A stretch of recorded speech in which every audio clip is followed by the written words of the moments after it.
The teleportation array is originally for people of Arcana land. We at Ziyue Cave Heaven might be responsible for its supervision, but as long as there's a valid reason and it's not for ill intentions, then they are allowed to use the teleportation array. The Ziyue Cave Heaven teleportation array can take you to Stan City roughly 200,000 kilometers away. Swiss Xiangming admitted immediately after hearing what Xiao Luo said. Since using the teleportation array was something extremely ordinary, this was something that Ziyue Cave Heaven disciples could do really easily. They slapped their hands on their chest and swore that they would do it. Stan City has many teleportation arrays that extend to all directions as well. You can go wherever you want to. One of the female disciples in purple smiled and asked, "Right. Where's your final destination?" "Holy Land of the Light Clan." Duck Emperor replied. "Holy Land of the Light Clan?" The look on the faces of the 6 Ziyue Cave Heaven disciples instantly changed.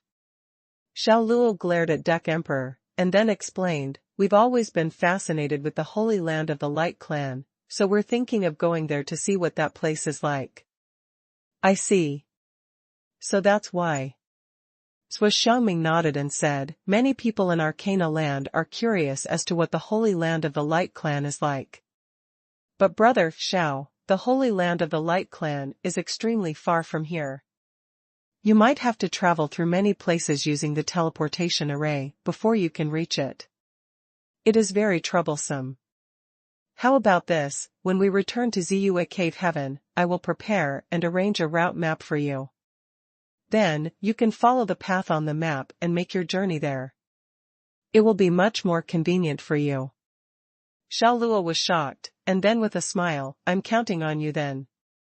Swiss Xiangming was very helpful, but there was a reason as to why he was being won. Swiss Xiangming was obviously seeking his and Duck Emperor's protection, since they would be an extra layer of protection against the Black Blood Mercenary Corps who had split up their forces to kill them in this endless forest. Although he had a motive, it was not like he made them feel bad. At least his method was appropriate. Besides, they had to head over to Ziyue Cave Heaven to use the teleportation array, so it wasn't that huge of a deal for them to act as shields and protect them while they were on the way there. "It's nothing. Brother Xiao has treated us to such delicious raccoon meat. Me and my junior brothers and sisters are extremely grateful towards you," Swiss Xiangming said, putting the grilled meat down and standing up to thank Xiao Luo respectfully. The other 5 did the same as well and displayed their gratitude towards Xiao Luo. "There's nothing to be grateful for. There's a lot of grilled meat. This duck here and this goddamn brat wouldn't be able to finish this even if we ate for the next 4 days. It's a waste to just leave it here. You young people are quite polite and well-mannered. This duck here is very happy, and I'm more than willing to let you have some of our grilled meat." Duck Emperor stood out like a good old man and turned its head towards the 3 corpses, "Unlike this few dead people here. As soon as they arrived, they tried to steal our meat like a bunch of bandits and were even trying to be violent towards this duck here. This is the kind of ending that they deserved. So they offended the Beast Demon Lord, which was why it punished them." Swiss Xiangming and the rest were surprised and thought to themselves, "Seems like Brother Xiao hasn't reached the level of a martial arts spirit. Just like them, he was just a martial artist, or a senior martial artist." When he said that he was the one who killed the Black Blood Mercenary Corps, he was most probably just lying to gratify his vanity. The one who killed the 3 of them from the Black Blood Mercenary Corps must be the Beast Demon Lord. Yes, this would make more sense. If someone could reach the peak of martial spirit realm or a martial lord at such a young age, then they would be some kind of evildoer. Something like this was impossible in this world. The 6 of them sighed and laughed as they thought about how silly they were earlier on. Xiao, xiao, xiao. At this moment, the forest was filled with a loud ear-piercing sound. Not good. The people from the Black Blood Mercenary Corps must have caught up. The female disciple that looked sweet and pretty exclaimed. The faces of the 6 Ziyue Cave Heaven disciples changed instantly. Don't worry. The Black Blood Mercenary Corps is nothing. With this duck here, they are just a bunch of stinky worms. One sneeze from this duck here will send them thousands of miles away. Duck Emperor waved its huge hands, or more specifically, wings, and shouted to calm itself down. After hearing that, Xiao Luo almost choked on his own saliva. What dog sh*t king of all ducks? This stinky duck was the king of pretense. When it came to pretending, no one could beat it. Xuanhuan calmed himself down and said to the other 5, right. Since the Lord is here, the Black Blood Mercenary Corps wouldn't dare to do anything to us. Don't be afraid. The Ziyue Cave Heaven disciples were much more relaxed, having the backing of a beast demon lord. They subconsciously moved closer to Duck Emperor. You Ziyue Cave Heaven bastards, I'll see where else you can run to. Accompanied with a roar that was filled with true inner force, dozens of shadows appeared from the forest. Each of them was huge and tall, and their muscles were bulging like a dragon. The one in front was a middle-aged man roughly 40 to 50 years old. The man had a scar on his face and looked fierce. He sneered and said to Xuanhuan and the rest, to think that you still dare to grill meat here, you **stards are really dumb. Hand over the 8-petal immortal orchid, and I'll leave you with one dead body. Kill the men directly. As for the women, rape them, then kill them. These 3 young ladies look like they have such soft skin and tender flesh. They'll be so good to devour, the man with a protruded mouth and chin said as he looked at the 3 female Ziyue Cave Heaven disciples with a smile. After saying that, the other members of the Black Blood Mercenary Corps all displayed a sinister smile as well. They all stared at the 3 pretty female disciples, disgustingly, locking their eyes onto them. How rude. If you don't want to die, then kowtow to Grandpa Duck Emperor right now, and scram. In order to maintain the image that he already had with the Ziyue Cave Heaven disciples, Duck Emperor shook his butt and took 2 steps forward. Then, using its wings, it pointed at the middle-aged man right in front and shouted with everything it had. Its voice was loud and intimidating. Beast demon? The color on the dozens of Black Blood Mercenary Corps members' faces changed a little. No one could have imagined that an ordinary-looking duck was actually at the level of a beast demon. The man right in front was equally stunned as well. He was rooted in place, and had no idea what his next move was going to be. Facing a beast demon, there was no room for the Black Blood Mercenary Corps to be cocky. Once the beast demon turned furious, they were going to die on the spot. Beast Demon Lord, we've unknowingly offended you. It's just that these Ziyue Cave Heaven disciples have stolen something that belongs to the Black Blood Mercenary Corps, and we're trying to get it back from them. That's right, Beast Demon Lord. They keep saying that they're the representative from the Holy Land of the Light Clan, fooling the people under their territory. We're extremely angry, and that's why we've chased them all the way here. May the Beast Demon Lord please let us handle this. All the members of the Black Blood Mercenary Corps followed along and pleaded with Duck Emperor respectfully. What a whole bunch of nonsense. Venomous slander. You people from the Black Blood Mercenary Corps create so much trouble. It's not just a day or 2 that you've been treating human lives like grass. In this endless forest, you people still tried to kill us. It just goes to show that your guts have already reached a certain level. We at Ziyue Cave Heaven were extremely lucky that we could find this orchid. After you people found out, you tried to kill us so that you could have it. Now you are claiming that the orchid belongs to you. You people are top-notch when it comes to reversing what's right and wrong, Xuanhuan couldn't hold in the anger and shouted at them. This statement caused the faces of the members of the Black Blood Mercenary Corps to turn green and red. At the same time, they all stared at Xuanhuan with hate, gritting their teeth. Young people, don't worry. This duck here will settle this for you. These little worms here won't be able to accomplish much.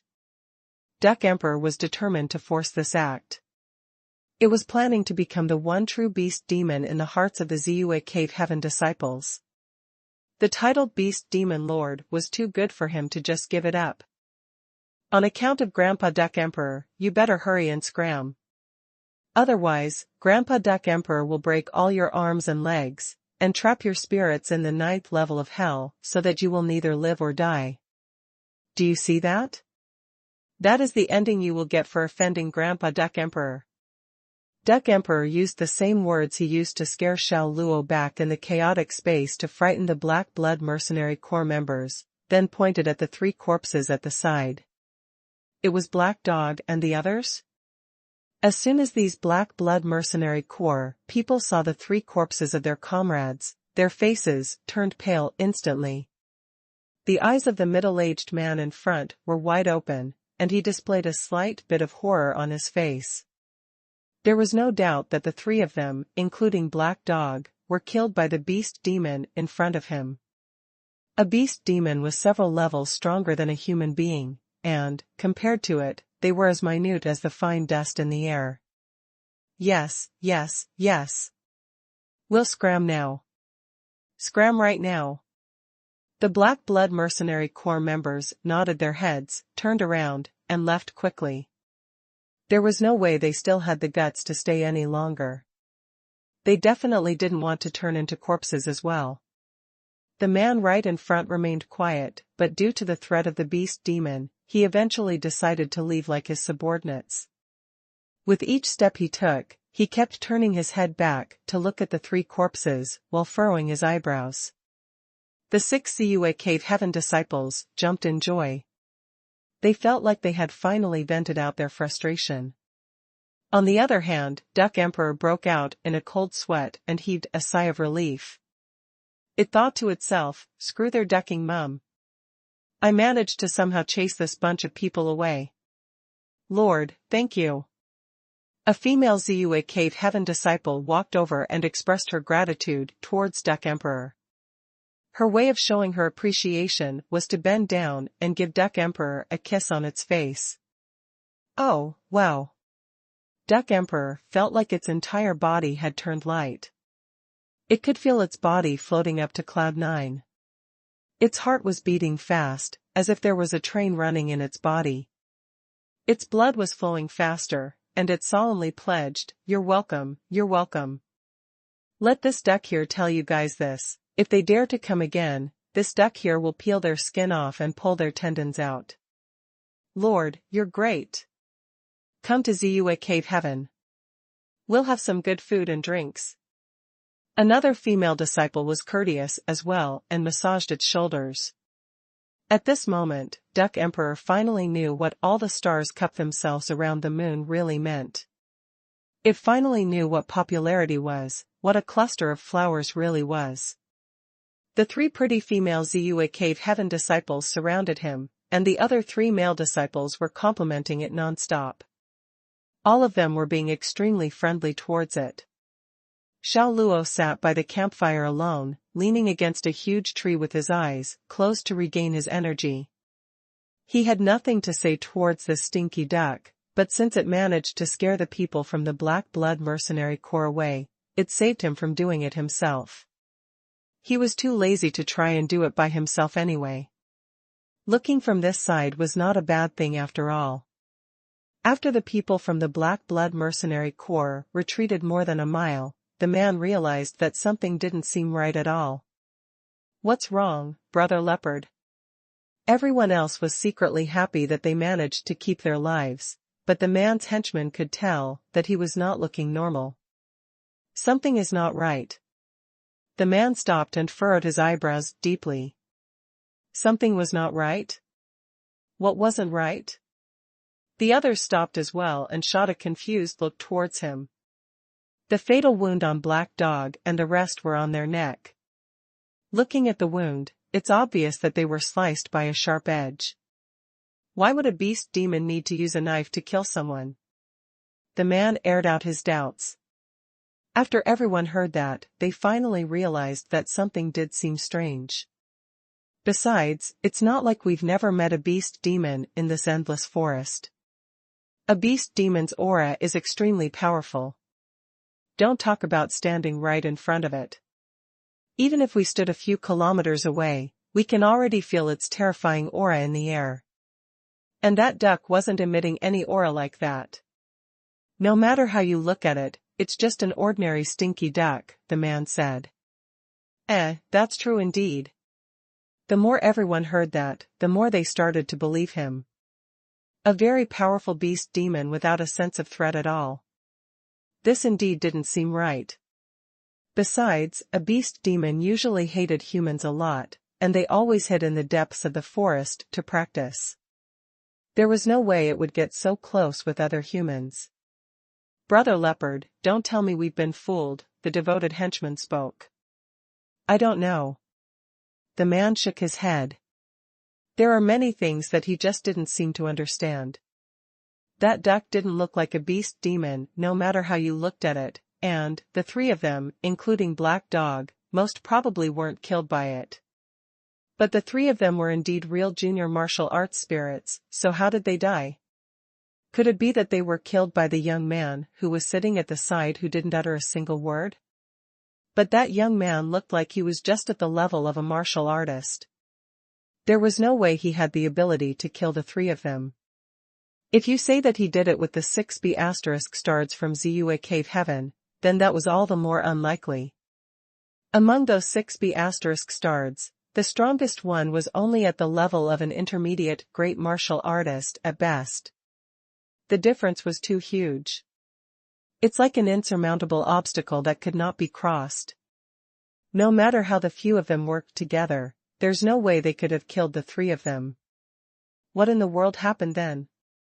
The more he thought about it, the weirder this entire scenario became. Go, report the current situation to the assistant troop leader, and see what he has to say, the man ordered his henchmen. Brother Leopard, then what about you guys? We'll head back and see what's actually going on, the man said. Head back? As soon as the rest heard that, the color on their faces changed. It was unclear exactly how the three of them died. There was no way they had the guts to head back. What are you afraid of? I swear that stinky duck isn't a beast demon at all, the man ascertained. As to why it could open its mouth and talk, I bet it must have eaten some elixir or some kind of natural herbs or ores, and accidentally gained that ability. He continued confidently, Black Dog and the rest might have lost their lives, but I'm sure they must have underestimated their opponent and fell into their enemy's trap. Otherwise, there's no way a few martial artists can do anything to them. He was doing this, to comfort his subordinates and himself, trying to convince himself that his speculation was correct. Indeed, after his statement, the expression of the Black Blood Mercenary Corps members turned serious. Perhaps they really trusted him and believed that things really happened as he mentioned. Come, let's head back, the man shouted, taking the lead as they went back where Xiao Luo and the others were. Let me tell you people this duck here was in command of the world back in the days. I could produce clouds with one hand, and rain using the other, and could even pierce a hole through the sky. Right. Have you people heard of the story Manhua Mends the Heaven? Duck Emperor was currently bragging to the 6 Ziyue Cave Heaven disciples. The 6 of them shook their heads and looked at Duck Emperor with eyes filled with admiration. The phrase "mend the heaven" sounded extremely powerful even just listening to it. This duck here knows that you people have never heard of it. This just goes to show that you people are just way too young and living in an era that's so far away from that period I've lived in. Since you people don't know, then this duck here shall enlighten you guys. This duck here enjoys sharing stories. Duck Emperor enjoyed the feeling of being worshipped.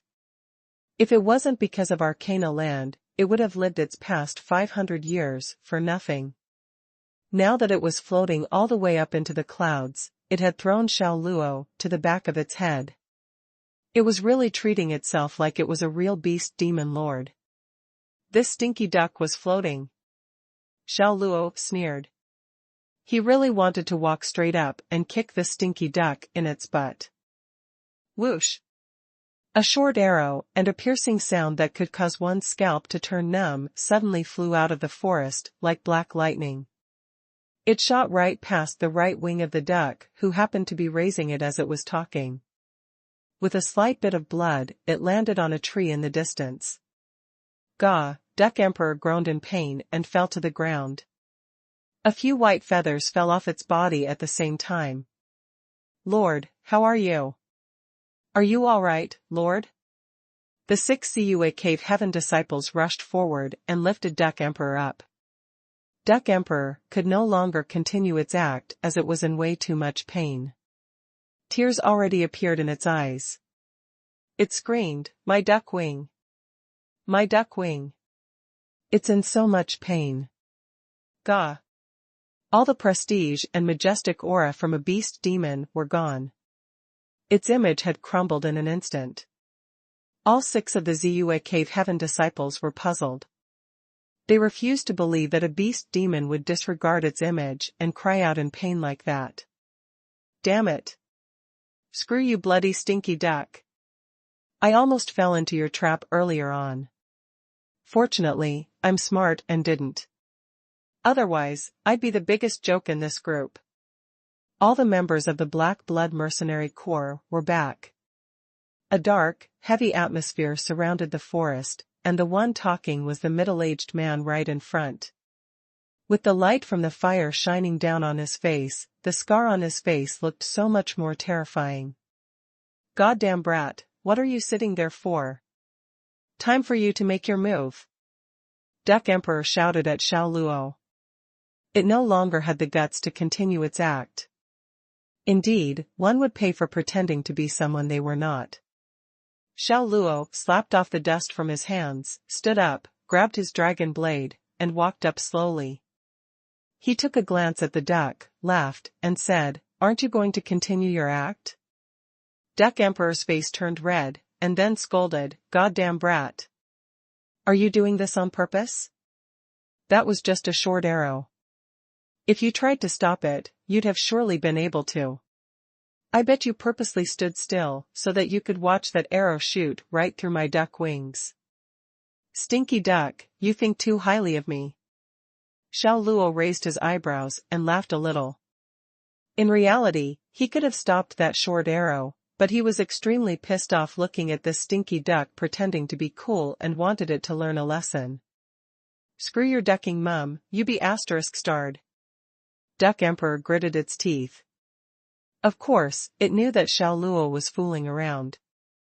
With Xiao Luo's ability, there was no way he couldn't stop a mere arrow at all. Xiao Luo couldn't be bothered with it anymore. He turned around to face the people from the Black Blood Mercenary Corps and raised the blade. He pointed the blade at the man and, without hesitations, coldly said, "2 options for you, get lost now or die." Get lost now or die? The people in the Black Blood Mercenary Corps were confused. These words were things that they only said to others. Since when did someone else ever have the guts to say this to them? Besides, it was coming from someone who was only at the level of a martial artist. This goddamn guy must have gone insane. The 6 Cua Cave Heaven disciples were stunned. This guy was a senior-level figure in the Black Blood Mercenary Corps. He was at the peak of the martial spirit realm and was half a foot towards the level of a martial lord. Everyone else at the level of a martial artist or a great martial artist couldn't seem to comprehend where Xiao Luo got his confidence from. To think that he actually had the guts to say something like that to the Black Blood Mercenary Corps people when he was only at the level of a martial artist. "Screw your ducking mum. Stop pretending. This goddamn brat is definitely at the level of an ancestor." Duck Emperor stepped down gracefully and softly whispered, "Ha ha ha." The middle-aged man in the lead couldn't help but laugh. Then, his laughter slowly turned into a sneer. He looked at Xiao Luo and said, "Brat, you are the first person in this area who dares to tease our Black Blood Mercenary Corps. I can guarantee that you will also be the last. Brother Bao, stop talking nonsense with him. Kill them. That's right. How dare the man and duck make fun of our black blood mercenary corps? Skinning them alive won't be enough to pacify my anger. Show them what cruelty is. The members of the Black Blood Mercenary Corps stared angrily at Xiao Luo. They waited for the middle-aged man to give the order before they swarmed up and hacked Xiao Luo and Duck Emperor to death. Draw your swords and prepare for battle. Xuanhuan shouted and took the lead to draw his sword, standing on the same side as Xiao Luo. Swoosh! Swoosh! Swoosh! The other 5 disciples of Ziyue Cave Heaven drew their swords one after another, looking at the Black Blood Mercenary Corps as if they were facing death head-on, ready to fight these people with all their might. Gee, seems these rookies still want to struggle. Interesting. I appreciate it. Go ahead, tear them all into pieces. The man had a murderous look and crooked his finger sinisterly. The members of the Black Blood Mercenary Corps immediately charged at Xiao Luo and the others. Looks like you've chosen death. All right. I'll grant you your wish. Seeing the members of the Black Blood Mercenary group rushing towards them, Xiao Luo directly raised his hand and chopped them down in one stroke. Bang! A fierce saber aura, which was more than 100 feet long, cut through the void and fell. The forest was in an uproar. The violent wind blew, and the sky was dark. The bodies of the Black Blood Mercenary group members enveloped by the saber aura instantly exploded. PFT. PFT. PFT. It was as if a powerful bomb had exploded in their bodies, causing flesh and blood to scatter everywhere and turn into a bloody mess on the ground. The people at the periphery were ruthlessly sent flying by this force. Their bodies crashed into a few large trees, and, in the end, all of them fell to the ground, spewing blood from their mouths. After struggling for a while, they stopped breathing. The only one who survived was the middle-aged man. His entire body was covered in blood as he lay on the ground. His clothes were all torn apart, and one of his arms was broken. Blood was gushing out from the wound, and he let out painful groans. Hiss. The 6 people from Ziyue Cave Heaven heaved a sigh of relief. They were dumbfounded, their faces filled with shock. A single slash, just a single slash, had killed dozens of Black Blood Mercenary Corps members in an instant. Even those who had almost broken through to the Martial Lord realm were heavily injured and only had one left. How was this possible? Wasn't Xiao Luo just a martial master? What do you mean by cruel? F***ck, this is what it means to be cruel. Emperor Duck couldn't help but shiver. He was truly shocked by Xiao Luo's cruel methods. Xiao Luo didn't say anything and walked towards the man who was struggling for his life. You. Who exactly are you? The man stared fixedly at Xiao Luo with his eyes filled with fear. This young man actually turned this place into a slaughterhouse with his saber. Didn't I tell you to either scram or die? Unfortunately, you chose the latter. Xiao Luo wore a stoic expression on his face. After saying this, he killed the middle-aged man with a single slash. At this point, more than a dozen Black Blood Mercenary Corps members had all died. Xuanhuan and the rest could not believe their eyes. A guy at the martial master level had killed more than 10 members of the Black Blood Mercenary Corps in 2 or 3 moves, which was simply unimaginable. They looked at Xiao Luo in astonishment. Even the beast demons were inferior compared to him. He was the real monster. The 3 Black Blood Mercenary Corps members were killed by the monster, Xiao Luo. Brother Xiao. Xuanhuan was about to say something when Xiao Luo raised his hand and interrupted him. Do you still remember what you promised me? I remember. The transmission array of our Ziyue Cave Heaven is always open for you to use. In addition, I will also compile a detailed map of the route to the Light Clan's Holy Land, Xuanhuan promised. That's good. I'll go to Ziyue Cave Heaven. Xiao Luo nodded and walked back to his seat. He sat down and closed his eyes to rest against the tree. In the endless forest, towering trees blocked the sun. The 1,000-year-old vines were as strong as dragons, and, from time to time, roars could be heard from afar. There was naturally not much sense of security to spend the night here. The 6 disciples of Ziyue Cave Heaven did not dare to sleep. However, Xiao Luo closed his eyes and rested, indifferent to the dangers that might approach them, with his back against a big tree. After personally witnessing Xiao Luo kill more than 10 members of the Black Blood Mercenary Corps with a single slash, an expert at the peak of martial spirit realm had no ability to resist in front of him. Xuanhuan and the others had already regarded Xiao Luo as a god in their hearts. Senior brother, the aura on this guy, Xiao Luo, is clearly that of a martial master. Why is his strength so terrifying? That's right. More than 10 members of the Black Blood Mercenary Corps were martial masters and great martial masters. There was also a martial spirit realm expert who was killed by him in a single stroke. His strength must have reached the martial lord realm in that instant. There's something weird about him. I've never seen such a guy. The disciples of Ziyue Cave Heaven could not help but discuss Xiao Luo in low voices. Now, all of them had cast Duck Emperor aside. It was not that they were snobbish, but the strength that Xiao Luo had displayed was too shocking, making them completely unable to understand the reason behind it. Xuanhuan raised his hand to stop them.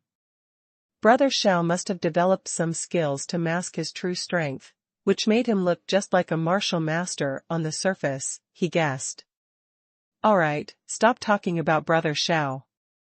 No one likes being talked about behind their back. The senior brothers and sisters nodded obediently.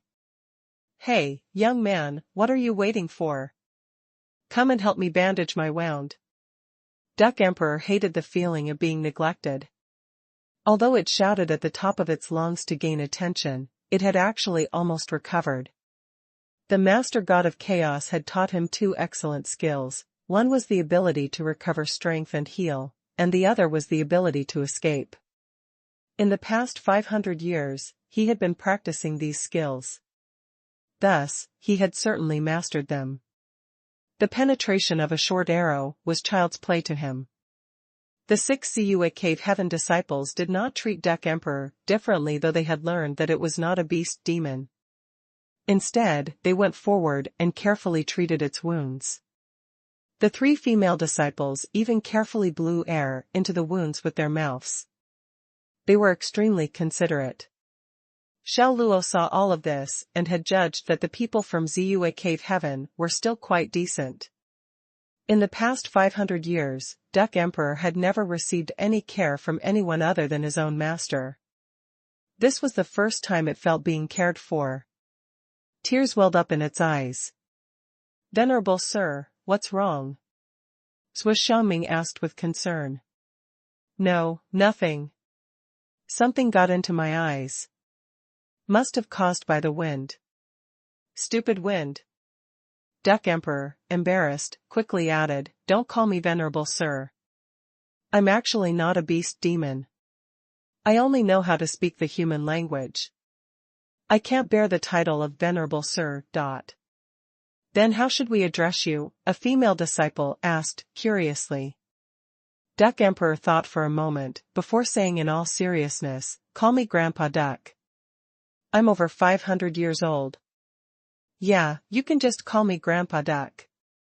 The 6 disciples from Ziyue Cave Heaven were all stunned. How could it still take advantage of them? The duck was actually more than 500 years old? But it was just like an ordinary duck in all respects.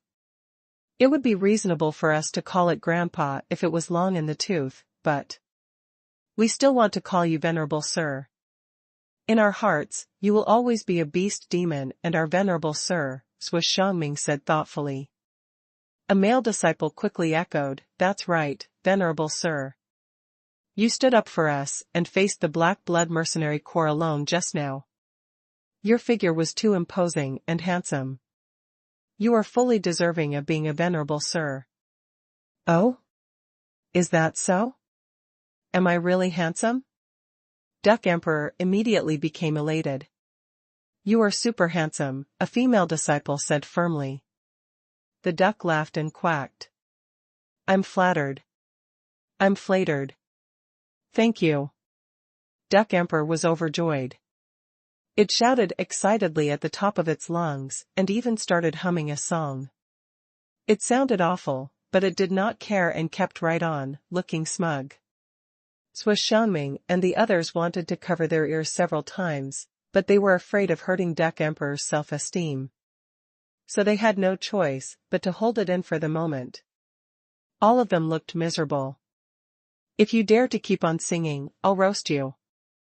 Xiao Luo could not tolerate this any longer.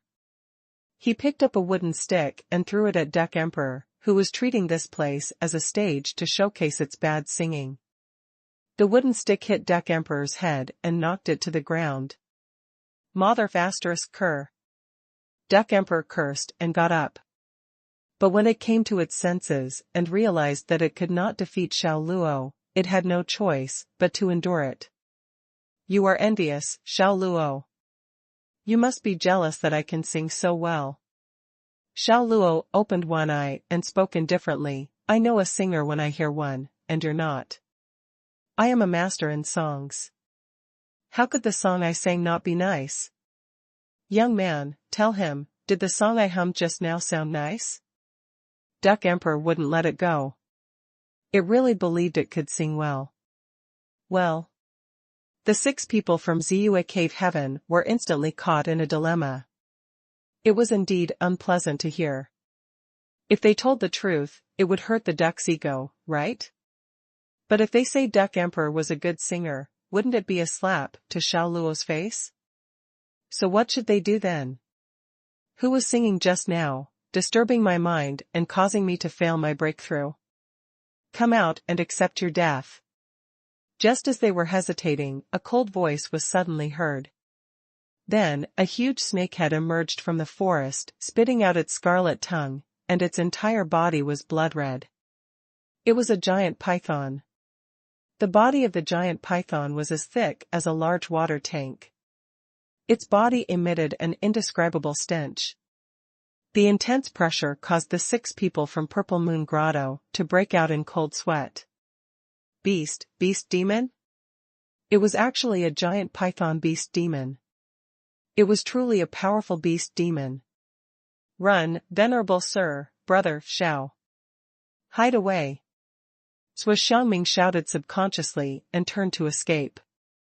Against a beast demon, they had no ability to resist. The only choice left for them was to run. You be *starred still trying to escape? Not one of you can escape. The giant python's triangular eyes were filled with rage. It swung its huge tail.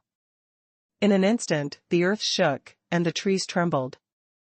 5 to 6 towering trees snapped, and their large trunks were sent flying before crashing heavily onto the ground, blocking Xuanhuan's escape route. It twisted its huge body and slowly moved from the forest. I was finally sensing the opportunity to break through, but you damn humans sang such a terrible song and disturbed my mind, eventually resulting in my failure to break through. If I want another opportunity to break through, I will have to wait at least 100 years. You guys *king deserve to die. Tell me, who was the one singing just now? I will make him beg for death.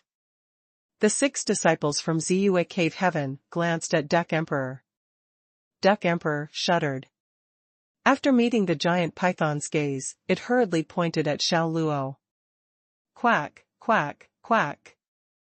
It didn't dare to speak the human language anymore, so it used its duck language to subtly tell the giant python that Xiao Luo was the one who sang, tempting to throw the blame on Xiao Luo.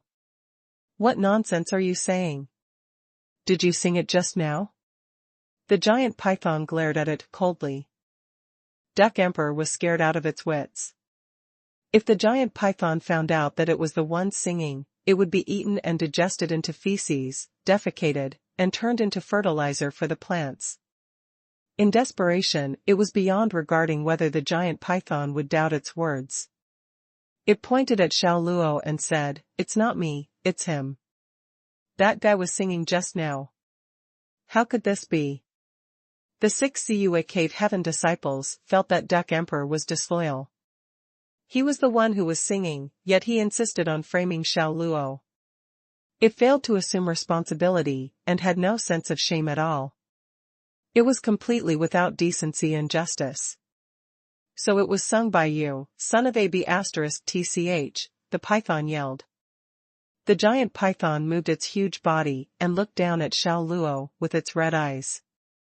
Xiao Luo stood up and was about to deny Duck Emperor's claim. At this moment, Xuanhuan ran toward Xiao Luo, taking the blame. "No, I was the person who was singing. Lord Beast Demon, I sang it. It wasn't him." As he spoke, he kept giving Xiao Luo meaningful looks, telling him to leave quickly. When Xuanhuan's 5 junior brothers and sisters saw this, they shivered in fear, and all ran back. "It's none of my senior brother's business. I sang it. I sang it.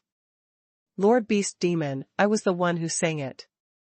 If you want to punish someone, punish me. Let them go. I'm sorry, I didn't know that you were concentrating on breaking through. I never expected that my singing disturbed your meditation. I deserve to die. If Lord Beast Demon wants to punish me, please punish me." The 5 disciples pleaded with the giant python, each claiming it was their fault. They didn't want to see their fellow disciples killed by the giant python, so they would rather sacrifice themselves. Duck Emperor's face blushed in shame. Its behavior contrasted sharply with those of the Ziyue Cave Heaven disciples. It was a cowardly creature who would rather put the blame on innocent people than face the consequences of its actions. "You are King noisy." The giant python was already very angry. When it heard that the 6 disciples were taking the blame, its intent to kill heightened. It opened its huge mouth and spat out a large flame. Whoosh! Whoosh! Whoosh! The raging flames swept toward the 6 of them at once. The flames were so hot that even steel would melt. The Ziyue Cave Heaven people opened their eyes wide, unable to move for a moment.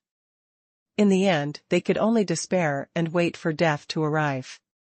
However, even after waiting for a long time, they did not feel the flames touching their skin. They opened their eyes to take a peek. They saw a mysterious figure standing in front of them. "Brother Xiao?" Xuanhuan was amazed. There was an invisible barrier formed around Xiao Luo, blocking all the flames. The reason they were still alive was that Xiao Luo had protected them. All of them were astonished. One had to know that these were flames spat out by a beast demon.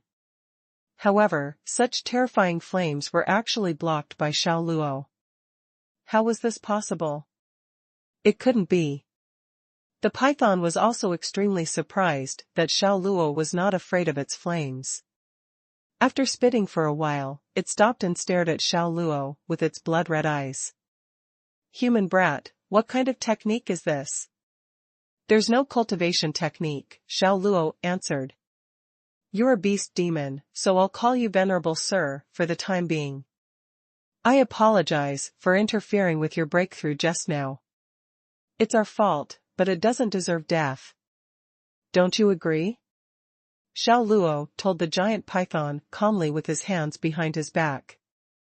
"It doesn't deserve death?" When the python heard this, it snorted coldly. "As a cultivator, you should know very well that the opportunity to break through is fleeting. I had a hard time achieving breakthroughs. I was almost there when I heard the terrible and high-pitched singing of you, King B** starred. Today, none of you will be able to leave alive. I will swallow all of you." Xiao Luo shook his head helplessly. "You should have lived for more than 1,000 years. I sincerely sympathize with you for wasting an opportunity to break through. But, from my point of view, if you want to harm my life, then you have to be prepared to be killed by me," Xiao Luo warned. Killed by you? The giant python was stunned for a moment before it burst into laughter. How could a mere martial lord cultivator dare to boast in front of me? Xiao Luo responded calmly, cultivation is not easy for you, so I hope you can cherish it. If you don't, I can only apologize. What an arrogant human boy. I want to see just how strong you are. The python was unable to restrain its anger. It opened its bloody mouth and welcomed Xiao Luo from a high place. With a loud boom, the ground shook, and sand was everywhere. It caused a huge hole in the ground, and half of its tongue was inside the pit. The moment it attacked, Xiao Luo moved like lightning and dodged its bloody mouth. He left an afterimage on the spot and leaped high, striking the python's body with his palm. The python could not bear the immense pain, and its upright body fell to the ground. Its blood-red eyes were filled with an ominous glint. Whoosh! A violent gust of wind rose from the ground, and a huge snake tail whipped toward Xiao Luo. This tail whip was truly a sweeping attack on the battlefield. Amidst the loud rumbling sounds, rocks scattered, and debris covered the sky. The rows of towering trees fell. The terrifying might caused the disciples of Ziyue Cave Heaven and Duck Emperor to retreat. Xiao Luo crossed his arms and collided head-on with the giant python's tail. Bang! There was a dull explosion, and Xiao Luo's entire body was sent flying into the air. However, he quickly came to a stop and stayed high up in the air. Martial Lord? The Ziyue Cave Heaven disciples were in shock at what they had witnessed. Senior brother, he's actually a martial lord. My goodness! How is this possible? Our master is only at the intermediate level of martial emperor realm. He's only a few years older than us, yet he has already reached the martial lord realm. The disciples trembled uncontrollably and could not even speak properly. To be able to stay in the air was obviously the ability that only those who had reached the martial king realm had. Although the Arcana land was vast and boundless, the higher the realm, the fewer cultivators could reach, which was reduced in the form of a pyramid. Those who had reached the martial lord realm were already among the experts in this world. Swiss Xiangming was so shocked that he could not say anything. The giant python was also very surprised. It raised its head and looked at Xiao Luo. Human brat, you've actually reached the martial lord realm. I'm not very clear about the division of strength on your side, and I don't wish to clarify either. If you don't want your 1,000-year cultivation to be destroyed in an instant, leave now. I won't pursue this matter, Xiao Luo warned as he stood in the air with his hair fluttering in the wind. The giant python sneered, although your strength has exceeded my expectations, you're just a mere martial lord, it berated Xiao Luo. I really don't know what right you have to be so arrogant. It really did not take Xiao Luo seriously. Only a martial guru realm human could be comparable to combat to it. A martial lord would not pose any threat to it. If you don't listen to my kind advice, then you can't blame me. Xiao Luo's gaze turned cold. I'll swallow you, you brainless be***starred. With a roar, the giant python's body, which was over 100 feet long, rose from the ground. It opened its bloody mouth, emitting a fishy stench, and rushed high into the sky, swallowing Xiao Luo in an instant. The world is finally quiet. The giant python laughed loudly. Swallowing a martial lord was quite an achievement for it. In the future, when it met its own kind, it would have something to boast about. Swiss Xiangming and the others were pale as they looked at it in horror. Xiao Luo had been swallowed by the giant python, and there was no chance of survival. A giant python that had reached the level of a beast demon, its stomach was as tough as steel and could not be harmed. Furthermore, its digestive ability was powerful. Once human flesh and blood were swallowed by it, it would probably turn into a pool of pus and blood in a few breaths. Darned brat, hold on. I will help you. Duck Emperor suddenly attacked the python as if it had gone mad. It used all its strength to peck the giant python with its beak and used its claws to try to tear its body apart. Under its frenzied attacks, the blood-red scales on the python's surface, which were as hard as steel, parted and blood flowed out. It hurt the python, but didn't do much damage. King Duck. The giant python was enraged, and its entire body twisted madly while its enormous tail struck horizontally and vertically, causing the ground to tremble. However, the movement of Duck Emperor was as fast as lightning, and it managed to dodge one fatal attack after another. What's more, it continued to use its beak and claws to beat the giant python until its surface was covered in blood. What the hell? The 6 Ziyue Cave Heaven disciples were dumbfounded. Their impression of Duck Emperor was that it was cowardly and disloyal. However, at this moment, they realized that they seemed to have been wrong. Duck Emperor was not a beast demon, but it had actually become brave all of a sudden and fought against the giant python that was actually a beast demon, which was simply unimaginable. Junior brother, junior sister, bring the 8-petal immortal orchid back to treat Master's illness. Don't ask anything. This is my order. Hurry up and carry it out. Xuanhuan gave a firm order. Then, he rushed forward with his sword and assisted Duck Emperor in dealing with the giant python. However, the disparity in strength was too great. The giant python swung its tail, sending Xuanhuan flying with blood spewing from his mouth. Not long after, Duck Emperor was defeated. Actually, its ability to escape might be unparalleled, but its attack ability was obviously very weak. After the giant python spat out a mouthful of flames, it fell straight from the sky. All the feathers on its body were burnt, and some parts of its flesh were exposed. It fell onto the ground. It looked as if it was half dead. It wasn't moving. The giant python's blood-red eyes swept across Duck Emperor and the others as it gritted its teeth. It's your turn now, looking at Xuanhuan, I'll eat all of you one by one to vent my anger. It twisted its huge body and slowly crawled towards the exhausted Duck Emperor, Xuanhuan, and the others. It spat out a scarlet apricot as if it wanted them to experience the terror of death fully. Why didn't you follow my order? Xuanhuan glared at his junior brothers and sisters angrily. It was enough to sacrifice himself. Why did they still choose to die in vain? Senior brother, how can we abandon you and run for our lives? Right. We will be on your side.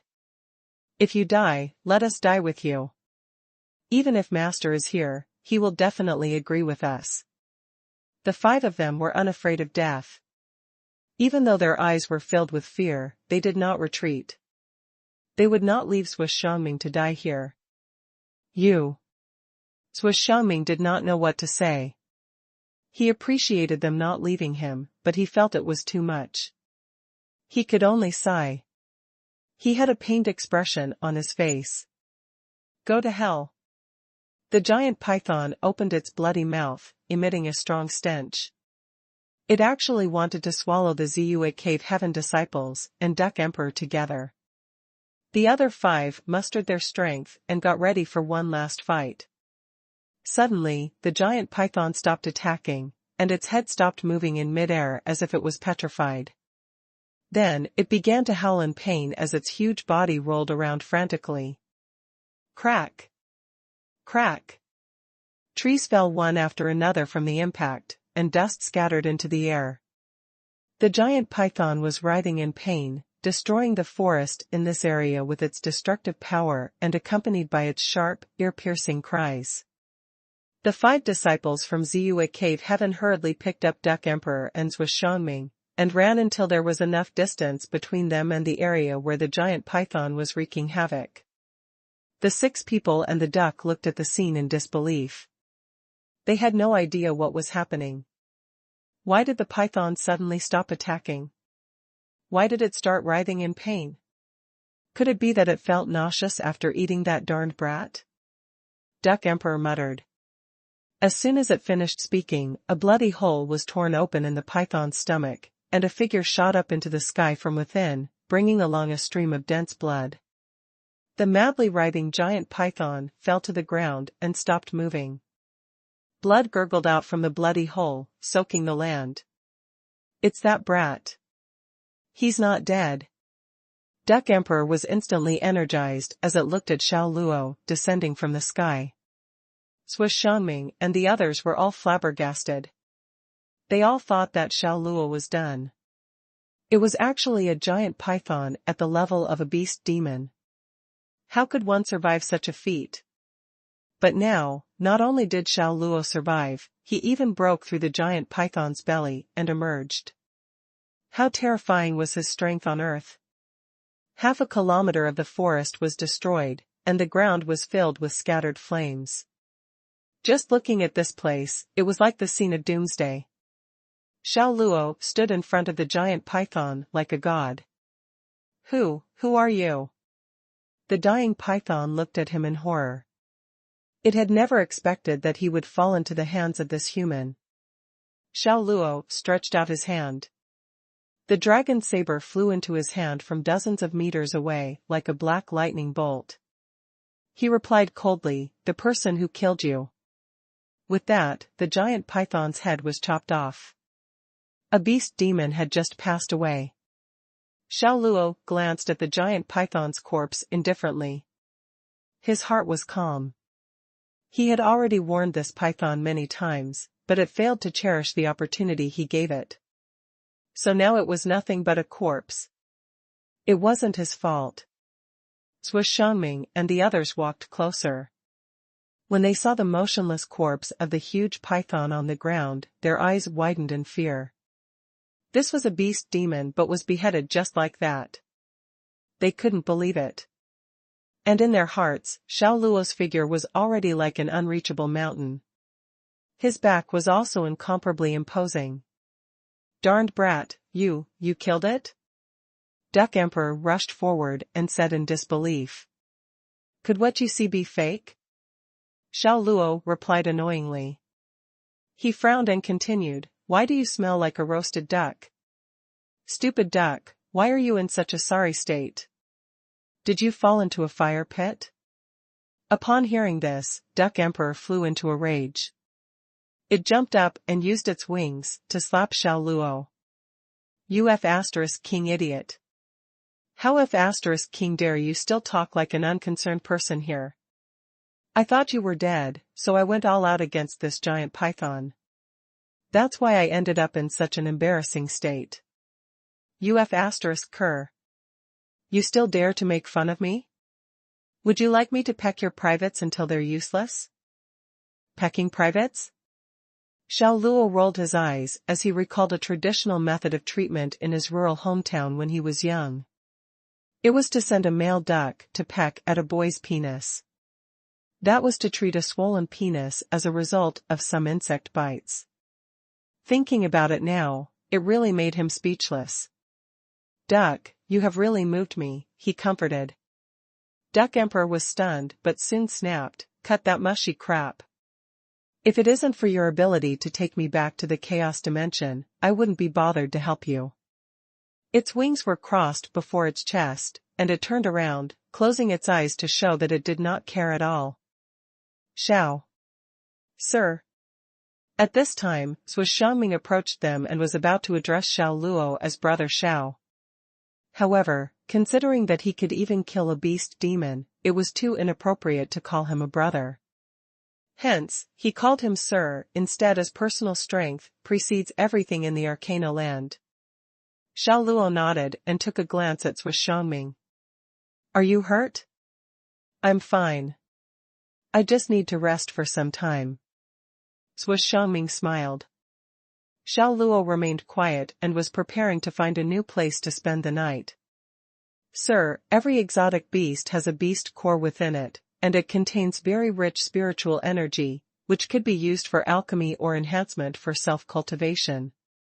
The higher the level of the exotic beast, the rarer its beast core is. This giant python has reached the level of a beast demon. Its beast core is priceless. It is highly sought after anywhere. Don't you plan to extract its beast core? Xuanhuan explained, seeing that Xiao Luo was not going to do anything with the carcass of the giant python. Beast core?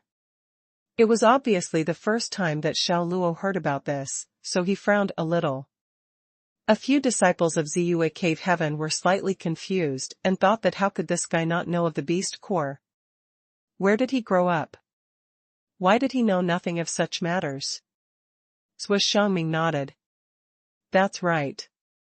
It's called beast core. He walked to the carcass of the giant python and cut the body open with his sword. Although a dead beast demon had a rather tough skin, it could still be cut open without the protection of the true inner force.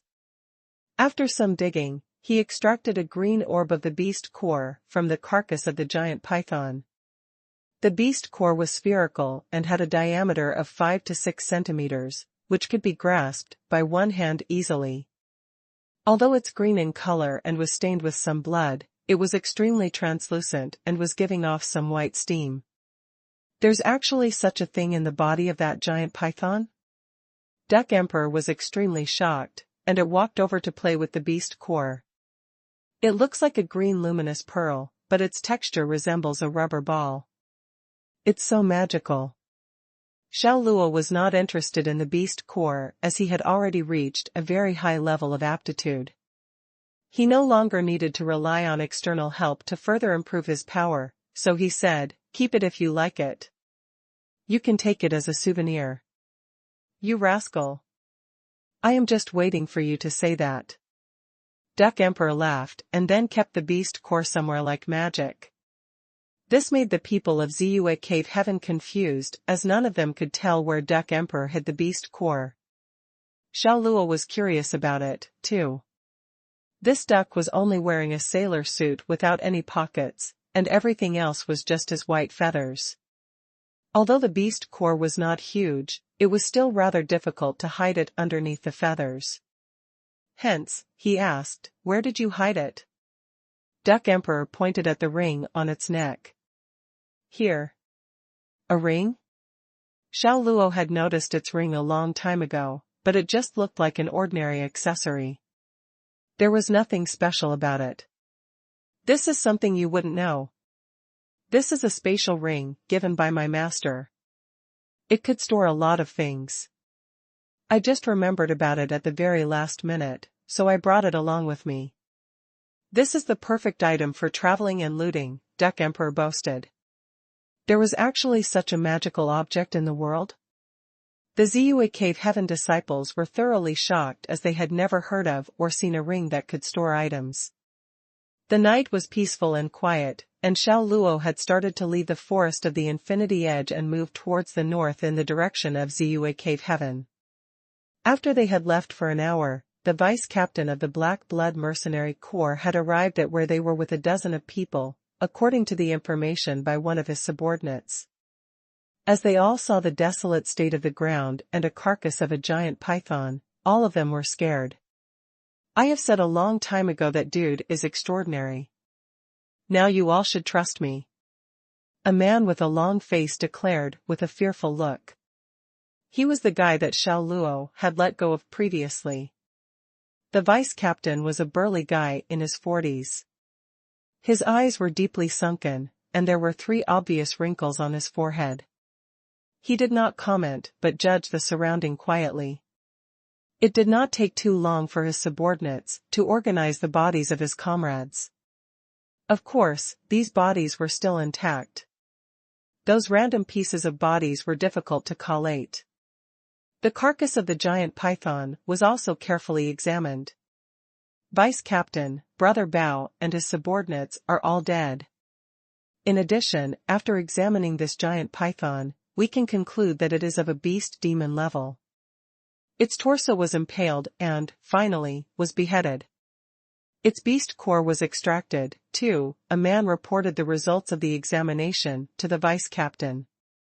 A giant python that was of the level of a beast demon?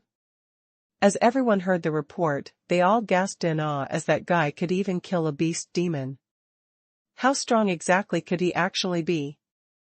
There was also a slight hint of fear in the vice-captain's eyes. The hands behind him were shaking uncontrollably as he turned to Brother Bao's trusted man. What kind of man was he like? He was a handsome man, seems to be in his mid-20s, and his weapon is a pitch-black katana. On the surface, he looked like he has reached the stage of a martial master, that man recalled as he trembled in fear. Mid-20s? Everyone was shocked again as they heard that. It was simply unbelievable that a young man in his mid-20s was capable of killing a demon beast.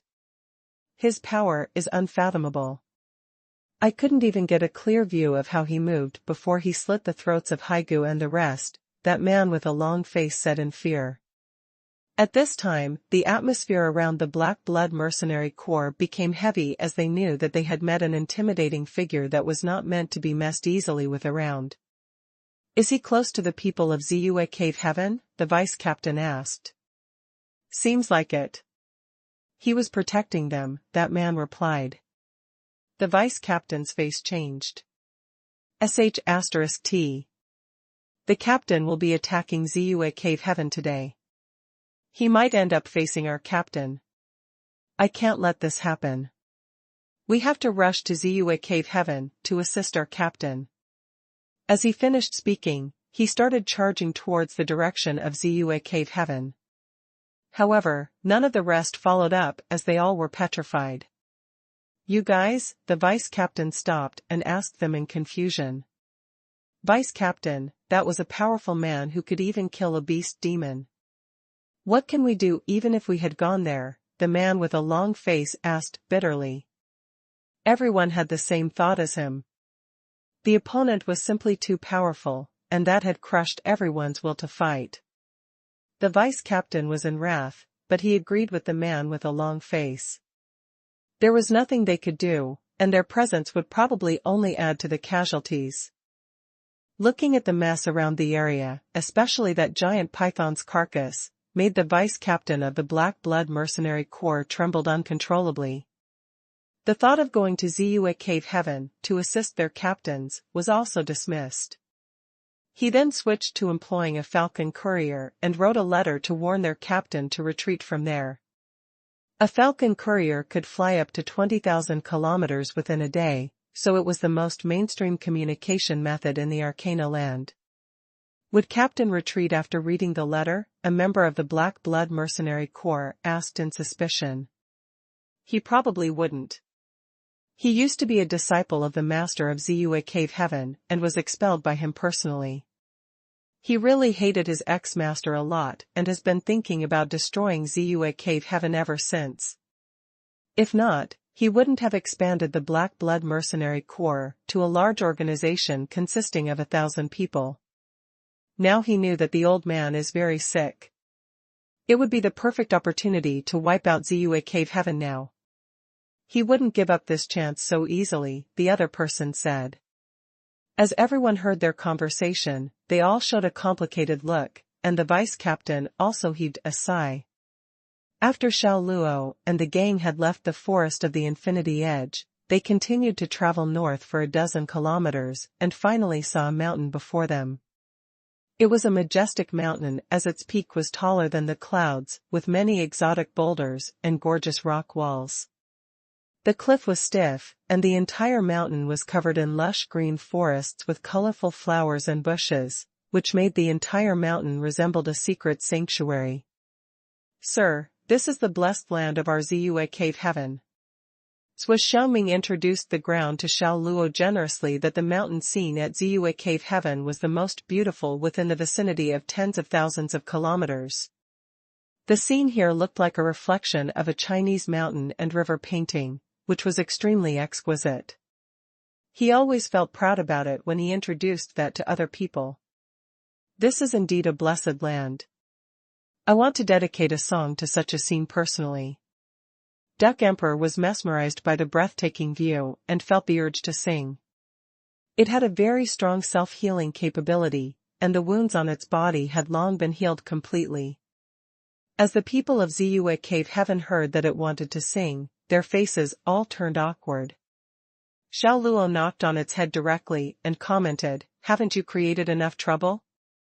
If it wasn't for your banshee-like singing last night, that giant python's cultivation wouldn't be interrupted and it wouldn't come to fight. What the hell? How was I responsible for that? Duck Emperor was not convinced and added, I can guarantee that that useless python had failed in advancing its cultivation, so he was just finding an excuse to vent his anger. Fortunately, we are not easy to be messed with. If not, that would be too unlucky. Xiao Luo was not interested in bantering with it, so he just gave it a deadly stare to shut its mouth. Xuanhuan smiled and tried to break the awkwardness. Sir, and venerable sir, let's go up. Xiao Luo nodded and followed him subsequently. When they were halfway up the mountain, a giant gate made of expensive wood appeared before them. It looked like a 3-story high tower and was 3 feet wide. There was an enormous plaque on the center of the gate, which read Ziyue Cave Heaven in golden paint. The characters were written in bold calligraphy, which was solemn and powerful. Junior brother Sung and junior brother Li aren't guarding the gate here. Where have they gone to slack off again? A female disciple ranted when she saw that there was nobody at the gate. We have to report this to our master. Although Ziyue Cave Heaven is just a small clan, there are also rules to be adhered to strictly. Both junior brother Sung and junior brother Li are simply too ill-mannered, the other female disciple told Xuanhuan. Obviously, she hoped that Xuanhuan would report this to their master. Xuanhuan's expression was very uncertain as it was obvious that he too had issues with the 2 junior brothers who were supposed to guard the gate. Senior brother, look. There's bloodstain here. An observant male disciple discovered some bloodstain near the gate, but there was only a trace amount of it, and it was covered by many leaves. It was rather difficult to notice. Blood? Everyone was shocked, and a bad feeling arose spontaneously. A few of them ran over and examined the ground carefully, concluding that it was indeed human blood. Following the trace of the blood for a dozen meters, they discovered 2 men lying in the bushes, with blood oozing out of their mouth and nose. Their faces were pale.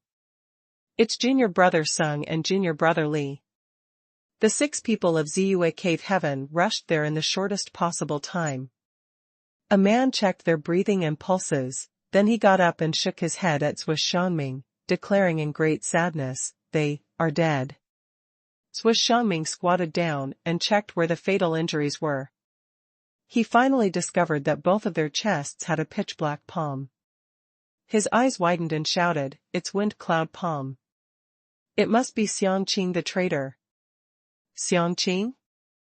The other 5 all looked shocked as Xianxia used to be part of Ziyue Cave Heaven, but he was expelled by the master due to his monstrous deed of raping a girl beneath the mountain. Their master also scrapped half of his cultivation progress. Since then, he had hated Ziyue Cave Heaven to the core and had created the Black Blood Mercenary Corps, which was a group of villains who only commit harmful crimes. He must have known that their master was seriously sick now, so he took advantage of it and attacked them. What the hell? He's merciless. He had shattered all of the internal organs with one palm. Duck Emperor examined the bodies and was shocked. Xiao Luo did not waste more time and flew towards the mountain peak. He must use the transmitting formation, and it would be a big problem for him if the master of Ziyue Cave Heaven was killed. You rascal, wait for me. Duck Emperor flapped its wings and caught up with him immediately. He also turned to Xuanhuan and the rest and said, youngsters, come along quickly. If you are late, you would miss all the good shows. The 6 of them were deeply grieved and could not appreciate Duck Emperor's joke. 2 of them stayed to prevent any kind of beasts and insects from tampering with the bodies of junior brother Sung and junior brother Li. Xuanhuan then led the other 3 people to rush to the mountain peak. At the peak of the mountain, there was a variety of buildings including high lofts, a fine tower, a pearly palace, and also a Zen-themed residence. Within the main palace, some 600 Ziyue Cave Heaven disciples were tied up and controlled by a bunch of burly dudes with swords and bows. More than a dozen of the elders were grievously wounded, too, as they all sat at one corner. There was blood on everyone's mouth. A big man was sitting on the high seat of the clan master. That man only showed his right eye as his left eye seemed to be blind and covered with a black eye patch. He rested his right leg on the clean seat, and his entire body was almost leaning on the seat. He just finished reading the letter, brought by the Falcon courier from the vice-captain. What kind of nonsense was he talking about? Even the old man of Ziyue Cave Heaven had become my prisoner now. Was he actually suggesting that there is a man who's stronger than the old man in this land? Did a donkey kick his already stupid brain or something? Xiangqing passed the letter to one of his trusted men as he cursed.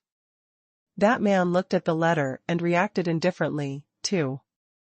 The entire Ziyue Cave Heaven was taken by the Black Blood Mercenary Corps, and he's actually asking you to retreat. The vice-captain's probably out of his wits. Ignore him. Xiangqing sat up from the seat, and his vicious sight fell on an elder not far away. He smirked. Master, have you ever thought of an instance like today, when you expelled me out of Ziyue Cave Heaven? Are you regretting that you did not scrap all of my cultivation progress away? The sect leader of Ziyue Cave Heaven was Xianxia. He was on the verge of senility, and his hair and beard were completely white. His lips were pale, because of his injuries. He looked at Xiangqing and sighed heavily. I do not regret not crippling your cultivation completely.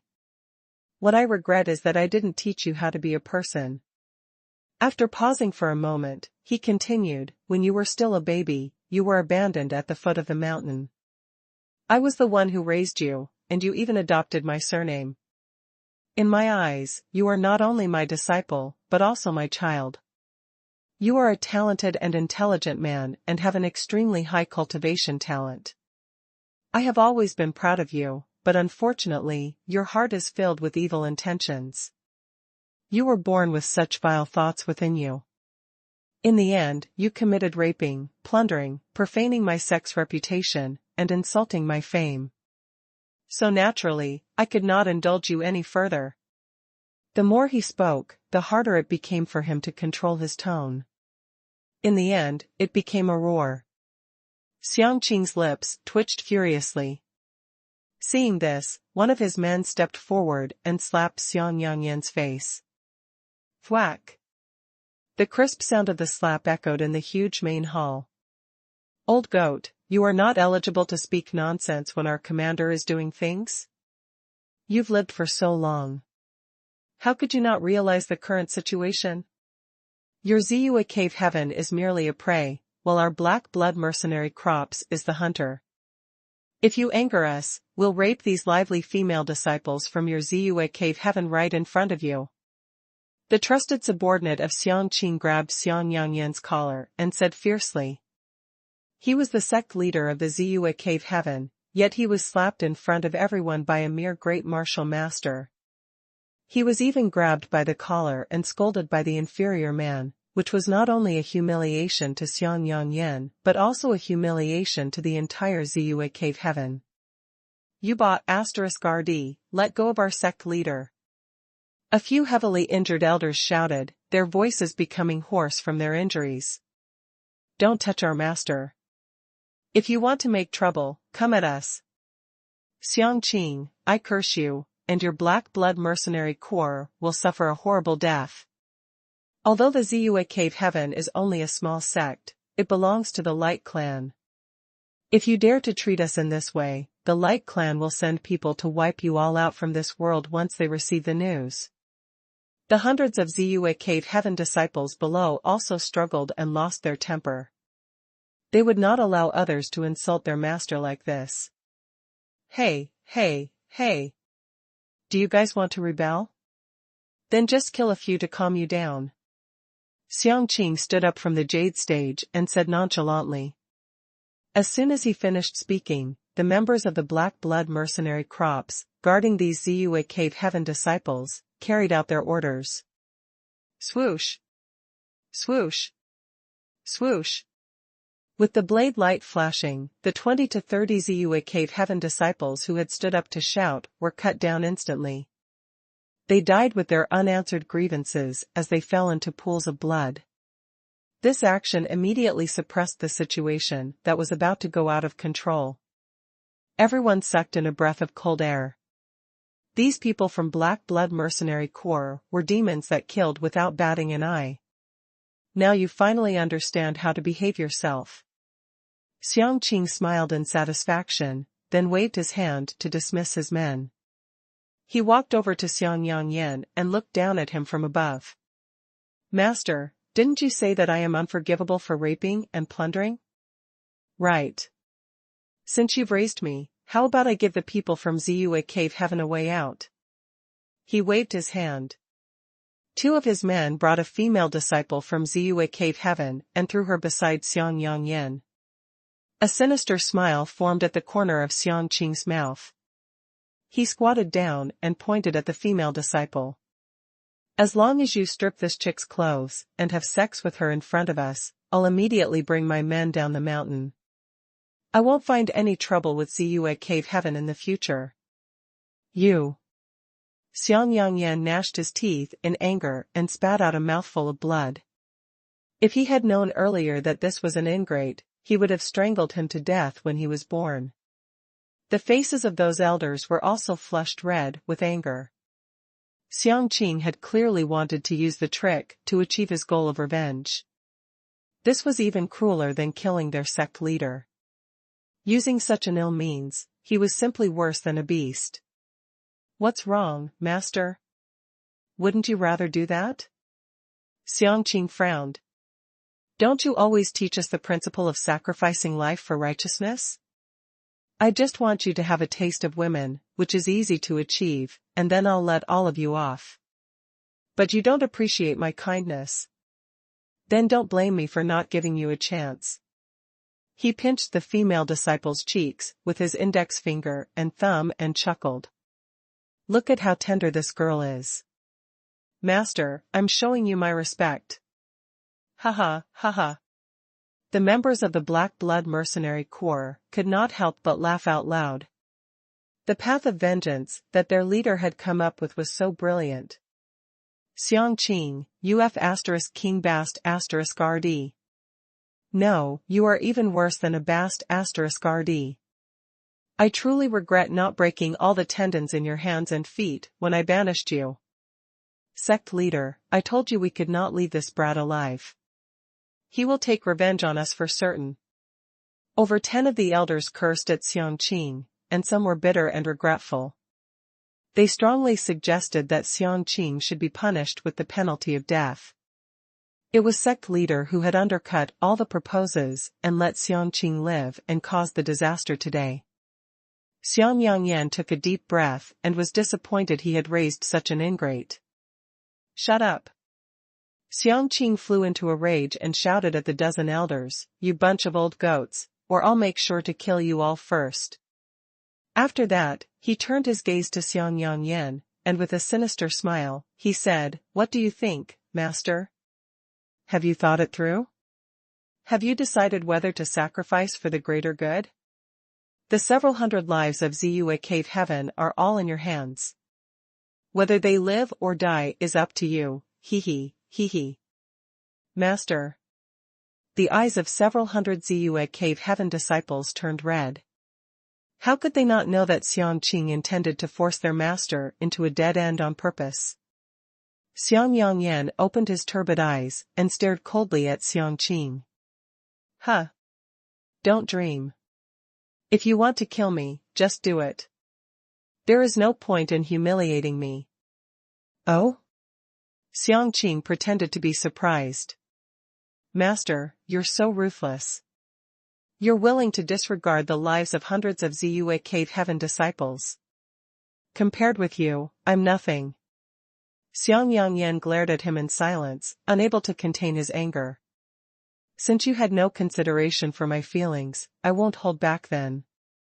Xianxia stood up and ordered his subordinates, men, organize them in groups of 10, and annihilate them.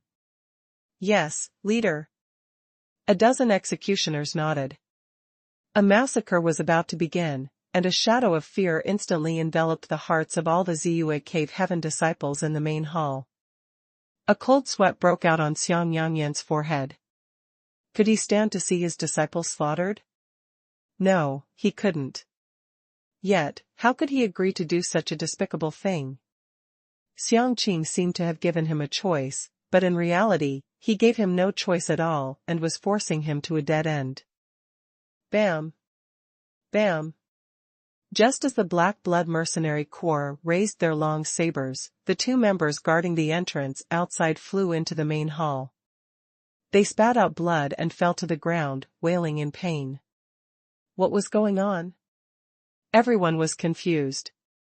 In the next second, a young man who was dressed in a style that they had never seen before walked into the main hall.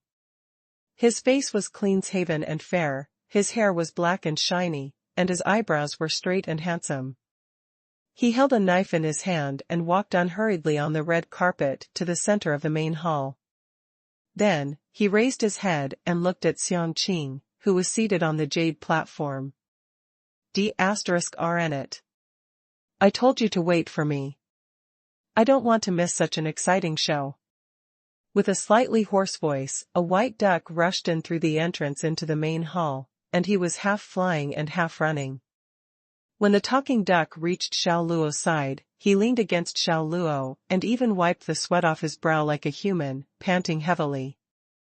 You bloody idiot, why didn't you bring me along when you came up? My duck wings are now numb from flying, and my legs are weak from running. A beast demon? Everyone in the main hall was stunned.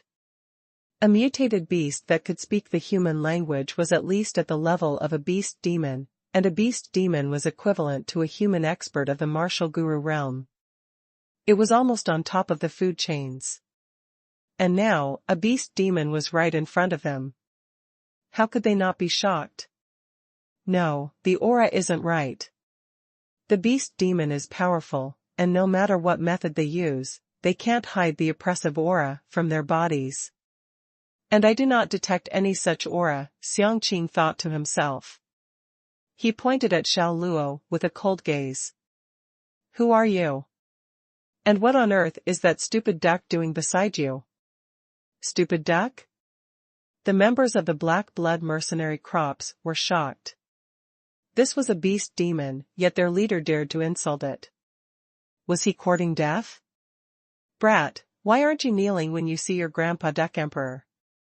Believe it or not, I'll relegate your soul to hell and make you beg for death. The Duck Emperor cleared his throat and brought out his usual posturing again. Humph, stop bluffing, stupid duck. You're not a beast demon at all. The aura of a beast demon is more than 100 times stronger than yours. Xiangqing snorted. Oops, has he seen through my facade? The Duck Emperor was stunned for a moment before he turned to Xiao Luo and said, F***ck, this guy deserves to be the leader of the villains. His talent is indeed high. Xiao Luo glanced at Duck Emperor disdainfully. With your poor acting skills, anyone with a little intelligence would have known that you're not a beast demon, he thought. So it wasn't a beast demon. It seems like it might have taken some miraculous elixir or materials to activate its ability to speak the human language. Everyone in the Black Blood Mercenary Corps murmured and heaved a sigh of relief. When the Ziyue Cave Heaven's disciples and elders heard that, their mood had once again hit rock bottom. They thought that the situation had turned for the better. As it turned out, it wasn't a beast demon at all. Just with an ordinary duck, as well as a young man whose strength was only at the martial master level. How could this pair possibly be a match for this Bast *RD, Xiangqing? Hey, I'm asking you a question. Who are you? What are you doing here? Xiangqing ignored the Duck Emperor, and his gaze landed on Xiao Luo. Of course, he didn't read the letter the deputy commander had passed to him thoroughly, so he didn't realize that the person in front of him was the very man he had been warned him to be careful of. You're the leader of the Black Blood Mercenary Corps? Xiao Luo asked. Hearing that, one of Xiangqing's men shouted, "Are you F***king blind? You don't even know our commander. If you don't give me a satisfactory explanation for why you injured my men, I'll chop you and that F***king duck beside you into pieces and feed you to the dogs, piece by piece." Xiangqing scowled as he sat back on the jade platform. Xiao Luo's expression did not change, and he said, "I've taken over Ziyue Cave Heaven. Take your black blood mercenary crops and get the F***ck down the mountain now. And I'll spare your lives." Hearing those words, everyone in the main hall was startled. This guy's head must have been kicked in the head by a donkey. What nonsense was he spouting? Motherf***, this D***Ned brat was even better at posturing than me. He's the true king of posturing. The Duck Emperor acknowledged Xiao Luo's superior posturing and felt an immediate need to strengthen his skills. However, for Xiao Luo, this is not posturing but a show of strength. He didn't need to be polite to these people, and only those who hadn't reached his level would think that he was posturing. In reality, he was just simplifying things. Xiang Qingwei was stunned for a moment before he smiled playfully and said, "Excuse me, did you just tell us to get down the mountain and you'd spare our lives?" "Yes." Xiao Luo replied and nodded stiffly. When it was confirmed, Xiang Qing immediately laughed out loud from the jade platform. He found it so hilarious that he even slapped his thigh and burst into tears as he held his stomach. "Ha ha, ha ha, ha ha." The entire hall of the Black Blood mercenary crops broke out in raucous laughter. They couldn't control themselves and were extremely amused, for it was like a wimpy kid warning an adult. The disciples and elders from Ziyue Cave Heaven stood silently, in sharp contrast to the Black Blood mercenary crops. When Xiang Qing asked where they had found these so-called reinforcements, the elders' faces turned red, and they were so embarrassed that they could not say anything. Xiang Yangyan shouted at Xiao Luo, "Young man, I appreciate your kind intentions, but you're not their match. Hurry and go down the mountain. There's no need to get involved in this mess." "Yeah, young man, hurry." Most of the members of the Black Blood mercenary crops are martial masters and above, and Xiang Qing has even reached the mid-stage of martial lord. The situation you're in is akin to an ant trying to shake a tree. Hurry up and leave with your tamed beast.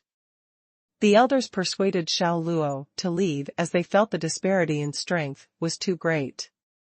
How could they fight with the Black Blood mercenary crops?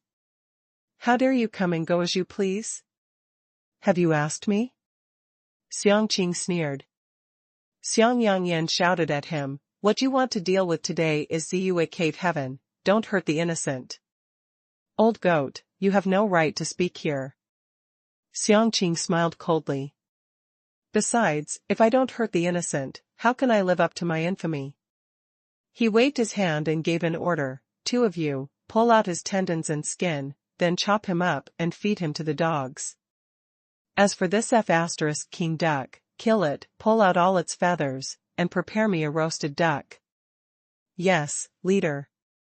Two members of the Black Blood mercenary crops carried out the order and walked up to Xiao Luo. However, before they could touch Xiao Luo's body, they were thrown back by Xiao Luo's true inner force and fell to the ground with blood gushing from their mouths. What the hell? The disciples and elders from Ziyue Cave Heaven had looks of surprise on their faces. The two Black Blood mercenary crops members were both martial masters, yet the young man, Xiao Luo, did not have to move at all and defeated them only using his true inner force. How was this possible? Xiang Qing was stunned for a moment, then his eyes turned cold. "It turns out that you have hidden your aura well. Your true strength isn't just that of a martial master. No wonder you have the courage to challenge me. This is your and your subordinate's last chance. Retreat from here right now, and I will forgive you and not kill you." Xiao Luo had been trying hard to suppress the demon of killing in his heart. In this lawless arcana land where only strength mattered, the demon of killing could win easily. He had given them the chance to choose again and again. It was for them to live indeed, but it was for him to avoid unnecessary killings as well. Yes. Fuck off now, and you will be forgiven and alive. Otherwise, I will flap my wings to kill you. The Duck Emperor took advantage of Xiao Luo's power to validate its existence. Xuanhuan and the elders and disciples of the Ziyue Cave Heaven were feeling nervous for the man and the duck. Even though they had been holding back, there were at least 700 or 800 members of the Black Blood Mercenary Corps there. And they had knives and spears, and even arrows and crossbows. Besides, even the weakest of them were martial arts practitioners at the 10th level. Most of them were martial masters. There were even 10-odd martial spirits. As the leader of the Black Blood Mercenary Corps, Xianxia had even reached the middle stage of martial lord. Facing such a strong team, this man and this duck had extreme low odds of winning. Ha ha ha. Xianxia burst out laughing, lifting his head, as if he had heard the most hilarious joke in this world. Then his face became cold right away. In his right eye, the only eye he had, the intention of killing arose. Fine. Fine. Fine. Throughout my whole life, I've never seen guys like you. You are damn stupid. Go ahead. Kill them. Under his order, 10-odd members of the Black Blood Mercenary Corps immediately jumped onto Xiao Luo and the Duck Emperor with long knives, shouting. Those people could kill to rob. Each of them at least killed one person before. They were extremely aggressive while attacking. Watch out. A female disciple from the Ziyue Cave Heaven shouted spontaneously. The others of the Ziyue Cave Heaven were holding their breaths because of nervousness. Some of them were watching with fear, and others closed their eyes, so that they would not see Xiao Luo and the Duck Emperor being minced bloodily. Facing 10-odd members from the Black Blood Mercenary Corps approaching him, Xiao Luo stomped on the ground. Bang! A deafening blare came. The true inner force was transmitted into the ground from his feet. Like 10-odd drilling ground dragons, they locked on the 10-odd people, and surged towards them fiercely and rapidly. Ah! Tragic screams arose. 10-odd skilled martial masters were sent flying. Blood was gushing out of their mouths and their noses. They fell onto the ground, struggled for some time, and then stopped moving. Those from the Ziyue Cave Heaven were dumbfounded. They were extremely shocked.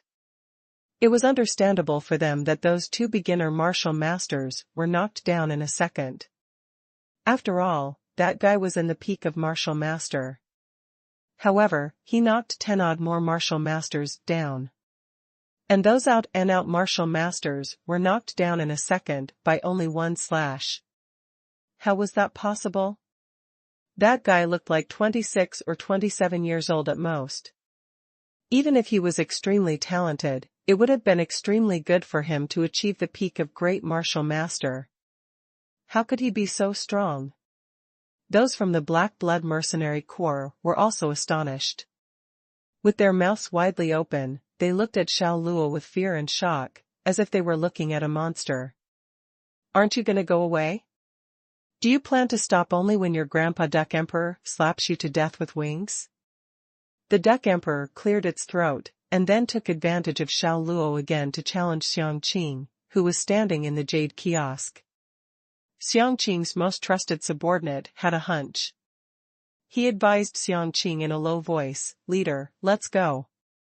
That guy is too weird. I'm afraid we are not his." Pa. Before he could finish, Xianxia gave him a slap, and it made him turn 360 degrees where he was. Pointing at his nose, Xianxia cursed in anger, "I've finally got the opportunity to destroy the Ziyue Cave Heaven.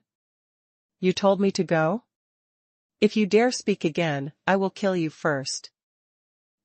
Gang leader, your Grandpa Duck Emperor seemed to overestimate you. Even this subordinate of yours is cleverer than you, scorned the Duck Emperor.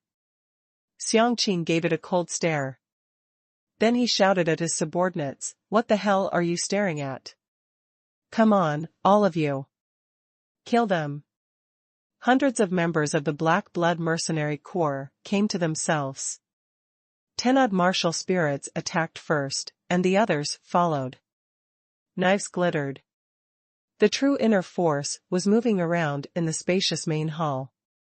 Xiao Luo snorted in a low voice. The dragon saber was unsheathed. A horizontal slash was thrown at the members of the Black Blood Mercenary Corps, who were approaching him fiercely like a troop made up of thousands of soldiers. Zoom. An invisible knife energy in the form of the full moon, moving parallel to the ground silently and extremely fast, penetrated those people's bodies. In only 1 second, those members of the Black Blood Mercenary Corps who had been snarling and charging forward froze, as if they had been petrified. Clang! Xiao Luo sheathed his dragon saber. In the next second, blood gulped out of the chests of those people and burst in the air like a fog. It looked like they had all been shot by a rifle. Then hundreds of people fell onto the ground, screaming. They stopped moving even without any struggle. An intense smell of blood permeated the air. It smelt so disgusting that those who were still alive wanted to puke. This. Xuanhuan and the elders of the Ziyue Cave Heaven opened their eyes widely, extremely shocked. That's too powerful. This young man is at least a martial emperor. That can't be wrong. Only a martial emperor could launch an attack like that. He achieved martial emperor at such a young age. That's incredible. He is horrifyingly talented. The elders were all dumbfounded. They had seen martial emperors before, so they knew what kind of strength a martial emperor could have.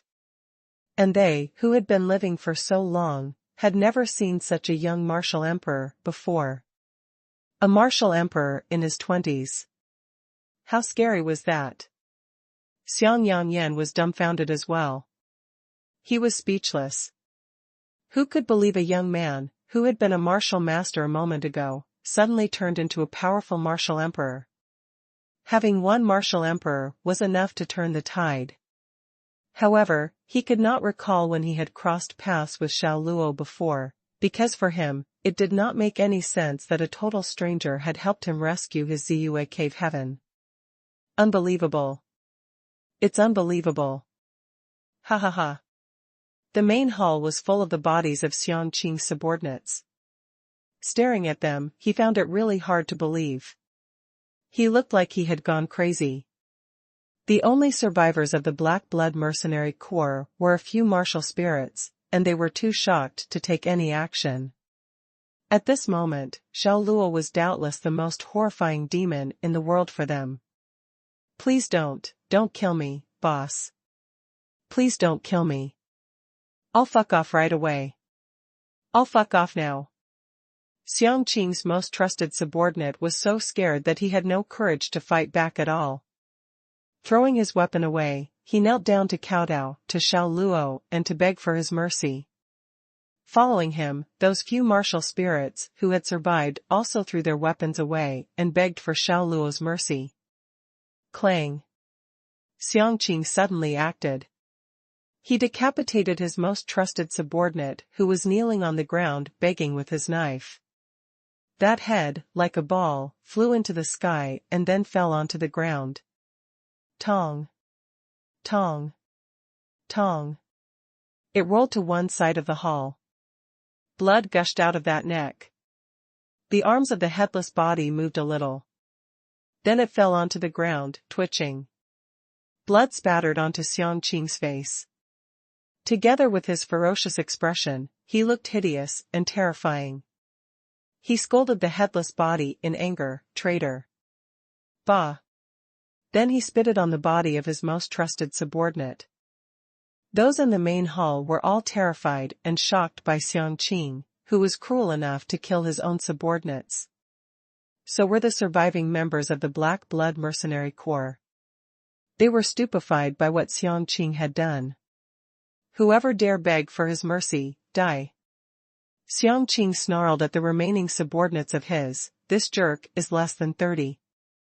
However talented he is at most a martial lord. I'm martial lord, too. Why should I be afraid of him? Go together to kill him. Bang! He gave off a terrifying intention of killing and a suppressive energy, which turned into an invisible hurricane that swept over. Snarling in anger, Xianxia was like a beast that had gone crazy. He launched an attack against Xiao Luo first. His snarls were deafening. He jumped up, holding the handle of his knife with both hands, and then slashed towards Xiao Luo's head, intending to kill the latter into halves in this one attack. The invisible knife energy was surging all over the place. Sweeping across the space, the vast suppressive energy made the atmospheric pressure rise instantly. People felt as if they were being pressed by a giant mountain. The power of martial lord was doubtless demonstrated at this moment. Goddamn jerk. Hold on. I need to go to the toilet first. Facing crazy Xianxia, the Duck Emperor slipped away, which obviously was not any heroic act. It retreated 10-odd miles fast. That knife attack was so scary. It made its feathers stand on end. Xiao Luo ignored it.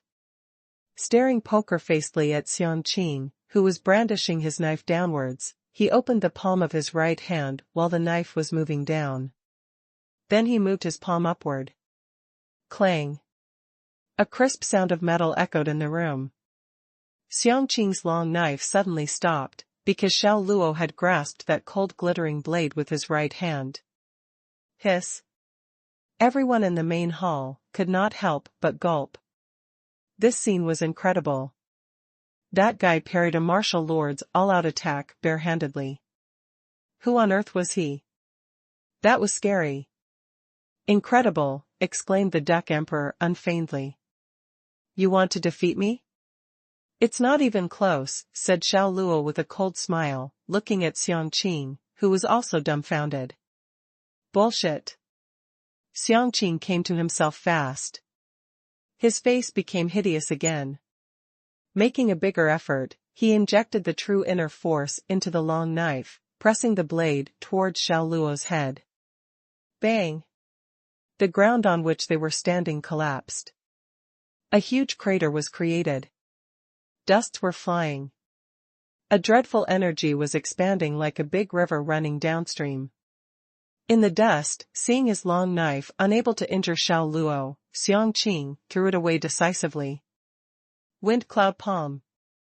Along with a threatening shout, he threw over both of his hands carrying a vast true inner force fiercely towards Xiao Luo's chest, as powerful as an angry beast. That's not good. That's the most powerful martial technique of our sect. Once he is hit by the Wind Cloud Palm, his viscera will instantly explode. Bastard, Xianxia. That's a sneak attack. Young brother, escape. The 10-odd elders of the Ziyue Cave Heaven turned pale. They knew better than anyone the power of the Wind Cloud Palm. With this attack, people could even challenge someone with a higher level of strength. In a fight between a beginner martial lord and a martial lord in the peak, if the latter was hit by this palm, even though he was in the peak of the same level, he would still lose. However, their shouting could not change anything. Xianxia's Wind Cloud Palm hit Xiao Luo's chest hard and solid. Ha ha ha. Xianxia burst out laughing, wild with joy. That was the attack for which he was proud of himself. He could even use it to kill the enemy by smashing his viscera from far away, and he could succeed every time, let alone in a close combat. For him, Xiao Luo would definitely die. However, what really happened was that Xiao Luo remained still. He lowered his head and looked at Xianxia indifferently. Excuse me, what are you laughing at? On hearing that, Xianxia stopped laughing instantly. The laughter was replaced with an unspeakable horror. He lifted his head. His pupils constricted. Sweating heavily, he said in a trembling voice, You. Impossible. Impossible. He could not believe this was what happened. He hit that guy with the wind cloud palm indeed, but why the latter could still speak to him like that without any injury? Xiao Luo's eyes turned cold. Whoosh. It was Xianxing's own knife. Moving across his neck, that sharp blade left him a clear cut. Xianxing's throat was cut open without any difficulty. A pause of 0.03 seconds. Then blood flew out of that cut out of control. Xianxing opened his eyes widely in anger. He took a step back, then another step, with both hands covering his neck. However, he had no way to stop the blood from gushing out. It was not only out of his neck, but also out of his mouth and nose that the blood was gushing. He kept screaming. His voice went hoarse. After 4 or 5 steps back, he finally fell onto the ground, twitching. Except waiting for the arrival of death, there was nothing else that he could do. Right at this moment, it was so quiet in the spacious main hall that people could even hear a pin drop. The members of the Ziyue Cave Heaven were staring with fear. The surviving members of the Black Blood mercenary coups were as pale as a ghost. They could hardly believe their leader had been killed by this nobody in the blink of an eye. Xiao Luo glanced at Xianxing's body, which had stopped struggling, on the ground. He threw away Xianxing's long knife casually, turned around, and then glanced over the key members of the Black Blood mercenary coups who were martial spirits. None of those being glanced at by him did not kneel down to kowtow to him and beg for his mercy, leaving behind the dignity of a martial master. The crisis of the Ziyue Cave Heaven was thus lifted. Hundreds of disciples of the Ziyue Cave Heaven, 10 odd white-haired and white-bearded elders, and the leader Xuanhuan were all shocked.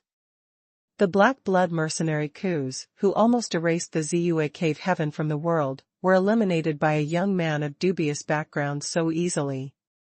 That was unbelievable. Who was this young brother? Why did he help us Ziyue Cave Heaven? Yeah. Did he have some history with us?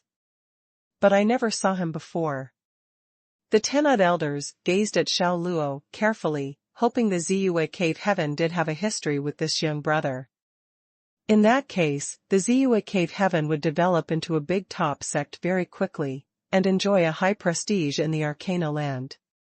It would be totally different from then, when they were in such a decline that they were bullied by a team of the mercenary coups and could not even fight back. Gee, look. Do you think he looks like Lil Tang, who got lost in the Forest of Infinity Edge when he was a kid? Said an elder all of a sudden. The Lil Tang he mentioned was certainly a disciple of the Ziyue Cave Heaven, but got lost in the Forest of Infinity Edge when he was a kid. The other elders echoed him immediately. That's right. Look at his eyes, his nose, and his mouth. It is Lil Tang indeed. Their ages also match, considering how old Lil Tang was when he was lost. He is definitely our Lil Tang. Ha ha ha. We Ziyue Cave Heaven will rise soon. These elders were getting more and more excited. The fact was their impression of Lil Tang was already nearly zero. However, they hoped Xiao Luo had some connection with the Ziyue Cave Heaven so strongly that they persuaded themselves that Xiao Luo was the Lil Tang of the Ziyue Cave Heaven. The elders echoed each other, convincing themselves that Xiao Luo looked like their Lil Tang, the child who got lost in the Forest of the Infinity Edge many years ago. Suddenly, one elder became very emotional. Crying, he asked Xiao Luo, Lil Tang, is that you? Are you Lil Tang? Lil Tang? Frowning slightly, Xiao Luo turned to look at that elder. Lil Tang, I am Grandpa Li. You were so young then. I was the one who taught you how to take in the spiritual energy of the world and convert it to your own true inner force. Do you still remember that? The elder asked in an extremely caring voice.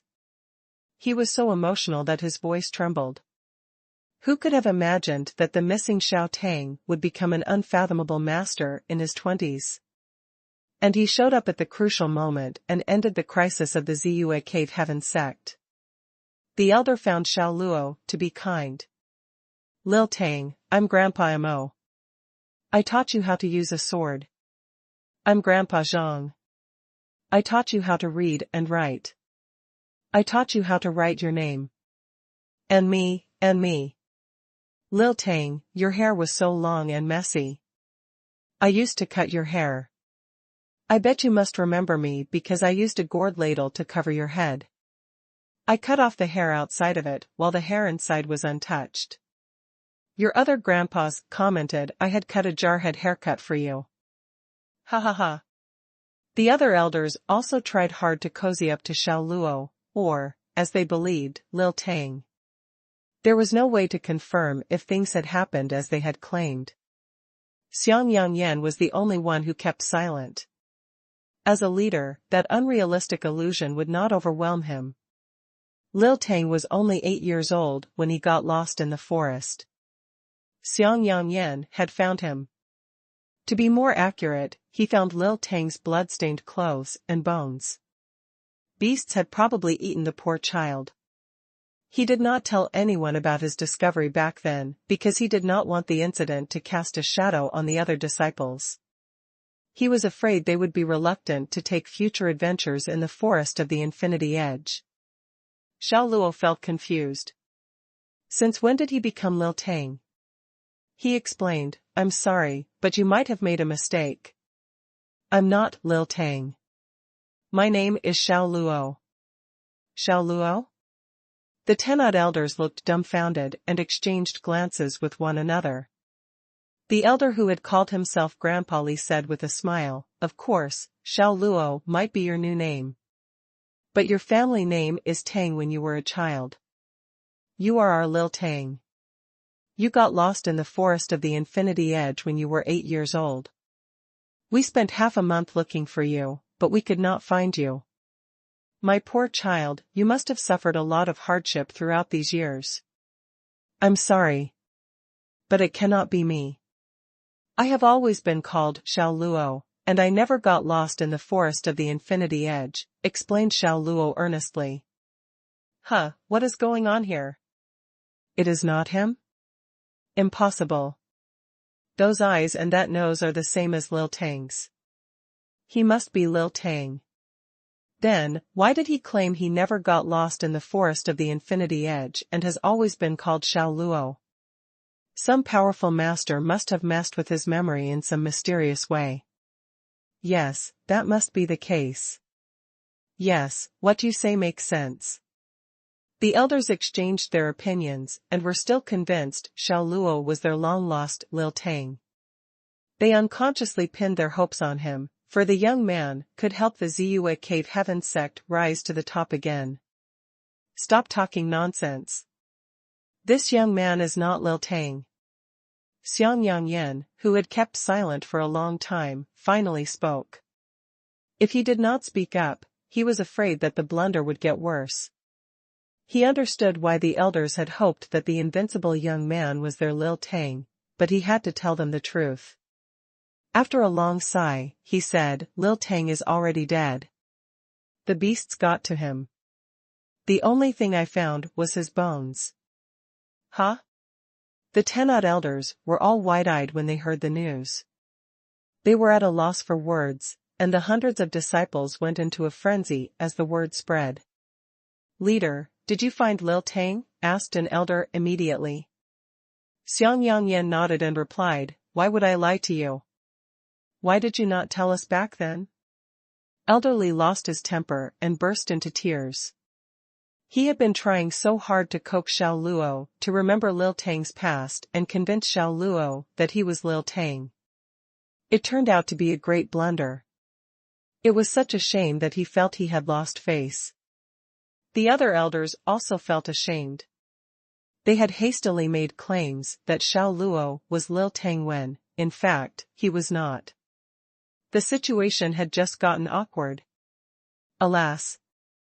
Xianxia let out a sigh without speaking. Master. At that moment, Xuanhuan and the others had arrived at the mountain peak and hurried into the main hall. When he saw that Xianxia and his apprentice brothers and sisters were safe and sound, Xuanhuan felt relieved. The elders and the leader of the Ziyue Cave Heaven sect had sustained internal injuries. They needed some time to recover, but their disciples were all fine. The Ziyue Cave Heaven sect members treated Xiao Luo and the Duck Emperor as their most distinguished guests because they had rescued their sect. Both of them were served the best food, the best wine, and the best clothes, and were lodged at the best place. Xiao Luo had changed into a white robe, in which he looked extremely handsome and charming. He had superb power. It was only natural that many of the female disciples of the Ziyue Cave Heaven sect had fallen in love with him. Xuanhuan finished drawing the map to the sacred place of the Light Clan in 2 days. That was a guide that Xiao Luo had needed. Xuanhuan rolled it up and gave it to him. "Thank you," said Xiao Luo gratefully. "My pleasure, Senior. It is the Ziyue Cave Heaven sect that should be the one to say thank you," Xuanhuan said. He regarded Xiao Luo as their savior, and he felt comfortable calling Xiao Luo his senior. He did not feel awkward at all. "Looks like our journey here is over, and a new one is about to begin. I look forward to it." The Duck Emperor was still in its sailor suit. He had been dressing up and doing his hair a lot these days. He even got a new hairstyle and combed back the feathers on his head with care. It was the legendary hairstyle, preferred by the bosses. Xuanhuan broke into a smile. Then he asked, "Senior, who are you? Do you merely want to visit the sacred place of the Light Clan, to see what it is like?" Ignoring the first question, Xiao Luo only answered the second one. He said jokingly, "Of course. What else can we do there? Create trouble?" "Oh, of course not. Hee hee." Xuanhuan was slightly embarrassed and scratched the back of his head as he smiled awkwardly. He felt he had asked a stupid question. The teleportation portal was outside of another building. It looked like an enormous oval mirror, but the surface of the mirror was colorful lights. The news that Xiao Luo was leaving had spread across the Ziyue Cave Heaven, so hundreds of disciples were already gathered there. When Xiao Luo and the Duck Emperor arrived, the female disciples had butterflies in their stomachs and were all fascinated by him. How could Xiao Luo be so handsome? Yeah. Where did he get that face? He's so handsome. His strength is immeasurable, and he is so charming. Could he be from the sacred place of the Light Clan? Gazing at Xiao Luo, all decked in white, the female disciples felt their cheeks burning. It was only natural that they regarded this handsome and strong man as their Prince Charming. Savior. Xianxia and the elders walked up to Xiao Luo with friendly smiles, acknowledging him as their savior. Xiao Luo nodded to them. "Hey, Xianxia. Can this teleportation portal take us to the Stand City that is tens of thousands of kilometers away?" asked Duck Emperor. He had sized up the portal and did not feel convinced that it was reliable. How was such a thing possible? Xianxia staggered when he heard Duck Emperor addressing him as Xiaoyanzi. He almost fell to the ground. However, since it was Xiao Luo's pet beast, he let it slide. He nodded and explained, "The sacred place of the Light Clan spent hundreds of years building many such portals in the Arcana land. They deployed these portals with configurations that are top secret. These devices certainly can achieve long-distance transportation." Okay. So, it is the sacred place of the Light Clan who invented them. No wonder they are so amazing. But I bet they will need an enormous amount of energy to transport people to such a remote place in a split second, said the Duck Emperor. He patted the shell of the teleportation portal with his wings, and acted as though he was an expert on the matter. Xianxia explained patiently, "Of course. The elders of the Ziyue Cave Heaven and I have to channel a vast amount of true inner force into the portal from time to time to keep it in running condition. Usually, we only get some business people and sect members from Ziyue Cave Heaven using the portal to go to the Stand City. Most of the common folk live ordinary lives. They would not even think about traveling to a strange place that is so far away. So, they seldom use it. Nodding, the Duck Emperor said, makes sense. Once we walk into the teleportation portal, we will arrive at the Stand City, asked Xiao Luo straightforwardly. Yes, but be careful about one thing. Please do not use your true inner force during the transmission. It will affect the operation of the transmitting configuration. If you perform the true inner force, you might deviate away from your original destination. There might be other risks as well, warned Xianxia. There has been an accident before. A man thought it would be fun, so he hit the light wall during the transmission. And the force of the space tore him into pieces, said an elder. The Duck Emperor freaked out and asked, Mother Ducker. Is it that dangerous? It is not dangerous as long as you do not unleash the true inner force. It is super safe. Patting his chest, Swiss Xiaoming guaranteed them. He continued, I have used this transmitting formation over 50 times. Nothing has ever happened to me. The condition not to use the true inner force would only apply to you humans. What about me? Asked the Duck Emperor worriedly. Do not worry. Pet beasts can travel through the teleportation portal safely with their owners, said the same elder with a smile. Pet beasts? The Duck Emperor was so pissed off. The feathers on its head stood on ends when he heard himself referred to as a pet beast. Flapping his wings, he jumped up and shouted at that elder. He said, Who is a pet beast? It is you. And your entire family are pet beasts. 2 days ago, in the main hall, another elder had also referred to the Duck Emperor in the same manner. At that point, the duck had tolerated him. After all, it was not appropriate to get so angry. However, he certainly would not put up with being called a pet beast again. Eh? The duck's behavior had puzzled the elder. He did not know what he had said wrong. Was there a problem with calling it a pet beast? The Duck Emperor flew into a rage, pointed at Xiao Luo, and said, He is the pet beast. Oh, no, he is a human pet, my human pet. Open your eyes wide. Do not make this mistake again. Human pet? The name that Duck Emperor had labeled Xiao Luo with amused the members of the Ziyue Cave Heaven. Kicking the Duck Emperor, Xiao Luo scolded, What nonsense are you uttering? Shrink yourself immediately so you can stay in my pocket. Xiao Luo did not want to appear in public with a 1.5-foot duck. It would attract too many curious gazes. The Duck Emperor had fallen on its face. It was a funny pose as its feathered bottom stuck out in the air when it fell. Goddamn jerk. When I am powerful enough, I will let you know what it feels like being kicked in the ass. He cursed in anger, then shrank his body to the size of a newly hatched baby duckling. He flew into Xiao Luo's pocket with his head was sticking out, looking unhappily at the world at large. Xiao Luo nodded his head at Xianxia and the others as a sign of farewell. Then, without further delay, he walked into the teleportation portal. As he watched Xiao Luo disappear in the colorful lights, Xianxia frowned slightly and had a worried look. Then he let out a long sigh. Elder brother, why did you sigh? Asked a curious elder who was next to him. Our Savior's strength is immeasurable, and the technique he practices is super mysterious and powerful. This place is very far away from the center of Arcana land. Why would such a talented man suddenly pop up here? He had shown up out of the blues.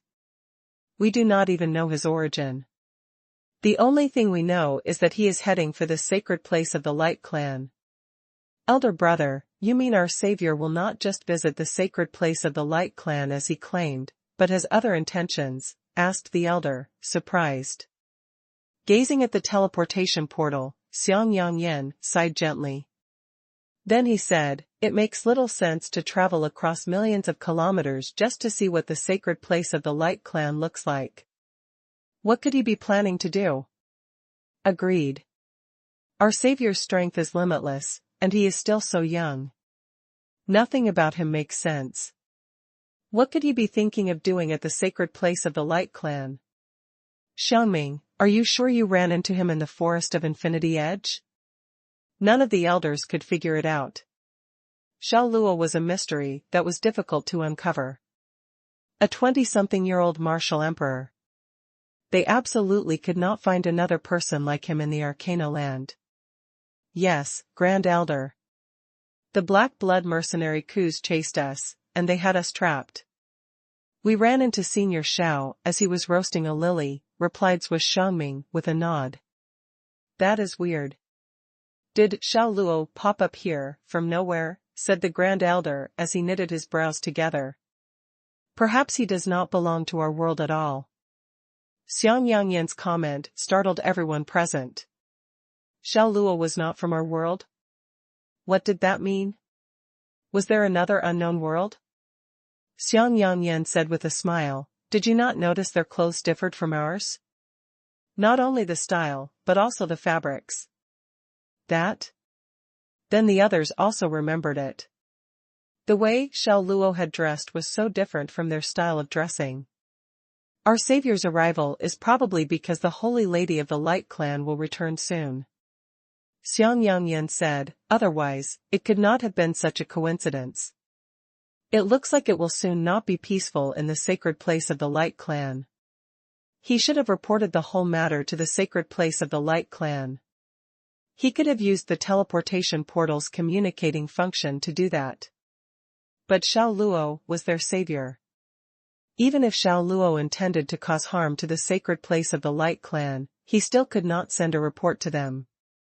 It would go against his conscience. Instead, his concern was about Xiao Luo's safety. The 4 kings of the Light Clan were paramount in their world. They had achieved the martial saint status. No matter how powerful Xiao Luo was, he was not a threat to those at the sacred place of the Light Clan. It would seem more likely that he would find himself behind the 8-ball. Together with the Duck Emperor, Xiao Luo traveled through many colorful walls of light and he quickly realized he was traveling through space.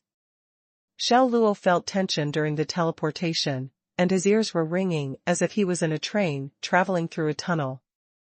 After several dozen seconds, the feeling of traveling through space eased off, then stopped, and they appeared to have arrived. The colorful lights around them disappeared, and they saw a massive circular platform with a high wall around it. He was standing right on it. While he was there, more and more travelers arrived on the round platform, out of nowhere.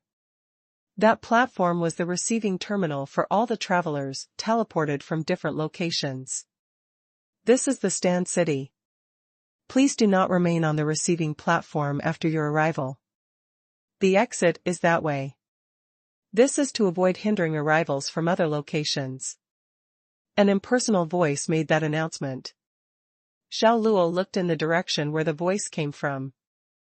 It was a soldier in armor, and there were more soldiers like him teeming around. They appeared to be guards for the receiving terminal, responsible for supervision that place. The soldier pointed at a gate as he spoke, telling those who had arrived on that platform to leave through that gate. Xiao Luo said nothing and just left with the others. After walking out of the gate, he found Stand City to be a bustling place. The streets were full of pedestrians either standing in front of some stall or chit-chatting along the street side. Their clothes were modest. Most of them were wearing short shirts with narrow sleeves and flat shoes. There were men wearing clothes with loose sleeves, too. But their sleeves were short, which exposed their arms. It was a design that enabled the person to unsheath the swords they were carrying at his waist. Some white-clothed men were walking around carrying their swords. With their long beards blowing in the wind, they looked like haughty, extraordinary swordsmen.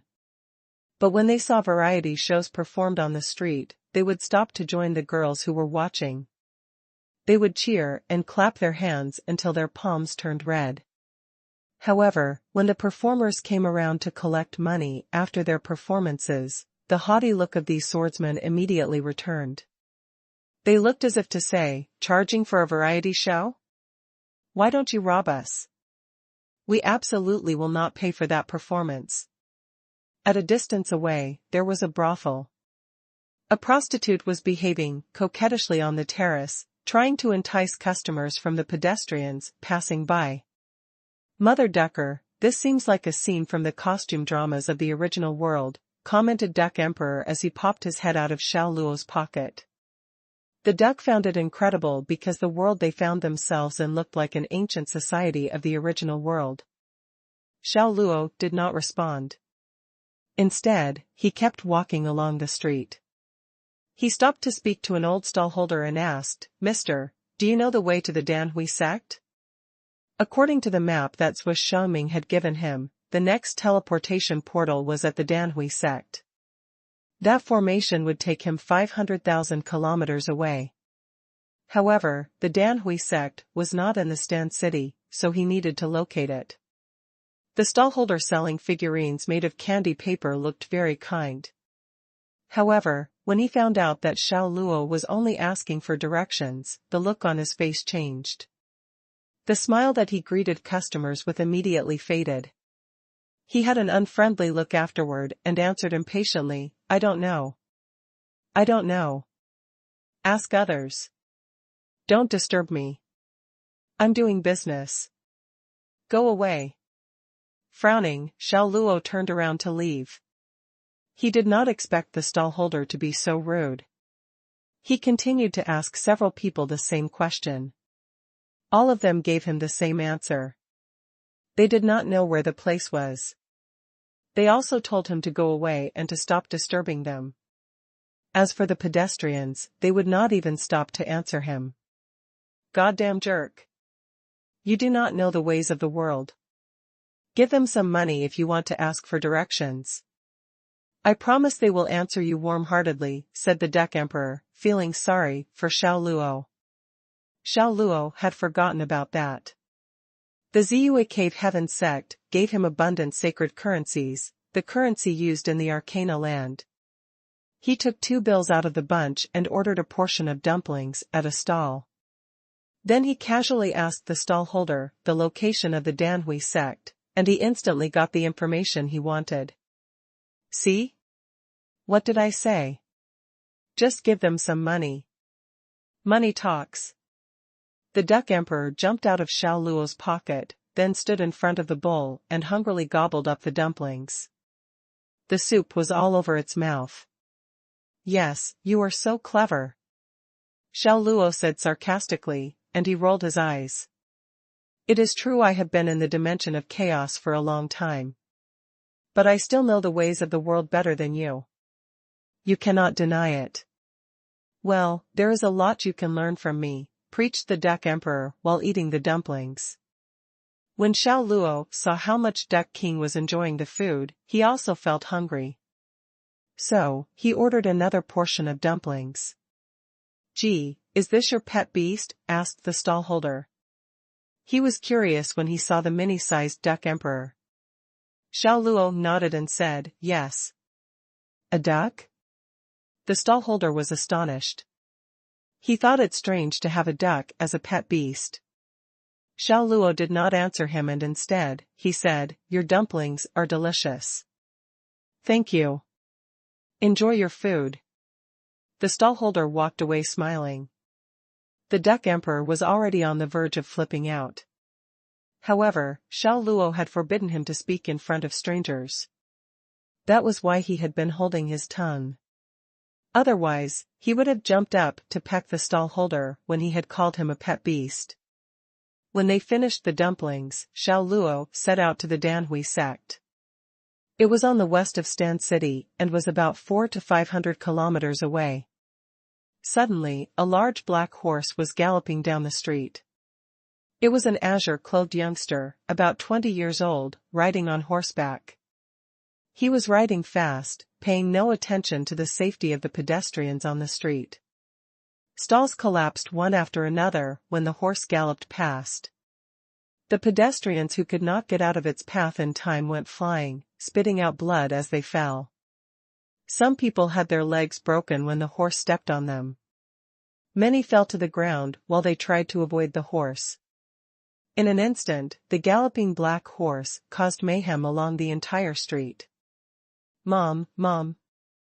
A panic-stricken little girl holding a stick of sugar-coated haws stood crying in the middle of the street. She got separated from her mother in the chaos and was looking around for her. Giddy up! Even when he saw the little girl in his path, the young man on the horseback did not pull back the reins to stop the horse. Instead, he dug his heels into the horse's flanks to quicken its pace. The little girl felt a chill wind blowing at her. She turned around and her pupils dilated. She was so scared that she lost grip of the sugar-coated haws. To the child, the horse looked like a giant mountain. As the enormous animal charged toward her, its speed created a fierce wind, and her bangs flew around her forehead. "Shoot, that little girl is going to get killed," the Duck Emperor shouted in a panic. Xiao Luo sped over as quickly as a flash of lightning to stand in front of the little girl to protect her. The large black horse collided with him. It went flying from the true inner force that Xiao Luo had given off before the horse could reach him. The man and the horse smashed into Xiao Luo's protective field, and the black horse fell to the ground, neighing tragically. Like a kite on a broken string, the young man was thrown sailing in the air from the impact. The young man's skills were good. He found his balance in the air and landed on his feet instead of falling hard on the ground. However, the impact was so strong that he had to take 10-odd steps back to steady himself. The little girl was still in shock. She looked at the brother who had saved her, standing in front of her. Her pair of bell-like eyes filled with innocence, and she stared at Xiao Luo as if she wanted to imprint his face deep into her mind. "Are you hurt in any way?" Xiao Luo asked her. The little girl shook her head. "No," she answered. Then she asked Xiao Luo, "Big brother, are you hurt?" "Your big brother is born with divine strength. Even if an elephant had charged over, it would be the elephant that would die." "What could a horse do to him?" answered the mini-sized Duck Emperor as he flapped his wings in the air. When the little girl heard that, she looked at Xiao Luo with admiration. The children born in the Arcana land had dreams of becoming powerful, and she was no exception. "Sinny! Sinny!" At that moment, the little girl's mother ran over in tears and hugged the little girl tightly. "Mommy, I'm fine. It was Big Brother who saved me," the little girl said gratefully. The woman hurriedly bowed and thanked Xiao Luo. Thank you, thank you. Just take her out of here." Xiao Luo could feel the hostility from the young man on the horse. Since he was going to save them, he took full responsibility. Xiao Luo did not want the young man to lash out at the mother and daughter. The woman seemed to know the person riding the black horse, and he was not a person one would want to offend. After bowing and thanking Xiao Luo repeatedly, she quickly left with her daughter. Talk. Talk talk. A few tall horses trotted over, and the riders were rich young men and women dressed in expensive silk and satin. They got off their horses and went to the aid of the green-robed youth who was riding the black horse. "Young Master Song, what happened?" a fawning woman asked.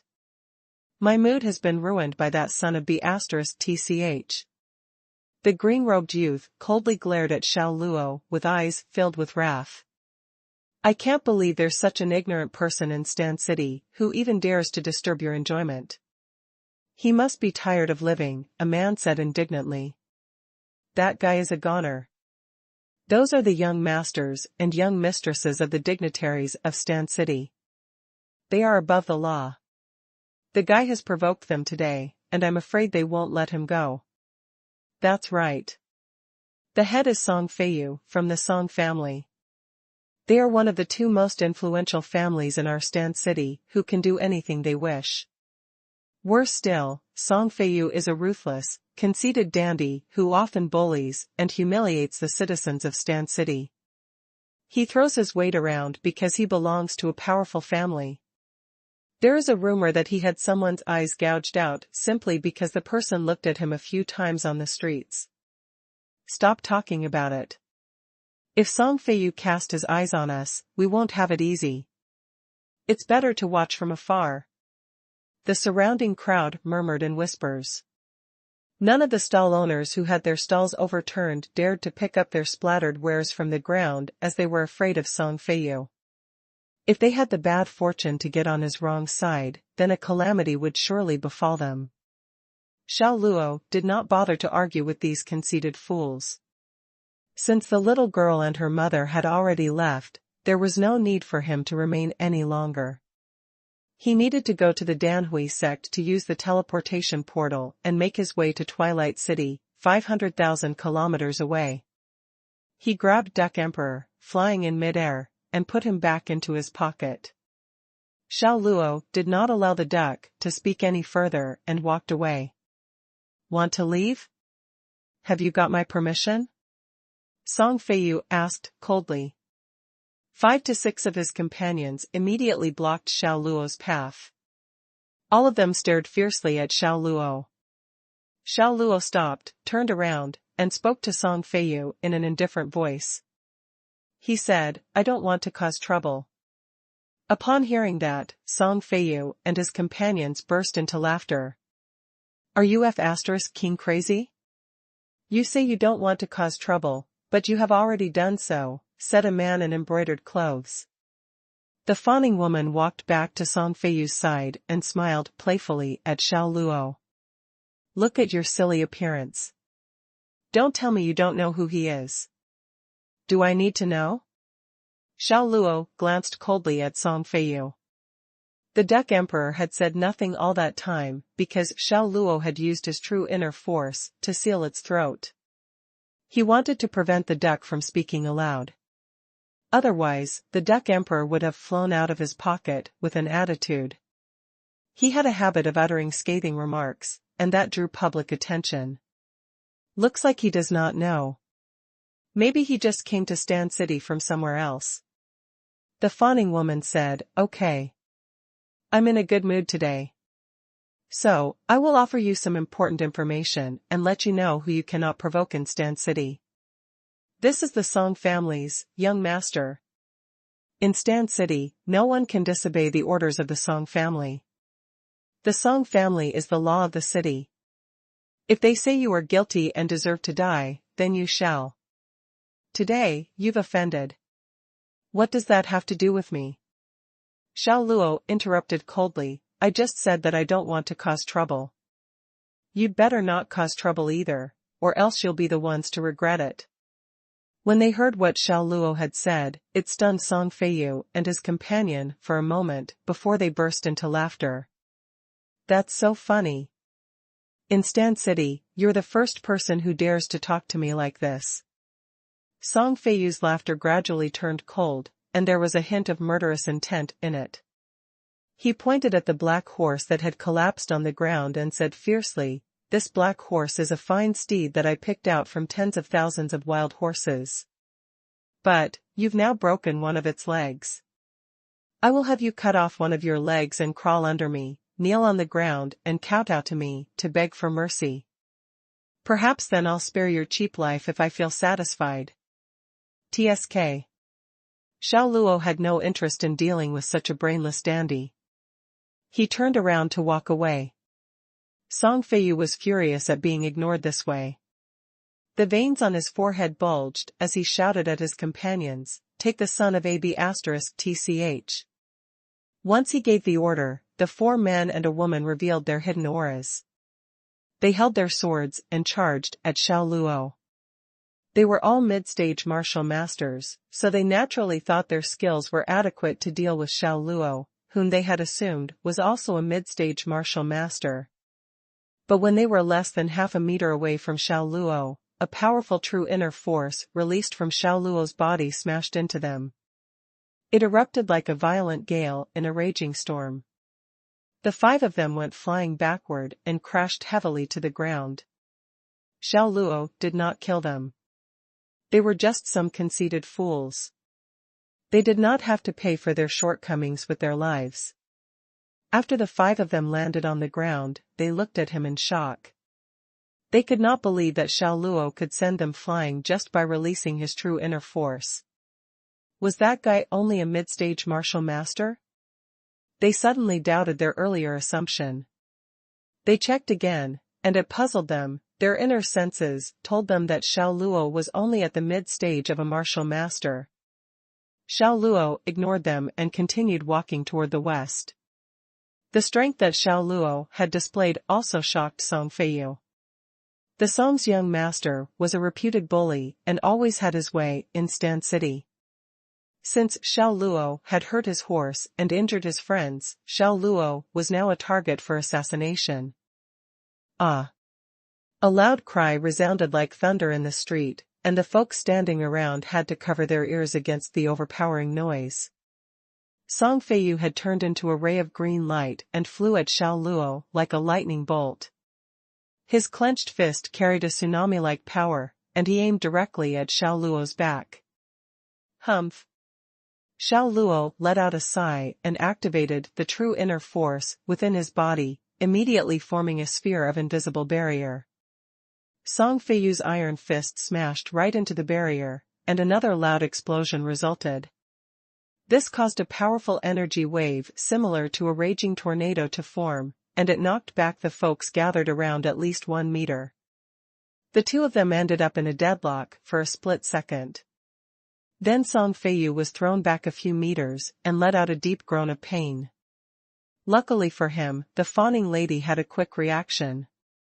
Or else, he would have sprawled on the ground and embarrassed himself in public. The ravaging energy waves slowly subsided, and the tornado-like wind finally soon dissipated. A gigantic hole had formed at the exact location where Song Feiyu had attacked Xiao Luo. There were countless cracks and debris left behind. Song Feiyu just got defeated in one move. Isn't he a great martial master? That's right. Song Feiyu was born with a silver spoon and grew up with an abundance of exotic rare treasures and elixirs. Hence, his cultivation progress was a lot faster than most of his peers, and he already reached the level of a great martial master at a tender age. Even among his peers, he is the most skilled. The young fellow faced a great martial master, but he did not even use his hand. He is undoubtedly more than just a martial master. The gathered people spoke in faint voices, for they were all surprised by Xiao Luo's strength. With the eyes of a vicious wolf, Xiao Luo glared at Song Feiyu and said coldly, "I am warning you for the last time, I don't want to cause a scene, so do not force my hand, or you will regret it." F***CKU, This man is high-leveled. Song Feiyu's eyes were bloodshot, and he clenched his teeth. The fawning lady held him back and hinted that he should not act recklessly. After all, everyone could tell that the man was a high-leveled martial artist. If Song Feiyu insisted on fighting, it would probably not end up well for him. It was a wider choice to bear with it for now. Although Song Feiyu was still angry, he regained some composure.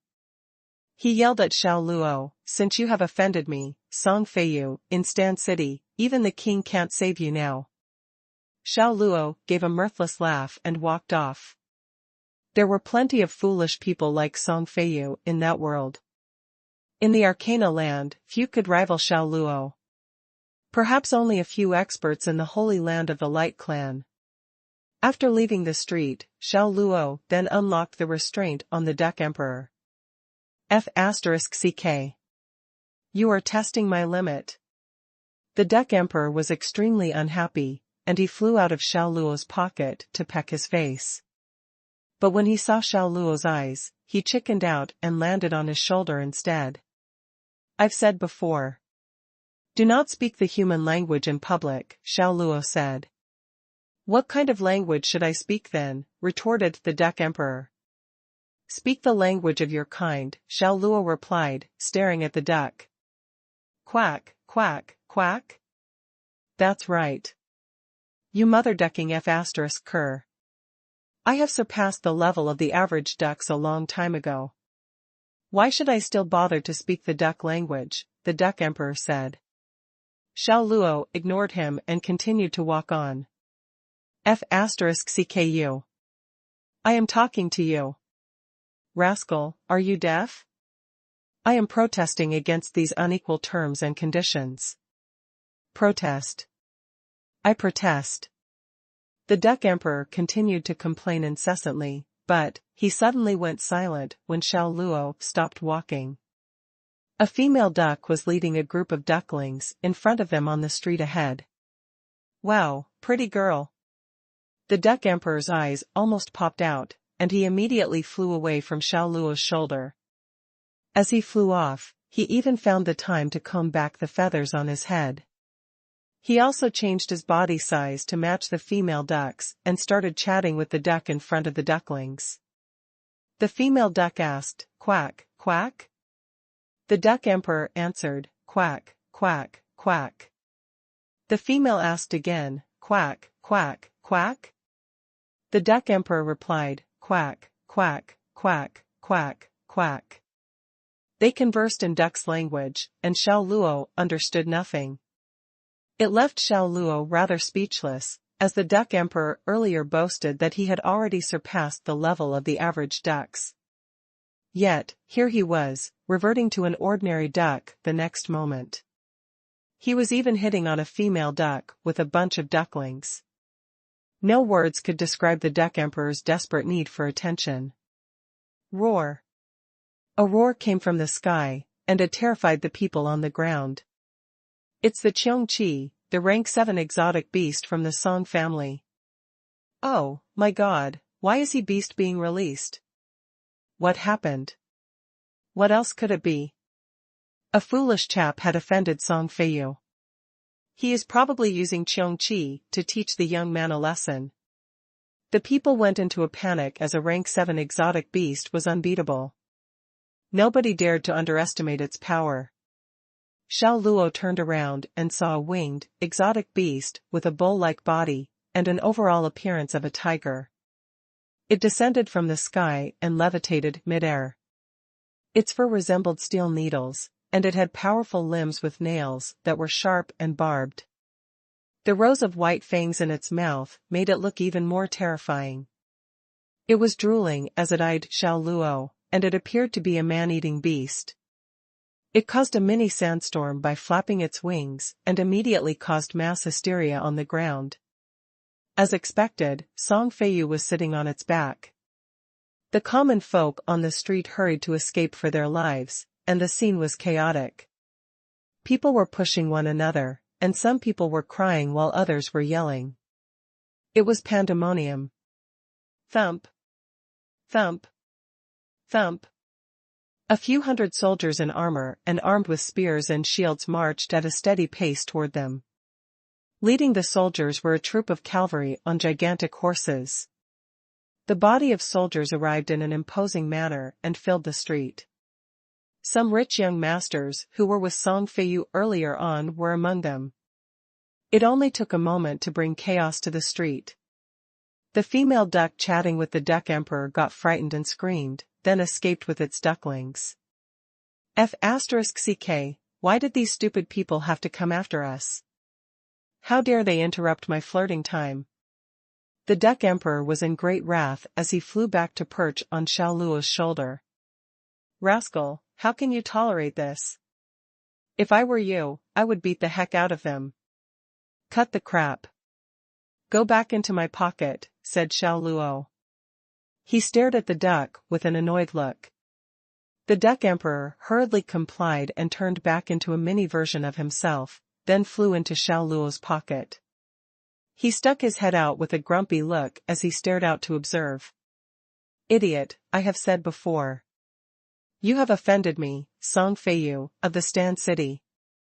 Do not even think about leaving this place alive.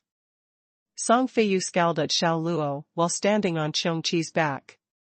He had mobilized some hundreds of his family warriors, and there were at least 20 to 30 fighters who had attained the martial spirit level there. He even included his 7th-ranked exotic beast. At that moment, Song Feiyu looked at Xiao Luo with the same expression on his face as if he was looking at a dead body. Is your name Song Feiyu? Do you want this day next year to be the first anniversary of your death? Xiao Luo asked as he raised his head to look at the arrogant man atop the rank 7 exotic beast, Xianxia, Song Feiyu had lost his patience. The pompous man had trampled on his dignity, and he could not bear it any more. Ha ha, ha ha. Song Feiyu could not stop laughing. Such a brainless jerk. It looks like you don't know how powerful I am. He waved at a guard general below and shouted, "Throw those 2 corpses to him. Let him know what kind of person I am." "Yes, young master," the general responded and obeyed the command immediately. With a wave of the general's hand, the guards moved aside to open up some space for 2 mounted guards to ride forward. Then, they threw 2 corpses, one big and another smaller one, onto the ground close to Xiao Luo. "It's that little girl and her mother." The Duck Emperor's face changed. He did not expect it to be them. The girl and her mother's eyes were closed. Their faces were pale, and there were traces of blood at the corners of their lips. Their fatal wounds were on their chests, caused by spears piercing through their hearts. Xiao Luo's aura froze instantly. An intense aura radiated with him as the focal point. He thought he had saved the little girl's life. He did not expect that he had implicated her and her mother. The anguish he felt was as if a ball of fire was burning in his chest. He raised his head and asked, coldly, "What did they do to provoke you?" "They are mere commoners. With that status, they were unqualified to provoke me," Song Feiyu said. "Then why did you kill them?" Xiao Luo's eyes burned with anger. Song Feiyu laughed again and said, "I felt happy to do so." "Are you satisfied with the explanation?" He smiled casually and looked at Xiao Luo as if he was looking at a fool. "In Stan City, if I want a person dead, then that person will die," he continued. "Very well. None of you will leave this place today. All of you will die here," exclaimed Xiao Luo. The fringe on Xiao Luo's forehead moved with no wind in the air, and his entire body exuded a dangerous force. He is a poor fool. How could he say such ridiculous words at this point? There are 300 guards here. All of them are brave and proficient in battle. There are also over 30 generals in the martial spirit realm. How can a fool like you fight with us? Stop talking nonsense with this fool. The man is only good at bragging. That's right. If we argue with an idiot, it will lower our IQ to that of an idiot. Fool, the sooner you die, the sooner you will be reborn, hee hee. The rich young masters and young mistresses dressed in expensive embroidered clothes giggled. Those young mistresses even deliberately used a coquettish tone to mock Xiao Luo. "General Chu, tear him to pieces," shouted Song Feiyu from Qiongqi's back. He could not wait to see Xiao Luo die on the spot. "Gotcha." The general heeded the order and waved his hand. Immediately, a dozen cavalrymen with spears in their hands charged at Xiao Luo. Without even a thought, Xiao Luo immediately unsheathed his dragon saber and slashed horizontally. The sword unleashed a bang sound when he drew it out. Buzz. The invisible blade power swept out from the dragon saber. Dozens of mounted guards who charged toward Xiao Luo got slashed into pieces. Blood rained down, and countless chunks of chopped-up corpses of the guards and their horses flew about the place. Fresh blood flooded the ground. Hiss. Whether it was the common folk watching from afar, or the Song family's guards witnessing the scene up close, everyone's hearts pounded violently. No one had expected that outcome. Before the remaining guards could recover from their shock, Xiao Luo transformed into a phantom and charged through them. He was so fast that no one could see what he was doing. But wherever he moved, screams rang out. Broken limbs and heads flew all over, and blood rained along his murderous path. The army of 300 guards was losing men at an unimaginable speed. In just a few breaths, the 300 guards of the Song family were all lying in pools of blood, chopped into pieces. When they looked at the corpses on the blood-covered ground, the coxcombs and the general who gave the order all looked stunned. Cold sweat poured like dripping rain. How could that guy turn the place into a slaughterhouse in a blink of an eye? Oh my, what did I just see? Butcher. He is a bloodthirsty butcher. I'm afraid the Song family has offended a chopping board this time. The common folk watching from afar were astonished. All trembled with fear. No one had thought that the harmless-looking young man could turn into a cruel evil and could kill the 300 Song family guards so brutally. It was truly terrifying. Where was that guy's origin? Why was he so brutal when he attacked? You little brat. You scared the hell out of me, muttered the Duck Emperor as he swallowed hard. He was in Xiao Luo's pocket and was in proximity to the killing spree. He was genuinely fearful of Xiao Luo's ruthlessness. Xiao Luo ignored it and chopped off the general's head with his saber. Then, his bloodshot eyes swept across to look at the group of coxcombs, and his killing intent surged. The coxcombs did not stop to think. They hurriedly turned their horses and rode away from Xiao Luo. However, how could Xiao Luo let them leave when he already had his mind made up? The only reason he left them for last was to let them experience the fear before death. Xiao Luo was like an angel of death collecting lives. With a slash of his saber, the 4 conceited fools, along with their horses, got chopped into countless pieces. The only one left alive was the fawning woman. She rode her white horse hard and had already gone more than 100 meters away. However, Xiao Luo only took one step and instantly crossed that distance to step in front of her horse, blocking her path. Ah! The woman screamed as she lost control. Her horse reared up because it could sense Xiao Luo's murderous aura. The woman fell from the horse. Don't kill me, don't kill me. She looked at Xiao Luo, closing in on her, and pleaded in fear. Her previous haughty attitude of looking at him as a joke was not there anymore. Sorry, I have already given you a chance. Xiao Luo came up to her and gave her a condescending look before swinging down his dragon saber. The woman's head immediately left her neck and rolled to the side like a ball. So, unexpectedly, 300 guards and a few conceited fools had all died there. A thick, pungent smell of blood filled the atmosphere. The blood that flowed out from the corpses gathered into streams, and steam rose from the surface. It was a place of blood and corpses. It was like a living hell. Song Feiyu, it is your turn. Xiao Luo raised his head and pointed his blood-stained dragon saber at Song Feiyu with a murderous stare. At that moment, Song Feiyu's face turned pale. He could not believe that the 300 guards of his family would die just like that. They had no time to put up any resistance. Even his friends were all decapitated. The fawning woman was his paramour, and only last night they had sex in bed. But now, she had become a headless, bloody corpse. The turn of events was so drastic that he could not accept it. However, Song Feiyu was a viciously cruel person and had killed many people. The bloody carnage certainly did not intimidate him.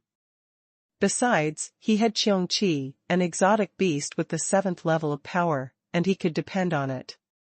Even with a rival like Xiao Luo, he was not afraid at all. My turn? Are you sure you want to do this? Song Feiyu gave a frosty smile. Then, at his command, Xianxia charged down at a breakneck speed from midair. He came like a gale, and clouds of dust flew into the sky. The strong wind sent many of the body parts flying off the ground. With its big mouth wide opened and sharp teeth bared, Xianxia went straight for Xiao Luo in a fierce swoop. It extended its 2 muscular forelegs to grasp him with black shining claws that looked like hooks and were remarkably sharp. Once those things pierced into one's body, there would be no way to escape them. The more one struggled, the more painful one would feel. Facing the giant exotic beast as large as an elephant, Xiao Luo's face looked as calm as the surface of a lake. He extended the palm of his right hand and thrust it forward. A vast amount of true inner force immediately formed an invisible shield. Boom! Xianxia smashed forcefully against the true inner force shield that flowed out of the palm of Xiao Luo's right hand. An ear-piercing screech issued from the beast. The flagstones ripped from the paved ground, flew up, and exploded in the air. The destructive power caused by the impact expanded far and wide within the surrounding vicinity. He warded off Xianxia's attack on his own. That young man is unbelievably powerful. What martial arts level is he? He should be 25 or 26 years old, but his talents seem to be unfathomable. The stronger his enemy, the stronger he gets. Those watching the fight from afar were astonished. As common folk of the Stand City, they were familiar with Xianxia's strength. An all-out attack could collapse a mansion in an instant. Some say the songs fed and raised Xianxia in a despicable manner. The beast fed on the Song family's insubordinate servants. They pushed those servants into Xianxia's cage, and the creature ate them alive. Dumb *SS, go to hell. Song Feiyu, on Xianxia's back, was seething with anger. He flung his long knife right between Xiao Luo's eyes. Unfortunately, even though his throw was fast and true, it still could not penetrate the shield of Xiao Luo's true inner force. It was immobilized about 8 inches before it reached Xiao Luo, and hung in mid-air, moving no further. Xiao Luo looked dangerous and cold. He wielded the dragon saber in a downward stroke. Xianxia screeched loudly as the dragon saber sliced off its left wing, and blood gushed out. At the same moment, Song Feiyu felt a sharp pain in his left arm. He looked down at it. To his surprise and horror, he could not find his left arm. It was not there. The dragon saber had not only cut off Xianxia's left wing, but also his left arm. And blood was spurting from the cut wound. Arg! Struck by the sharp pain, Song Feiyu kept screaming and shouting. He even lost grip of the knife in his right hand. Xiao Luo extended his hand to grasp Song Feiyu's collar before he kicked Xianxia. Bam! The kick, laden with the true inner force energy, was dreadfully explosive. The giant beast, Xianxia, was sent flying back at high speed, almost parallel to the ground, and lost its aura of an exotic beast. Bam! Bam! Bam! It crashed into 3 buildings, bringing them all down. In the end, Xianxia was buried underneath heaps of stones and dust. Mother Ducker, what a powerful kick, exclaimed the Duck Emperor, unable to contain his amazement. The crowd watching felt the same. What was taking place sent shivers down their spines, and they felt dreadfully anxious. Xianxia was an exotic beast of the 7th level, and the young man took it down with just a kick. Who the hell was that guy? Xiao Luo then lifted Song Feiyu into the air by his collar. Sensing Xiao Luo's apparent intention to kill him, Song Feiyu turned pale with fear. He cried, "Let go of me! Let go of me! Let go of you?" Xiao Luo said. He laughed and continued, "I'm sorry. But I told you. All of you will die." Xiao Luo had already sentenced Song Feiyu to death earlier on, the moment he saw the bodies of the little girl and her mother thrown before him. "I'm the young master of the Song family. If you kill me, the family elders and my father will avenge me and kill you. No matter how far you escape, they will chase you down. And my grandpa is with the Danhui sect. If he knows you killed me, he definitely won't forgive you. He will throw you into a furnace and burn you to death, then refine you into elixirs." Xiao Luo was in a killing frenzy, and Song Feiyu threatened Xiao Luo with everything he had. Song Feiyu was still convinced that Xiao Luo would lose the courage to kill him. "You have resources in the Danhui sect?" Xiao Luo hesitated. After all, he was going to the Danhui sect to use their teleportation portal. Therefore, Xiao Luo had to think twice. But the answer quickly came to him. He realized people who could be so bossy in the Stand City must have strong backing. It was understandable that Song Feiyu would have resources in the Danhui sect. Song Feiyu thought Xiao Luo was afraid, and for a moment he even forgot about the pain of his severed arm. Lifting his head arrogantly, he said with pride, "Of course. My grandpa is an elder of the Danhui sect. He is well respected there." After a pause, he went on, "Well, I think your attainments are not bad. Why don't you join the Song family and work for us? As long as you join the Songs, I'll forget what happened between us." It was just a stalling tactic. After Xiao Luo cut his arm off, Song Feiyu would use any method to avenge himself, and they would be 10 times or even 100 times crueler. There was no way that he would reconcile with Xiao Luo. Xiao Luo saw the deceit hidden in Song Feiyu's smile. He knew Song Feiyu was tricking him. To work for the Song family? Xiao Luo smiled mockingly and said, "For me, the Songs are nothing. Even the Danhui sect is nothing to me, let alone the Songs." "That goddamn jerk is bluffing again," the Duck Emperor murmured. Despite what he said, the duck knew clearly that Xiao Luo was not bluffing.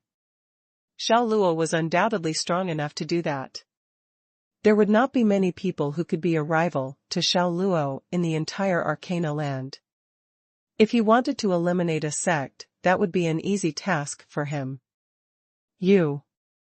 Song Feiyu's face froze. Gritting his teeth, he stared at Xiao Luo. Xiao Luo stopped chatting with him. A glint of the knife and blood spurted out. Song Feiyu's other arm flew as it separated from his body. Arg! The savage scream froze the blood of those who heard. It sounded like a punishment carried out in the deepest level of hell. The crowd that watched unconsciously shivered from fright. Xiao Luo threw the armless Song Feiyu beside the bodies of the little girl and her mother. He took a step forward and raised the dragon saber high. Don't kill me. I won't do that again. Please," pleaded Song Feiyu. His eyes were full of fear, and his pupils dilated from it. Facing death, he lost control of his bladder and wet his pants. Xiao Luo was emotionless. He brought his saber down in one fell stroke and decapitated Song Feiyu. Blood spurted. Song Feiyu's headless body twitched, then stopped moving after a while. There was only one word that came to the minds of the crowd watching from afar: demon. Goddamn jerk. I will not have the nerve to do anything in front of you in the future. You cut him like cutting a cabbage. That was too cruel. The Duck Emperor's small body was shaking. He always saw Xiao Luo as having a low-key personality, and it was a total surprise that Xiao Luo had such a heartless and cruel side to him. His propensity to kill seemed to be natural. Everyone freaked out. Or perhaps it was the duck that freaked out. You do not think I should have killed them? Xiao Luo found a cart and put the bodies of the little girl and her mother onto it. He also had a daughter, Su Xiaobei.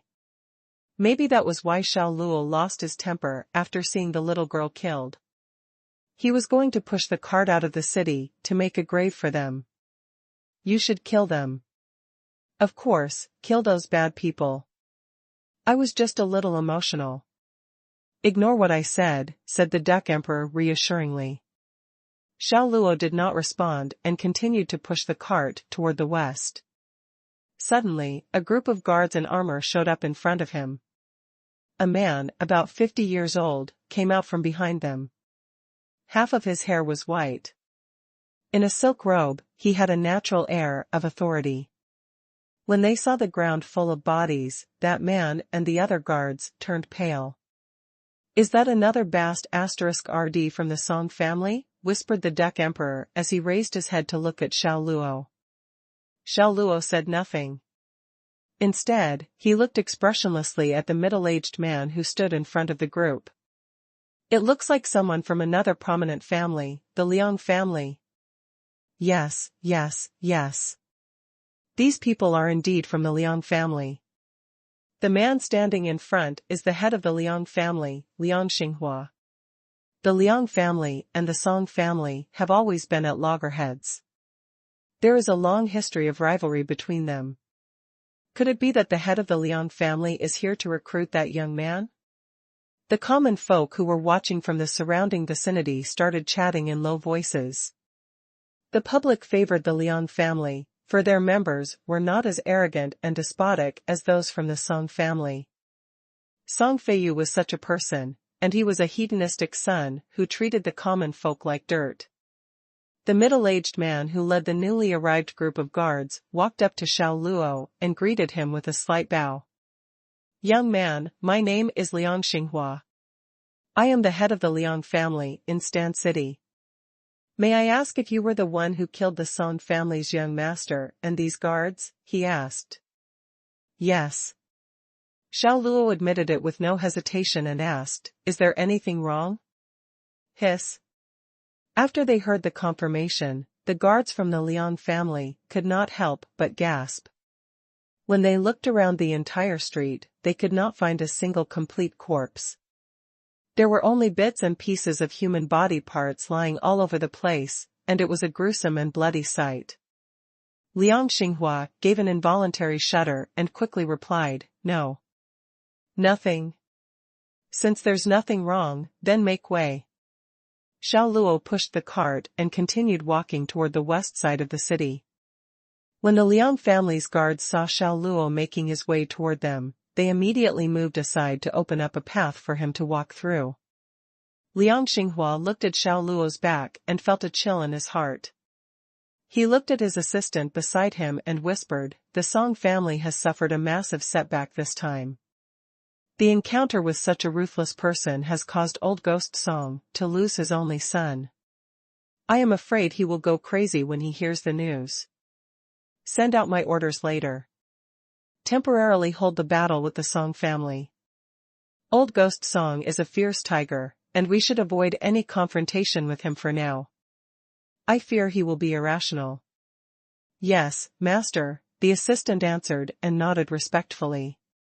Swish. Swish. Swish. Suddenly, several figures dashed over at great speed from a distance.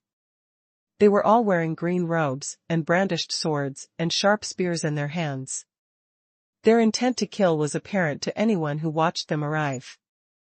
Master Song and several senior elders of the Song family had finally come. Liang Xinghua's expression changed slightly, and he immediately went forward to greet a middle-aged man among them. Liang Xinghua put on a solemn face and said, "Brother Song, you are here."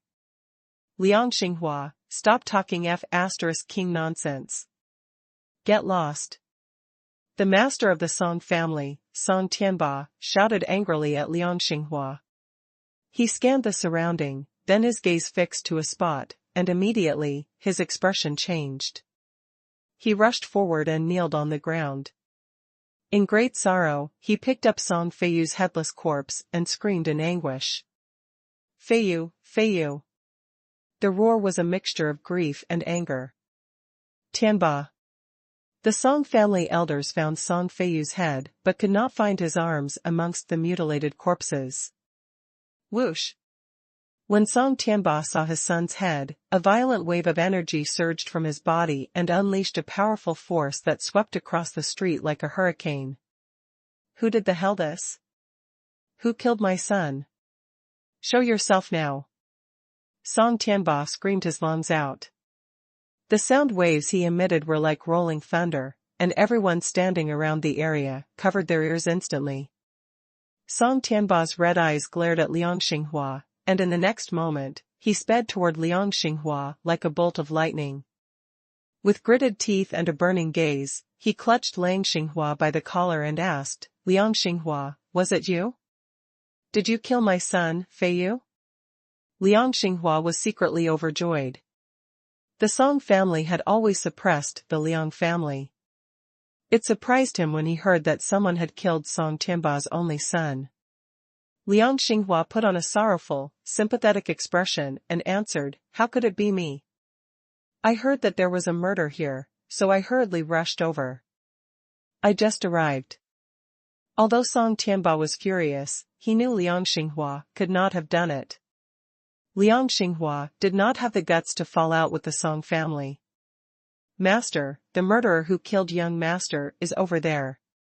At that moment, one of the Song family servants pointed at Xiao Luo, who was pushing the cart 100 meters away. I'll take his life. Song Tianba released Liang Xinghua from his grasp. Then he instantly turned into a bluish shadow and moved with lightning speed to chase after Xiao Luo. Song Tianba had an overwhelming desire to kill his son's murderer. Losing his only son had caused such a fit of intense anger that it consumed his mind. All he could think of was the evil, torturous ways he would deal with the man who had killed his son. He would start by tearing the person into pieces. Master, that young man has signed his death warrant. Song Tianba is already one step into the martial lord realm. No matter how talented the young chap is, he is only at the martial spirit realm. Song Tianba can easily kill him, Liang Xinghua's assistant whispered, worrying for Xiao Luo. Liang Xinghua chuckled and said, what does his death have to do with us? However, since he killed Song's only son, after he dies, I'll find a good place to bury his body as a gesture of gratitude. You will pay for my son's life. In a split second, Song Tianba was right behind Xiao Luo. His aura was potently powerful and his immense energy ripped the stone slabs from the ground, sending them flying upward. They exploded in midair. He held no weapon, and he struck Xiao Luo's back with his bare hand. His right palm channeled a terrifying force of inner energy, and there was a sound of a whistling wind as it moved toward Xiao Luo. The vibration created from Song Tianba's strike distorted the air around his palm. If he had struck a boulder, it would instantly turn into powder. One could only imagine what it would do when it hit human flesh and blood. Xiao Luo sensed Song Tianba was about to strike him from behind. With a fierce look on his face, he swiftly turned around and thrust out his palm instinctively. He did not even have to think about it. Bam! The energy flowing from their palms met in midair, creating a thunderous blast. The intense palm power swirled around crazily like angry waves. The air around them distorted, and the ground underneath them cracked. Then Song Tianba, who initiated the attack, was sent flying back like a cannonball. Boom! He crashed into a brick house and caused it to collapse like a house of cards. Song Tianba lay buried under gravel, broken tiles, and bricks. What? After witnessing what had happened, Liang Xinghua and the Song family elders gulped as they stared at Xiao Luo with their eyes wide open in shock and fear. He was a fearsome monster in their eyes. The crowd watching from afar felt the same, and everyone broke out in a cold sweat, disbelieving what they had seen. It is impossible. Song Tianba is a strong martial lord at his peak. It cannot be that he went flying from merely one palm attack by that guy. Could the young man have achieved the martial emperor level? Liang Xinghua's deputy muttered. He stood there looking stupefied. Martial emperor? A martial emperor in his 20s? It was a tremendous surprise for Liang Xinghua. He achieved the peak of the martial lord level when he was almost 50. He not only worked hard but took extraordinary elixirs refined by the Danhui sect. But what about that youngster? How did he become so talented? In his mind, Xiao Luo's image transformed to be as large as a mountain. He felt indiscernible pressure from the presence of this young man. At first, the elders of the Song family prepared to attack Xiao Luo. But after they saw Song Tianba being thrown back after he attacked Xiao Luo, they were suddenly at a loss. They did not know what to do next. Boom! Bricks and tiles flew into the air, throwing clouds of dust above the debris. Song Tianba broke out from where he was trapped. Covered in dust, there was blood at the corner of his mouth, but the pain he felt from the loss of his son was still raging within him. His eyes were red, and he was emanating aggressive energy. Tianba. Some elders came up to him. As long as Song Tianba was alive, they still found their courage. Tianba, this guy is a freak. He is holding back. We cannot figure out what level he belongs to. Do not go against him alone.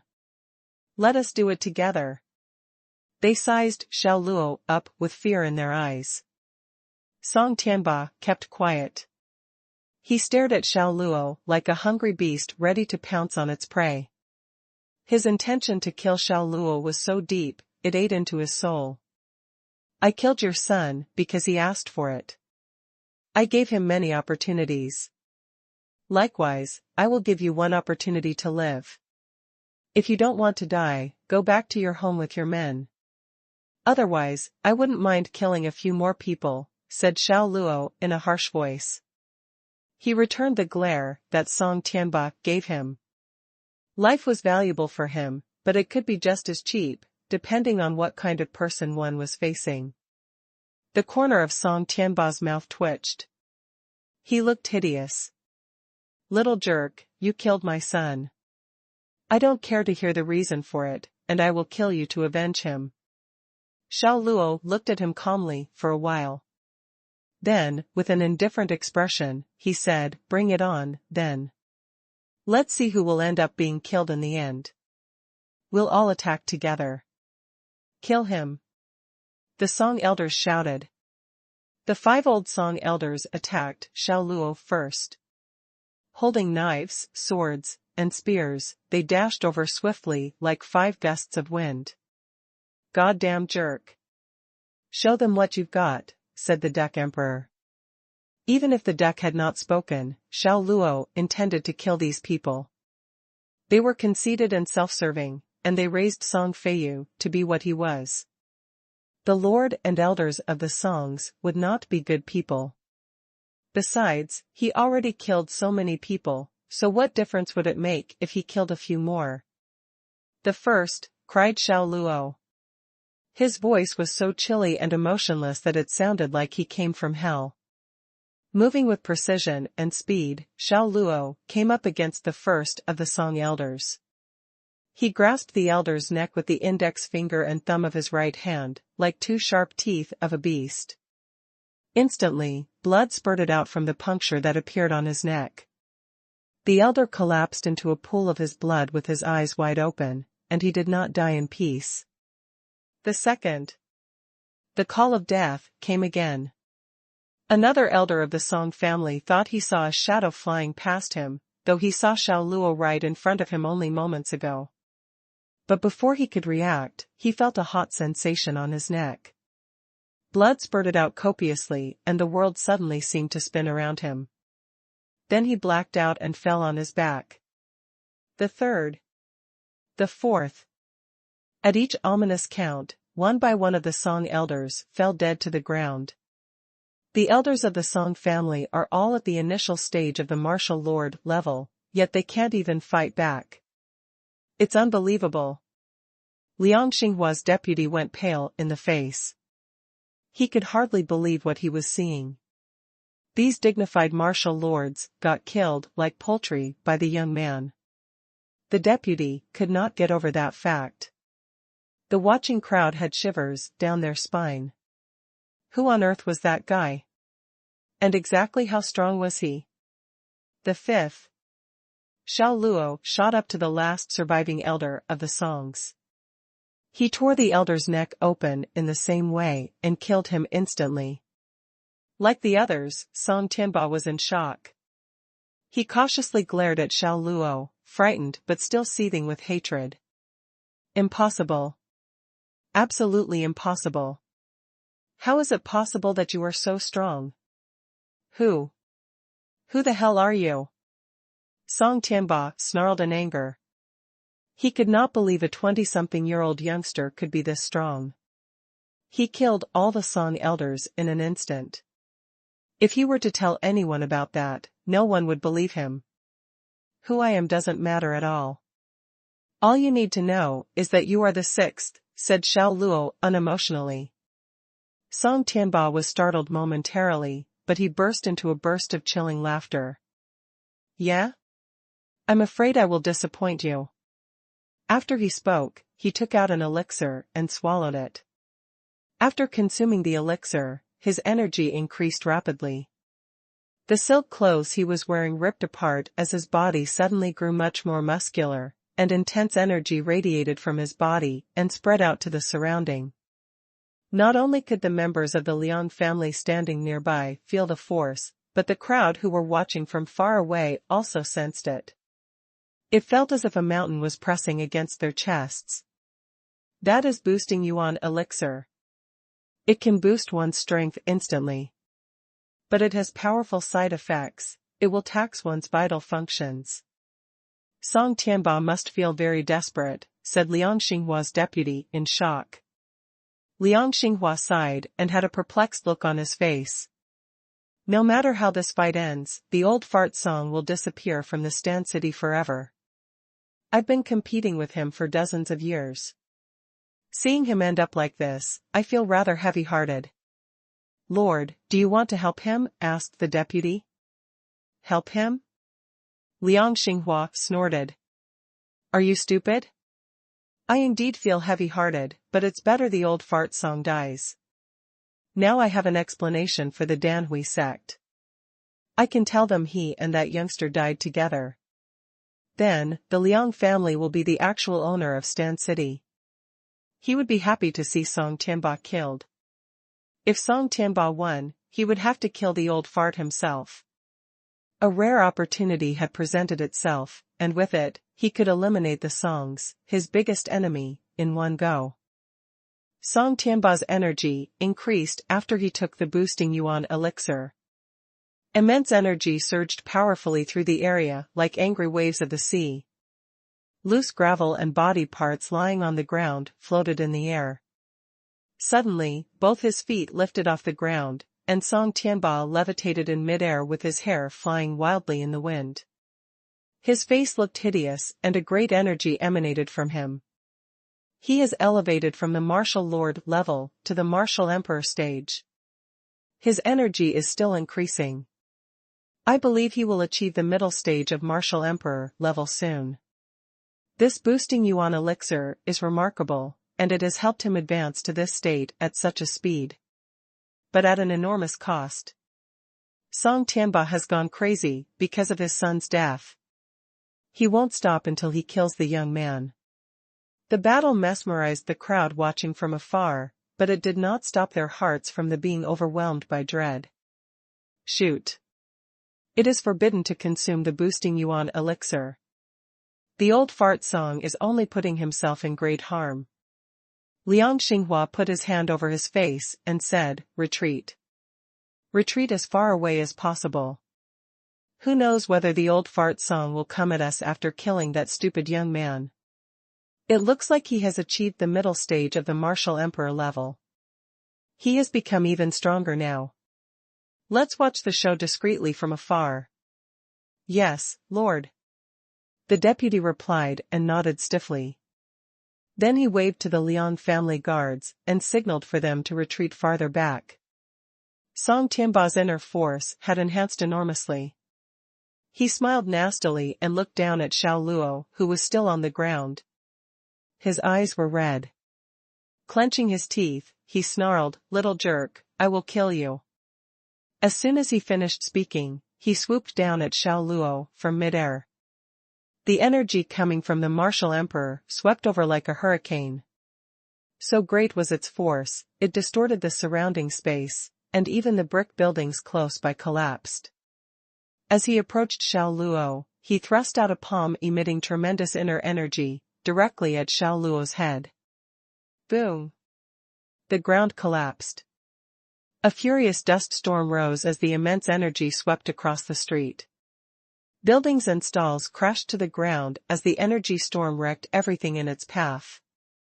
It was so powerful it reached the crowd who watched from afar. Many fell to the ground, while some were even sent flying. Liang Xinghua's deputy was dazed.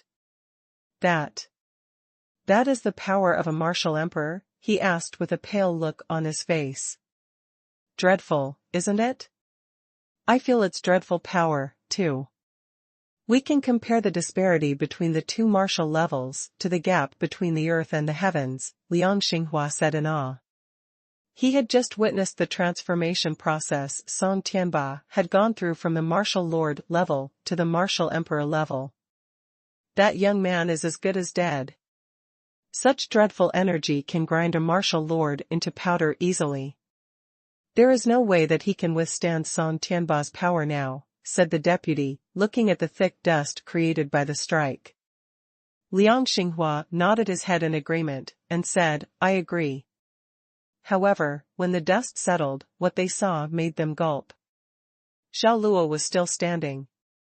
His hands were still on the cart. The true inner force he exerted not only protected him but kept the little girl and her mother's bodies on the cart intact. Though the surrounding ground had collapsed, the area where he stood remained undamaged. That palm strike from Song Tianba did not even touch Xiao Luo's body. It only deflected off the true inner force that he exerted. Then Xiao Luo made his move as he stomped his right foot. Bam! Song Tianba's energy was still locked with Xiao Luo's true inner force when it burst with a thunderous blast. Song Tianba spit out blood instantly, and like a lost kite swept away in a gale, he lost his balance and went flying backward. He fell hard to the ground about 10 or 20 miles away. The exchange petrified Liang Xinghua and everyone who watched. They could not hide the look of shock in their eyes. How? How is that possible? Song Tianba achieved martial emperor after taking the boosting yuan elixir. Yet he can't defeat that young man? Is that young man a monster? His strength is unfathomable. Everyone was astonished, and what they saw only made them doubt their understanding of the levels and strengths in the martial arts world. Holding the dragon saber firmly in his hand, Xiao Luo looked a frightful sight as he stood alone. He looked as if he despised the entire world, and the look on his face astounded everyone there. My lord, has he achieved the martial emperor level, too? But how is that possible? He looks only 25 or 26 years old. Even if he started cultivating as soon as he was born, he still could not have progressed so rapidly, said Liang Xinghua's deputy.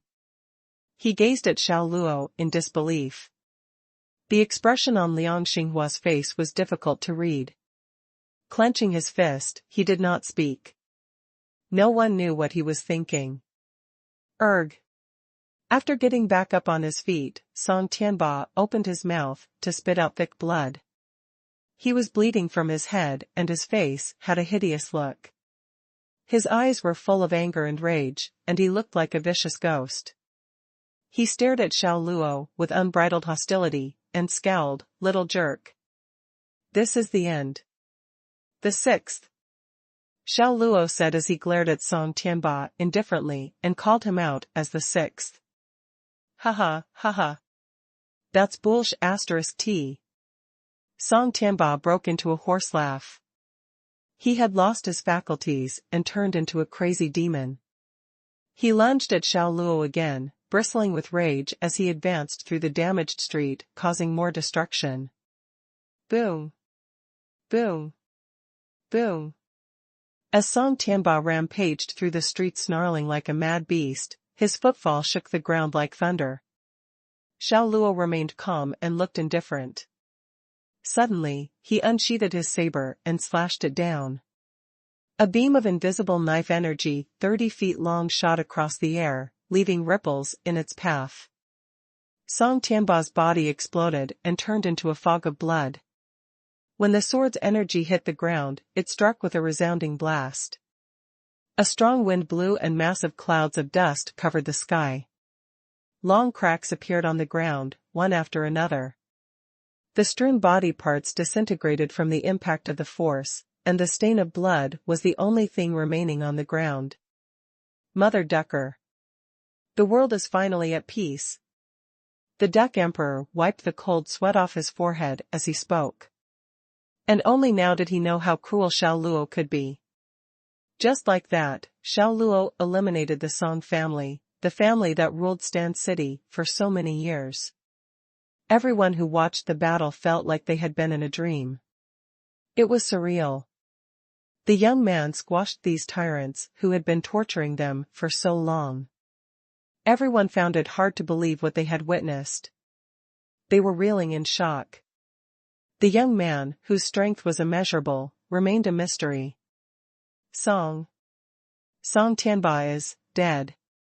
Liang Xinghua's deputy looked very pale.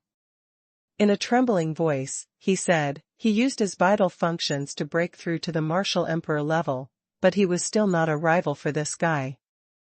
Liang Xinghua was beyond the state of shock. If the young guy killed Song Tianba, it meant he was at least a martial emperor. A martial emperor in his 20s? What's wrong with the world?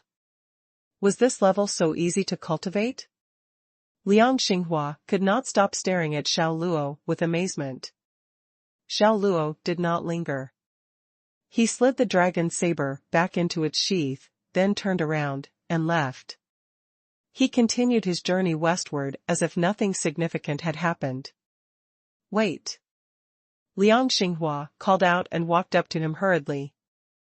Liang Xinghua quickly caught up to Xiao Luo. Then he made a formal bow to Xiao Luo with both hands folded in front of him.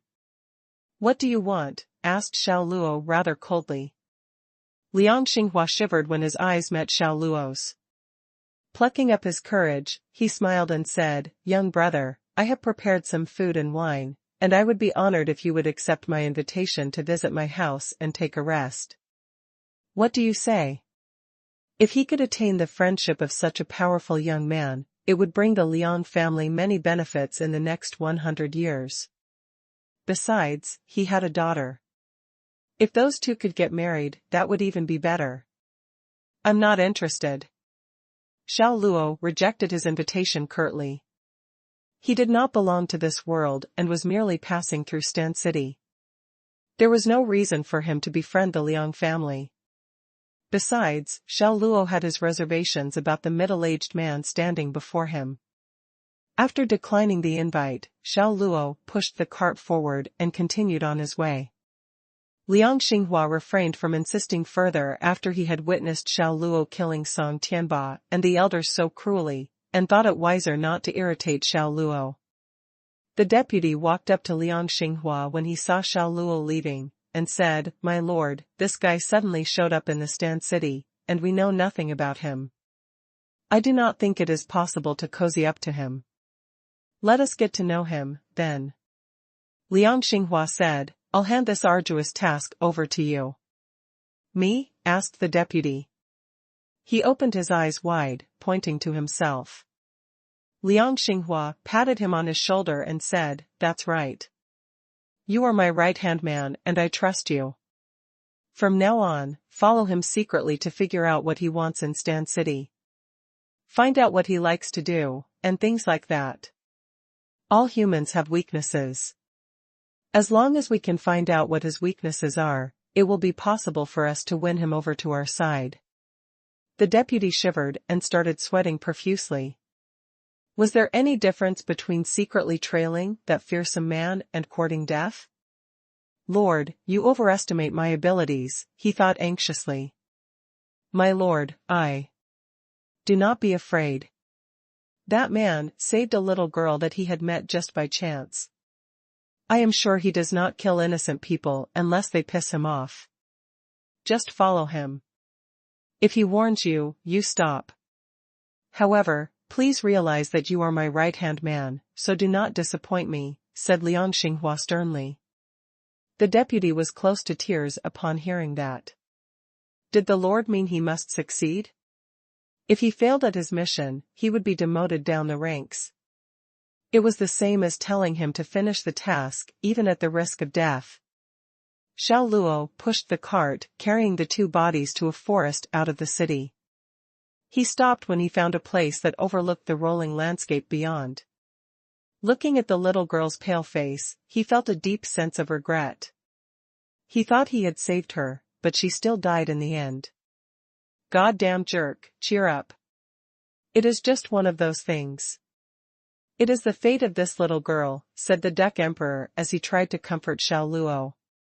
He had flown out of the pocket and landed on his shoulder. Fate? Xiao Luo snorted and replied, I have never believed in such a thing as fate. And I will not let fate beat me. You are just stubborn. I studied the Taiji and Yin-Yang of the Huan nation and found them very profound and mysterious. I agree with the belief that a person is born with the path of his life already determined. That is your lifeline. When you have reached the end of the lifeline, even the great heavens cannot save you, said the Duck Emperor. Xiao Luo did not speak. The Duck Emperor continued, for example, you want to go to the Holy Land of the Light Clan to rescue your wife. Fate has already determined the result. No matter what you do, you cannot change that result. Fate has written it? Xiao Luo laughed sarcastically and said, where there is a will, there is a way. That is what I believe. When your faith is strong, there is nothing you cannot achieve. You just do not get it. Well, forget about it then. Bury those two now, or the bodies will stink if exposed to the air for too long, advised the Duck Emperor. He could not persuade Xiao Luo and promptly changed the subject. At that moment, a few people ran out of the forest, holding hoes in hand. It was Liang Xinghua's deputy and 2 guards of the Liang family. The deputy came over respectfully. He said to Xiao Luo, brother, let us help you bury them. Without waiting for Xiao Luo's response, he waved at those 2 guards to signal them to dig. Then all 3 of them dug. Are they not from the Liang family of the Stan City? We saw them earlier. Why are they here helping you bury the little girl? Whispered the Duck Emperor to Xiao Luo. He looked confused. Their intentions are so obvious. Can you not see it? You are absolutely a duck. Although you are good at speaking our language, you don't know how to think the human way, Xiao Luo said scornfully. Shoot, cursed the Duck Emperor as the feathers on his head stood on ends. The voluntary labor was certainly helpful and the deputy and his 2 guards did their job very well. It only took 2 hours to bury the little girl and her mother. The tomb was a small heap of earth, with white flowers on it. As for the tombstone, it was a piece of marble the men had brought along from Stan City. They found out the names of the mother and daughter and carved their names on the tombstone with a sword. Brother, what do you think? Is there any change you want to make? Asked the deputy. He sought Xiao Luo's opinion about the tomb. He was sweating heavily because of the physical task. Xiao Luo did not answer him. Instead, he asked the deputy, what's your name? The unexpected question threw the deputy off slightly. Then he answered honestly, my name is Liang Quan. Liang Quan? Xiao Luo raised an eyebrow, because the name sounded familiar. He watched many TV series and movies about Huang Feihong, who had an apprentice called Liang Quan. Go back with this message for your lord. Tell him to stop wasting his time on me. I will not be staying in Stan City for a long time. I will leave soon. Do not make a wrong move, said Xiao Luo. Liang Quan gave a bitter smile. He wished he could go back to report what Xiao Luo had said to his lord. But if he went back with that message, he knew he could no longer stay with the Liang family. He grinned and replied, brother, this incident happened in the Stan City. The Liang family has both the obligation and the responsibility to come forward to do something for the folks. The Song family has been bullying these people here for a long time. There were many complaints. Now, you have eliminated the Song family and got rid of evil in our city, and in doing so, you have also been a great help to the Liang family. The Song family was our enemy. The deaths of the little girl and her mother were unjustified, and they deserved a proper burial. Brother, if we allowed you to do that on your own, then the Liang family would be thoughtless. Xiao Luo said, you are good at sweet talking, but it does not work on me. His body slowly lifted into the air as he spoke. In the end, Xiao Luo was standing in midair, like a god. Martial Emperor? The 2 guards of the Liang family dropped to the ground out of fear. Liang Quan stared at Xiao Luo, hardly able to believe what he was seeing. It was true he had suspected that Xiao Luo was a martial emperor. But it was quite a novel experience to confirm it with his own eyes. Xiao Luo had achieved the level of a martial emperor at 25 or 26 years old. It was incredible. Xiao Luo flew west at full speed after leaving the Stand City. Soon, Xiao Luo and the duck saw a beautiful mountain that appeared rich in resources. As they soared through the clouds, they could see cold water streams flowing. Through the fog, sun rays reflected red on the surface of the clear water of streams that flowed into a broader body of water, and above it, hagdens and herons mingled as they flew through clouds. It was an impressive mountain.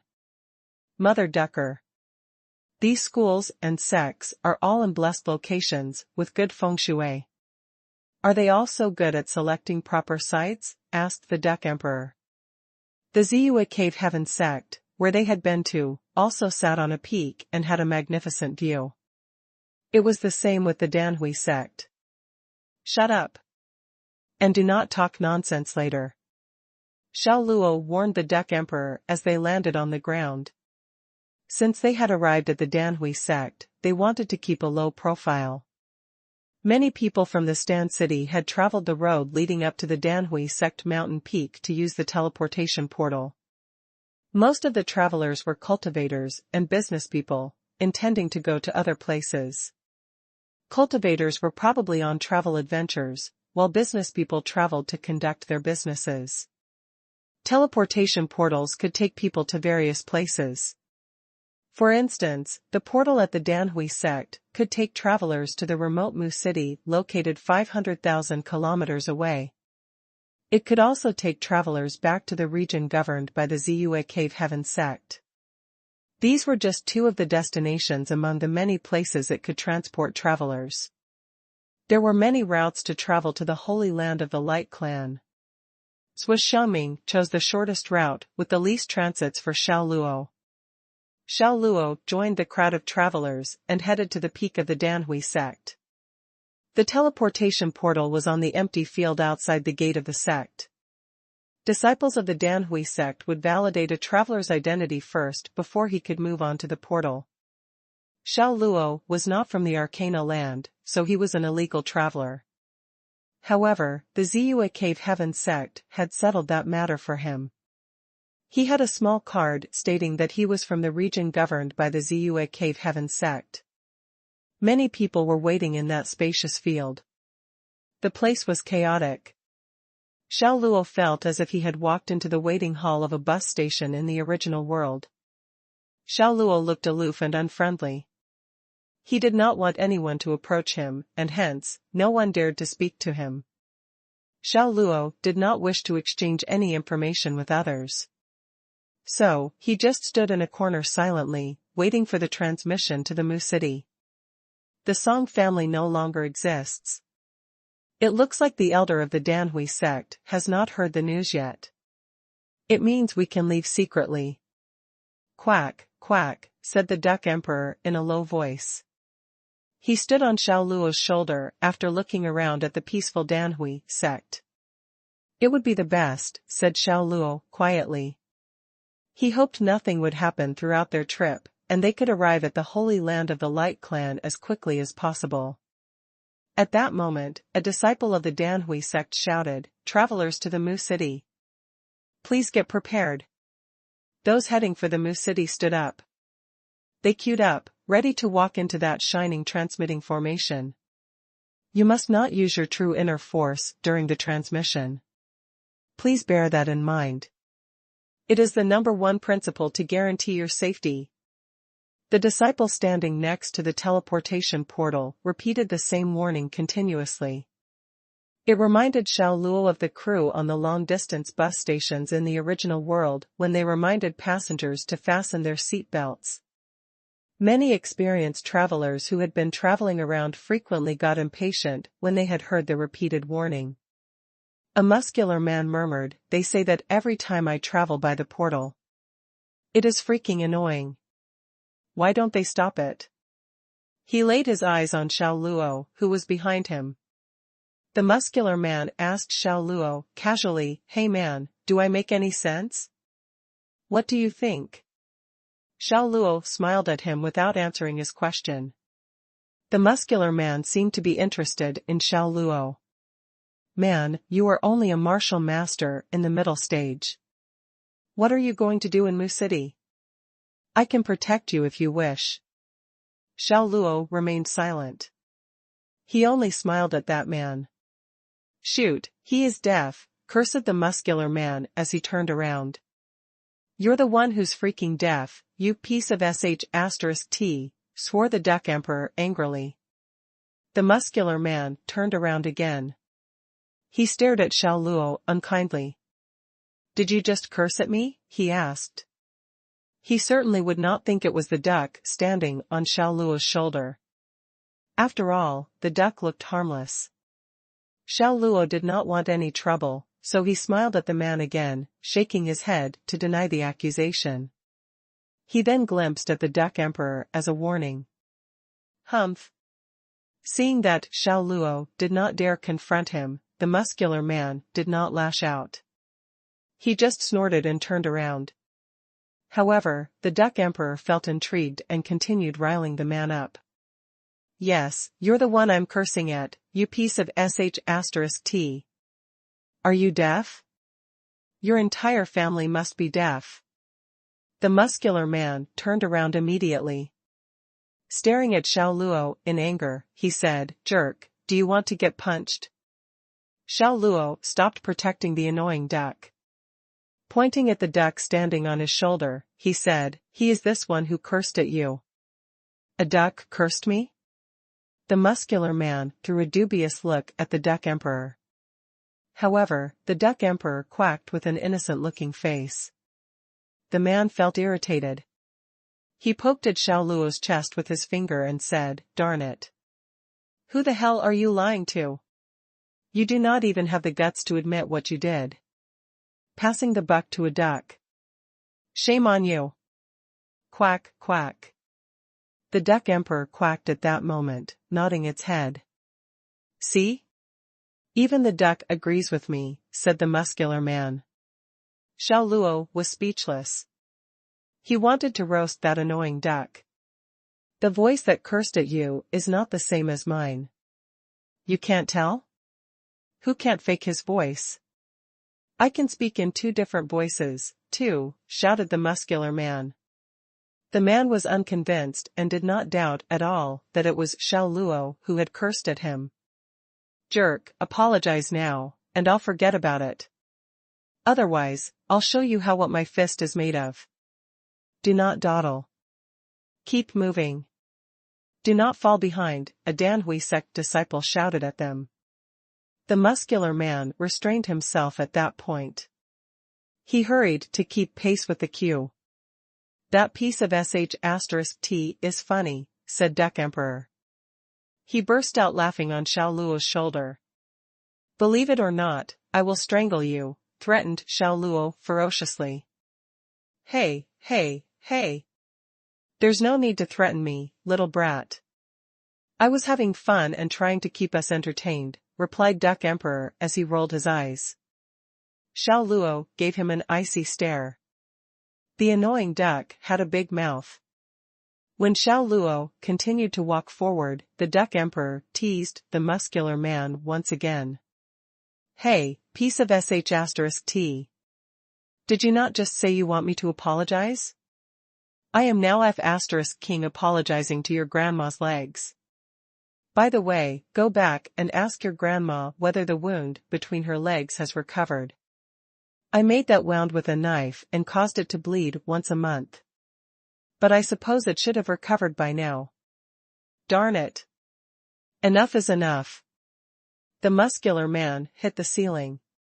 "Jerk, I will F***king kill you." He snarled, and his eyes were red with fury. He turned around to throw his fist at Xiao Luo's face. Xiao Luo acted as fast as lightning. He jabbed the index finger of his right hand into the muscular man's chest and the man instantly froze.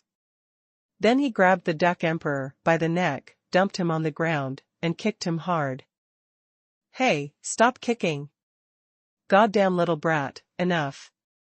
You are breaking my wings. God, they're broken. You've broken them. My legs are broken, too. Okay, okay. I'll stop talking. Just stop kicking. You are kicking the sh*t out of me. The Duck Emperor kept screaming and looked like he was about to cry, but there were no tears. By then he had learned one lesson: he would not be in trouble if he had not asked for it. The people around were all shocked. A duck who could speak. Was that a beast demon? This young man owned a beast demon as a pet beast, and he even threw it to the ground and kicked it. Who the hell was he? After 10 odd kicks, Xiao Luo finally felt better. Then he lifted the touch of death he had imposed on the muscular man. Pointing at the Duck Emperor on the ground, he asked, "Do you need more explanation?" The muscular man felt embarrassed because he realized he had misunderstood Xiao Luo indeed. After observation, he concluded the Duck Emperor was not a beast demon, but an ordinary duck who had got intelligence, and that was why it could speak. After all, with a Renren elixir of the Danhui sect, one could make any animal speak. That was nothing weird. Even though you did not curse me, you are still responsible for your pet beast. So, I didn't wrong you at all. Apologize now. Kneel and kowtow to me 3 times, and I will forget about this, said the muscular man peremptorily. His pride did not allow him to admit he had wronged Xiao Luo. Kowtow to you? Annoyed, Xiao Luo looked at him cynically. Of course. An apology without kowtow is not sincere at all. Just kneel and kowtow to me, said the muscular man impatiently. He was a great martial master, and Xiao Luo was just a martial master in the middle stage. Although he did not know how this man could have subdued him, he supposed it was because he had not been careful enough. If they got into a fight, he had the confidence that he could trounce Xiao Luo, so he was not afraid at all. Humph. Xiao Luo did not bother to speak to the muscular man anymore. He snorted and then threw a punch at the latter's stomach. It was such a quick attack that the muscular man did not have the time to react at all. Xiao Luo's punch smashed into his stomach with substantial force, and he felt like his viscera churning up. His face was distorted because of pain and he could not stop groaning. Step by step, he walked away to one side of the road, and finally knelt, supporting himself with his left hand propped on the ground. With his right hand, he held his stomach at the spot where he had just been punched. His entire body was in spasms. Oh, my, I bet it's painful. The Duck Emperor flew back onto Xiao Luo's shoulder, throwing the muscular man an empathetic look. Xiao Luo stared at the duck. Don't you dare make any trouble again. The Duck Emperor shivered and said, Goddamn little brat, you see? You just threatened me again. Xiao Luo's face looked as cold as frost. He regretted he brought this annoying duck along for the many troubles he had caused. Don't be angry. I just wanted to inject some fun into our tedious wait, said the Duck Emperor. I can't appreciate the fun you have in mind, said Xiao Luo in an icy voice. What's wrong? What happened? At this moment, a disciple of the Danhui sect ran over. He asked after looking at the muscular man on the ground, still unable to speak from the pain he felt.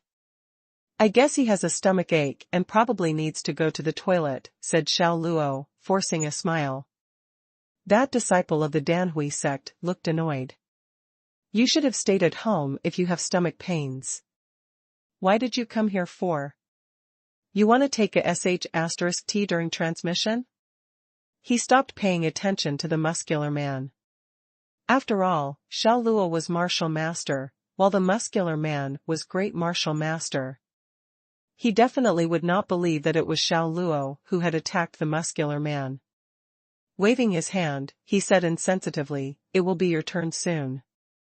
Don't fall behind. Go over now. Xiao Luo nodded and picked up the pace to catch up to the man in front of him in the queue. There were only 10 odd people in front of him. Arg! Suddenly, a long scream came from somewhere in the palace of the Danhui sect and echoed through the air like thunder. The travelers waiting for the transmission on the empty field almost fell to the ground from shock. Some average people who had never cultivated even felt their blood curdle. The Duck Emperor exclaimed, "That's not good. It must be that backer of the songs. He must have found out that we have eliminated the songs, and he's on the warpath, because of that." "Shut up. Pretend as if nothing had happened. We'll carry on walking discreetly." Xiao Luo did not want any trouble and only wanted to arrive at the sacred place of the Light Clan as soon as possible. The Danhui sect was not a small sect, and they were the ones who supervised the teleportation portal. If he had any conflict with them, he was sure it would affect his journey. "That's right, we'll sneak out from right under his nose. It'll drive those bast *RD bananas," said the Duck Emperor, baring its teeth with a wicked sense of humor. Although his beak was flat, he looked like he was snickering and flashing his fangs. "What happened? Why is the Grand Elder so angry suddenly?" The disciple of the Danhui sect murmured, frowning. Then he went on directing people into the teleportation portal for the trip to the Mu City in an orderly fashion. The 10 odd travelers in front of Xiao Luo had all walked into the transmitting formation. Looking back at the palace of the Danhui sect, he felt relieved. Then he also walked into the transmitting formation. "Stop the transmission. Stop the transmission immediately." A large white-haired man about 50 years old sporting a white bearded, flew 300 or 400 miles to the empty field from the palace of the Danhui sect, carrying someone from the songs with him. The old man stood there, and an invisible force emanated from his body, spreading across the empty field with a threatening flow of energy. "Grand Elder." The disciple of the Danhui sect responsible for the transmission hurried over and saluted him. The old man ignored him. Letting go of the man from the Song family, he said in a harsh voice, "You said the killer of my grandson is here. Who is he? Point him out."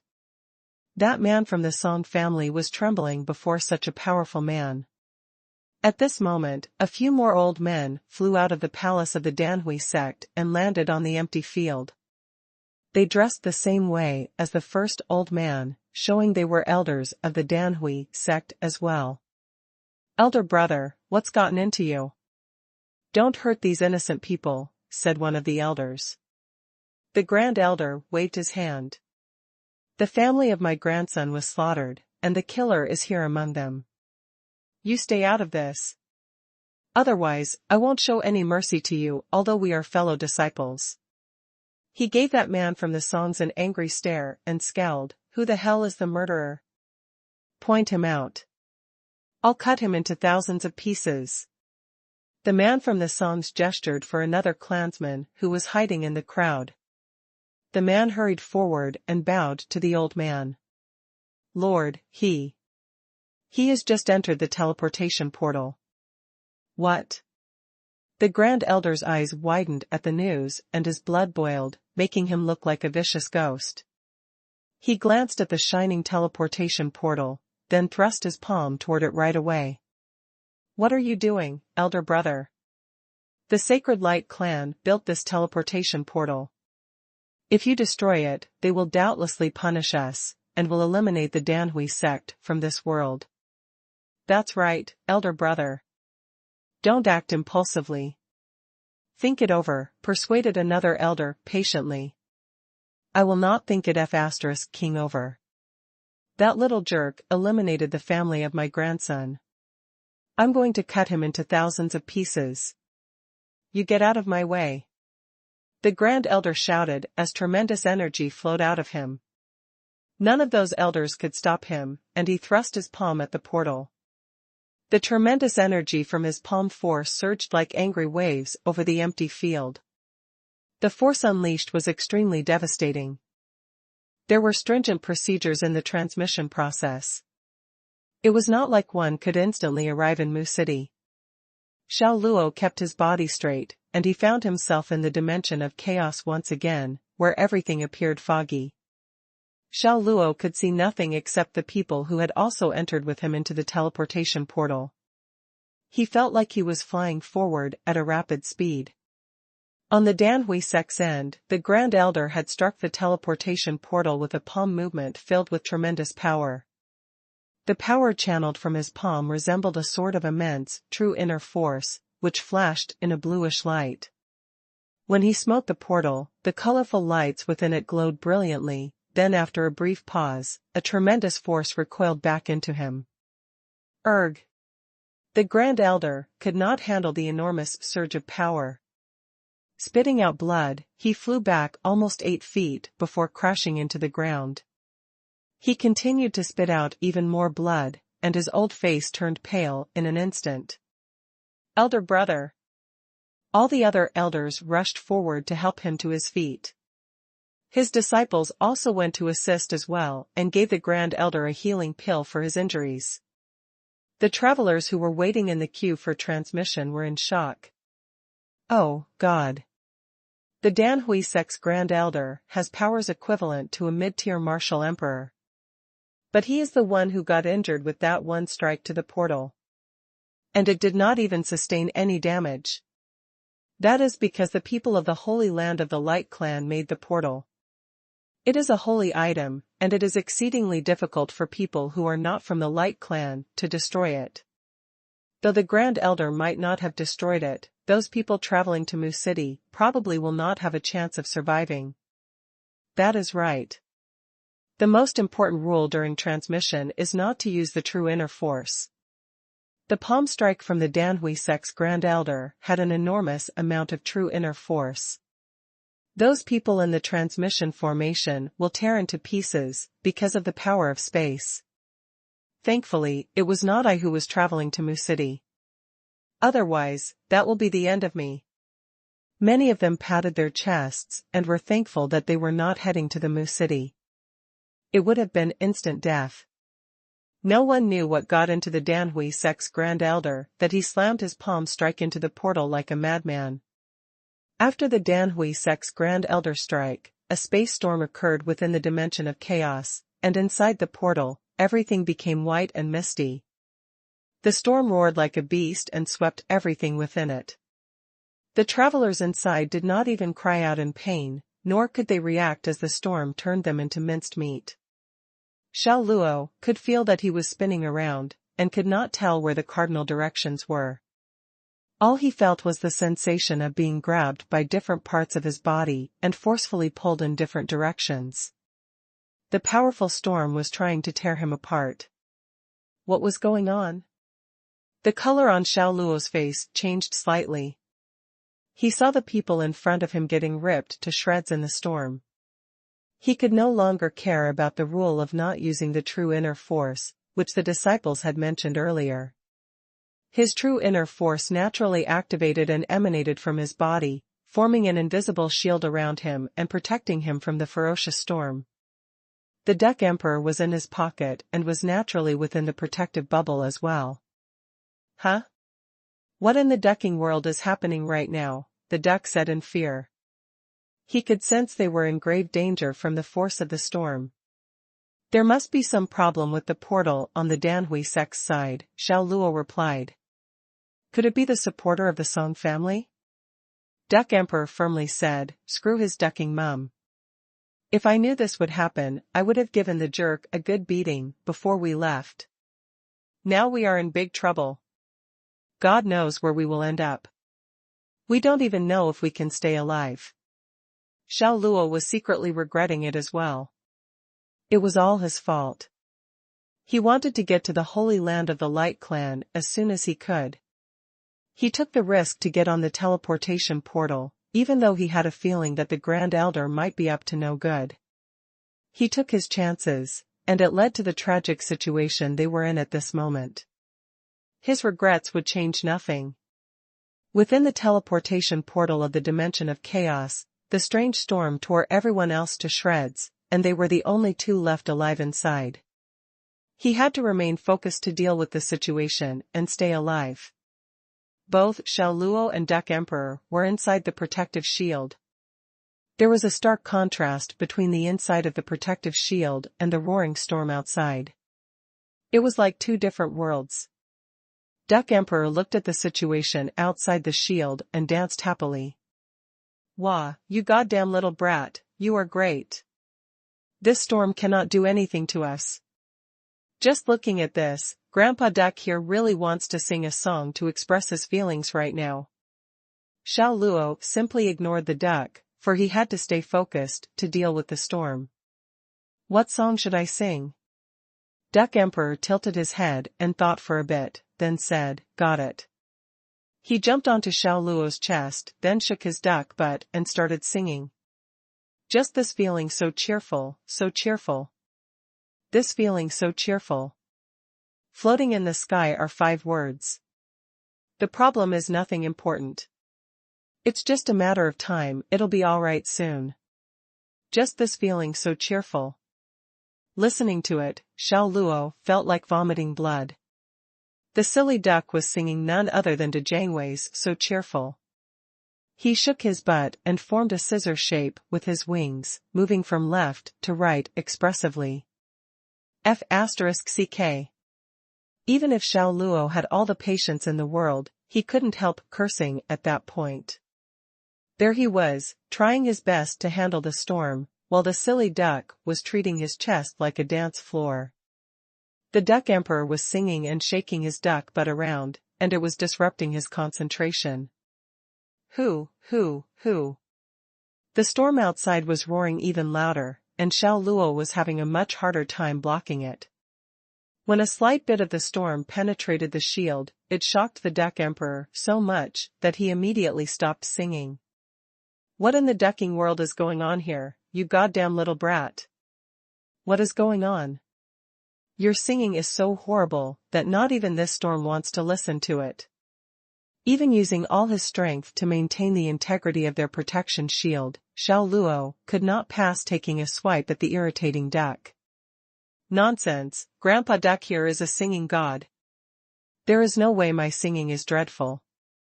Duck Emperor rebuffed Xiao Luo's words, but kept quiet thereafter as he recalled how his singing had annoyed a beast demon python in the forest. Meanwhile, the storm was getting stronger and swept everything away with insane force. It ripped into the shield of true inner force and began to penetrate the barrier like a sharp blade, even cutting up Xiao Luo's clothing and flesh as well. The Duck Emperor was being subjected to the same lethal force. "Goddamn little brat. You must hold on. If you do not, we are going to die." Duck Emperor was no longer as relaxed as he was earlier on. His duck face turned pale, and he felt a little disoriented. He had thought nothing would happen, but who could have imagined that the storm transformed so suddenly? It was getting more dangerous, and the situation looked critical. "Shut that stinking mouth of yours!" Xiao Luo shouted. With every word he screamed, his true inner force radiated outward and covered his body. His forehead dripped with sweat, and his face turned red. He was almost reaching his limit. The space storm was like a hurricane, sweeping everything in its path. It sounded like a roaring beast from the depths of an ancient forest, tearing everything in its path.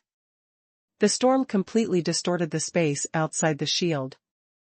Xiao Luo was rapidly using up his true inner force against the intensifying storm as the protective layer that shielded him was weakening. Hold on, please." With the storm tearing through the barrier, the Duck Emperor succumbed to the pressure. He spat out some blood and fell into a coma. Xiao Luo was not faring any better. His body was getting weaker, and he was feeling extremely uncomfortable as the storm penetrated the shield. It felt like a sharp blade slicing at his body and inflicting dozens of cut wounds. 1 second, 2 seconds. As time ticked away, blood oozed from his eyes, nose, and ears. The pressure was getting stronger, enough to flatten an enormous mountain. Xiao Luo's head was in so much pain that he felt it was going to explode. All his muscles and the skin on his body were inflamed. He was burning up, and the pain was unbearable. It was the first time Xiao Luo had felt so close to death. The storm was far too strong and not something a normal human being could withstand. He could sense its awesome power all around him, there was no escape. Was he going to die in this strange dimension? No. Suli was still waiting for him to rescue her at the Holy Land of the Light Clan. There was no way he could allow himself to die here. His resolve activated a sudden surge of power and true inner force within his body. As the storm tore into the shield, distorting his facial features, Xiao Luo flinched at the searing pain. It continued to slice his flesh and rip his clothes, leaving him drenched in blood. The raging storm was relentless. It continued to tear everything apart, and it resembled an army of monsters devouring Xiao Luo from every single direction. Fatigue overcame his body. He was slowly losing consciousness, and his vision blurred. His true inner force was rapidly depleting, but he continued gritting his bloodied teeth and did all he could to hang on. Suddenly, the storm stopped. The dimension of chaos slowly vanished and Xiao Luo could see blue skies. He turned his head a little and saw a thick forest beneath him, and beyond it, a landscape of mountains in the distance. Xiao Luo had survived. Somehow, he got out of the teleportation portal and landed somewhere in the Arcana land. He relaxed and unfocused his mind. Everything in front of him suddenly turned dark, then he fainted. As he was about to pass out, he grabbed the Duck Emperor. The duck was still in a coma. Xiao Luo fell from a high altitude, and the speed increased as he plunged. He eventually fell into the forest beneath him. Xiao Luo slowly regained his senses. In the endless darkness, he did not know how far he had walked in semi-consciousness. His entire body was in pain. It felt like all the bones in his body were broken. With what strength he had left, he forcefully opened his eyes. His vision was blurry, and it took some time before he could see clearly. It's another forest again. Xiao Luo had a bitter smile on his face. He was indeed in another forest full of thick, sturdy, and leafy trees. The thick canopy of leaves above him kept most of the sunlight out and the area underneath the trees was in perpetual darkness. Yet, if one lifted his head, the blue sky was visible through the thick canopy of tree branches. It was still daylight, and not evening or night yet. "Hey, you're awake." A female voice came from behind. It surprised Xiao Luo. He immediately turned his head to look. It was a young girl around 16 to 17 years old. She was standing, not too far away, holding a bunch of fruits. She had a head of long, wine-green hair, with bangs covering her forehead. She was decked in a black tube dress that was wavy from below her waist. At a glance, the back of the dress appeared purple, and she wore a pair of red boots. Xiao Luo was rather stunned by the young girl's outfit. The style was very similar to the ones that girls would wear in the original world. He had another look at her. She had a fair, oval-shaped face, and under a pair of curvy eyebrows were two bright, shimmering eyes. She had a graceful figure and was about 1.65 m tall. Her skin was strikingly fair and was as white as snow. Other than the fruits, she was holding onto a small red umbrella. The young girl walked toward Xiao Luo and put the fruits on the ground.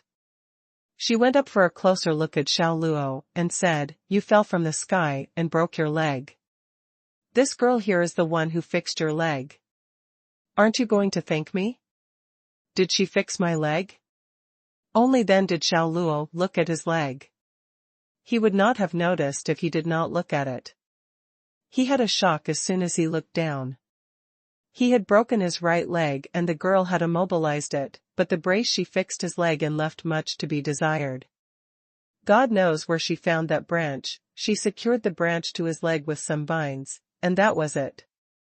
If his leg could heal this way, then it must be the work of some spirits. But regardless of how bad a job she did it out of goodwill. Xiao Luo subsequently thanked her. "You're welcome. You're lucky this girl here witnessed it. I couldn't just stand here and not do anything about it. The young girl smiled with sparkling eyes, then picked up a fruit and ate it. Where is this place? Xiao Luo was eager to find out his exact location. We're in the dark forest, replied the girl as she continued munching on her fruit. Xiao Luo asked again, how far is it from Mu City? Over 1,000 kilometers, answered the girl. Over 1,000 kilometers? Xiao Luo felt relieved that he did not land too far from his destination. It was only over 1,000 kilometers. Once his body fully recovered, he should reach Mu City within a day if he flew at full speed. He said nothing else. Then the girl took out a sheepskin scroll and asked, Hey, does this thing belong to you? Xiao Luo looked. She was holding the map that showed the way to the Holy Land of the Light Clan. It was the one which Xuanhuan had drawn for him. He nodded his head and said, Yes, it's mine. And he asked again, Why is it with you? Don't misunderstand. This girl does not have the habit of poking her nose into other people's business. I picked this up from somewhere else. There is no one else within 100 miles, so I presumed it must be yours. The young girl threw the sheepskin scroll back to Xiao Luo. Xiao Luo kept it in his pocket safely. It must have fallen out of his pocket when he was falling from the sky. Duck Emperor was lying next to him, still in an unconscious state. Are you heading toward the Holy Land of the Light Clan? Asked the girl. She had already finished the entire fruit, only leaving the kernel. She casually threw it on the ground. After hearing the question, Xiao Luo realized she must have seen the route map. He did not deny it and nodded his head in response. With the level of your martial arts, why are you heading toward the Holy Land of the Light Clan? Asked the girl. Since I'm heading there, then I naturally have something to do there, Xiao Luo answered with a sigh. The girl looked at him, then said, Judging by your current condition, it'll take at least 3 to 5 months for you to recover. Even then, there will be side effects such as lower cultivation. I'm afraid you will have to postpone your journey. Xiao Luo did not refute what the girl said, although she might be wrong. In reality, judging from the injuries he sustained, he could recover fully in 2 to 3 days as long as he took care of it. As the Arcana land was full of spiritual energy, Xiao Luo could recover even quicker. And, if it did not work, he still had his healing abilities. It was just that he was worried someone was manipulating the system, which was why he chose not to use it. Hey, what is your name? The girl asked. The young girl was suddenly interested in Xiao Luo. She looked at him with a pair of bright, clear apricot eyes. Xiao Luo said, not hiding his identity. Xiao Luo? She tilted her head and thought for a bit. With a cheeky smile on her face, she said, Then this girl shall call you Lil Luo. Lil Luo? Xiao Luo almost fainted. What kind of nickname was that? Xiao Luo was a little curious about who she was. A young girl turning up in a dark part of the forest with a weird outfit was not normal, no matter how one looked at it. Xiao Luo asked, What about you? Who are you? My name is Ghost. As for my identity, I think it might be better if you do not know. Otherwise, I might scare you to death, giggled the girl. Scare me to death? Was she someone's treasure in this piece of land, or did she belong to some unknown major force? Xiao Luo furrowed his brows, but did not press the matter further. He looked around at the forest and said, I bet there are many weird creatures in this forest. What is a young girl like you doing all alone by herself in a place like this? Lil Luo, you ask too many questions, the girl replied. Ghost picked up another rare fruit and ate it before she replied to Xiao Luo's question. But I suppose it is all right to let you know. This area belongs to this girl's clan. It's like my house. What's weird about wandering around my house? She looked innocent, especially when she was eating her fruit. Her little cheeks puffed up as she ate, and she looked rather cute. Xiao Luo pondered after hearing what she said. It seemed the dark forest belonged to some clan, and the girl called Ghost was a member of that clan. Stop asking random questions. Have some fruit and regain some of your energy, said Ghost. She threw a fruit that looked like a green apple over to Xiao Luo. Xiao Luo was a little hungry. He was sure Ghost had washed those fruits, seeing how she ate them without worry. It tasted like an apple and it was crunchy. It was probably an ordinary apple. Duck Emperor's ability to recover was incredible. As soon as he detected the scent of the apple, he stirred and woke up from his coma. After opening his eyes, the first thing he muttered was, "Who am I? Where am I?" Xiao Luo stared at him with hostility and said, "You're a stinking duck." Ghost opened her eyes wide. She was shocked when she heard Duck Emperor speak. She asked, "A beast demon?" But she soon realized something did not feel right. No, a beast demon's aura should not be this faint. It should still have a fearsome aura, even if severely injured. She looked at Xiao Luo and asked, "Did your pet consume some pill to awaken some ability?" Xiao Luo did not wish to explain further. He nodded his head and grunted, "No wonder," Ghost said. Ghost was put at ease, and it all made sense to her. There was no way a beast demon could be the pet of a martial artist. "Hey, goddamn little brat, who is this little fairy? She is so pretty." The Duck Emperor looked at Ghost. Even though he felt exhausted, he acted like a gentleman. He stood up and gave her a proper greeting. "Nice to meet you, beautiful little fairy. I am Duck Emperor. I'd appreciate your kind guidance." Ha ha ha. Duck Emperor's actions amused Ghost. She began laughing and said, "This girl here is not a little fairy. In your eyes, this girl should be a demon." "Demon?"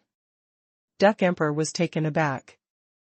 He picked up a fruit and gave it a bite, attempting to flirt with Ghost like a veteran, then said, "Then you would be a cute demon.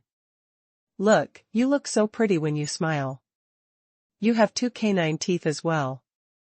The minute he mentioned her canine teeth, the look on Ghost's face suddenly changed. She ignored Duck Emperor, then turned around to Xiao Luo and said, "Lil Luo Luo, it's dangerous for you guys to stay here. Let this girl here show you the way out." "Thanks. But I have to heal using my technique. It would take at least 1 to 2 days before I can leave." Xiao Luo declined her offer. He knew he was not in the best condition, and his powers were probably at the level of a martial artist in the Arcana land at present. Regardless of where he was, Xiao Luo only trusted his own abilities. Besides, Ghost probably had a powerful clan backing her, and he did not wish to offend them. Otherwise, there would be much trouble that might befall him. "It won't be too late for you to heal after leaving this forest." Ghost added, "There are not only many man-eating beasts in here, but there are also several of my brothers as well. If they find you, they'd be worse than those man-eating beasts. If you encounter them, you're going to die for sure. Little fairy, you look so pretty, and you appear to be a reasonable person. I am sure your brothers are like you as well. When that happens, this duck here will talk to them all about the art of living well. I am sure they will do nothing to us," said Duck Emperor casually while eating the fruits. Ghost sighed and replied, "You guys are from a foreign land. You do not understand our clan. If my brothers find you guys, there is no way you guys will survive." Xiao Luo noticed she was furrowing her brows and realized that things could get pretty serious.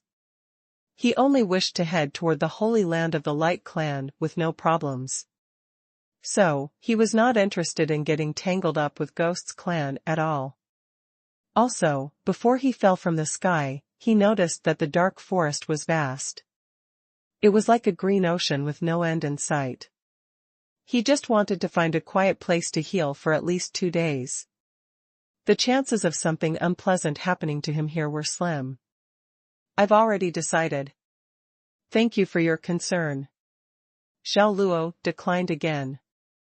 Then he crossed his legs and used his I Ching Jing technique to begin his healing process. His injuries were severe, but Xiao Luo belonged to the Xiao clan. With his bloodline and the healing technique, he could already feel his body getting better. Ghost looked at him sternly for a while and then scowled. "All right, since you will not listen to my advice, you better not regret it later."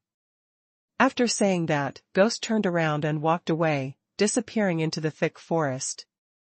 She was annoyed with Xiao Luo for being so stubborn and was leaving them to fend for themselves. "Goddamn little brat, look at you. You do not even know how to talk to a girl. You deserve to stay single for the rest of your life." "Oh, no, you are not single. You have a wife. You do not deserve to have an affair with a beautiful woman then," Duck Emperor said. "Do not annoy me. I am healing," Xiao Luo warned, closing his eyes. The duck muttered to himself, "Huh, little brat. One day when this duck here becomes stronger than you, I shall show you my true colors." When the Duck Emperor saw all the fruits on the ground, he sniggered. "Hee hee. They are all mine." Without holding back, he gobbled up the fruits, and in just a while, his stomach was bloated. He rubbed his tummy and rested on the ground. So good, this is the duck life. When Duck Emperor thought about his life in the dimension of chaos over the last 500 years, he felt like he had been wasting his time there. Compared to where he was now, the difference was like heaven and hell. He burped and hummed some tunes of songs. Xiao Luo closed his eyes, healing up in a spiritual state. White air exuded from his body and shrouded him like a mist. It looked unreal. The injuries on his body were starting to recover from within. Firstly was his broken bones, then his internal organs, followed by his 8 meridian points, and lastly his external wounds. This was a process. The fracture on his right leg wasn't going to recover that quickly. Duck Emperor ate so much that its stomach was bloated, and it was now having a good sleep. Its method of recovering was to sleep. When a duck fell asleep, it snored loudly like a fat pig. The sky slowly turned from morning to night. The forest was now completely dark, and cold air blew over it as well. The atmosphere was becoming scarier, and the wind was becoming stronger. The howling wind was like a vengeful spirit crying in the middle of the forest. No matter how mentally strong it was, Duck Emperor could no longer continue sleeping. It had already woken up earlier and could only feel the wind cutting into its bones. When the wind blew on its feathers, they stood up uncontrollably. "Oh, my ducking mum. Don't tell me there are ghosts here," Duck Emperor said, frightened. Duck Emperor forcefully swallowed some saliva and carefully looked around its surroundings. The dark atmosphere made it feel like an evil spirit was going to appear at any moment. But it was afraid to disturb Xiao Luo since Xiao Luo was trying to heal. If he was disturbed while doing so, it would affect the end result. Xiao Luo was sitting cross-legged. He could barely notice the passing of time while healing up.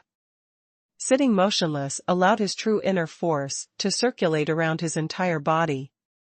It had circulated around his body more than 300 times, and his broken right leg had finally recovered. He was now trying to repair his internal organs that were severely injured. The strong spiritual energy followed his technique and flew towards him from all directions as if they were being attracted by him. They then penetrated into his pores and entered his body. 2 green lanterns suddenly appeared from the forest without warning. Duck Emperor noticed them, and it got so scared that it was shivering. All of its duck feathers began to stand uncontrollably. It walked closer towards Xiao Luo, cold sweating profusely. "Goddamn brat, it's not that this duck wants to disturb you, but you need to stop your healing technique now," it spoke gently to Xiao Luo. We might have been spotted by some kind of wild beast." It looked around its surroundings. Pairs of green lanterns were appearing like bamboo shoots after the rain. The icy aura made it hard for it to even open its mouth. Xiao Luo could hear it speaking and could also feel the danger around their surroundings. He stopped his technique, opened his eyes, and could see a bunch of wolf-like beasts emerging from the darkness. Each of them was about as big as a lioness. They had thick animal hair. In the dark, their eyes were permeating a cold green light. Their mouths were filled with fangs dripping with saliva. They leaned forward slightly, snarling in a low voice, slowly moving towards him and Duck Emperor.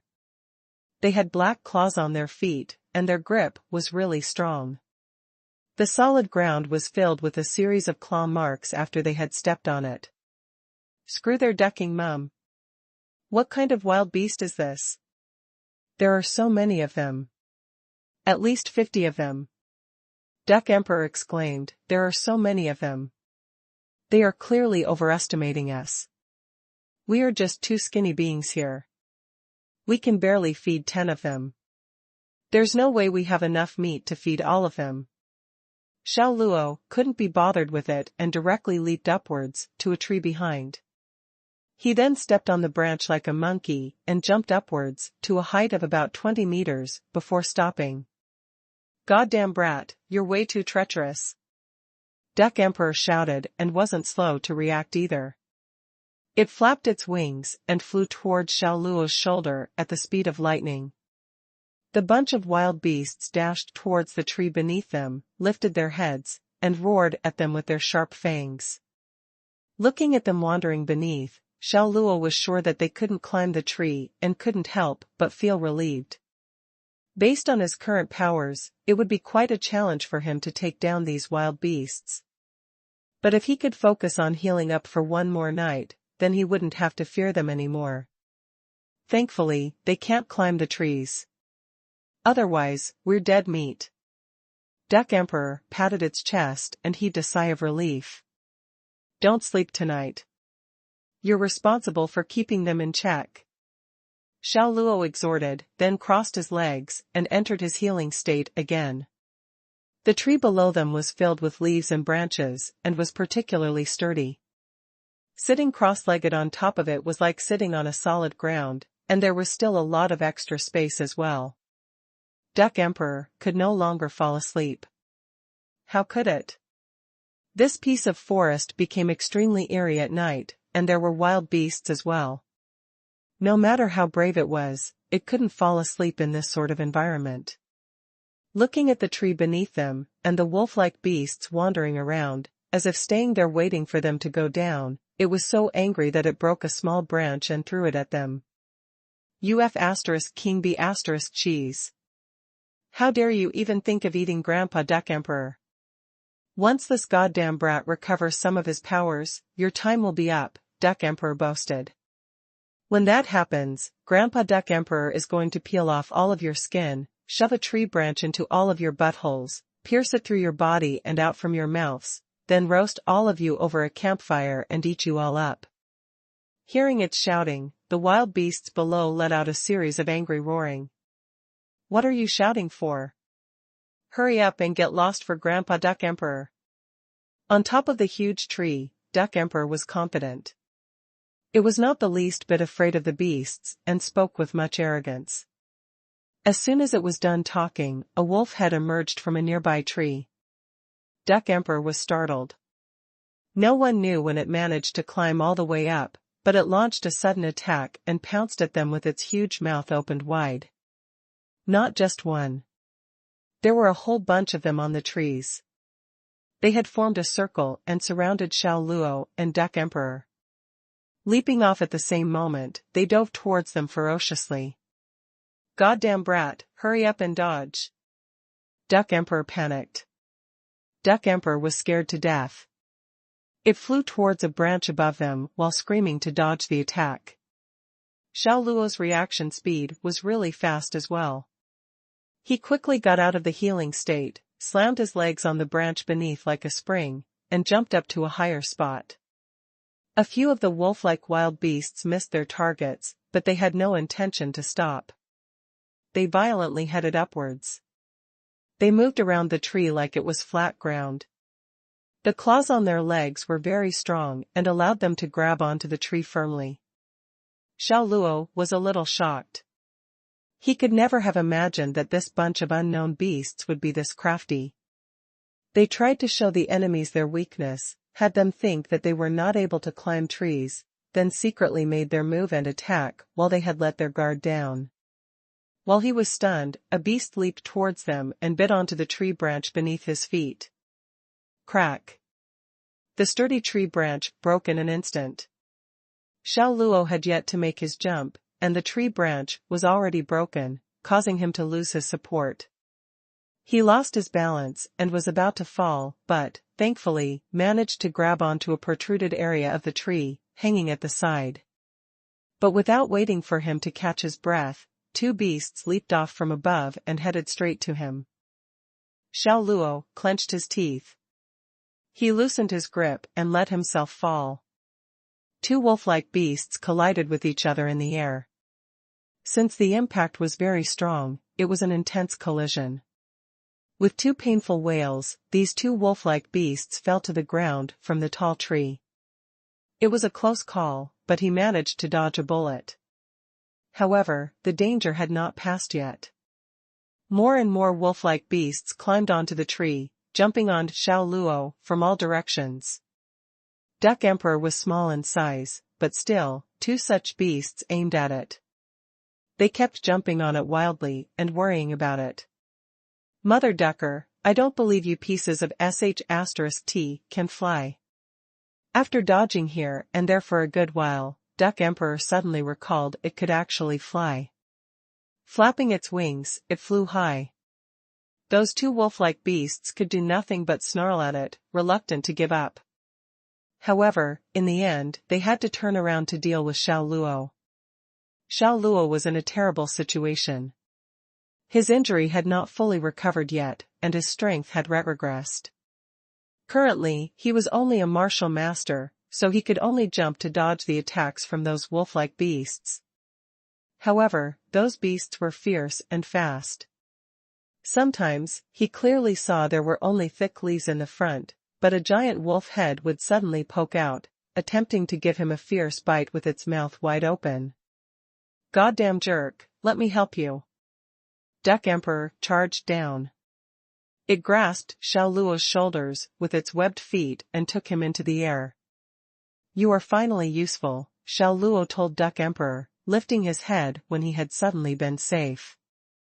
I will roll my eyes at you. What do you think I am implying? Duck Emperor said unhappily. Xiao Luo laughed. However, his laughter stopped very soon, because although Duck Emperor had taken him out of the dangerous zone, those wolf-like beasts did not give up hunting them. They were still running through the forest to follow Xiao Luo and Duck Emperor.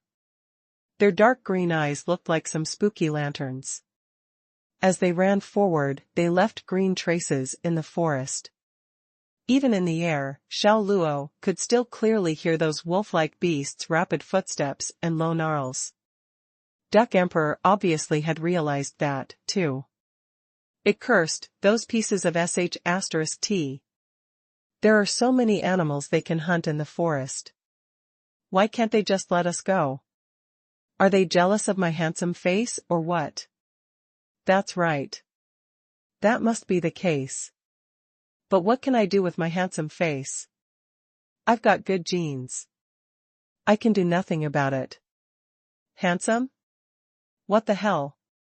Xiao Luo really wanted to shout at Duck Emperor. What a narcissist it was. How could it have associated this situation with how handsome it was? What a freak. However, he restrained himself. He urged, stop talking nonsense. Fly faster to get rid of him. I can't fly faster, Duck Emperor replied instantly. You can't fly faster? Xiao Luo frowned. That isn't what you said. Duck Emperor flushed, because it did tell Xiao Luo before that no one was better than it at escaping.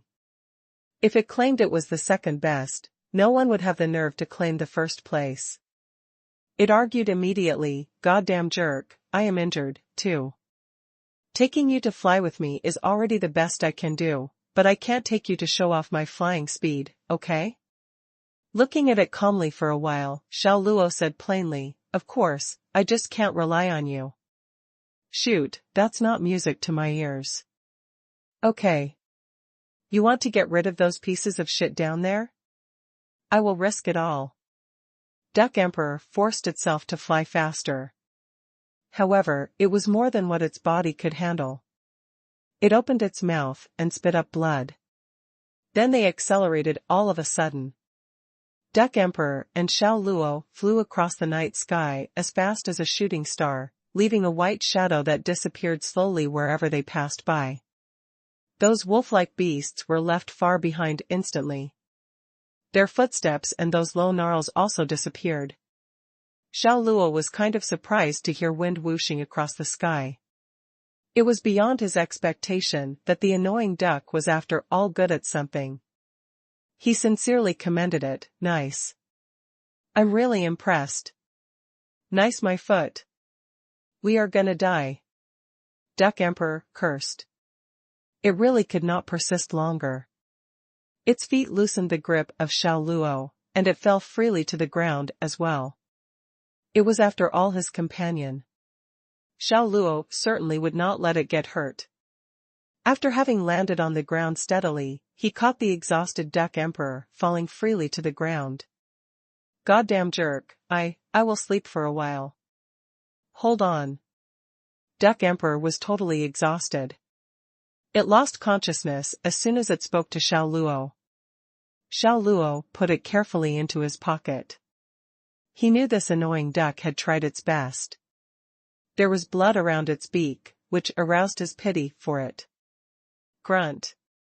Grunt. Grunt.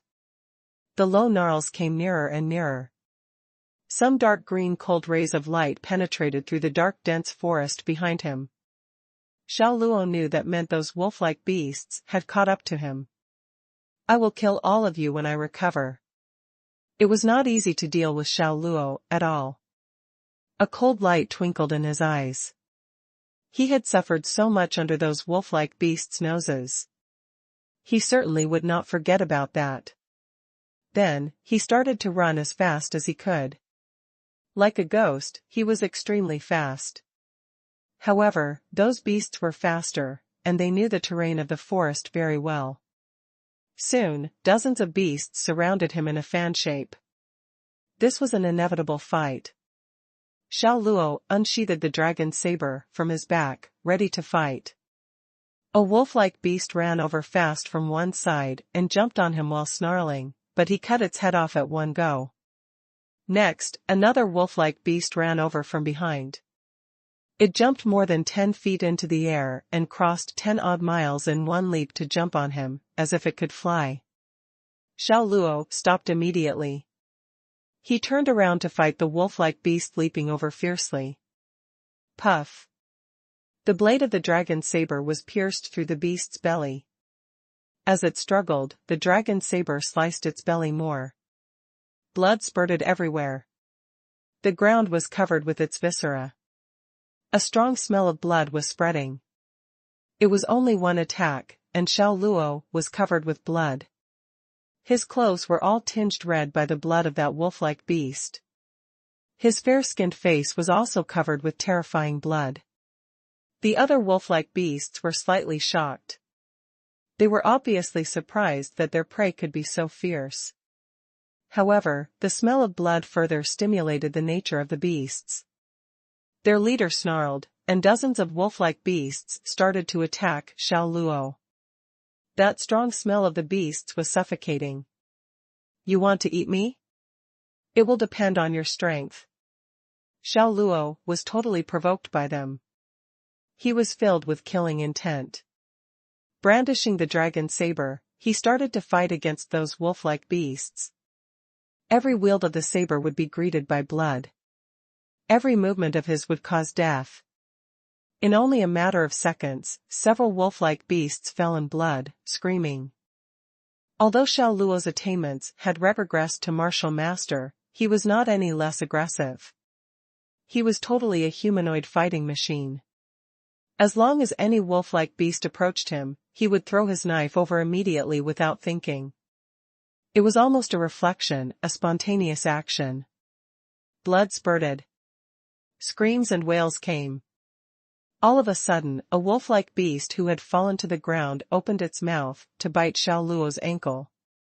Its sharp teeth tore his skin open, pierced into his flesh, and bit his bone. His ankle bone was broken instantly. Ah! The pain was unbearable, and Xiao Luo screamed. He turned around to stab the wolf-like beast that had attacked him after falling to the ground, and the beast was killed. He pulled his right foot out of that bloody mouth. His ankle was badly mutilated. He could see his bone through the blood. The wolf-like beasts around him were provoked. Screaming, they jumped on Xiao Luo one after another. They used their sharp claws and teeth as their weapon. Xiao Luo's right foot was injured, so he had great difficulty getting about. He kept retreating while fighting. The claws of those wolf-like beasts left awfully shocking wounds on his body. One of the beasts even showed up behind him all of a sudden and bit into his shoulder. Crack. As blood spurted, his shoulder blade was completely fractured. A sharp pain struck him instantly. Clenching his teeth hard, Xiao Luo stabbed into that wolf-like beast's belly backhand. This way, he relieved his right shoulder of that bloody mouth. That attack was doubtless fatal. Xiao Luo was covered with blood. He staggered back to a giant tree. Leaning against the trunk, he had to support himself with the dragon's saber to manage not to fall to the ground. Blood was flowing out of the numerous wounds on his body. Starting from his feet, it flowed everywhere. The ground around him was tinged red very soon. A spent force. At the moment, it was not exaggerated at all to describe him this way. Xiao Luo wiped the blood off the corner of his mouth. He lifted his head to look forward. Those wolf-like beasts did not hurry to jump on him. Instead, they surrounded him in a fan shape. They did not look like they would launch an attack. Those beasts obviously knew he was already a spent force, so they wanted to avoid unnecessary casualty. They would keep a safe distance and wait until he fell himself. As soon as he fell to the ground, they would flock to him, tear him up with those sharp teeth of theirs, and swallow him. Would he need to use the system again? Xiao Luo smiled bitterly. His strength went beyond the limit the system could offer him a long time ago, and he always felt there was a manipulator behind the system. He really did not want to turn to the system again, because he had no idea what that manipulator wanted. However, at this moment, he seemed to be in a desperate situation. If he did not use the system to cure his injuries, he would absolutely die. Whoosh. When he had been driven into a corner, a figure jumped down from the tree behind him. Long green hair, bangs on the forehead, and a long black strapless dress with tiered ruffles below the waist. It was possible to see from the big swaying skirt that the back of the dress was purple, which contrasted with those red tall boots and that small red umbrella in hand. Who else could it be if it was not the girl called Ghost? Hey, little Luo, I told you it's dangerous here, but you wouldn't listen to me. You've been suffering, haven't you? Ghost focused her attention on Xiao Luo as if those wolf-like beasts did not exist. Looking at her, Xiao Luo felt an unspeakable bitterness. In the end, he could only smile bitterly, baring his teeth stained with blood. Take it easy. As long as I'm here, these small wolves won't hurt you, Ghost said with a smile, patting her chest. Then she turned around to confront those wolf-like beasts. Xiao Luo discovered acutely that those wolf-like beasts were getting anxious. They even seemed to be retreating, as if they were extremely afraid of this girl called Ghost in front of them. Blue Wolf King, we are neighbors. As long as you leave with your subordinates now, I won't get back at you for the suffering of my friend. Otherwise, I won't show any mercy to you, Ghost warned, pointing her small red umbrella at the strongest wolf-like beast in the herd. Apparently, this wolf-like beast was the leader. The other blue wolves all looked at the Blue Wolf King, waiting for its order. The Blue Wolf King was intelligent. It had been as intelligent as a 5 or 6-year-old kid since a long time ago. Staring at Ghost with its dark green eyes, it seemed to be pondering and struggling. In the end, it snarled in a low voice. That was its order for the other blue wolves. The dozens of blue wolves turned around to leave on hearing that low snarl. They kept looking back while leaving, as if they were very reluctant to let this prey slip through their fingers. However, they did not disobey the Blue Wolf King's order. Soon, the strong Blue Wolf King was the only wolf left there. Drooling, it stared at Xiao Luo for a long time, but it eventually left. Did she just talk those wolf-like beasts out of eating him? What was going on here? Xiao Luo could not figure it out. He was very curious about who Ghost was. His attainments had regressed greatly, so he could not see through her real strength. Little Luo Luo, you are heavily injured. Ghost turned around to check on Xiao Luo. And bleeding a lot, too. So much blood has flown to the ground. What a waste. Xiao Luo was not sure whether it was just his illusion, but he felt he saw greed in Ghost's almond-shaped eyes when she had seen the blood on his body, and she swallowed saliva spontaneously. Who are you? Xiao Luo asked. Didn't I tell you? I'm called Ghost, Ghost answered innocently after lifting her head. Xiao Luo was speechless. He certainly was not asking for her name, but her background. Apparently, Ghost did not want to tell him. Or maybe it was not she did not want to tell him, but she did not get his question. Watch out for those beasts. They are very sly. I'm not sure whether they were only pretending to retreat. But don't worry. I'm here. They won't have the nerve to come back, Ghost said confidently, waving her hand. Not until then did Xiao Luo notice she did have 2 small canine teeth. They were in the upper row of teeth, one on the left and the other on the right, pretty sharp, but looked cute. You are heavily injured. I'll go to find some herbs for you. Wait here. I'll be back very soon. Ghost disappeared after a leap. It was in the middle of the night. Xiao Luo was worried. She might run into danger. Also, how could she find herbs on such a late night? However, compared to that, he was more worried about himself. Those wolf-like beasts might come back here to kill him and Duck Emperor. As expected, he found the most reliable thing was his own strength. Xiao Luo came to understand profoundly that it was where his secure feeling came from. He was too weak at the moment. In this forest full of dangers, he did not feel secure at all. If he could get another chance in the future, he would definitely come back to the Danhui sect to find the culprit who had resulted in the malfunctioning of the transmitting channel to avenge himself. Ghost came back shortly after with some herbs that were strange to Xiao Luo in hand. She put them on a flat stone to pound them. When she was going to apply them to Xiao Luo's wounds, she explained, these are xianling grasses, very effective for skin lesions. But it will hurt a little when I start to apply them. Hang in there, okay? Xiao Luo nodded, as a way to tell her he had been clear about that. Then he said, well, let me do it myself. Ghost giggled, as if she had seen through him. Little Luo Luo, you are shy, aren't you? Okay then. You do it yourself. Shy? Xiao Luo flushed, because of a 16 or 17-year-old teenage girl. He was extremely embarrassed. He was not shy. He was just not used to it. Hold this for me. He handed her Duck Emperor in a coma. Ghost put it on the palm of her hand carefully. While she was gazing at the mini Duck Emperor, a smile emerged on her pretty face. Her almond-shaped eyes had the shape of the new moon by then. Wow, duckling, how cute. Look at its mouth. It's adorable. Xiao Luo did not speak.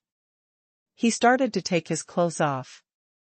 The mini Duck Emperor had an irresistible charm for girls indeed. It looked adorable from any angle, kind of like the virtual cute pets in the original world. He had to admit that. In spite of the coma, Duck Emperor came to its senses when it had heard praises. Did someone just say I am handsome? I feel like I heard that. Gee, little fairy? Hello, duckling, Ghost greeted it with a smile. Duckling? Duck Emperor extended its wing and shook it. No, no, no. In terms of age, I'm very senior to you. You should call me Grandpa Duck with respect. Okay, duckling. Yes, duckling. Ghost said with a smile, narrowing her eyes and touching its soft white feather. What the? I will get a good sleep first and then we'll talk about it. Duck Emperor was exhausted. It did not have the energy to correct the way Ghost addressed it. It fell asleep on the palm of Ghost's hand as soon as it finished speaking. Xiao Luo had taken his tops off. The wounds on his body were exposed to the air completely. Each of them was shocking at sight. All of them came from the tearing of those blue wolves' sharp claws. Ghost swallowed saliva again when she had smelled fresh blood. 2 blue lights flashed in her almond-shaped eyes, and then disappeared immediately. She shifted her attention right away by looking towards the forest. Xiao Luo applied those xianling grasses that had been pounded into pieces to his wounds with care. Those grasses had a strong effect. As soon as he applied them, they felt like a cotton ball soaked in alcohol. There were no words that could describe that sharp pain properly. It hurt so much that Xiao Luo clenched his teeth, and his forehead was sweating. However, he did not scream even once. The more painful, the more awake. In the end, he became numb to the pain. When he had applied the herb to all of his wounds, Xiao Luo put his clothes on slowly. Sitting cross-legged, he started the healing process slowly to cure his injuries. I applied pounded xianling grasses when I was injured, too, but it hurt so much that I couldn't stop screaming. How did you manage to not scream? You've got so many deep wounds. Even the bones are exposed. Shouldn't you have fainted because of the pain? Ghost asked, curiously, her head tilted. Xiao Luo had no idea how to answer this question, so he only smiled back at her. Then he focused on the healing process. Interesting guy. Ghost rolled her eyes that looked like 2 black gems in a quirky manner. Then she stayed close to Xiao Luo to protect him, so that nothing could interrupt his healing process. The night passed very soon. The day started in the dark forest. It was during the day, but it was still not that bright, even kind of dark, in the forest, probably because the leaves there were too dense. After the whole night's healing, Xiao Luo's injuries had almost recovered. Except for his left shoulder and right foot, the other parts of his body were already fine. If he could spend one more day doing this, he would be fully recovered, and his strength would recover as well. Little Luo Luo, I've made a decision. I will go to the sacred place of the Light Clan with you. Ghost said excitedly after seeing him wake from the healing process. Xiao Luo was struck dumb by this news. She would go to the sacred place of the Light Clan with him? What did that mean? He asked immediately, why do you suddenly want to go to the sacred place of the Light Clan? Why are you going there? Ghost answered. I want to see what it looks like, Xiao Luo lied to her. So do I. I want to see what it looks like, too, Ghost said seriously. It was really tricky for him. He had had enough with that annoying duck. And at the moment, a teenage girl he knew almost nothing about wanted to come with him. She looked quite naive.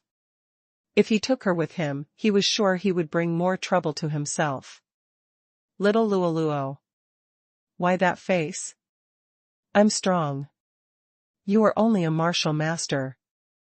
You will run into many bullies on the way. But you can rest assured as long as I am with you, because I will protect you, Ghost promised, patting her chest. Protect me? Xiao Luo was not sure whether he should laugh or cry. If he had not been injured by the force of the layers of space, he would not have sunk to being chased by a herd of blue wolves. Shouldn't you think about it a little more? I've thought about it long enough. You've got a detailed map. I'm sure we will arrive at the sacred place of the Light Clan smoothly if I travel with you, Ghost said decisively. Feeling awkward, Xiao Luo said, I might be a burden for you on the way. I might cause you a lot of trouble. I think you should rethink about the companions you are gonna travel with. This girl was kind of his savior, but he knew it would be troublesome to take her, so he did not know what to do. Besides, Ghost had a powerful family behind her, which he would not fear if his strength recovered. However, his strength had not recovered yet. No, I don't need to rethink about it. I want to go with you, Ghost said.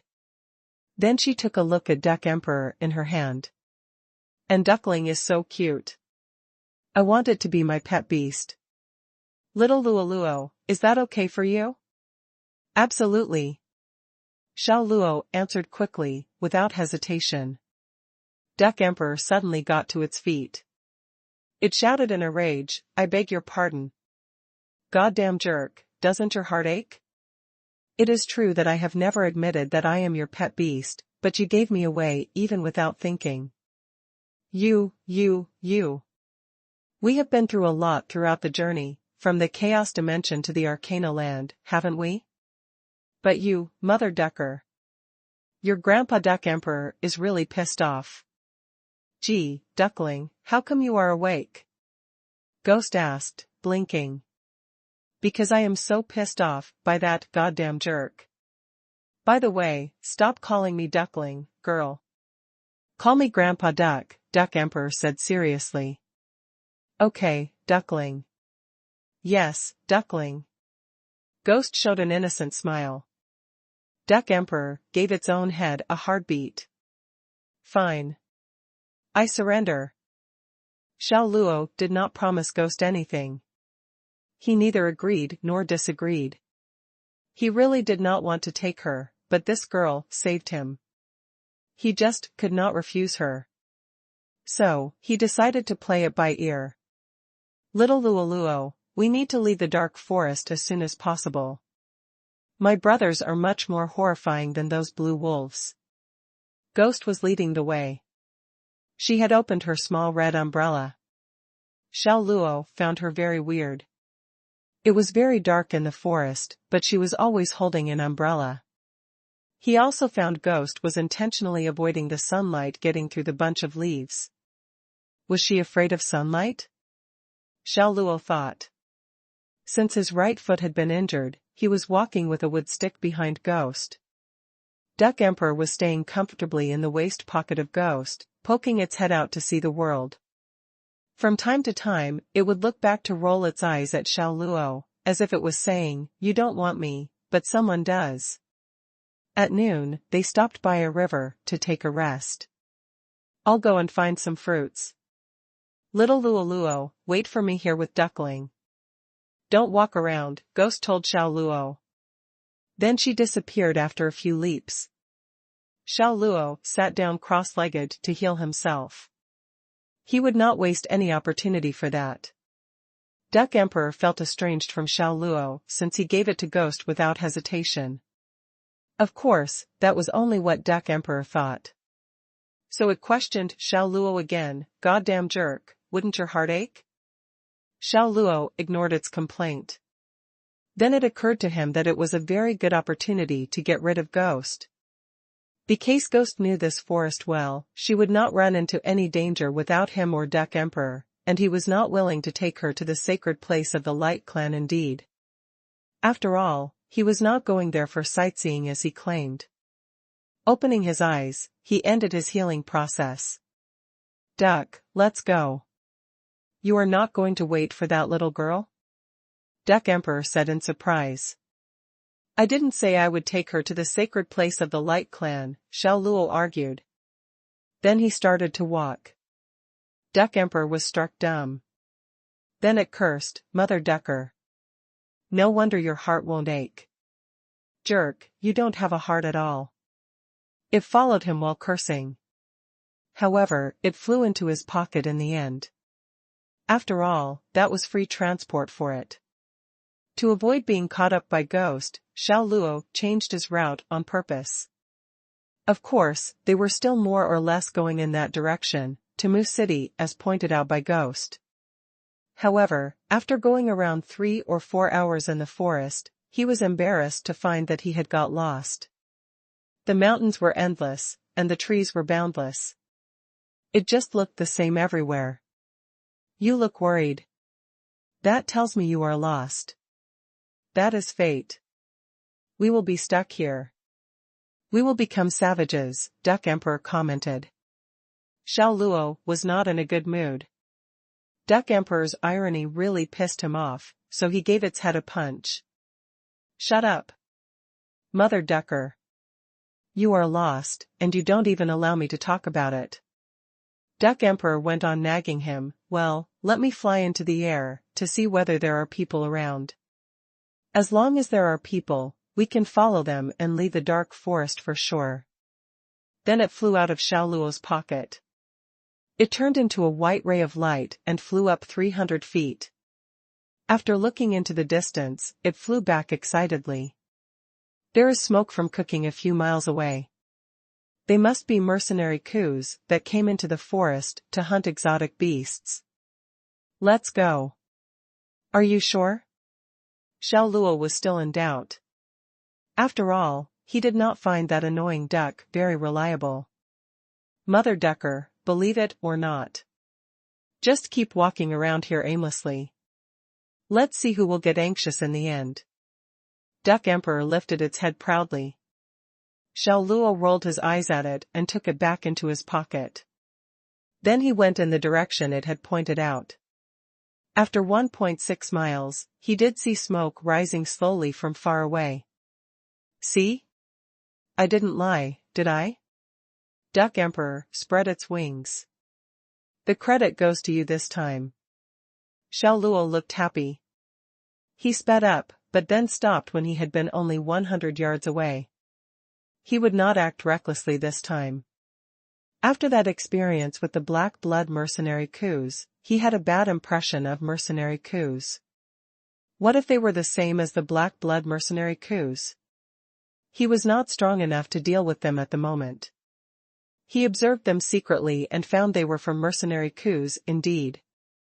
There were 15 or 16 armed men. It seemed they had got lots of gains and killed lots of exotic beasts, so he was sure they would leave the dark forest very soon. All he needed to do was to follow them secretly. Smells so good. Those pieces of shit are roasting meat. Speaking of roasting meat, goddamn jerk, I miss our days in the Forest of Infinity Edge a lot. We roasted different kinds of meat every day. My appetite was really satisfied. Duck Emperor was drooling. It was not a vegetarian duck. Instead, it was quite interested in meat. We will satisfy your appetite later, okay? Xiao Luo rolled his eyes. Of course. Look at my belly. I have lost weight these days, Duck Emperor said. Looking at its fat round belly, Xiao Luo could not help but curse, lost weight, my foot. The man and the duck kept hiding. Once those people hit the road, they would follow them secretly. At this moment, a man collecting firewood seemed to see something. He shouted, "Who is there?" At the same time, several arrows whooshed fiercely across the air towards Xiao Luo. Xiao Luo's pupil shrank. He was sweating in fear. However, he reacted fast. He did a carp flip and dodged those arrows. It was a close call, but he made it. Whoosh. Whoosh. Whoosh. 10 odd figures suddenly showed up and surrounded him. He could tell from their sharp look that all of them were masters. He also sensed a threatening killing intent from them. He could imagine that they must have once experienced some life-or-death battles. Who are you? Why are you sneaking here? A large muscular man shouted in a harsh voice. The others were all pointing their knives, swords, and crossbows at Xiao Luo. It seemed as if they weren't satisfied with Xiao Luo's answer, they would kill him. Xiao Luo explained, "I'm a hunter. I was hunting, and then I got lost.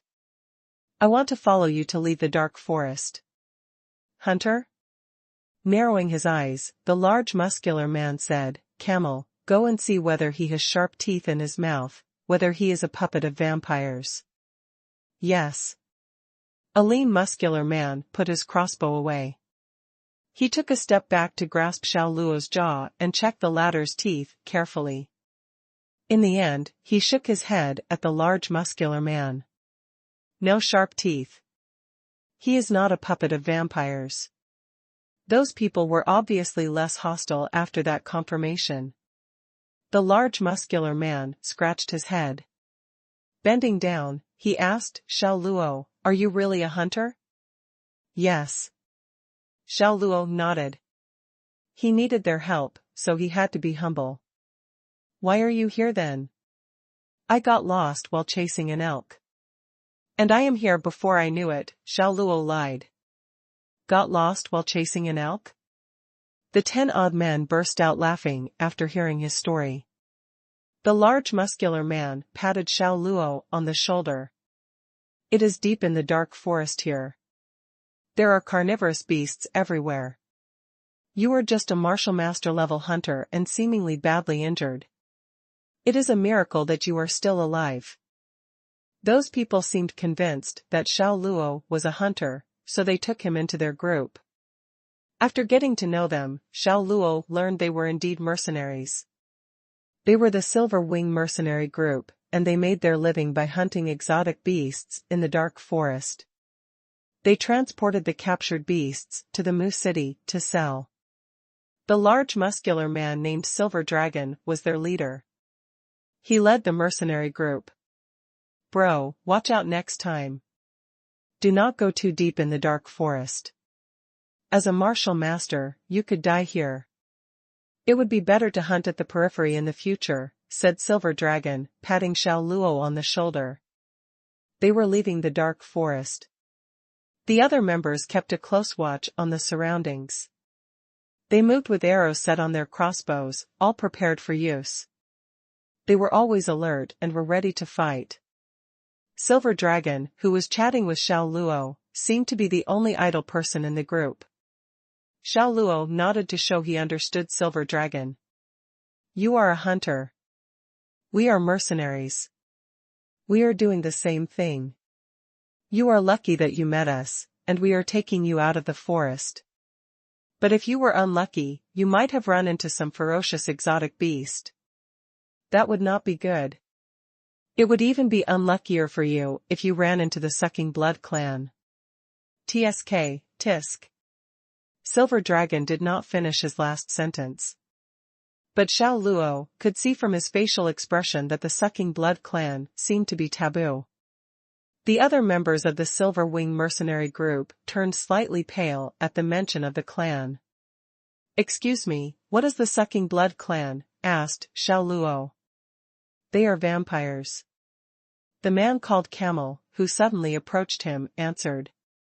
He used lots of hand gestures to explain, they have 2 sharp teeth and feed on human blood. A starving vampire can suck the blood of a human until the human becomes a dry corpse. If a vampire sucks your blood, and you do not die, then you will become the Sucking Blood clan's puppet. You will follow their orders like a living dead. Vampires? Xiao Luo and the Duck Emperor, who had been holding his tongue, were both shocked. Both of them immediately thought of the 2 canine teeth that Ghost had. Was Ghost a vampire? Ghost once said they should be careful of her brothers. The likelihood that Ghost was a member of the Sucking Blood clan seemed extremely high. But why did she not hurt Xiao Luo? Xiao Luo frowned. From what he had heard, the Sucking Blood clan was a cruel and bloodthirsty bunch.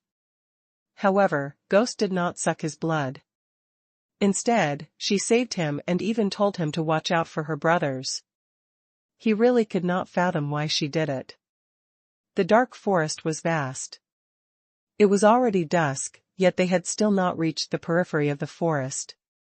The group started a bonfire to grill meat for dinner. The members were friendly to Xiao Luo and gave him plenty of grilled meat. The Duck Emperor had been holding his tongue to avoid trouble all the while. It was only then that he spoke in a low voice. He said, "God-damned little brat. That little girl called Ghost is probably a member of the Sucking Blood clan they mentioned. Fortunately, you shook her off. Well done. Otherwise, we would have been doomed." Doomed? However, that was not what Xiao Luo thought. If she wanted to harm us, she would have done it. But Ghost did not. She even saved us. You are ignorant. Fresh food is the best, so it is the same with blood. I am sure Ghost was going to use us as a mobile blood bank. So, she could suck whenever she wanted some fresh blood, the Duck Emperor whispered with a serious look on his face. Xiao Luo frowned slightly. As he gazed at the flickering bonfire, he did not believe that was Ghost's intention. Although, he was sure that Ghost had some weird reaction when she saw fresh blood. The Duck Emperor tapped his chest several times, expressing his relief. Fortunately, we have got rid of her control. My legs cannot stop shivering at the mere thought of her biting my neck and sucking up my blood. Xiao Luo ignored the duck. He focused on his healing process again. At that point, the most important thing was to recover his strength as soon as possible. On the other side of the bonfire, Camel went up to Silver Dragon and sat next to him. Tilting his head, he said to Silver Dragon in a low voice, "Boss, why are we taking him with us? The man is just a martial master. He is so badly injured, he is useless to us. Taking him with us will cause us trouble. Feeding him is a waste of our food, too." That is not a fair comment. No one is completely useless. We can sacrifice the chap if we run into the Sucking Blood clan. That might help us avoid an unnecessary battle, said Silver Dragon with a smile while looking at Xiao Luo. Camel exclaimed, "Gee, boss. You have been planning this all along. I was wondering why you have been treating a useless hunter so well. I got it now." Silver Dragon took a sip of liquor. The Sucking Blood clan is living in the Dark Castle. The chance of running into them is quite low. But we should always be prepared, just in case. We should not underestimate them. As natural-born martial arts practitioners, they do not need to cultivate at all. Their attainments will improve as they grow up. By the time they are adults, they are as strong as martial kings. Besides, they will never die as long as they continue to consume fresh blood. The rumor is that there are even 1,000-year-old vampires sleeping in the Dark Castle. They may be freaks, but they can compare their level to martial venerables. Had the Holy Land of the Light clan not sent their people to suppress those vampires, the Sucking Blood clan would now be the ruler of the Mu City. The two parties agreed, and the Light clan made no further attempt to eliminate the Sucking Blood clan. But according to their agreement, the Sucking Blood clan must stay in the Dark Forest forever. An agreement? Smiling sarcastically, Camel said, "It is just a verbal agreement. The Holy Land of the Light clan is millions of kilometers away from here. Even if the Sucking Blood clan breaks the agreement and leaves the Dark Forest, no one will immediately know."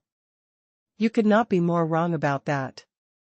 Do you know how long the Holy Land of the Light clan has been dominating the Arcana land?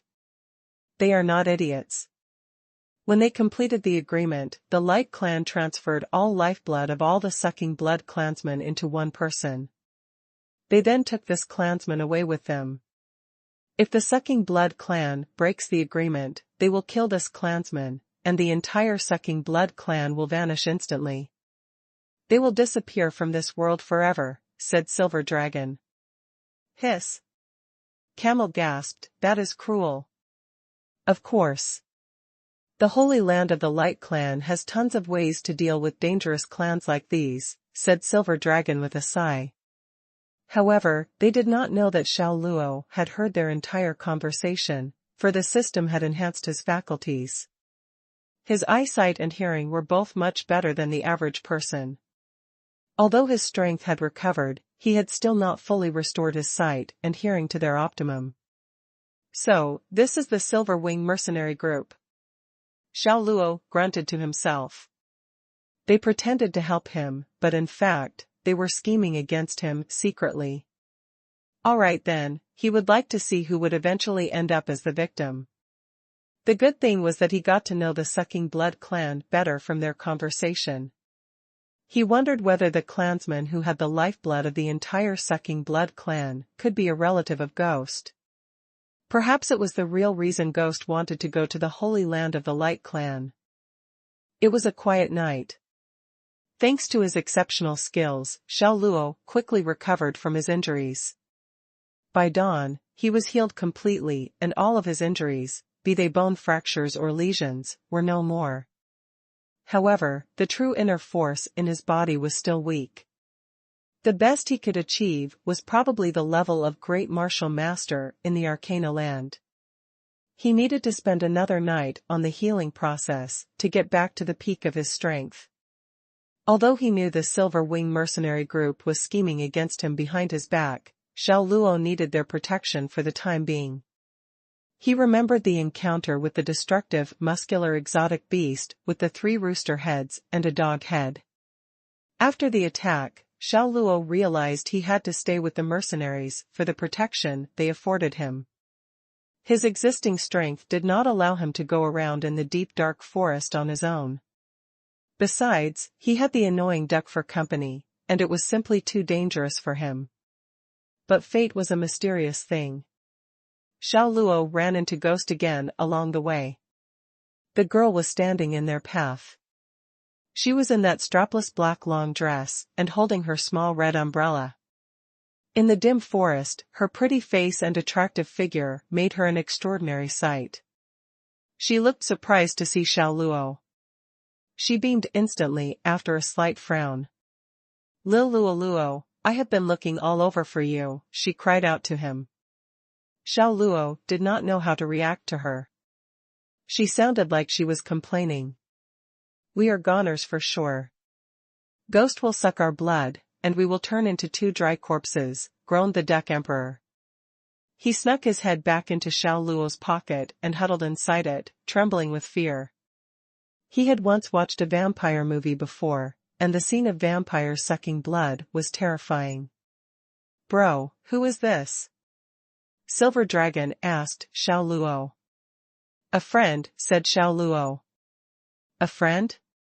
Silver Dragon frowned and asked, "Did she come here with you?" "You can say that." "Yes," Xiao Luo answered with a nod. "Boss, I have a hunch that something is not right with this chick. She seems to be afraid of sunlight." "Could she be a member of the Sucking Blood clan?" said Camel, who was observing Ghost closely. "The Sucking Blood clan?" The other members turned pale when they heard. They immediately went into a fight stance, prepared for battle. One after the other, the men aimed their crossbows at Ghost. "Incredible! You are eagle-eyed and recognized me as a member of the Sucking Blood clan," Ghost said as she looked at Camel with appreciation. Was she a member of the Sucking Blood clan? The members of the Silver Wing mercenary group panicked. Xiao Luo had already guessed who Ghost was, so he remained calm. Silver Dragon coughed dryly, then regained his composure and said, "Miss, are you a member of the Sucking Blood clan?" "Why? Do you think I am lying?" Ghost asked. Then she opened her tiny mouth in front of him. Her canine teeth suddenly became longer and sharper. Those teeth could easily rip a person's neck open in a flash. With an innocent smile, she said, "Do any of you want me to bite you? You will turn into an immortal." "Huh?" The group of mercenaries gasped. They now knew for certain that the young girl was from the Sucking Blood clan. She looked like she was entering adulthood soon, and therefore, she had to be as powerful as a martial king, just like her leader. "Boss, what should we do?" Camel asked Silver Dragon in a low voice and was in a state of panic. "Calm down. The girl might be here alone. We do not need to panic at all if she is alone. The money we get from selling exotic beasts is little. If we can subdue and sell such a pretty vampire girl, we will get enough money to spend for the rest of our lives, said Silver Dragon as he schemed. Everyone in the Silver Wing mercenary group gasped again. Their leader was so bold that he was scheming against the Sucking Blood clan. After they recovered from the initial shock, they became excited about his plan. The vampire before them looked just like a human teenage girl of about 16 or 17 years of age. She would be a rare catch.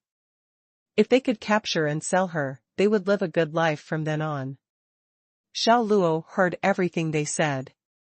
But he was not strong enough yet. So, there was nothing much he could do about it. Hey, what are you guys murmuring? You already know I am from the Sucking Blood clan. Why do you not flee? Asked Ghost, frowning. Silver Dragon burst out laughing. He looked even calmer. We respect the Sucking Blood clan a lot. And I am very excited to see you, young Missy. I would like to see how great a member of the Sucking Blood clan truly is. You respect us a lot, you are excited to see me? Are you not afraid of us? Asked Ghost, feeling the situation rather strange. Not at all. To us, the Sucking Blood clan is noble. A beautiful vampire like you looks like a princess. Every move you make, you look so elegant. Young Missy, may I know what your name is? Ghost. Ghost? What a beautiful name. Miss Ghost, did you leave the dark castle alone to look for food? Asked Silver Dragon slyly. He released his energy to detect whether there were other vampires around the surrounding. Ghost nodded and answered, exactly. I am here alone. I am picking fruits. Xiao Luo felt a headache coming on after he heard her answer. Was she a member of the Sucking Blood clan? Ghost was just a sweet, silly girl. Silver Dragon was checking her out, but she had no idea and was being so honest with him. She told him she was alone, which meant she did not have any backup. She was so naive. A crafty look flashed on Silver Dragon's face. He said, "Oh, is it? So, Miss Ghost, you are alone." The rest of his group gave each other meaningful looks. They were afraid of the Sucking Blood clan, but it was the adult clansman whom they feared most. To them, the teenage vampire girl was like a piece of a delicious morsel for the taking. Bro, she is going to suck your blood, isn't she? Do not worry. Let me seek justice for you. Silver Dragon shouted at Xiao Luo heroically. Then he waved his hand and said, Guys, it is time for you to show what you have got. Catch her. We have been with a lot of women, but never with a vampire woman. I will give this opportunity to the first one who can subdue this chick. Boss, that is a tempting offer. Go. I will try the vampire chick first. Haha, haha, we are going to be rich. For the mercenaries, Ghost was a golden goose. But she was also an attractive, pretty woman. They surrounded her and threw the thick rope they used to tie exotic beasts toward her. A few of them tied Ghost up shortly after, while the others pulled the rope from different directions. They captured her as if she was an exotic beast. What are you trying to do? Shouted Ghost. Capture you. Silver Dragon grinned hideously. As he leaped into the air, his energy peaked. Then he charged down toward Ghost, aiming his palm at her. You want to capture me? You wish. Ghost glared at him sternly, then channeled her inner force through her arms, snapping the ropes they used to bind her. When the ropes gave way, the men who were pulling them fell to the ground. Ghost hurriedly struggled out of the rope and met Silver Dragon's palm strike without hesitation. Bam! The two palms clashed in the air. A thunderous blast resounded in the quiet forest, and the force of the impact sent a strong wind surging through the area like a sea of angry waves. Silver Dragon was sent flying. Ghost staggered a few steps back before she could steady herself. He was a martial lord fighting a teenage vampire girl, but could not subdue her with an all-out palm attack. Silver Dragon knitted his brows together. He realized it would not be easy to defeat her. However, he would finish what he had started. It was useless to regret his decision. "Attack, all together now," he shouted to his subordinates. Roughly 10 of his men responded immediately. Knives and swords flashed through the air, and arrows and bolts were let loose accurately. These men were hunters with a lot of experience, and Ghost became their target. They dealt with her in the same way they would an exotic beast. Ghost kept dodging, but their sharp arrows and bolts, knives, and swords inflicted some injuries. They left wounds, but that only served to annoy her. "You are going too far," she shouted out. She gave them an angry stare. Blue flames flickered in her almond-shaped eyes. Then, she lifted her hand and angrily waved it toward 2 of the mercenaries who attacked her. A powerful blast of wind hit the 2 men. Whoosh! Whoosh! The wild wind was so strong that it shredded their clothes. The men went flying back and did not stop until they hit a large ancient tree. Ghost used the same move on a few more of them. She sent another gust of strong wind and those men ended up just like the first 2. Clenching his teeth, Silver Dragon unsheathed his knife and ran toward Ghost. He threw his knife at her, showing no mercy. Ghost reacted quickly. She took a step sideways and another step back to dodge the strike.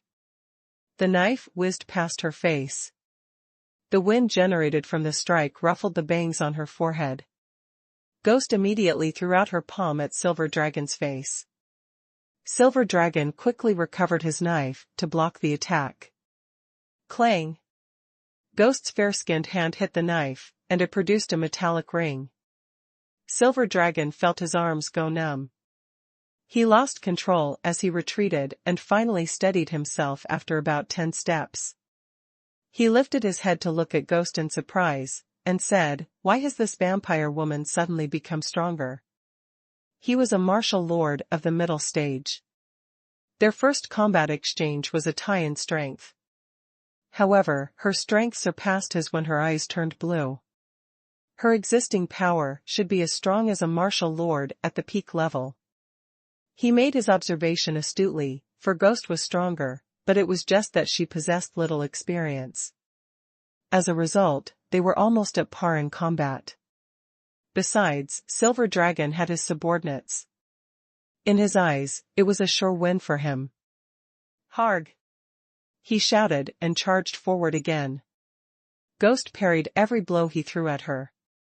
As her fair-skinned hands moved, strong winds kept on churning. The rest of the mercenaries went flying as the wind hit them. They slammed against tree trunks, breaking many trees as they soared through the air. "Chick, you are so beautiful. I am sure it will feel incredible with you under me. I want to taste you." Silver Dragon intentionally spoke lewdly to irrigate Ghost in an attempt to fluster her so that she would expose her flaws. Then his other subordinates did the same to humiliate her with off-color remarks. "Haha, haha. Boss, it will be more than just incredible. This vampire chick is one of a kind. That's right. Look at that tiny mouth. It looks inviting. Are all the chicks of the Sucking Blood clan so pretty? Why don't we go to the Dark Castle someday? We will capture all of them and sell them to whorehouses for men to enjoy. Haha, haha." Suddenly, the forest rang with obscene language. "Shameless, filthy pigs," screamed Ghost. She lost her temper. Clenching her teeth, Ghost launched a swift series of attacks. The force of her energy swept through the air. A wind was blowing wildly across the battlefield where she fought with Silver Dragon. The dead leaves, gravel, and dust on the ground lifted into the air as they battled on. "Great. Here comes my opportunity." Silver Dragon gave a sly smile. He pretended to dodge a palm attack from Ghost. But in fact, he moved behind her and threw a solid palm strike on her back. "Erg!" Ghost spat out blood. She staggered forward after losing her footing and almost fell to the ground. The other mercenaries quickly advanced and surrounded her. They hooked Ghost to a sharp iron claw and then used a thick rope to tie her hands together. In a blink of an eye, they caught the bleeding vampire girl. ****. Ghost clenched her teeth. She tried to struggle out of the claw, but the iron claw was like barbed wire. Whenever she moved, it would bite into her flesh. The pain was so sharp that she could not help but scream. The more you struggle, the more painful you will feel. Stay there quietly, said Silver Dragon, coldly. His voice sounded indifferent and evil. His eyes were full of greed and malice. Boss, we will be rich, said Camel. He stood next to Silver Dragon, and his eyes lit up as he gazed at Ghost. Of course. This girl is from the Sucking Blood clan. Is there another mercenary group in the Moo City that has captured a vampire? The Silver Wing mercenary group will be famous. Everyone, we will enjoy a glorious life together, said Silver Dragon, proudly. Long live our mighty boss, shouted Camel as he bootlicked his leader. The others followed Camel's lead and shouted, Long live our mighty boss. We'll have excellent wine, delicious food, and pretty women. Enough. Don't flatter me. Tie the vampire chick securely. Silver Dragon lifted his hand to interrupt them. However, his expression showed he appreciated their flattery. Then, Silver Dragon finally remembered Xiao Luo was there too. He walked over and patted Xiao Luo on his shoulder. He said with a smile, Bro, I have sought justice for you. We have captured the vampire chick. You should take some credit for that as well. Ghost threw Xiao Luo a desperate and hateful look. Her pretty face looked dismayed. She looked as if she was saying, You turned out to be one of them. Xiao Luo was expressionless. He glanced at the blood-covered Ghost. Then he asked Silver Dragon, What are you going to do with her? We are taking her to the Moo City to sell her, of course. You are a hunter, so you might be ignorant of the price we could charge for a vampire chick in Moo City. We, the Silver Wing mercenary group. Suddenly, he stopped talking. Xiao Luo had launched a surprise attack and stabbed Silver Dragon's chest with a dagger that he hid in his sleeve.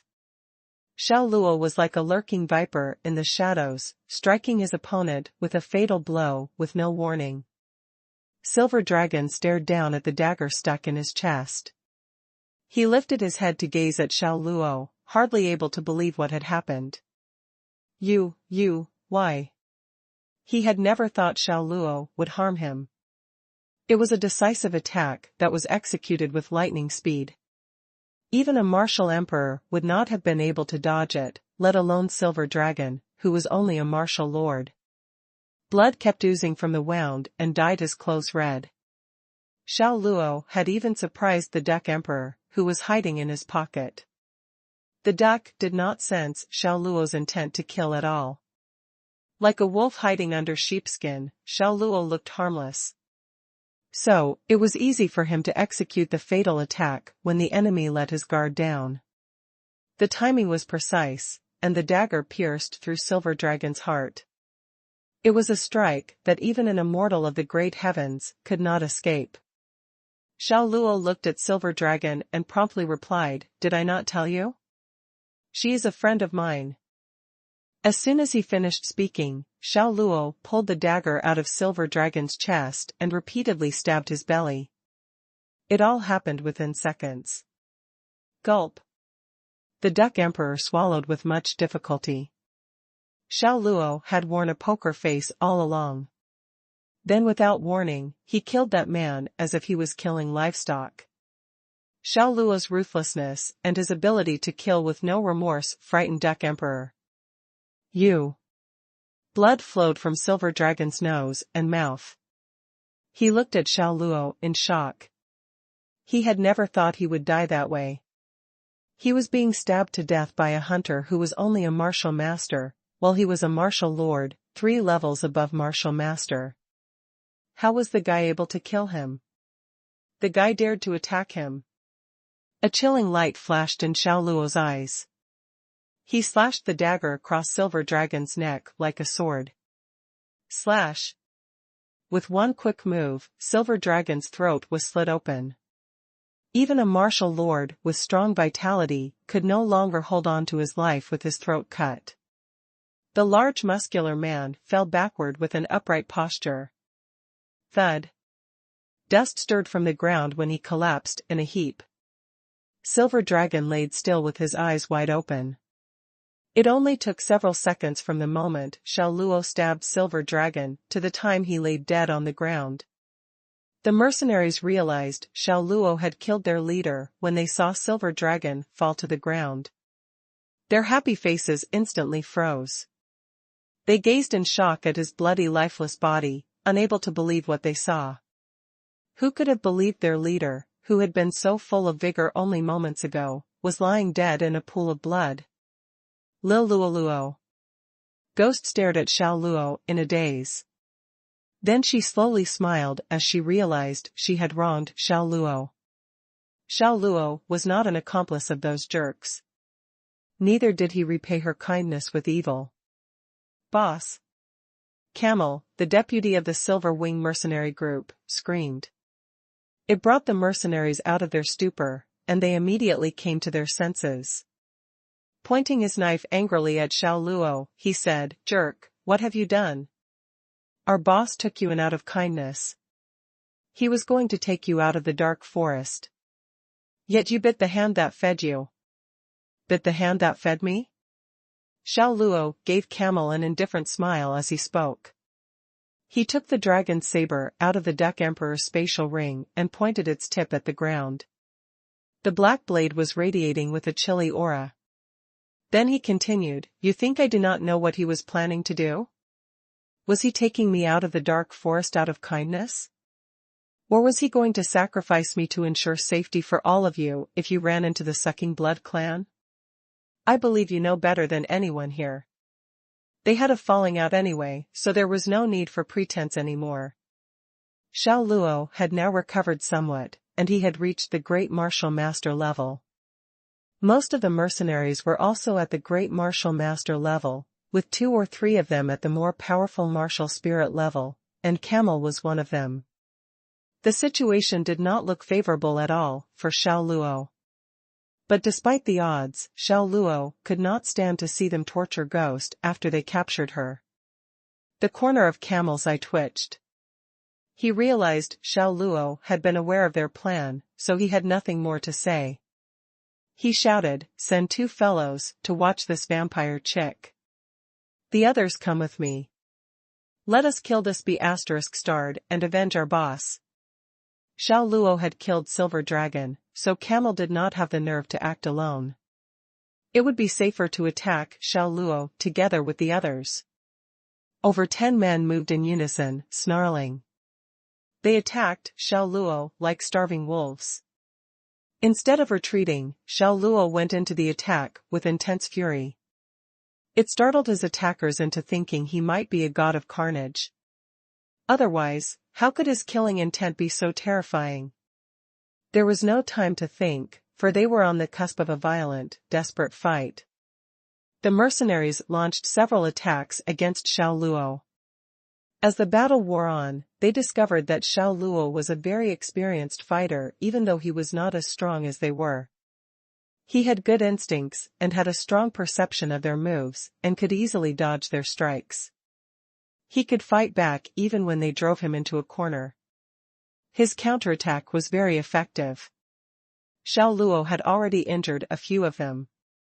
It was both shocking and annoying for the mercenaries, and they could not understand how a guy weaker than them could possess such terrifying fighting power.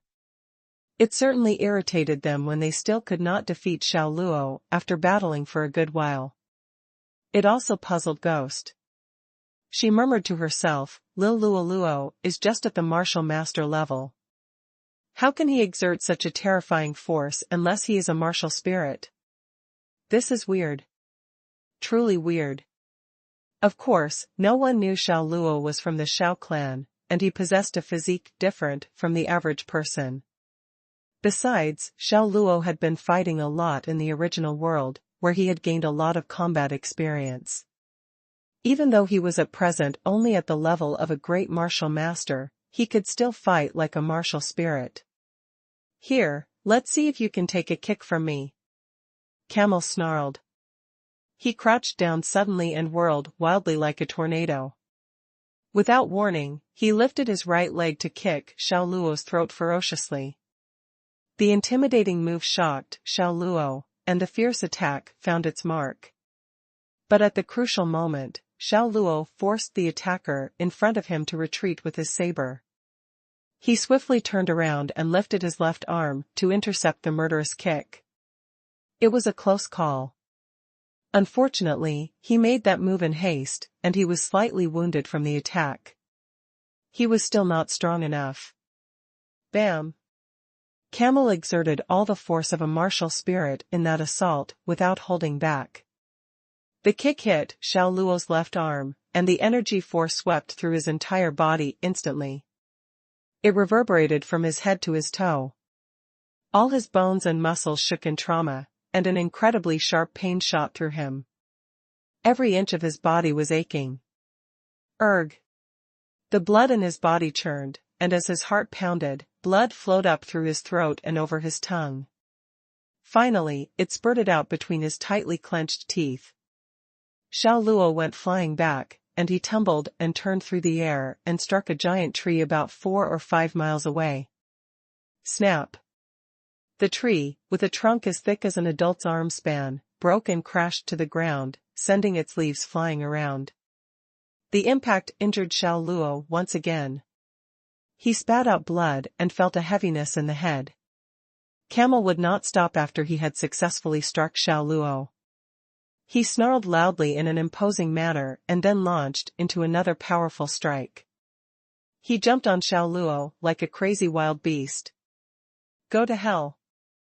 He raised his knife over his head and brought it down toward Xiao Luo's head. He was going to cut Xiao Luo in two with one stroke. "You want to kill this goddamn jerk? Have you asked your grandpa Duck Emperor's permission?" Duck Emperor hissed as he speedily flew out of Xiao Luo's pocket. He had no fighting power at all, so all he could do was use his beak and feet to attack Camel's face with sharp pecks. Duck Emperor's fierce attack scarred Camel's face. His actions hindered Camel and bought Xiao Luo some time. "You damned duck. I will kill you." Camel lost his cool. He turned his attention to Duck Emperor and swung his knife at him to cut him into pieces. However, the Duck Emperor was too fast. By the time Camel recovered, the Duck Emperor had already flown into the air. Then it grimaced at him like a human, and saying, "You cannot catch up with me, can you? I am just that strong. What can you do about it?" La, la, la, la, la. The Duck Emperor's humming thoroughly annoyed the members of Silver Wing mercenary group. The song was quite provoking, and he continued to taunt them with his horrendous droning.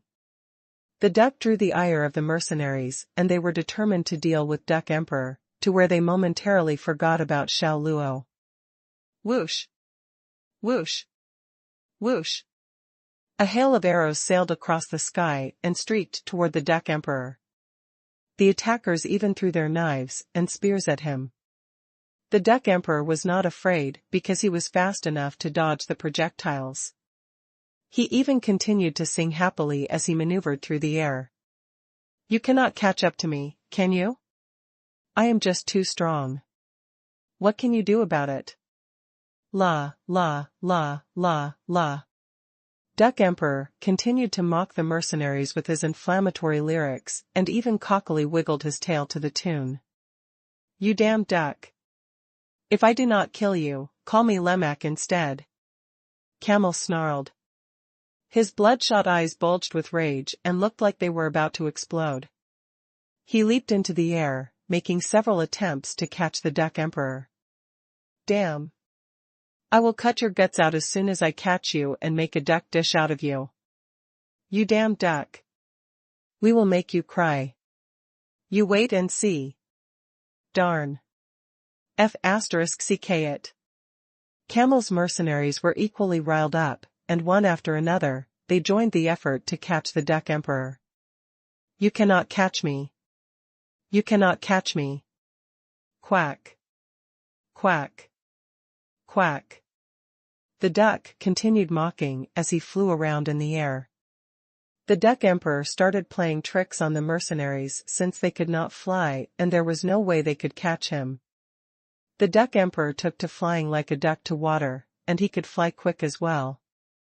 The Duck Emperor taunted them by waiting in a spot, enticing them to pounce on him, then he would speed off in flight. He made the mercenaries run around in circles. Ha ha. Duckling, you are so great. Ghost cheered him on. His pranks amused Ghost, and despite her severe injuries, it thrilled her to watch Duck Emperor toying with them. She urged him on, come on, duckling. Duck Emperor's antics bemused Xiao Luo as well. Well, it'll work. The annoying duck was not completely useless after all. His actions allowed Xiao Luo the opportunity to heal himself and regain his mobility. And as the two mercenaries watching Ghost were preoccupied with Duck Emperor's antics, he would find a chance to release Ghost. Once Ghost was free, the Silver Wing mercenary group would be in real trouble. This duck is driving me mad. Camel could hardly get near enough to touch the Duck Emperor. He was so irritated that he kept hopping on the ground repeatedly to get at the duck. He was not the only one. The Duck Emperor was also getting on the nerves of the other mercenaries. They wished they could dismember the Duck Emperor's body and grind his bones into powder. But they couldn't vent their frustrations on the duck as they could not catch him. The taunting angered them so much that they felt like spitting out blood. Come on. Come and catch me, you morons. Quack. Quack. Quack, cried the Duck Emperor scornfully while flying around in the air. You damned duck. F***CKU. Come down here if you are so tough, cursed Camel. His face turned livid with rage. That's right. Come down here if you are so tough. We'll make mincemeat of you. One cut from each of us. You damned duck. Shame on you. Come down here now. The other members of the Silver Wing mercenary group echoed the sentiment. The duck was exceedingly annoying. Hey, you want to irritate your grandpa Duck Emperor? The Duck Emperor ignored their remarks. Instead, he gave them a middle finger. Why don't you come up here if you are tough? Your grandpa Duck Emperor will peck your D***CKs off. Did that duck say he wanted to peck their D***CKs off? Darn it. The muscular mercenaries became even more furious. Come down here. All you know to do is to bluff, shouted Camel. You come up here, morons. You come down. You come up. The fight turned into trash-talking between the Duck Emperor and Camel. The man and the duck kept raising their voices. Veins stood out on Camel's forehead, and his face looked flushed. The duck's feathers all stood on end, and his eyes were bloodshot. Ha ha. Ghost could not stop laughing. Duckling, you are so funny. I will kiss you as your prize. However, Xiao Luo did not find it so funny. He felt something was not right. Some mercenaries had gone missing. Where did they go? Were they hiding somewhere to capture the Duck Emperor, and Camel was merely distracting him? Suddenly, with no warning, two mercenaries jumped out from the top of a dense tree canopy. They held a giant net, which they threw over the duck. The Duck Emperor was still trash-talking Camel and did not notice the approaching danger from above him. He was shouting confidently at Camel. Come up if you are tough. A moron without an ***. Your grandpa Duck Emperor will not even let you get a feather of mine. Duckling, watch out overhead, shouted Ghost. Only then did the Duck Emperor realize his predicament. He looked up and saw a giant net falling on him. But it was already too late to dodge, and he was entangled in the net. Duck Emperor flapped his wings to fly away and carried off the 2 mercenaries with him. The other mercenaries lurking in the tree responded quickly and leaped out one after another, grasping onto the net. 2 men. 4 men. 6 men. More of them then jumped out to grab the net, and when 10 of them latched onto the net, the Duck Emperor did not have the strength to fly anymore. Mother Ducker. You piece of sh*t. This is cheating. Duck Emperor screamed but finally gave up struggling and went limp. Every one of them plunged to the ground. The Duck Emperor, already exhausted, was trapped in the net. Camel grabbed the duck's neck and yanked him out of the net. In a nasty voice, Camel growled, "Go on, then. Keep flying and singing. You thought I could not catch you? You are just a damned duck. How dare you trick me? Are you not afraid of death?" As he spoke, he tightened his hold on the Duck Emperor. The duck was struggling painfully and was suffocating. His tongue stuck out, and his eyes rolled back. Only the white of his eyes was visible. Duckling. Ghost could not bear to see it. She wanted to help, but she could not. If she exerted her strength, the 2 mercenaries watching her would pull the chain of the claw tighter. It would pierce more deeply into her body and cause her unbearable pain. When Xiao Luo saw the Duck Emperor almost being strangled to death by Camel, he suspended his healing process to rescue him. At that moment, Xiao Luo heard the familiar sound of bats. The surroundings suddenly turned dark and spooky, and sinister energy pervaded the place. "Shoot, that's my brother." Ghost turned pale immediately. The vampire chick's brother? The mercenaries shivered when they heard her. They already had a hard time trying to subdue Ghost. If they met an adult member of the Sucking Blood clan, they would not be a match for him. The sun had already set, and it was nightfall in the forest. The Sucking Blood clan dominated the night. Many torches lit the forest up, and they were suddenly all around the mercenaries. When the torchbearers drew close, the mercenaries realized they were members of the Sucking Blood clan. Their skins were as pale as ghosts, and they looked bloodless. Sharp fangs protruded from their mouths, and the moment they laid eyes on the men, the vampires salivated with a thirst for blood. "Sis, how did you get captured by those humans? Why are you so badly injured?" A chilly dark voice came through the forest. Then, a figure flew out of the dark forest and landed in front of Ghost. He was a very handsome man with a long face, blonde hair, and deep-set eyes. He was wearing a black vest, which contrasted with his pale skin. He stood calmly with his hands behind his back and emitted an intimidating aura. His appearance frightened the 2 mercenaries who were guarding Ghost so much that they instantly let go of the rope. Before they knew it, they were cautiously taking a few steps back. Their survival instincts had kicked in, but the reality of life was cruel. The handsome man moved toward them with no warning, and with incredible speed, he reached them in a flash. He grabbed their hair and forced their heads to the side to expose their necks. Then exposed his 2 sharp fangs, opened his mouth, and plunged them into their necks. Arg! 2 screams rang out, and blood started oozing out as the handsome man sucked their blood greedily. The distinct sound of his feeding was unmistakable in the silent night. Those 2 mercenaries were twitching uncontrollably with their eyes rolled up, and their faces slowly turned pale. They were in extreme pain. The handsome man drained all their blood within a minute. The eyes of both men remained wide open. When he was done, he casually dumped their dead bodies to the ground as if they were garbage. Blood was still dripping from his mouth. His eyes turned blue from his feeding frenzy. Although he had retracted the 2 sharp fangs, he still looked scary.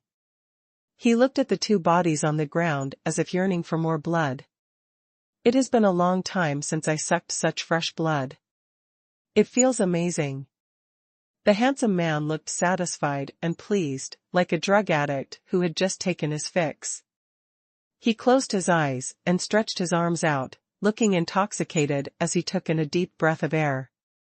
The rest of the mercenaries went weak at their knees from fear. They were staring at a genuine vampire, an ancient, evil, and powerful creature who could drain a person's blood in less than a minute. There was dead silence. The mercenaries broke out in a cold sweat, freaked out by the ghastly teeth marks on their deceased friends' necks. Xiao Luo did not dare to act recklessly either. The male vampire could fly, which meant that he was at the martial emperor level. If that vampire shifted his attention to him, Xiao Luo could not imagine what would happen. "Your Excellency, we are from the Silver Wing mercenary group. We are here to hunt exotic beasts in the dark forest. It is how we make our living. We never intended to offend the honorable Sucking Blood clan. Please forgive us, Your Excellency." After quickly taking stock of the situation, Camel promptly kneeled before the handsome man to beg for his mercy. The Duck Emperor took advantage of the opportunity to break from his hold. Afraid that the handsome man would notice him and give him a bite as well, the duck wisely kept a low profile. He neither spoke nor did anything that could attract any attention to make himself noticeable to the vampire. The other mercenaries from the Silver Wing mercenary group quickly kneeled as well, following their deputy leader's lead. The handsome man opened his eyes lethargically and glimpsed at them. Then he burst out in a mocking laugh. "You want me to forgive you? You are all muscular men. I could sense the flow of your warm blood in your bodies even from far away. That is something that excites me. I can feel all my pores opening, and I want to suck all of your blood." "Ha ha. Gulp.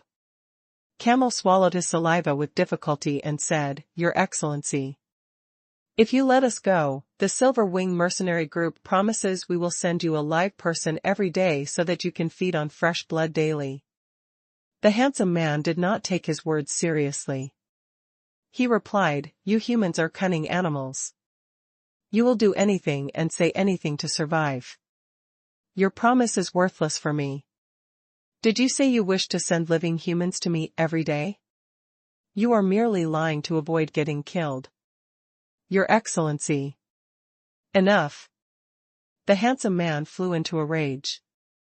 He gave off a burst of powerful energy, directing an invisible force from palm directed at Camel. The force lifted Camel off the ground and sent him flying back. "Take all of them back to the castle. Kill anyone who dares to resist." The handsome man gave the grisly order. "Yes, Second Duke." His subordinates acted on his order immediately. They took away the mercenaries' weapons first and then tied them up with ropes. They took Xiao Luo along as well. The Duck Emperor was a duck, so they did not pay any attention to him. The handsome man turned around to relieve Ghost of the iron claw. He shook his head as he looked her over.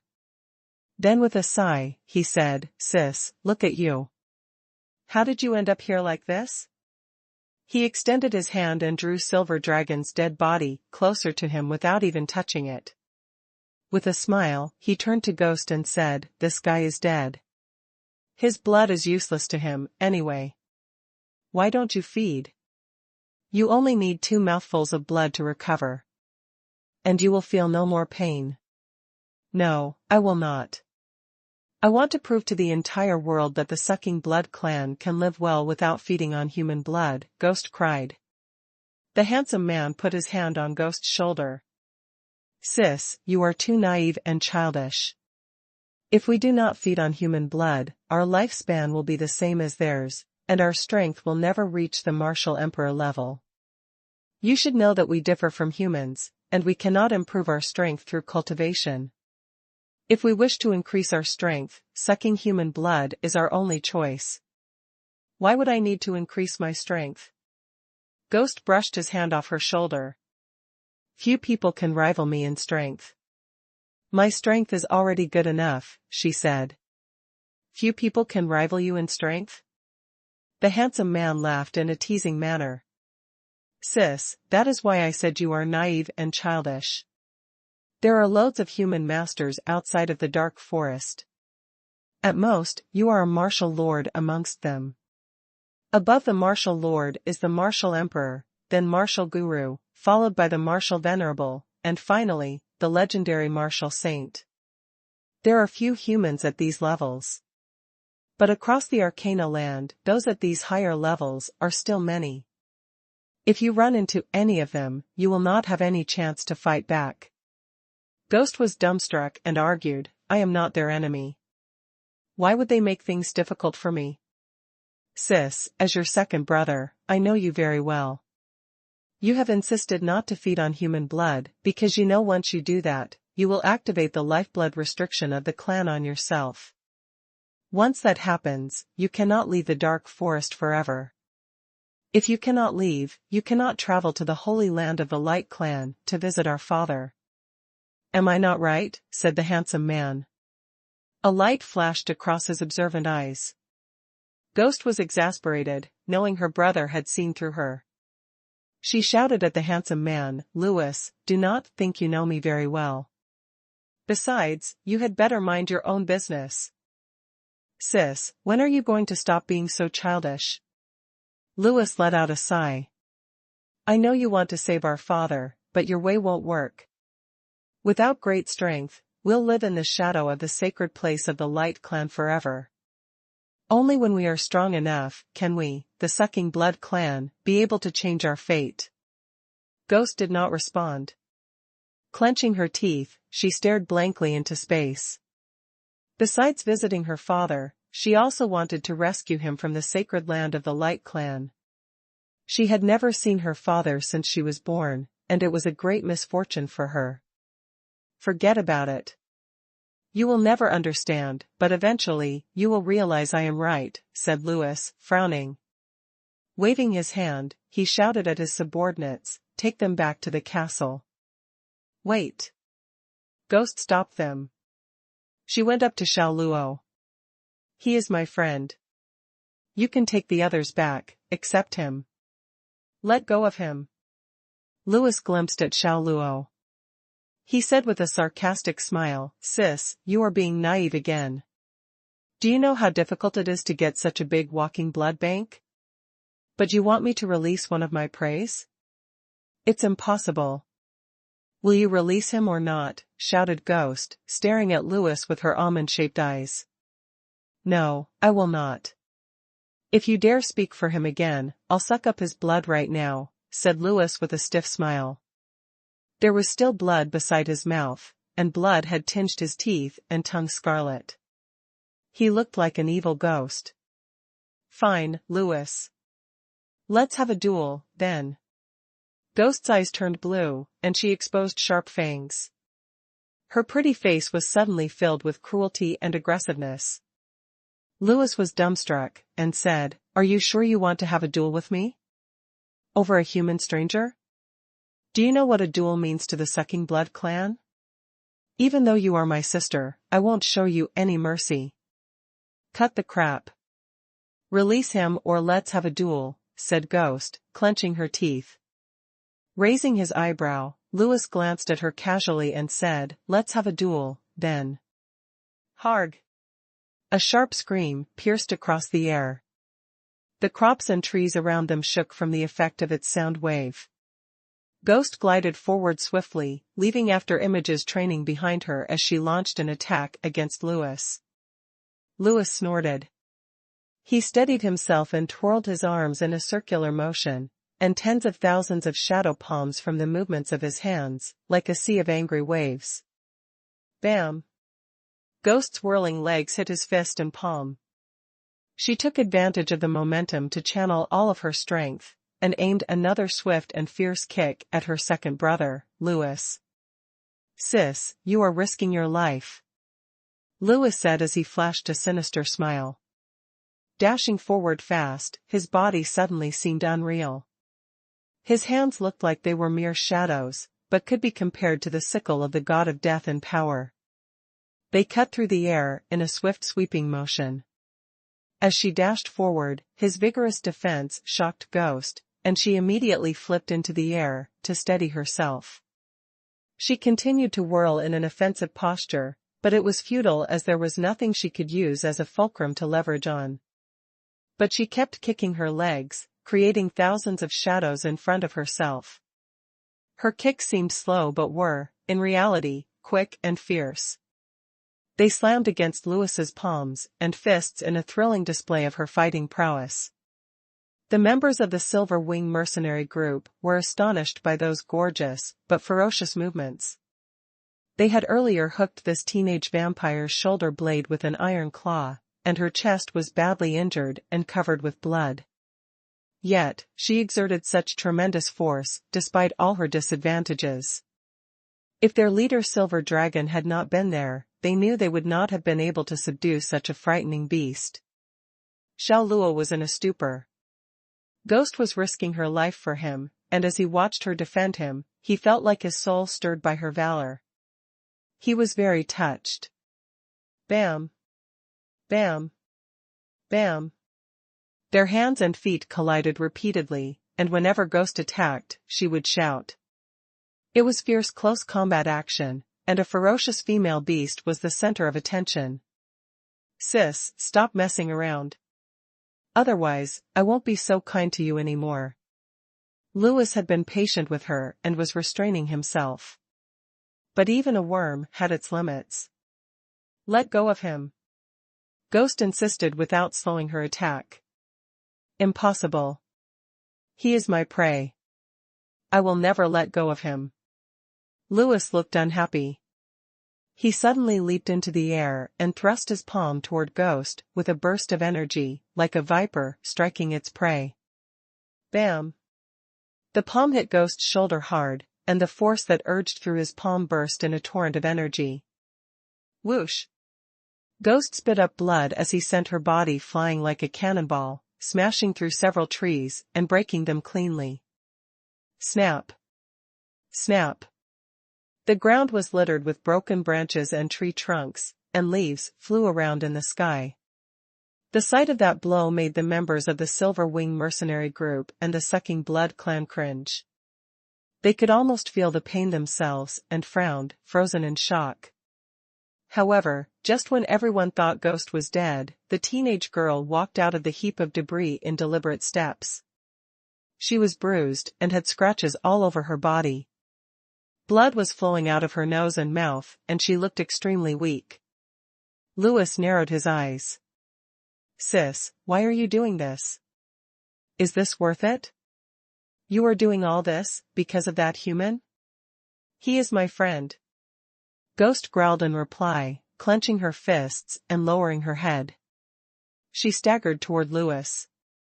When she was close enough to him, she threw her tightly clenched fist at Louis's face. As she was badly injured, her punch was slow, but she had given it everything she had and it still whistled like the wind. Louis extended his palm and parried the fist attack without difficulty. Friend? What are you talking about? How can a hunter and his prey become friends? I said, he is my friend. Ghost shouted, raising her head. She instantly leaped into the air and kicked ferociously at Louis's face with her right leg. Louis lifted his hand and parried it with ease once again. Shaking his head, he said, You are sick. You are very sick. You even think a human is your friend. Well, your second brother will help you get cured. He glanced at Xiao Luo and exposed his fangs, emanating a bloodthirsty aura. This guy looks clean and soft. His blood must be very delicious. Ghost's pretty face turned pale, and she urgently shouted at Xiao Luo, Lil Luo Luo, run. As she shouted, she grasped Louis from behind so that he could not advance on Xiao Luo. Boom! Louis sent a burst of powerful energy from his body and sent Ghost soaring like a kite on a broken string and spat out blood. Louis turned his neck left and right, staring at Xiao Luo hungrily. But he found his right foot immobilized as he was going to dash over to Xiao Luo. He looked down and saw Ghost lying on the ground, clasping his right foot with what strength she had left. This time, Louis was truly annoyed, and the corner of his mouth twitched. He shouted in a stern voice, "Let go of me." Ghost ignored him. Instead, she shouted to Xiao Luo, "Lil Luo Luo, run. Otherwise, you'll die. Let go of me." Louis lost his head and stomped his left foot on Ghost's back. Erg. Ghost spat out blood, and her pretty face twisted in pain. Yet, she was still grasping on to Louis's foot and would not let go of him. "Wise up, little sister. You are a member of the Sucking Blood clan.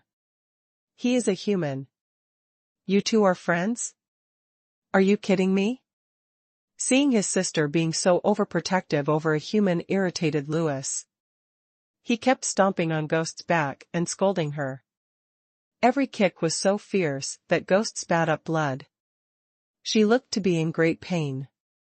The members of the Silver Wing mercenary group gasped at what they were witnessing. Was the Sucking Blood clan so cruel to even treat their siblings so brutally? Some members of the Sucking Blood clan tried to dissuade Louis from beating Ghost, but he was beyond reasoning and hit out at them. "Goddamn jerk, we should run away immediately. Otherwise, her brother will kick that poor girl to death. I've recovered fully and I'm strong enough to fly you out of here. Her brother will in no way be able to catch up with us." The Duck Emperor had flown to Xiao Luo's shoulder discreetly.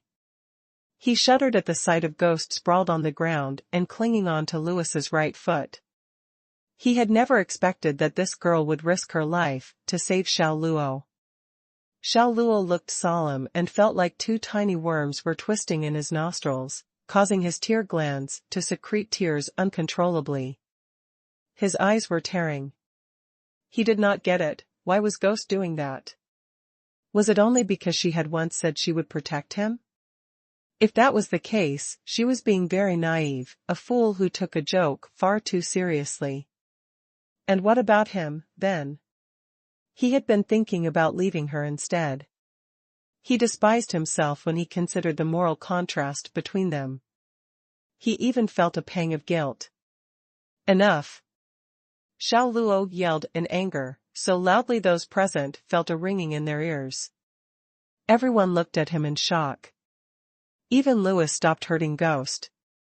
His blue eyes briefly expressed confusion and surprise, before he regained his composure and glared mockingly at Xiao Luo. "Lil Luo Luo." Exhausted, Ghost let go of Louis. Blood was still oozing out of her mouth and nose, and there were countless bruises and scratches all over her body. Her clothes stained with blood and dirt, and she just looked awful. "Great. That's great. You help him and he helps you. Sis, it looks like you and he have become loyal friends. You've become a praise friend. Sis, you bring shame to the Sucking Blood clan." Louis looked at Ghost and then at Xiao Luo, before he again laughed mockingly. "Shame?" Xiao Luo glared at Louis icily and said, "I'll let you know soon what shame feels like." The Duck Emperor had loosened the rope that bound him up using his beak, so Xiao Luo could move freely by then. "I'll make you feel twice the pain you inflicted on Ghost." Louis was dumbstruck, but soon he burst out laughing. "Make me feel twice the pain? How? You are simply a martial master.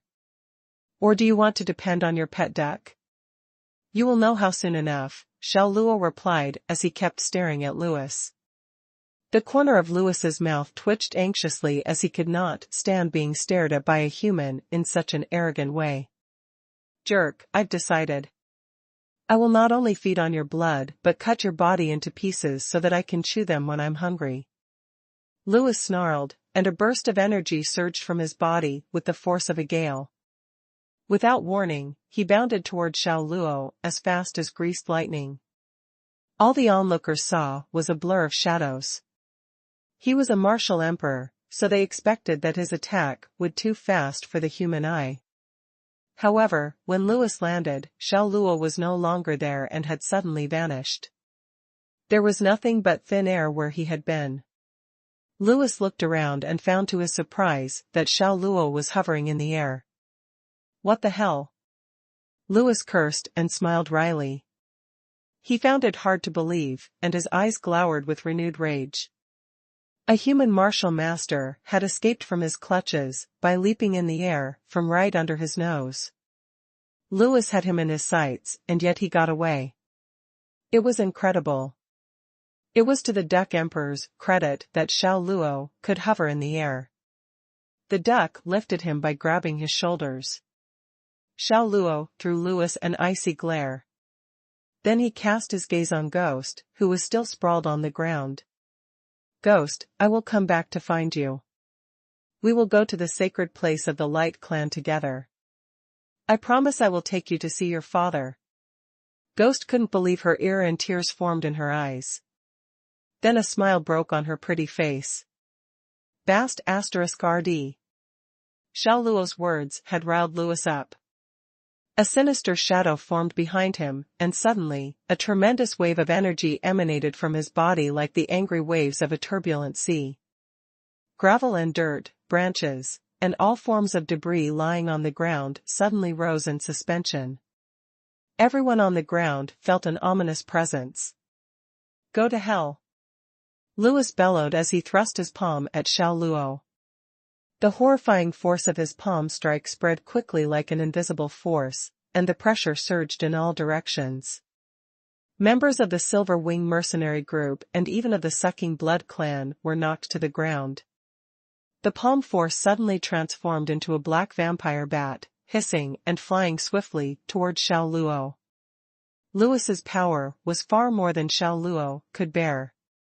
But Duck Emperor, as he had often claimed in the dimension of chaos, was adept at evasion and escape because of his speed. Carrying Xiao Luo, he dodged to the side and avoided the immense palm force delivered by Louis. The black vampire bat streaked into clouds and exploded in the night sky like a bomb. Boom! The force of the blast caused a wave of energy to sweep across the ground like a hurricane, shaking leaves off trees and carrying them through the air. Harg! The moment his palm attack missed Xiao Luo, Louis bounded into the air and delivered a series of blows. Bam! Bam! Bam! His fierce attack resembled the swift currents of a raging river. Each blow was delivered with horrifying force, and even the mountains and forest around them were destroyed. A blow struck the ground, and it formed a crater with a diameter of about 30 feet. Dust rose in clouds and toppled trees around the crater. The residual force from his blows caused howling winds that fluttered the people's hair and clothes. Was that how destructive a martial emperor could be? The members of the Silver Wing mercenary group were daunted and turned as pale as ghosts. That vampire was too powerful and there was no way they could escape from him. They quickly realized their blood would soon feed their captors. Louis did not stop until he delivered dozens of more palm strikes and became exhausted. Much of the surrounding forest was destroyed, and a series of craters marked the ground. The air crackled with the residual energy of his palm strikes. Hovering in the air, Xiao Luo escaped injury. Piece of *T, why did you stop? Let's see which is faster, your palm strike or your grandpa Duck Emperor, said the duck, provoking Louis. Louis was in a stupor. Just like others, he thought the Duck Emperor was a beast demon at first, but when he detected the duck's low energy level, he was convinced it could not have been a beast demon, but just an ordinary duck. Good job, duckling. Haha, haha. Although badly injured, Ghost still managed to look up and give Duck Emperor a thumbs up. Her gay laughter echoed through the forest. You damn duck. Louis clenched his teeth in fury. It frustrated him he could not use his powers to strike the fast-moving duck. Speed was the best form of defense, and he had no answer to it. Let's go. Xiao Luo said firmly to the Duck Emperor, not wanting to waste more time on the dispute with Louis. The Duck Emperor nodded, then turned to Louis and shouted, Piece of *T, Grandpa Duck Emperor is now busy. I do not have more time for you. Bye. Saying that, he carried Xiao Luo away like a flash of lightning. You think you can flee from me? No way. Louis immediately went after them. But after soaring through the air for a while, he saw no sign of Xiao Luo and the Duck Emperor. It annoyed Louis tremendously, and he found it hard to believe that the annoying duck could move so swiftly. Finally, he descended and landed with a gloomy face. A few of his subordinates ran up to Louis, whereby he gave them the order, "Find that man and the damned duck at all costs." "Yes," replied his subordinates in unison. Ghost giggled and said, "The dark forest is so big. Looking for them is like looking for a needle in a haystack. You might as well give up." Louis gave her an icy stare. He snorted, "Sis, let us wait and see if I'm able to catch him. And when I do, I will drain his blood right in your face." Xiao Luo told the Duck Emperor to take him deep into the mountains of the dark forest. They finally stopped on a cliff. As soon as they landed, Xiao Luo sat down cross-legged near the edge of the cliff to continue his healing process. Unsure if the system was manipulating him, Xiao Luo only turned to the system as a last resort, preferring to depend on his existing strength to recover. The Duck Emperor stayed close to Xiao Luo to watch over him. He held on to the dragon's saber with his wing, although the blade was too big for him, and scanned the surroundings for any threats. The duck was now in its original form. When he was in the dimension of chaos, he enlarged himself so he could play on the computer. That was why he was much bigger than his actual size when Xiao Luo first saw him. Xiao Luo's healing process put him into a state of trance. He was in such a deep state that everything and everyone, including his physical self, no longer seemed to exist. He drew the spiritual energy from around him and it flowed into his meridians through the millions of pores on his body. Xiao Luo did his best to accumulate and absorb the spiritual energy as it continued to surge through his meridians. The process continued until dawn came. During the last phase of healing, he absorbed the spiritual energy more wholly and rapidly. In his altered state, Xiao Luo could sense the spiritual energy rushing through his meridians. Over the horizon, the sky was turning bright in the east. It was just before dawn at the cliff where Xiao Luo was healing himself. The air was still, and the spiritual essence in the air flowed into Xiao Luo from all directions like a magnet.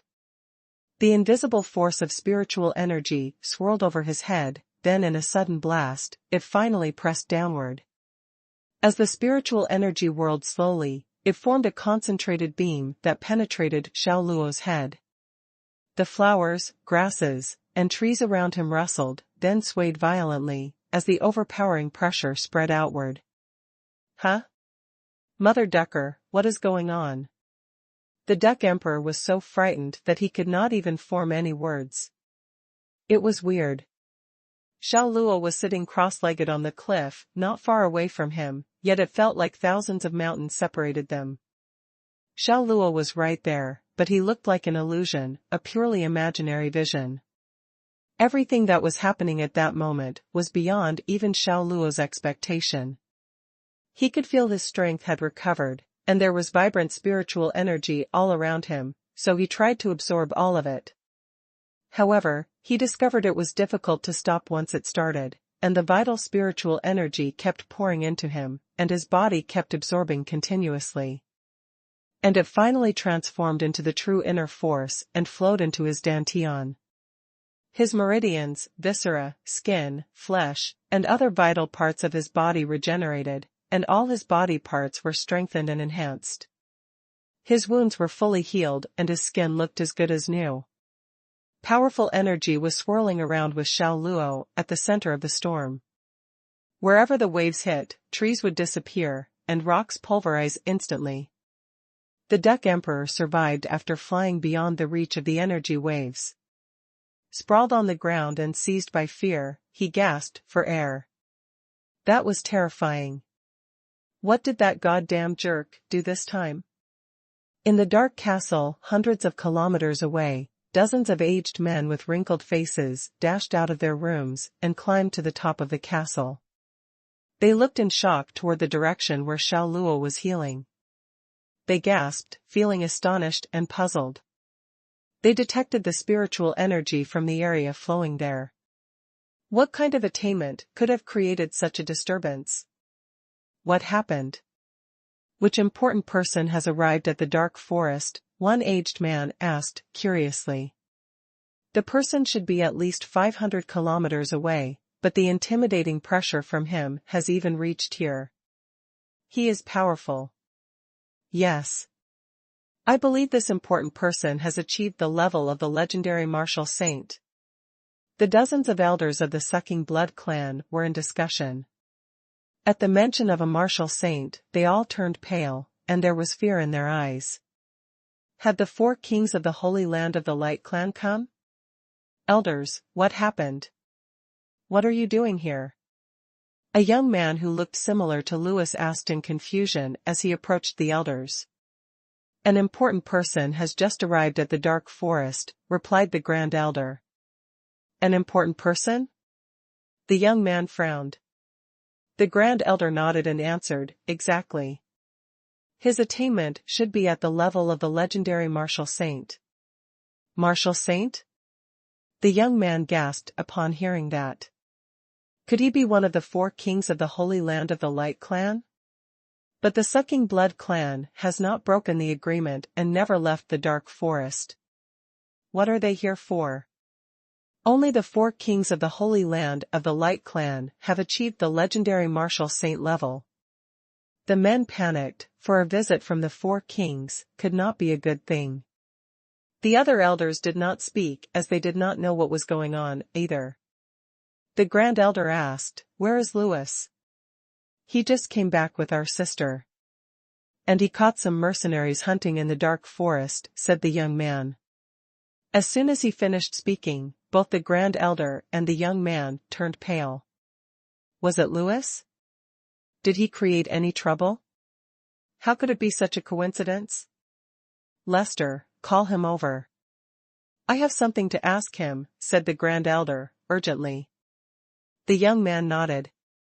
Before he could leave to look for Louis, the latter lazily walked in. Brother, Grand Elder, what are you doing here? I have got a good harvest today. I have over 10 fat sheep, and all of them are large and muscular. Their blood is especially delicious, said Louis. He had calmed down from the quarrel with Xiao Luo and the Duck Emperor. He was trying to take credit for his harvest in front of his elder brother, Lester, and the elders. The Grand Elder flashed through the air and stood in front of him in an instant.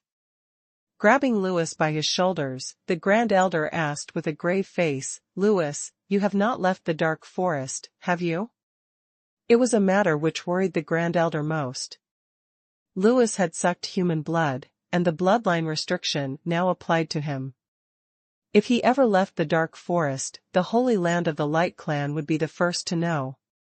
If that had been the case, it would make perfect sense why they had sent one of their kings to handle the problem. When Louis saw how serious the Grand Elder looked, it startled him. He hurriedly shook his head and answered nervously, no, I have never left the dark forest. Are you honest with us? The Grand Elder asked him again. Louis nodded earnestly and answered, Grand Elder, why would I lie? Besides, I know the consequence of leaving the dark forest. Do you think I would leave the forest to hunt at the risk of wiping out the entire clan? I certainly would not do it. Okay, that is good. That is good. The Grand Elder felt relieved. As long as the martial saint was not from the Holy Land of the Light clan, he did not need to worry. Perhaps the person was randomly passing by and did not come to deal with the Sucking Blood clan. But as far as they knew, the 4 kings of the Light clan were the only legendary martial saints. However, the Arcana land was so vast, with so many creatures living there. There might be another martial saint from other places in the Arcana land. Grand Elder, brother. What has happened? Asked Louis, who was at a loss. His older brother Lester said, an important person has come to the dark forest. We think he is a martial saint. Martial saint? Louis gasped. He was as powerful as a human martial emperor, but he still felt pressure when faced with a more powerful man, who is at the top of the pyramid of strength. He could not figure it out. He asked, why would a martial saint come here? Nobody knows the reason yet. Tell us everything that happened in the dark forest. Do not skip any detail, said Lester, staring at Louis with seriousness. Louis knew that his older brother and the Grand Elder wondered if he had anything to do with the presence of the martial saint. So, he dared not hide anything from them. Louis gave them every detail of the capture of the Silver Wing mercenary group. He also told them their sister Ghost had challenged him to a duel for the sake of a human. What? Those people used an iron claw to pierce into Ghost's shoulder blade, asked the Grand Elder, who turned pale when he heard the story. Yes, Grand Elder. If I had arrived a little later, I am afraid they would have taken Ghost out of the dark forest to sell her in the Moo City, Louis answered. Detestable. Where are you keeping those people? Do not let any of them go. Suck their blood and make them into jerkies. We will eat them at our leisure, said the Grand Elder in a rage. He opened his eyes so wide that they looked like they were about to explode. He cared a lot about Ghost.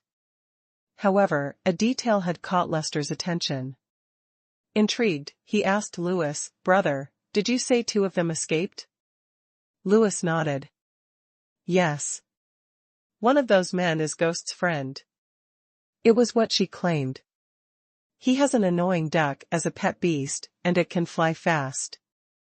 It took the man into the air, and they disappeared in a second. I have sent my men to look for them. But after a night's search, they found nothing. I am pissed off. If I find him, I will peel off his skin and pull his tendons out. He gritted his teeth with contempt at the mention of Xiao Luo. What about the other one? Asked Lester. The other one is the deputy leader of the mercenary group. I do not know what happened, but he freed himself from the rope that bound him. We were focusing on searching for the first man, and he found an opportunity to run away. That pig was like a loach. We did not even know when he escaped. When we found out, he had already disappeared into thin air. I was afraid the other pigs would escape as well, so I hurriedly brought them back to the castle to imprison them, just in case, said Louis honestly. What could the presence of the martial saint have anything to do with those 2 humans on the run?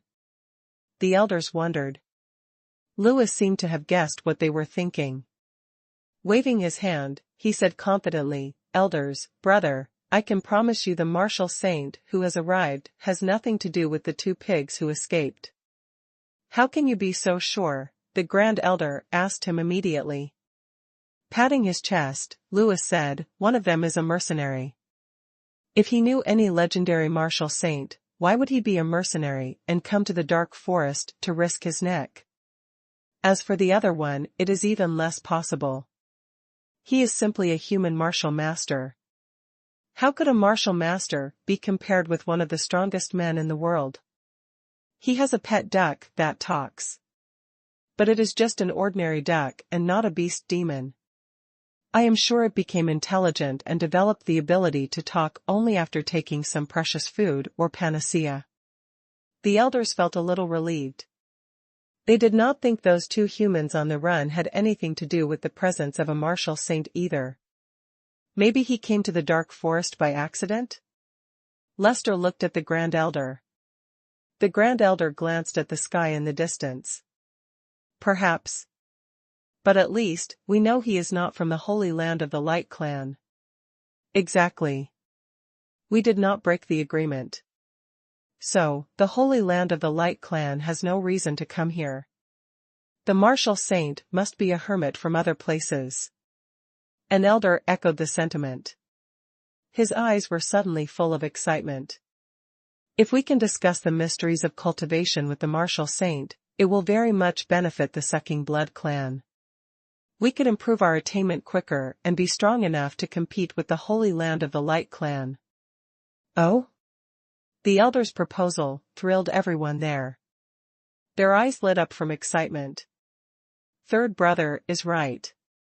As elders of the Sucking Blood clan, we have lived for hundreds of years, but we are still at martial guru level. We cannot increase our attainments further, we cannot even make a breakthrough to the martial venerable level, let alone the legendary martial saint level. Throughout the thousands of years of history, the martial guru is the best attainment we have ever achieved. After achieving martial guru status, no matter how much human blood we consume, we cannot achieve a higher level. That is right. We have hit a bottleneck.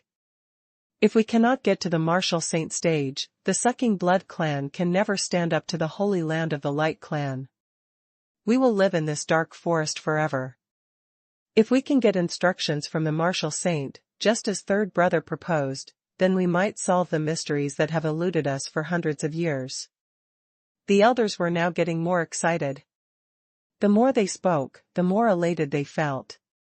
They saw an opportunity for the Sucking Blood clan to rise again. The Grand Elder's eyes lit up with hope, but it worried him as well. But we do not know what kind of person he is. I am afraid those legendary powerful people are all proud and aloof. If we visit him to ask for his instructions. There was no doubt he was throwing cold water on the ideas. Grand Elder, I think we had better stay away from that person. Frowning, Lester said, humans are the sworn enemy of the Sucking Blood clan. This person is possibly aligned to some human sect. I am afraid he would be hostile to us the minute he knows we are from the Sucking Blood clan. It would not be possible to ask him for instructions on cultivation. A martial saint is not someone we can risk offending. Lester's words woke up most of the veterans. They were indeed the Sucking Blood clan, also known as vampires. Since both sides were hostile towards each other, weren't the people from the clan asking a human's advice on cultivation practices something that would cause a huge issue? That makes sense. Thank God, Lester is a lot calmer and steadier. We're really muddle-headed. That's right. Our eagerness to break through the bottleneck and reach the level of martial venerable has caused us to forget that we are from the Sucking Blood clan. If we seek advice on cultivation practices from that big shot there, we might bring huge trouble for us that might even wipe out the Sucking Blood clan. All the veterans nodded their heads and realized that Lester's words made perfect sense. At the same time, they broke into cold sweats thinking about the idea they had earlier. He's just a martial saint. With enough time, I'm sure I can reach that level as well. And, when that time comes, it'll be our Sucking Blood clan's turn to rise, Lewis confidently said, rubbing the tip of his nose with his thumb. Too much confidence is arrogance. Grand Patriarch reprimanded without hesitation. Lewis was a little upset deep down, but didn't have the guts to answer back. Lester asked, "How's little sister?" "I've sent her to the blood pool. Her injuries will heal really quickly soaking in it." Lewis replied with an evil-looking face, "I'll bring some people with me later and make sure I bring back those 2 fat pigs that slipped through the net. I'll make them suffer and make sure they neither live nor die." "You can't," Lester shouted, raising his hand. "Why not?" Lewis's face was filled with confusion. Lester looked into the sky. "It is a matter of great uncertainty that a martial saint entered the dark forest. If not handled properly, this might cause an extremely big problem for the clan. We'll stop wandering around the dark forest the next few days, and it's best if we don't leave Mu City either. We'll wait for the big shot to leave before doing anything else." "That's right. From today, everyone from the clan is not allowed outside. Stay in Mu City. You're not allowed to go anywhere." Grand Patriarch agreed. It was obvious that he was worried Lewis's tactlessness would anger the big shot. "We're going to let those 2 fat pigs off easily?" Lewis was really angry, especially towards Xiao Luo, who he detested to the core. He could barely explain how pissed off he was that they were letting him off so easily. We'll have to let them go for sure. There's no need to take any sort of risk for two preys like that. Lester said in a tone that made it hard for anyone to defy him. Second brother, this time you better listen to me and Grand Patriarch's decision. Otherwise, you can't blame me if I ignore the fact that we're brothers, understood? All right. I'll listen to you. Louis might say that, but he was extremely unwilling to let them go. He gritted his teeth and clenched his fist as he looked into the distant sky. When Xiao Luo was done practicing, the huge spiritual energy vortex slowly dissipated as well. The air between heaven and earth slowly returned to its normal flow from a solidified state. He opened his eyes and looked into the far distance, making his vision reach even further, so far in fact that he could clearly spot an ant crawling on a tree roughly 500 meters away. He could even see the entire process of him using his senses to exchange information with the ant. He could also hear a lot more. If he wanted to, he could even hear the sound of a mosquito flapping its wings from over 10 meters away. He lightly clenched his fist.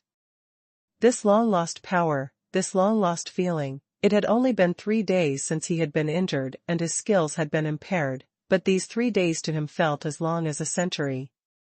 Only with strong powers could he provide himself a sense of security. He noticed Duck Emperor flying after looking around. He waved his hands and communicated with a voice transmission. What are you up so high for? After hearing that, Duck Emperor was uncontrollably triggered and dived downwards like a mini-fighter jet. It smacked its wings on Xiao Luo's head. Screw your ducking mum. Do you think I wanted to do that? You goddamn brat. The things you've done while healing up with your technique was extremely terrifying. Look at our surroundings. Mountains have collapsed, the ground has sunk, and those ancient trees that are hundreds of thousands of years old have been reduced to ash. The cliff beneath your butt has turned into a column. It's all because of you. If this duck here didn't fly up high, I'd have kicked the bucket like those trees over there. Xiao Luo finally took a serious look.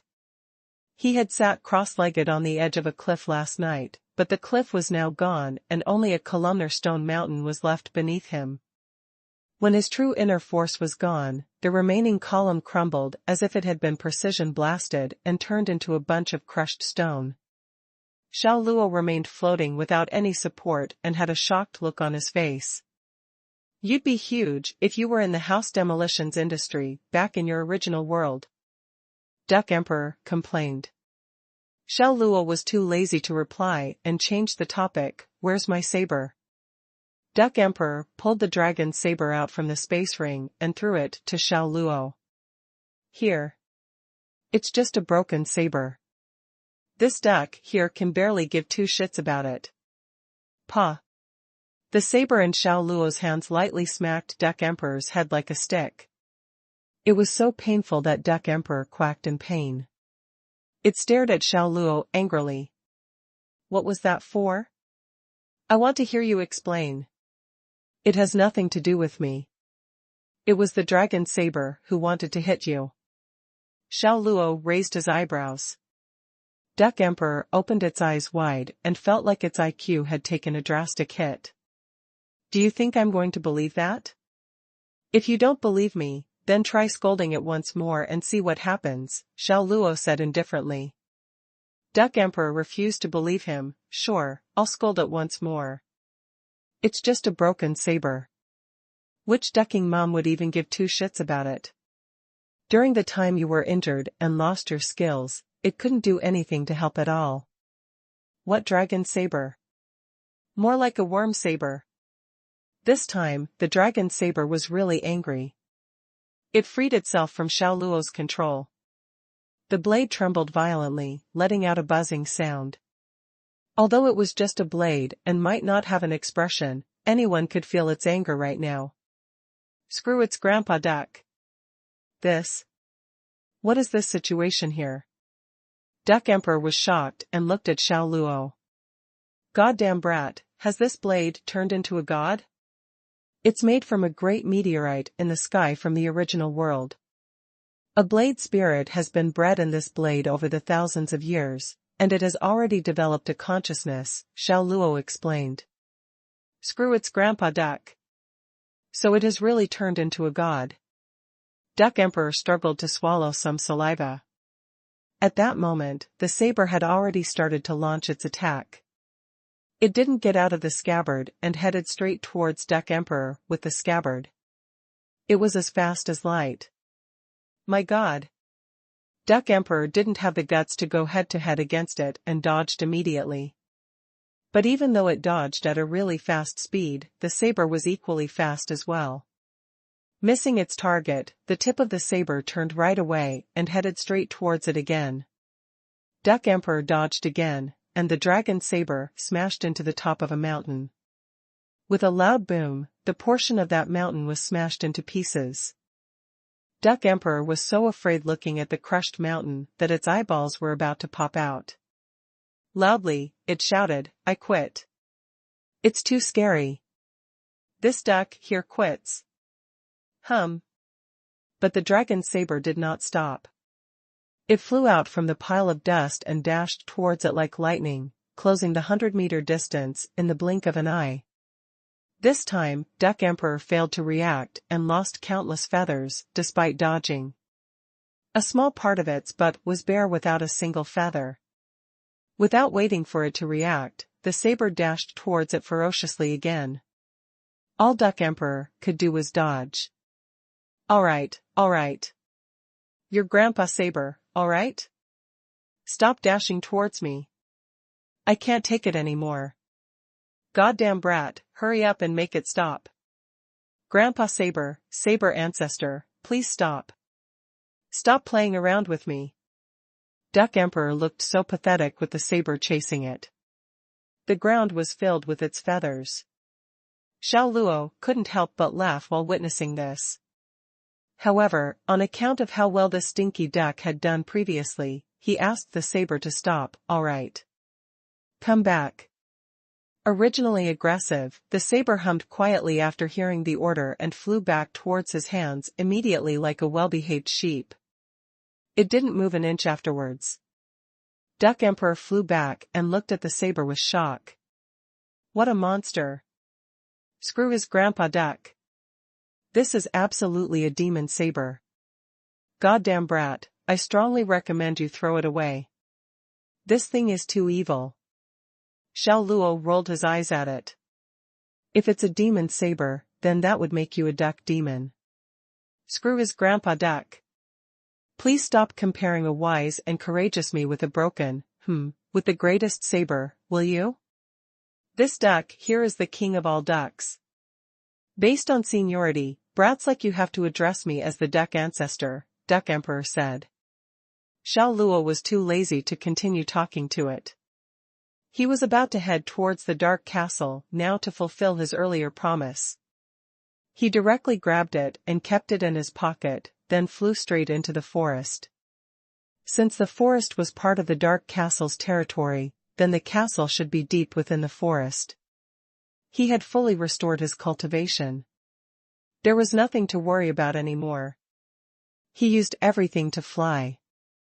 The panoramic view of the mountain and forests flew past him at an extremely fast speed. In just a short while, he had already flown hundreds of miles away. The dark forest is so huge. We're like a headless mosquito. It'll take us forever to find it, Duck Emperor said with a sigh. Even if I have to turn everything upside down, I'll make sure I find the castle. Xiao Luo had a really determined attitude. You really plan on bringing that little girl, Ghost, along? Duck Emperor asked. Xiao Luo didn't even hesitate and nodded his head. His head right now was filled with the shocking image of Ghost grabbing onto Lewis's right foot tightly for his sake and being kicked by Lewis because of him. That scene had touched his soul, and he was determined to bring Ghost along no matter what kind of trouble he would run into. But she's a vampire. Are you not afraid that she'll take the opportunity when you're asleep at night to kiss you on the neck? Duck Emperor was still secretly very afraid of the fact that Ghost was a vampire. Xiao Luo smacked its head, and then said in a serious tone, "Can you not use the word kiss?" "Screw his grandpa duck. I was just trying to tone it down." Sure, suck your blood, that will do, right?" Duck Emperor replied in a depressed tone. "Do you think I'll be scared?" Xiao Luo asked instead. "You are the one who should be afraid, right?" Instantly hitting the nail on the head, Duck Emperor's face turned red. Then, refusing to admit, the feathers on its head stood up straight. "Who is afraid? Just who is afraid? This duck here is heartbroken for you." All right. Take it that I've worried for nothing. You're taking this kind-hearted duck for granted. I'll introduce you to a friend once everything here in Arcana Land comes to an end. I'm sure the both of you will have a lot in common, Xiao Luo said. He was referring to Zhang Dashan, who was just like this stinky duck. Is it a sister duck? Duck Emperor got excited all of a sudden, thinking of countless scenarios in his head. With an indecent look, "Goddamn brat, I was right about you. To think that you're going to introduce me to a sister duck. Not bad. How interesting. But don't introduce me to too many at once. I'm afraid my kidney won't be able to handle it. About 10 should be alright, just 10. One more, and I'll be too anxious." Xiao Luo's expression turned dark. Just what the hell was it talking about? How could it even think about being introduced to female ducks? Was this something it should be doing? On top of that, why would a stinky duck have kidneys? He smacked Duck Emperor on the head once again. The beautiful fantasy that Duck Emperor had was crushed in an instant. It glared at him. Screw his grandpa duck. What are you doing?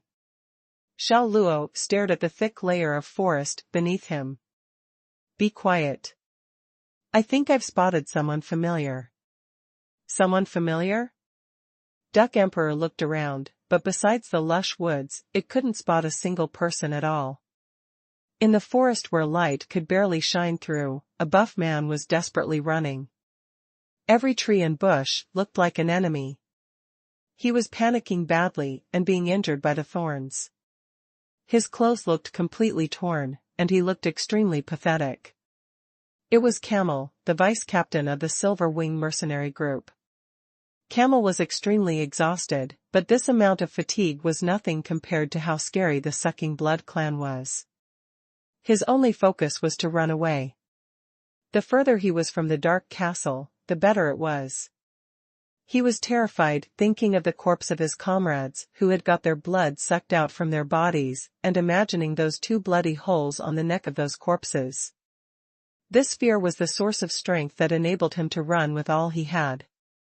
Running and running, he realized that there was someone in front of him. Sucking Blood clan? He was so scared that he tripped and fell to the ground. The ground was filled with dust, and the dust entered his mouth and nose instantly. He lifted his head, and, after taking a closer look, the horrified look on his face was gone in an instant. He stood up naturally, with an icy look. He laughed and said, "I see, it's this brat. It's like they say, enemies always cross paths with one another. The forest is so huge, and yet you can still run into me." Xiao Luo walked towards him and softly said, "How did you manage to escape?" "You don't have to concern yourself with that. I have my own ways." Speaking of how he managed to escape from the Sucking Blood clan, Camel was extremely proud of what he did. If he could return to Mu City, he would be able to brag about this for quite a while. "Do you know where the Dark Castle is?" Xiao Luo asked. "What if I do, and what if I don't?" Camel slowly grabbed his broadsword tightly, and his eyes were filled with murderous intent. "How dare you be *starved walk towards me? You must have lost your sanity. In that case, I'll let you die." Roaring, he slammed his foot onto the ground and jumped upwards. Then, after 10 rapid steps, he slammed his feet onto the ground again. With an unmatched wildness that could pierce the sky, a ferocious look, and an angry stare, he raised his broadsword that was filled with a terrifying aura up, ready to slice up Xiao Luo. The sword stirred up a raging wind. As a strong warrior at the martial spirit level, Camel seemed to tear up everything with a single slice. He aimed to slice up Xiao Luo into two with a single slice, but reality was far from his beautiful dream. Bang! The broadsword stopped about 20 centimeters away from Xiao Luo's head. Camel was shocked. It was as if there was an extremely powerful and invisible force stopping the broadsword and his entire body. He couldn't move at all. It was as if the air around him had solidified and frozen him up. What was going on? What exactly was this strong true inner force that exploded from this brat's body? Camel was stunned. Beads of sweat rolled down his forehead. At that moment, the guy in front of him was giving off an unpredictable and mysterious feeling. His opponent was clearly a martial master. There was no way he could have that strong true inner force. Besides, just releasing his true inner force was enough to restrain him. How was that possible? What had happened to this guy's body between last night and this morning? Goddamn brat is finally getting serious. How rare. Duck Emperor, who was in his pocket, exclaimed. Xiao Luo looked at Camel, raised his right hand slowly, and placed it on Camel's chest. You. What are you trying to do? Camel broke into cold sweats. The Xiao Luo right now was much scarier and eviler than the Sucking Blood clan. Xiao Luo had no expression on his face. Without saying a thing, a powerful force was released from his palm in the next second and mercilessly slammed into Camel's chest. Puff!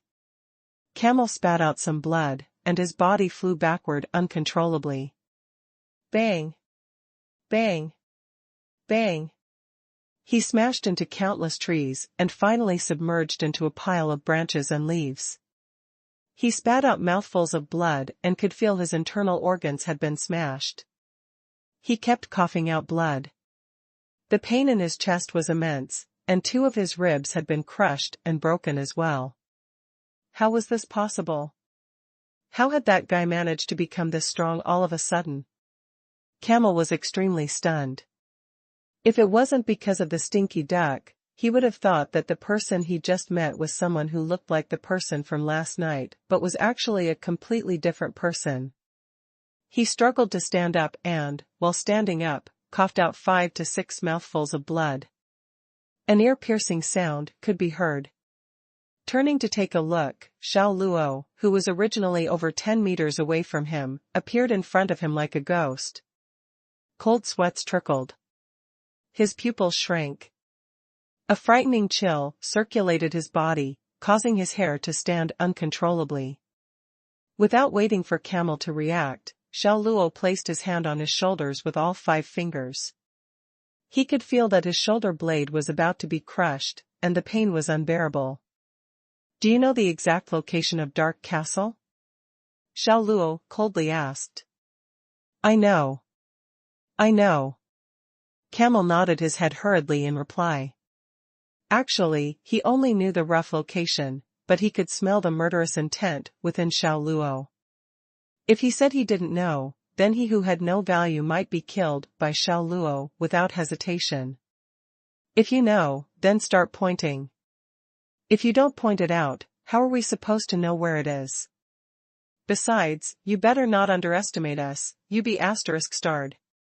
If we can't find the castle, we'll feed you to the exotic beasts, Duck Emperor arrogantly said, making use of Xiao Luo's influence.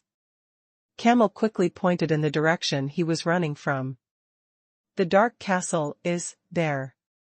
Xiao Luo didn't say a thing. With his other 5 fingers, he grabbed onto his collar and flew into the air, heading straight toward the direction of where the castle was.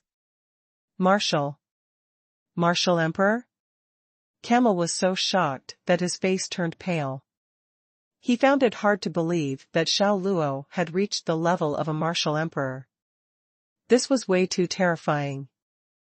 How did this guy's powers manage to explode over the course of one night? How did he reach the horrifying level of a martial emperor? Thinking about how he even said that he was going to kill him earlier on was just way too hilarious. After flying for about half an hour, Duck Emperor pointed a few kilometers into the distance and shouted excitedly, "I see it. Isn't that the Dark Castle?" The tip of a castle had been exposed. Actually, there was no need for it to even mention it. Xiao Luo had already spotted it from way before. Even though he might be confident about his skills, he was not going to let his guard down anymore and make sure that he would never lose his powers ever again. Hence, when he landed on the ground, he made sure to be careful. "You, walk in front," Xiao Luo softly ordered Camel. Camel couldn't help but tremble a little. He was obviously making him their pathfinder. Once there was any sort of danger, he would be the first to be attacked, and he was sure that Xiao Luo was not going to step out and help him at all. But his life was in the hands of someone else. All he could do was reply with a yes. He bit the bullet and walked forward. Squeak. Squeak. This piece of forest was even darker, and from time to time, bats flew past from above. There was also a very thick mist. The atmosphere here became extraordinarily weird and gloomy. The exotic beasts in the dark forest seemed to know that this was an ominous place as well, and they couldn't seem to spot any exotic beasts within a radius of more than 10 kilometers. After walking for over 10 meters toward the castle, the ground was filled with quagmires. Some of them were bubbling as if some weird creatures were hiding beneath. Duck Emperor could feel the penetrating horror and couldn't help but say, "Brat, this place looks a little creepy, like a place that evil spirits will haunt." The horror films that this duck here has watched look just like this. Xiao Luo didn't say a thing and continued walking forward. Stepping into the vacant space, he walked on air to prevent his shoes and pants from being stained by the mud. With every step, Camel trembled in fear. His entire body was almost running out of cold sweats. Suddenly, a rotten human hand stretched out from within the quagmire. Like a demonic hand from hell, it grabbed onto his ankle. "Ah!" Camel, who was already extremely tensed, to begin with, shouted out in fear. Duck Emperor screamed as well. That hand was just way too scary. The skin and flesh were completely rotten, revealing the thick finger bones from underneath. Camel kicked hard and tried to remove his ankle from the rotten hand. But that hand was grabbing tightly onto his ankle. He couldn't help but take a few steps back, but all he was doing was pulling the other part of the body out of the quagmire. Zombie! Duck Emperor screamed out loud. Its eyeballs were about to burst, and its entire face was filled with horror. Xiao Luo was a little stunned as well. This corpse that was being pulled out from the quagmire by Camel's leg really looked like the zombies in the Resident Evil movie from the original world. Though it might be covered in mud, the mud couldn't hide the decayed marks. Bones were exposed in multiple areas, and its clothes were completely torn as well. With a body filled with mud, it looked just like an evil spirit. The most unbelievable part was that this extremely rotten corpse was actually alive. "Let go! Let go! Hurry up!" Camel fell to the ground and was so scared that his face had turned pale. He used his other leg to kick the rotten corpse away repeatedly. After multiple kicks, he finally broke free. He ran backward like a wolf and ran behind Xiao Luo to hide so that he could feel that slight bit of security. Crack! Crack! With some bone-cracking noises that could freeze one's blood, that rotten corpse got to its feet slowly in the swamp. Its head was lowering. Its left arm was bending. Its right leg was also slightly bending. Its standing posture was extremely spooky. It looked like a marionette. It turns out those movies are not fictional. Zombies do exist, Duck Emperor said in panic. That must be the vampire's puppet, which was thrown here after its blood had been sucked up. Camel could not stop cold sweating. He always knew a man would become a puppet after his blood had been sucked up by vampires. It was certainly only hearsay, but the hearsay differed a lot from what actually happened. Vampires' puppets did not have sharp teeth. Instead, they were like this freak right in front of him, rotten, stink, yet alive. Crack. Crack. More bone-cracking noises came. It was so spooky that their hair stood on end. Then, one after another, completely rotten corpses got to their feet in different parts of the swamp. They all had bad breath, as if they had just woken up from deep sleep. Mother Ducker, there are so many of them all of a sudden. There are at least 100. Duck Emperor's eyes were so wide open that they were almost round. Camel's legs were shivering. He had not prepared for this at all. He had never thought vampires' puppets were such horrifying creatures. He felt like he had already reached hell. The air was full of the pungent stench of death. When seeing two of his companions from the Silver Wing mercenary group were also among those rotten corpses and had become a part of them, Camel could not stand any more. His nerves broke down. Ah! After a shout, he turned around to run away from the dark castle desperately. As soon as he moved, the rotten corpses around moved as well, as if activated. Making threatening gestures and with hissing noises in their throats, they jumped on Camel like a bunch of evil ghosts. Their harmless look was totally gone. At the moment, they were hideous, horrifying creatures from hell. Help him, goddamn jerk. He would die. Duck Emperor said anxiously. Help him? Xiao Luo responded with a question, narrowing his eyes. Seeing the indifference in Xiao Luo's eyes, Duck Emperor realized it was too naive. If Camel had stayed with Xiao Luo, he might still have a chance to survive. However, he turned around to flee. He gave that chance up himself. Xiao Luo would never run over to save a mercenary who wanted to kill him. Okay. Let him stew in his own juice. I have no problem with that, Duck Emperor said. Then it looked at Camel. Camel tried his best to run, but he was injured. Thus, he could not exert all of the strength of a martial spirit. He was fast, but he was not fast enough. The rotten corpses all swarmed towards him. One of them jumped on him first and landed on his back. Opening its mouth, with yellow and black teeth, it was going to bite him on the neck. Puff. Blood spurted. Camel screamed painfully and flung his back forcefully. Go away. Get off me. That was a powerful fling. The rotten corpse on his back was sent flying like a cannon and fell upon 4 or 5 of its companions. Camel ran away desperately. Blood kept oozing out where he had been bit on the neck. A sharp pain was spreading from the wound to other parts of his body. Wherever the sharp pain reached, his nerves would start to jump and his muscles would tremble out of control. Little by little, he felt feeble all over his body. Was that Tomaine? Camel thought with fear while running. All of a sudden, he felt a pain in his foot. He lowered his head and found a rotten corpse had poked its rotten head out of the swamp under his feet and bit his ankle. It was just one bite, but a big piece of flesh was bit off. After such a blow in the middle of running, he lost balance and flopped onto the ground immediately. As soon as he fell to the ground, a big group of rotten corpses swarmed over. Some of them bit his neck, some gnawed his arm, and others tore at his thighs.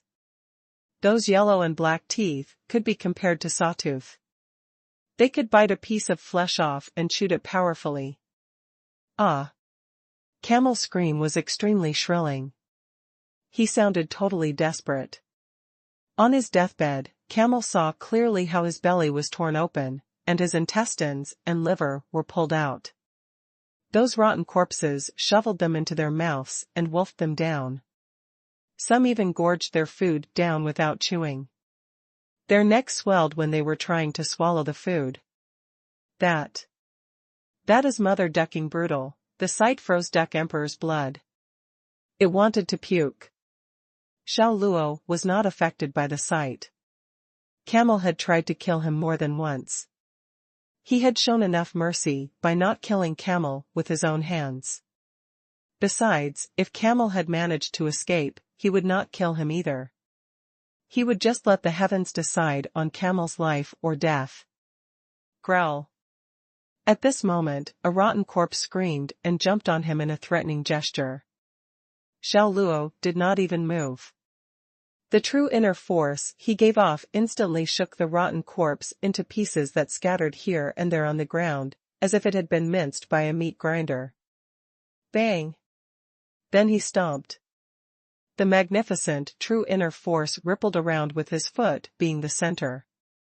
Those ripples penetrated through the rotten corpse's body silently, and hundreds of them were smashed and fell to the ground, no longer showing any sign of a living creature. A seco? Duck Emperor was extremely shocked. Mother Ducker, were those zombies so weak? They were weak indeed. Only spooky at sight, Xiao Luo answered plainly. Duck Emperor felt relieved after giving it a thought. Yeah. The Sucking Blood clan doesn't have high attainments. They are far worse than you. Those zombies were creatures of theirs after they sucked the blood. Naturally, they were weak. Xiao Luo did not respond. He just hit the road to the dark castle again. After going across the swamp, he saw an ancient castle that looked like those castles in the western part of the original world standing in front of him. The castle had 4 high walls around it. Beyond the walls, there were many palaces. The whole castle was shrouded in a mist. Although it was a sunny day, the sunlight seemed to be unable to reach there. It looked like a different world, where darkness was more highly valued. It even felt colder there. As soon as he stepped onto the space before the castle, that giant gate was open. 2 lines of clansmen of the Sucking Blood clan holding torches ran out of the gate and surrounded Xiao Luo. Whoosh! Whoosh! Whoosh! On the high wall of the castle, the elders of the Sucking Blood clan showed up, looking down with their turbid eyes. Lester and Ghost, whose injuries had fully recovered, also showed up on the wall, while Lewis swaggered out of the gate. He was slightly startled at the sight of Xiao Luo, but the startle on his face turned into a greedy smile very soon. I heard disturbances coming from the swamp. I thought it was some exotic beast, but it's you, pig. What a surprise. What a pleasant surprise. Little Luo Luo. Ghost was startled, too. She could hardly believe Xiao Luo had really come to the dark castle. Didn't he finally dodge a bullet? Or did he arrive here simply by accident? Did he get lost? Anyway, the only thing she could be sure of was that Xiao Luo was in great danger. She had no idea at all what she could do to save him. That is the friend you talked about? Lester asked in a plain voice. Ghost nodded. Yes, brother. Please don't hurt him. She grasped Lester's wrist. Please. Lester looked emotionless. We Sucking Blood clan have to suck human blood constantly to get stronger. We will not let go of even one human in our sights. It's no one's fault. He is just unlucky. You are not any different from Lewis. Ghost snorted. She turned around, annoyed by her eldest brother. We Sucking Blood clan cannot leave the dark forest. Every human who has intruded into the dark forest is precious to us. Looking down at Xiao Luo, Lester said, it's not just what Lewis and I think. It's what all clansmen of the Sucking Blood clan think, except you. I told you he is my friend, Ghost argued. Friend? Lester laughed. It's really weird for a hunter and his pretty to become friends. My dear sister, you are too naive. You. Ghost hit the ceiling. I don't even want to argue with you. You are stubborn. Then she jumped off the wall, directly and landed on the space in front of the city gate like a feather. Little Luo, why are you here? Who sent you here? Ghost shouted at Xiao Luo. She was extremely touched when the Silver Wing mercenary group had hooked her shoulder blade to that iron claw, and Xiao Luo, a weak martial master, had come forward to confront the much stronger enemy for her sake. She certainly would not allow her clansmen to hurt Xiao Luo. Her pretty face was fair and as rosy as a cherry. Her skin had a tone like peaches and cream. She had a small mouth, a high nose bridge, and eyes as clear as two black gems. Her skin was as white as snow. Slim and graceful, that was the best description for girls like her. Xiao Luo, who had looked indifferent, broke into a smile. He said in a gentle voice, "I'm here to take you to the sacred land of the Light Clan." To the sacred land of the Light Clan? The elders of the Sucking Blood clan were struck dumb on the city wall. The sacred land of the Light Clan? Those words were taboo for them. Lester was still looking down at Xiao Luo and Ghost emotionlessly. Ghost was stupefied. What nonsense was that guy talking about? Did he think an insignificant martial master like him was strong enough to take her away? She blinked and came to her senses. She scolded him, "Are you a moron? Do you know you are risking your life here?" "I'm here to fulfill my promise," Xiao Luo said calmly. "I didn't ask you to fulfill any promise. You are just an insignificant martial master. Don't pretend you are strong and powerful. I won't be able to protect you here." Ghost's almond-shaped eyes turned red. She wondered why there was a moron like him in this world. People would usually try their best to avoid such risks, but he came to their castle himself. What a moron. His brain must be damaged. Girl, there is a saying, every dog has his day. This jerk is no longer what he was yesterday, Duck Emperor said excitedly after jumping onto Xiao Luo's shoulder. It just could not stand it anymore. Little Luo is a moron. Duckling, are you a moron, too? Ghost complained grievously. Then an idea occurred to her. Duckling could fly very fast, couldn't it? Thus, it would not be a problem for it to take Xiao Luo out of this place. She shouted immediately, "Duckling, take this moron out of here. The farther, the better. Take him out of here?" Duck Emperor shook its head as if it was a capable man. Nope. Nope. We three will go together. This goddamn jerk said he would take you to a far place where you can boast about yourself. He will not go without you. Do you even know what you are talking about? Ghost replied with a bitter smile. She pointed at the elders on the city wall. Have you seen them? They are elders of the Sucking Blood clan. All of them are as strong as human martial gurus. Putting these elders aside, even my brothers can be compared to martial emperors. What on earth are you thinking about? Martial guru? Duck Emperor's heart did a complete somersault. It asked Xiao Luo immediately, "Goddamn jerk, those old bastards seem to be tough. Are you sure you can do this?" Xiao Luo ignored it. He said to Ghost, "Come over. I will take you out of here now. I will help you find your father." You. Ghost was totally dumbfounded. Nothing she had just said worked. Louis burst out laughing wildly. What a clear-headed pig you are. You will die very soon, but you are still daydreaming here. I happen to be thirsty. I will use your blood to quench my thirst.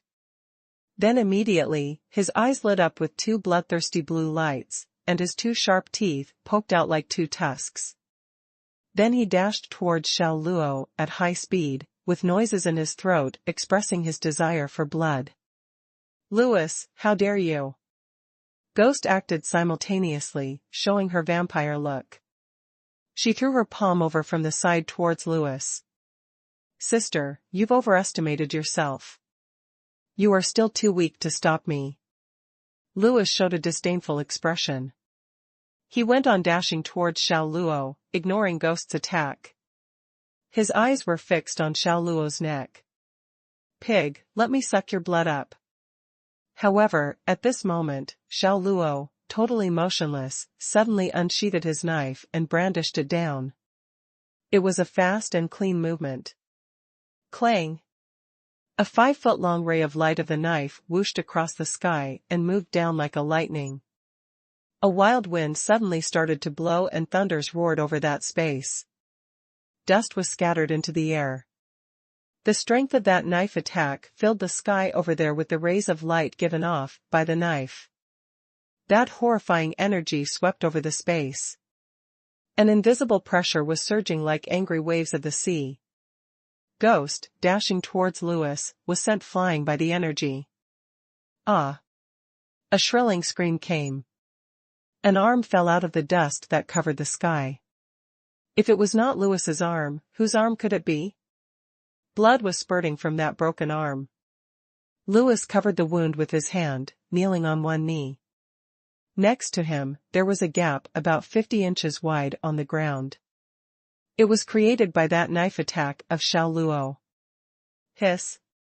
Still in shock, Lewis gasped. His face was full of astonishment and fear. The elders of the Sucking Blood clan on the city wall all turned pale. That was a human martial master, but why was his knife attack so powerful and intimidating? He even cut Lewis's left arm off in one go. That. Ghost opened her almond-shaped eyes widely, hardly able to believe what she had seen. Xiao Luo seemed to be stronger all of a sudden. Whoosh! Xiao Luo came up to Lewis in an instant. The shadows he had left where he had passed shocked the elders of the Sucking Blood clan so much that they gasped spontaneously, exclaiming to themselves how fast he was. "Do you remember what I said yesterday?" Lowering his head, Xiao Luo squinted at Lewis. The sharp pain was unbearable for Lewis. Beads of sweat trickled down his forehead. However, clenching his teeth, he answered, "Sorry. I forgot." Then he whirled up into the air, to distance himself from Xiao Luo instantly. He flew up 30-odd feet and then locked onto Xiao Luo on the ground precisely. He threw his palm over at the latter fiercely. His black, true inner force was vast and ferocious. The dreadful palm force turned into a giant bat, giving off one after another wave of pressure. He charged down at Xiao Luo from the air with a destructive power that could destroy dry weeds and rotten wood easily. It was his utmost movement. He had used up his energy. However, Xiao Luo did not even bother to move. His true inner force surged out of his body to form a protecting shell that was invisible but substantive around his body. Bang! The black bat and Xiao Luo's protection collided. A deafening blare was heard. What came along with the blare was a wild energy fluctuation, which was sweeping madly like a hurricane. The stones and dirt on the ground were all scattered into the air. Ghost was not hurt, thanks to Lester's protection, but her bangs swayed when that wind blew by. Little Luo Luo seems to be a different person now. Only one night passed. Why is he suddenly so strong? Ghost wondered aloud. She could hardly believe this was the same Xiao Luo she had met a few days ago. He was weak when she ran into him. Lester did not speak. His brows knitted tightly together. No one knew what was on his mind. Set off by that energy fluctuation, Xiao Luo looked like a paramount overlord, intimidating, aggressive, upright, and steady. "Come down!" Xiao Luo shouted as he grasped in the air with his right hand. A giant palm of hand transformed by the true inner force materialized, producing fierce wind after fierce wind. It caught Lewis in the air immediately and then pressed him against the ground fiercely. Bang! The earth quaked. The sky was covered with dust. Numerous cracks appeared on the ground, spreading like a spiderweb. Lewis collided with the ground so hard that he felt his bones were all broken and his organs were severely impacted. Covered with dust, he was lying in that giant palm print on the ground. Xiao Luo did not stop here. The giant hand transformed by his true inner force was lifted and then slapped down. He gave Louis several slaps in a row. Bang! Bang!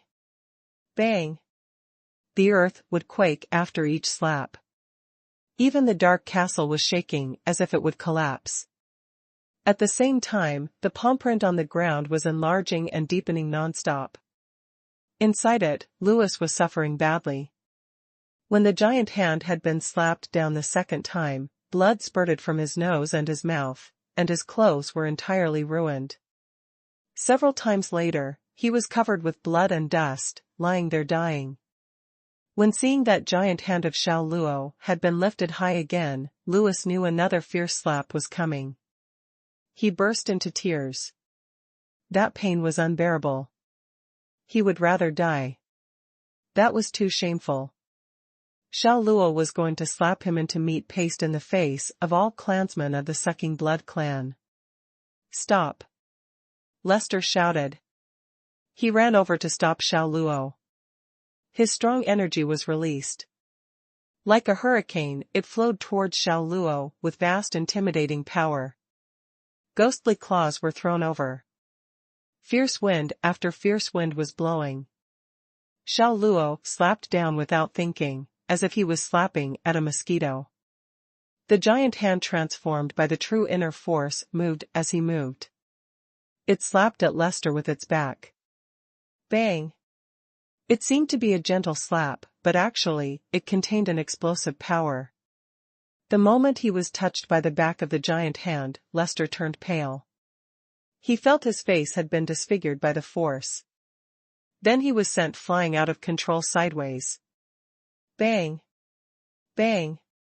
He smashed through the thick wall outside the castle. However, it was not until he had smashed through a few more walls that he finally fell to the ground, buried in tons of bricks. Things are so odd with this jerk. Exactly. He is a human martial master, but even Lester is not a rival for him. He is not only odd, but spooky. The elders of the Sucking Blood clan all turned pale. They could hardly believe a human martial master could exert such a dreadful force. Ghost stared at Xiao Luo in shock. His mightiness was beyond her expectations. In her eyes, except the elders, Lester and Louis were the strongest clansmen. However, they were almost vulnerable compared to Xiao Luo. How was that possible? What happened to little Luo? She could not figure out how Xiao Luo had improved his strength to such an extent in a night. While she was pondering, Duck Emperor flew onto her shoulder. You won't figure it out. That goddamn jerk has always been so cool. There was an accident during the transmission, and he was hurt by the power of space, so his strength declined greatly. That's why he got bullied and humiliated in the past few days. With his strength, I'm afraid only the 4 kings of the sacred land of the Light Clan are strong enough to fight against him. It was very proud when it was talking about Xiao Luo, so proud that it was nearly showing off. What? Only the 4 kings of the sacred land of the Light Clan were strong enough to fight against him? Was he a martial saint? Ghost was kind of ignorant of world affairs, but she knew the cultivation system of the Arcana land. Martial saints were the legendary strong people at the peak of the system. As boundless as the Arcana land was, there were no more than 10 martial saints. However, at this moment, there was one here before her. It was like a dream for her. She did not find it real at all. Mother Ducker, I wish I could be so cool, too. Duck Emperor said enviously while gazing at Xiao Luo, whose hair was blown although it was windless. Xiao Luo did not pay any attention to Lester. Instead, he came up to Louis, who was in the crater, like a phantom. He stepped on Louis's face so that half of the latter's head was pressed onto the earth.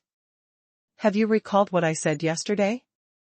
The cold voice, without any tinge of human emotions in it, seemed to be from the hell. Xiao Luo was never a wuss, but a person who would bear grudges. He would have killed Louis if the latter were not related to Ghost. Louis felt humiliated and ashamed. His pain and grievance were unspeakable. Xiao Luo snorted. Then he kicked Louis out of the crater. Louis had lost too much blood and was very badly injured. He went into a coma. Growl. A hideous scream came. Lester, covered with dust, dashed out of the castle like a wild ox. After approaching Xiao Luo, he threw his tightly clenched fist at the latter fiercely, like an angry wave slapping on the beach. Fighting God Fist.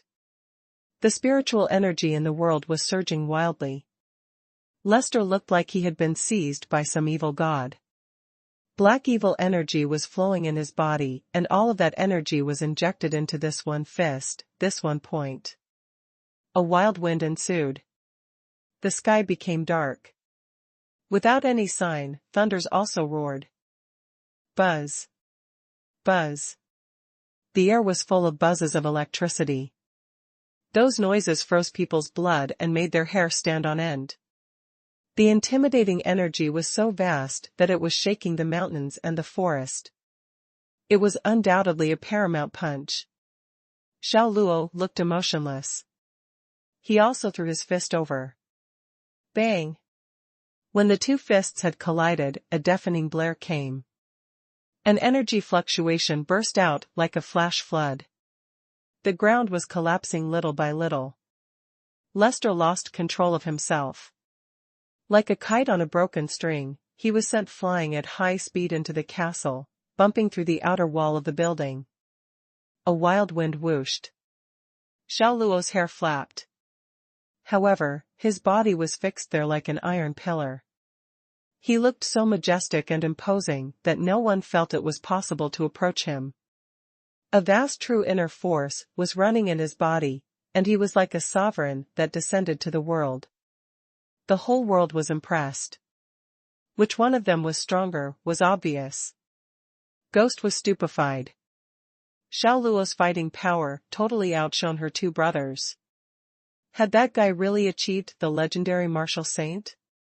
At this moment, the Grand Elder shouted at Xiao Luo in the paramount demonic voice after flying into the air, "Human jerk, dare you to fight or not?" People felt their ears were aching because of the shock caused by the rolling sound waves. Why not? Xiao Luo responded plainly. He also flew into the air.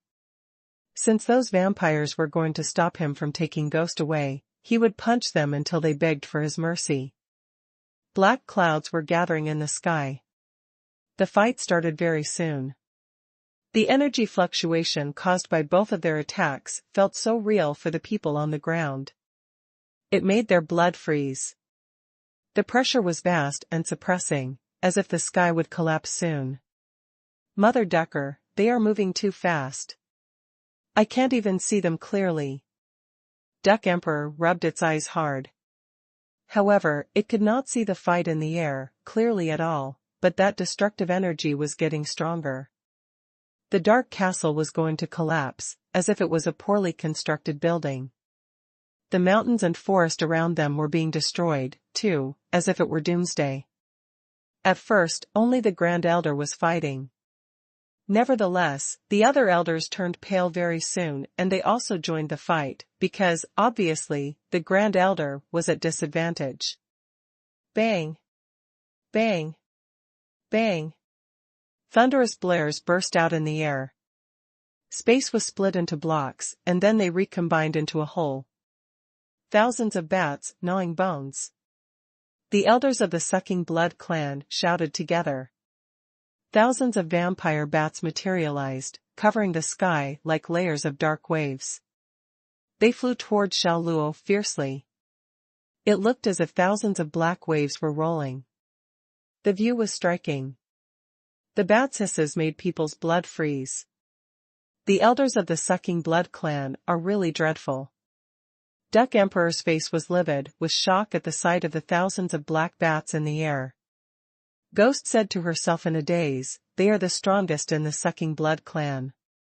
The other clansmen of the Sucking Blood clan all looked up with fear, including Lester, who had just got to his feet from the heap of bricks. His eyes were twitching violently. He knew very well how destructive the thousands of bats gnawing bones could be. As the thousands of bats flew over, the land would go barren and even the void could be devoured. Xiao Luo was standing in the air, motionlessly. Seeing the numerous bats approaching, he felt the dragon's saber in his hand was becoming hot. In the end, blazing flames started to burn on it. This was the theurgy he had just comprehended. He threw the saber over immediately. Destroy. The 900 feet long energy swept over in the shape of a flame. Wherever it passed, space would be cut broken. The blazing flames were wreaking havoc on the area. Those thousands of black bats hissed in a sharp voice and then disappeared like ashes as soon as they made contact with the flame-shaped energy of the saber. In only a few seconds, none of them was left. The sky was immediately clear again. There was no trace of the bats at all. Puff. The 10-odd elders of the Sucking Blood clan spit up blood and fell from the sky. They spit up more blood after falling to the ground. They lost. Even the elders lost. Ghost was dumbfounded. That guy was badly defeated by her second elder brother Louis only the day before.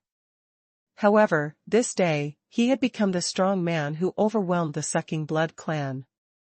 The difference was so huge that she could hardly believe all this that had happened here was real. Lester was terrified. By then, he certainly had realized Xiao Luo was already too strong for the Sucking Blood clan to deal with. All of a sudden, he could not help but gasp. Did that intimidating pressure they had sensed this morning belong to this human? Was this human the big shot that had arrived at the dark forest? Good heavens! That. Lester felt he was almost driven crazy. A martial saint in his 20s. Since when had the cultivation talent of the humans become so dreadful?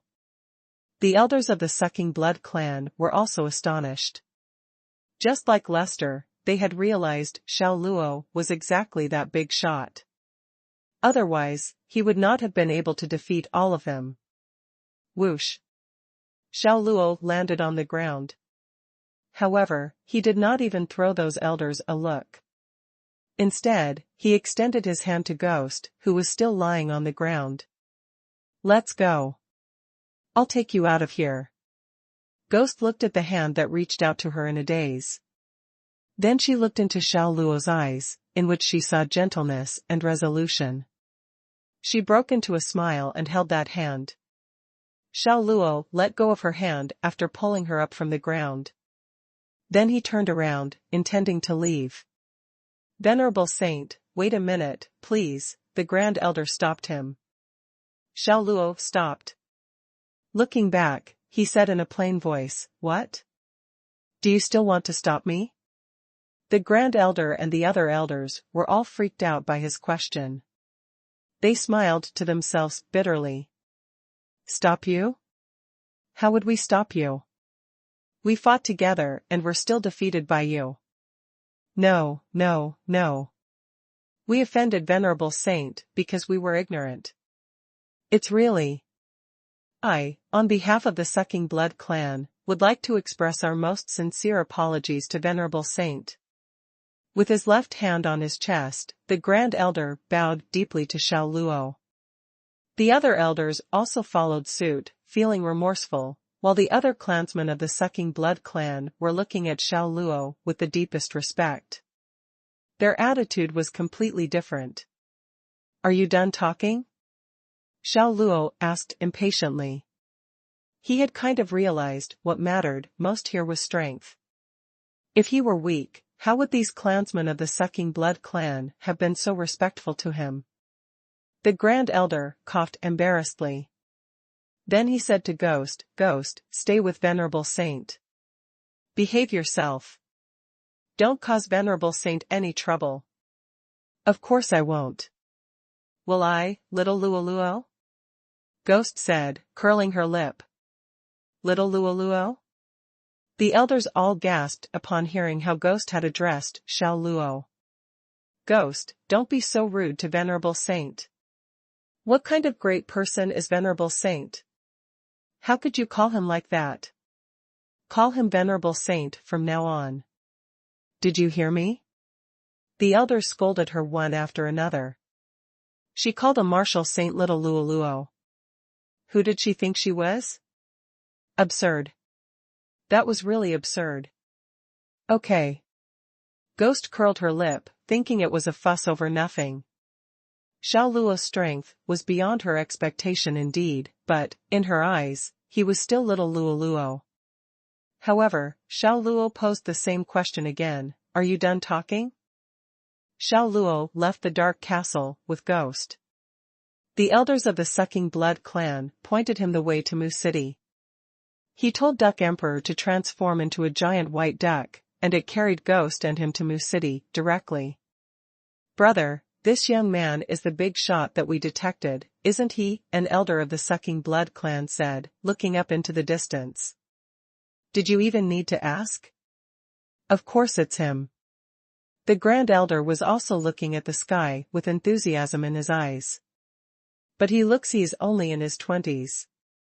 How did he achieve the legendary martial saint? Yeah. He absolutely broke the record of how fast humans could cultivate. That's dreadful. He became martial saint at such a young age. It is unimaginable. If he goes on cultivating, I'm afraid he will go beyond the limit of the cultivation attainment in the Arcana land. He will achieve some higher and more mysterious state. Why is he going to the sacred land of the Light Clan? Does he bear a grudge against them? I suppose so. Otherwise, why would he have agreed to find Curies for that girl? Curies is a prisoner of the sacred land of the Light Clan. In this sense, he and the sacred land of the Light Clan are already in two opposing camps. The elders were all speechless. They all felt Xiao Luo was incredible, and it was impossible to figure him out with good judgment. Anyway, now there is hope for the Sucking Blood clan to rise, the Grand Elder said excitedly, stroking his beard. Lester came up. Why is that? Because our Princess Ghost is a friend of his. That means he is a friend of the Sucking Blood clan. We have got a friend who is a martial saint, one who has great potential. I vaguely have the feeling that that guy will change the world. The Grand Elder said, Lester, give everyone my order. Release all human prisoners. Tell them they are free. From today on, we Sucking Blood clan will never suck human blood again. What should we do when we are in a blood withdrawal? An elder asked. Exotic beasts' blood isn't as good as humans, but it can help us conquer blood withdrawals. From now on, we will replace human blood with the blood of exotic beasts, the Grand Elder declared. But if we only suck exotic beasts' blood, our attainments will never improve. Even if we go on sucking human blood, our attainments won't improve either. There is just no way for us to improve. What does that mean? It means martial guru is the maximum that the Sucking Blood clan can achieve by sucking blood. Even if we suck more human blood, it will just be useless. The Grand Elder interrupted them directly. Now we, Sucking Blood clan, have a human martial saint as our friend, so we must change the hostile relationship between the human beings and us. Otherwise, wouldn't want things to be awkward for Venerable Saint? His opinion was echoed by the other elders. Brother, you've thought about everything. That's right. It's time for the Sucking Blood clan to have some change. Actually, our relationship with him isn't solid enough yet. However, if our Princess Ghost falls in love with him, and they get married and have a baby, our relationship will be as solid as a rock. That makes sense, makes total sense. We, Sucking Blood clan, have great genes. The offspring of two strong people must be even stronger. It looks hopeful to me. Our Princess Ghost is so pretty. Any man will like her. Of course. Didn't you see he didn't even get angry when she called him little Luo? Exactly. Strong people like him are generally very proud. They could be pissed off easily by a casual form of address. But Princess Ghost gave him such a whimsical nickname, and he was not angry at all. That means there is something going on between them. The elders of the Sucking Blood clan went farther and farther away. In the end, they all hoped something would happen between Ghost and Xiao Luo. Of course, the humans who were imprisoned at the Dark Castle to supply the clan with blood were lucky. Thanks to Xiao Luo's arrival, the Sucking Blood clan pardoned them and even changed the tradition of sucking human blood. Duck Emperor was already a giant white duck by then. Spreading its wings, it looked stunning and imposing. It was flying at high speed.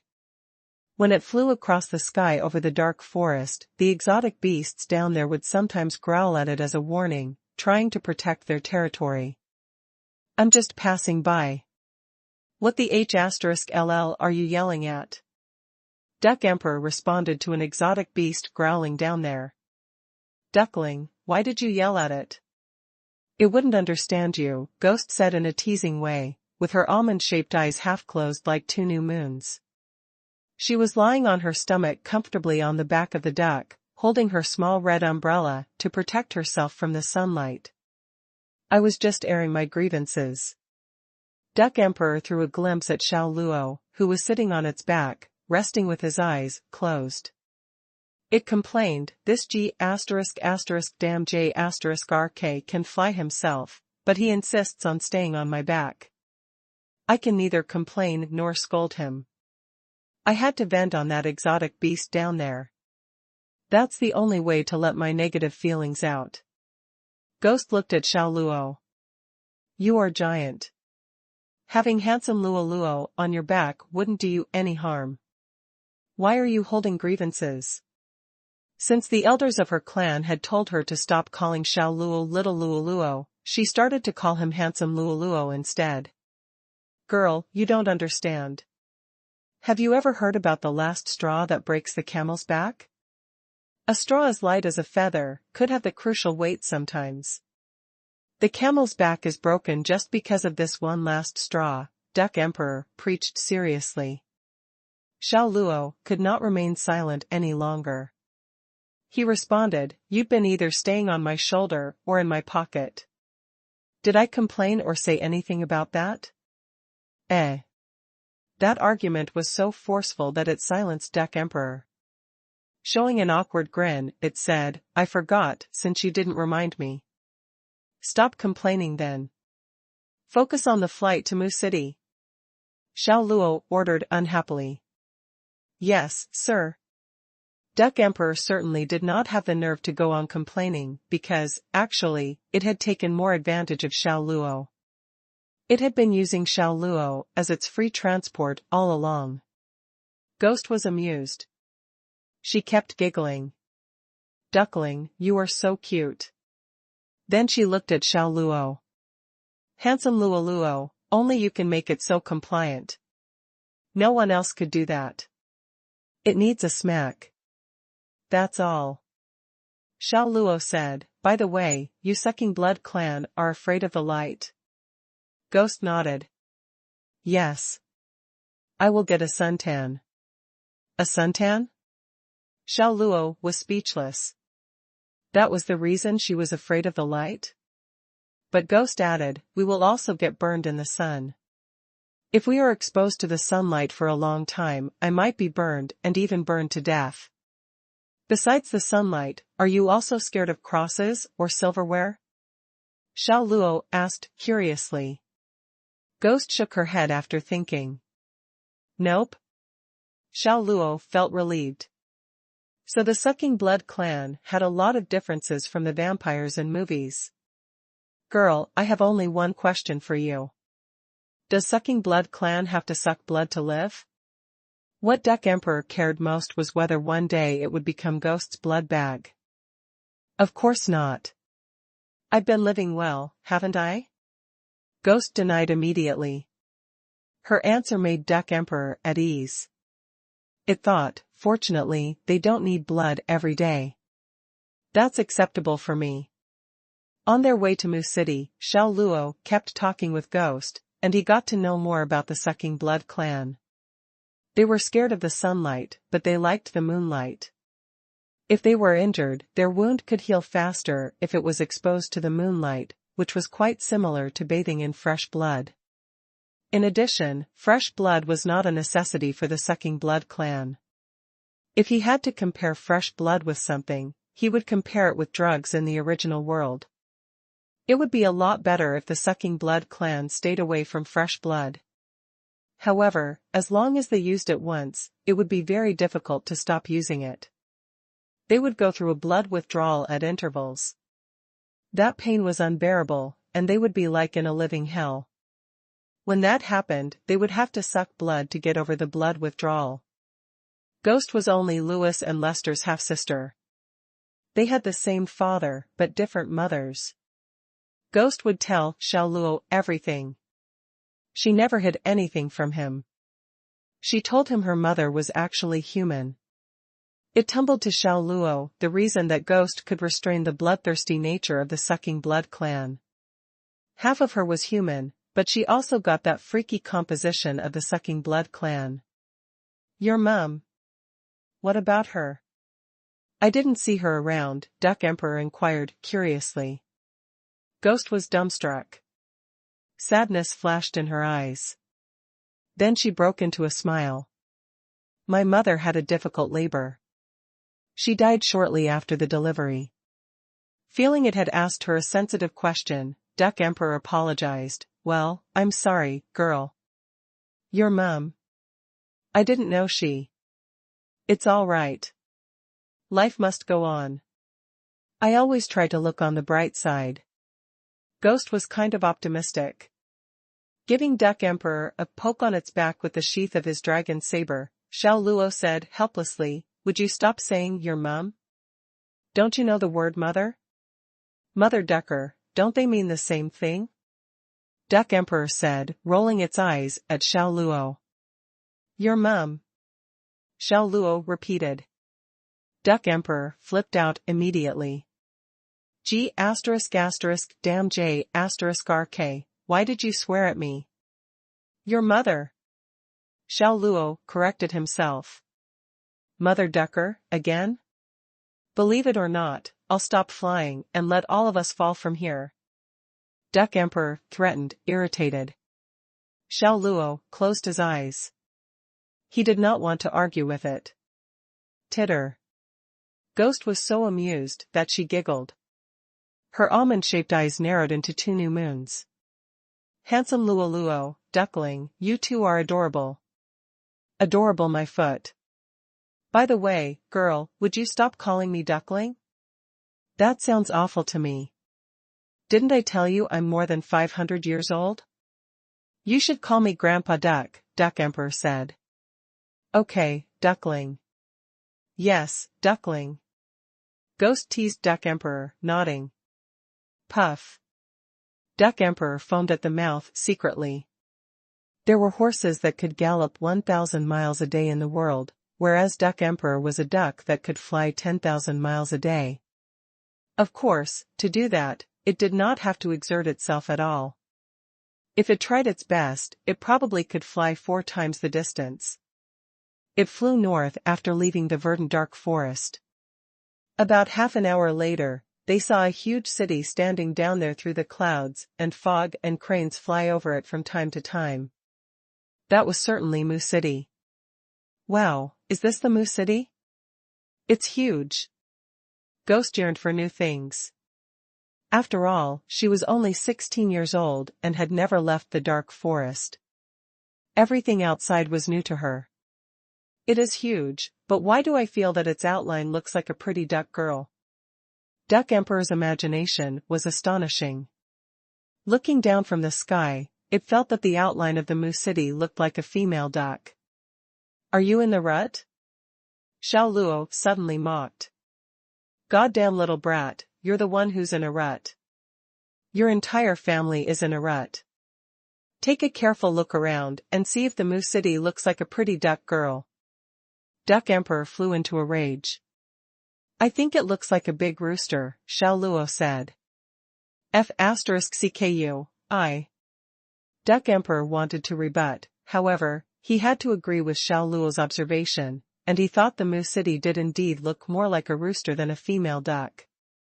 He couldn't help but think to himself, could it be that I'm really in the rut?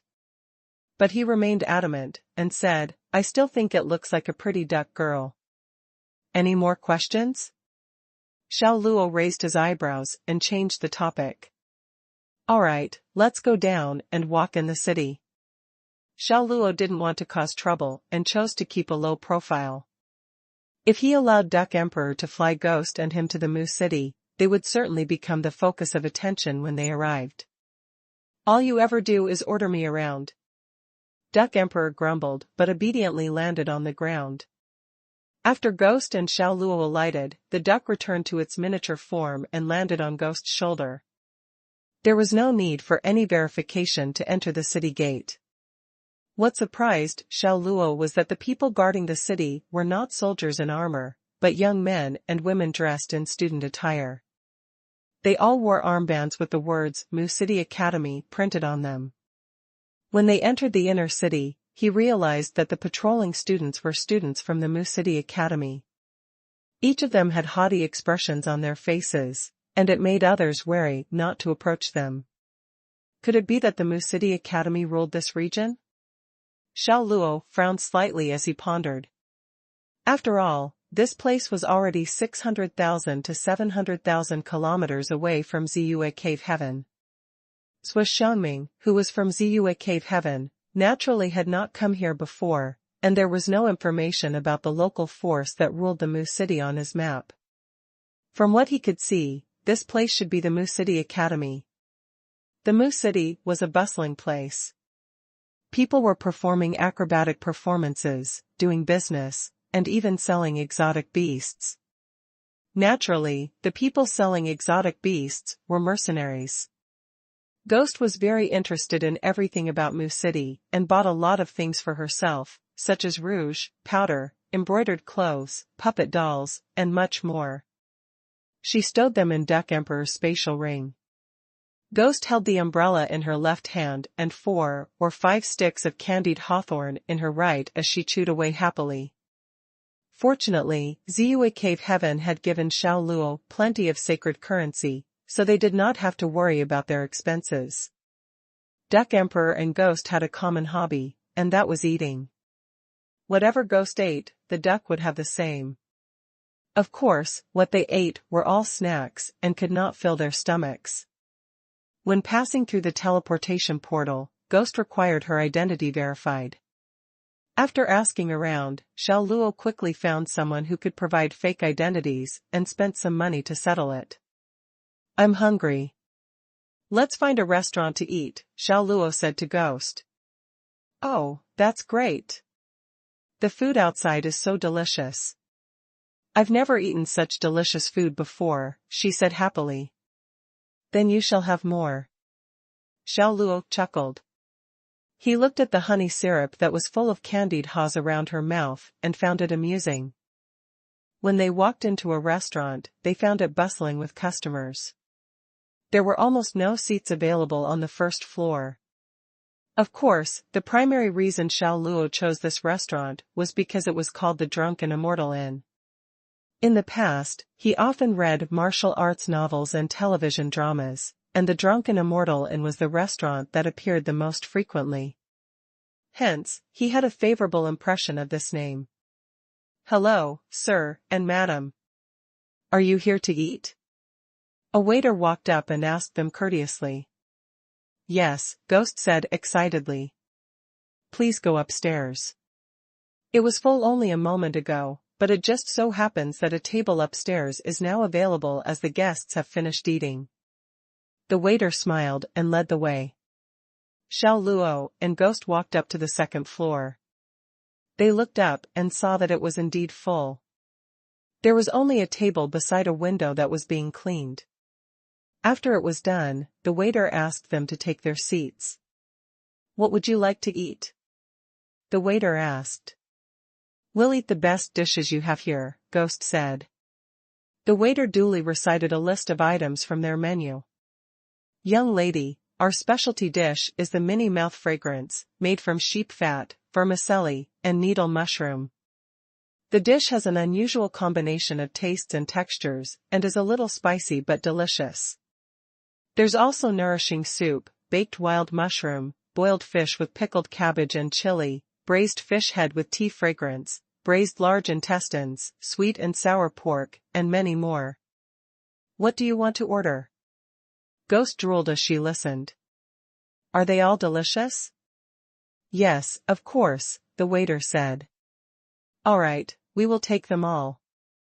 Ghost said. Do you intend to give me a portion? The waiter quipped as if to say, could just the two of you finish so many dishes? What's wrong with it? Ghost asked. Miss, the dishes we serve in our restaurant are large portions. To be honest, just ordering 3 dishes will be enough for you, the waiter said candidly. I see, but I want to try it all. Ghost looked disappointed. Xiao Luo smiled and said to the waiter, it's fine. Just do as she says, and serve all the specialties.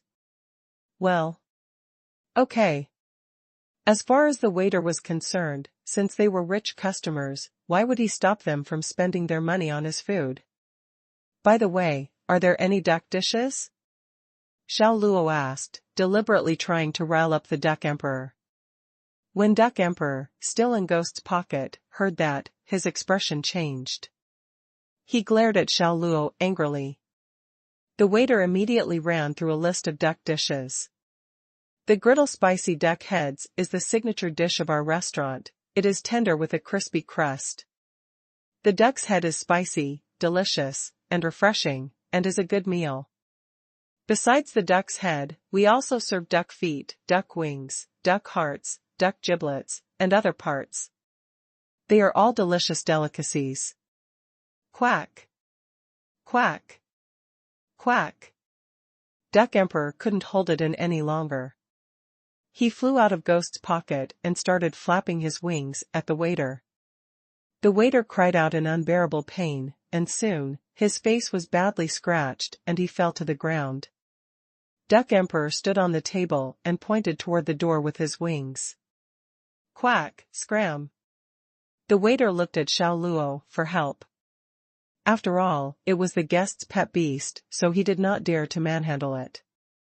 I'm sorry for hurting you. We won't order duck dishes, thank you. Xiao Luo raised his eyebrows and apologized. Oh, okay.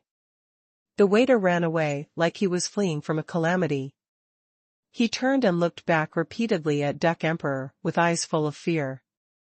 After chasing the waiter away, Duck Emperor flew into a rage and scowled at Xiao Luo. Ned little brat. Did you do this on purpose? You even wanted to eat duck meat in front of me. You've gone too far. Calm down. I forgot you were here. Xiao Luo calmly poured himself a cup of tea, then another cup for Ghost. It's all right, duckling. Senior Luo didn't do it on purpose. Don't take it to heart, Ghost tried smoothing things over. Even if he didn't say it on purpose, he still can't eat any duck meat. Otherwise, I'm going to fight with him till the end, Duck Emperor said, fuming visibly. All right, we won't eat duck meat. For duckling's sake, we shall not eat any duck meat in the future. Ghost did her best to comfort him. Duck Emperor calmed down a little after hearing that. You're the best, little girl, unlike this completely ungrateful brat.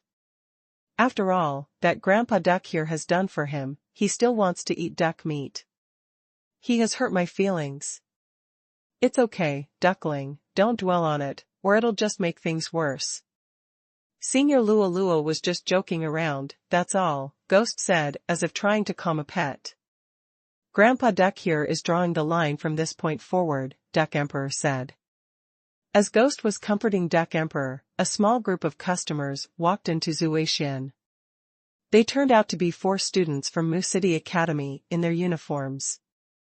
A waiter went up to welcome them. Young masters, I'm sorry, but our shop is already full. Do you think you could? Before he could even finish his sentence, the student leading the group cut in and scowled. Are you blind? Can't you see what uniform we're wearing? You expect us to wait? You better watch yourself or I'll tear Xuanhuan down. He glared furiously at the waiter, and said, Get lost, get your boss here, to talk to me. He pushed the cowering waiter away. Unable to resist the aggression, he fell right on his butt. The young waiter would hardly dare to even be rude to an ordinary customer, let alone a haughty official from the Mu Academy. He hurriedly went to look for his boss. Ignore him, juniors. Come, let's head upstairs. This floor is too noisy and filled with people from a lower class. You guys have just been admitted into the academy, and I have to make sure I treat you guys well. The student who was in the front was quite fat, and he had a chubby face. Then we'll thank in advance, Senior Xing, said a female student with a bow. It's nothing, it's nothing.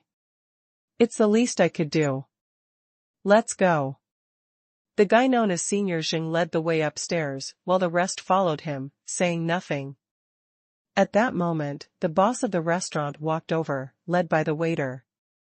He was a middle-aged man and looked like a cultured and gentle person with a merchant's demeanor.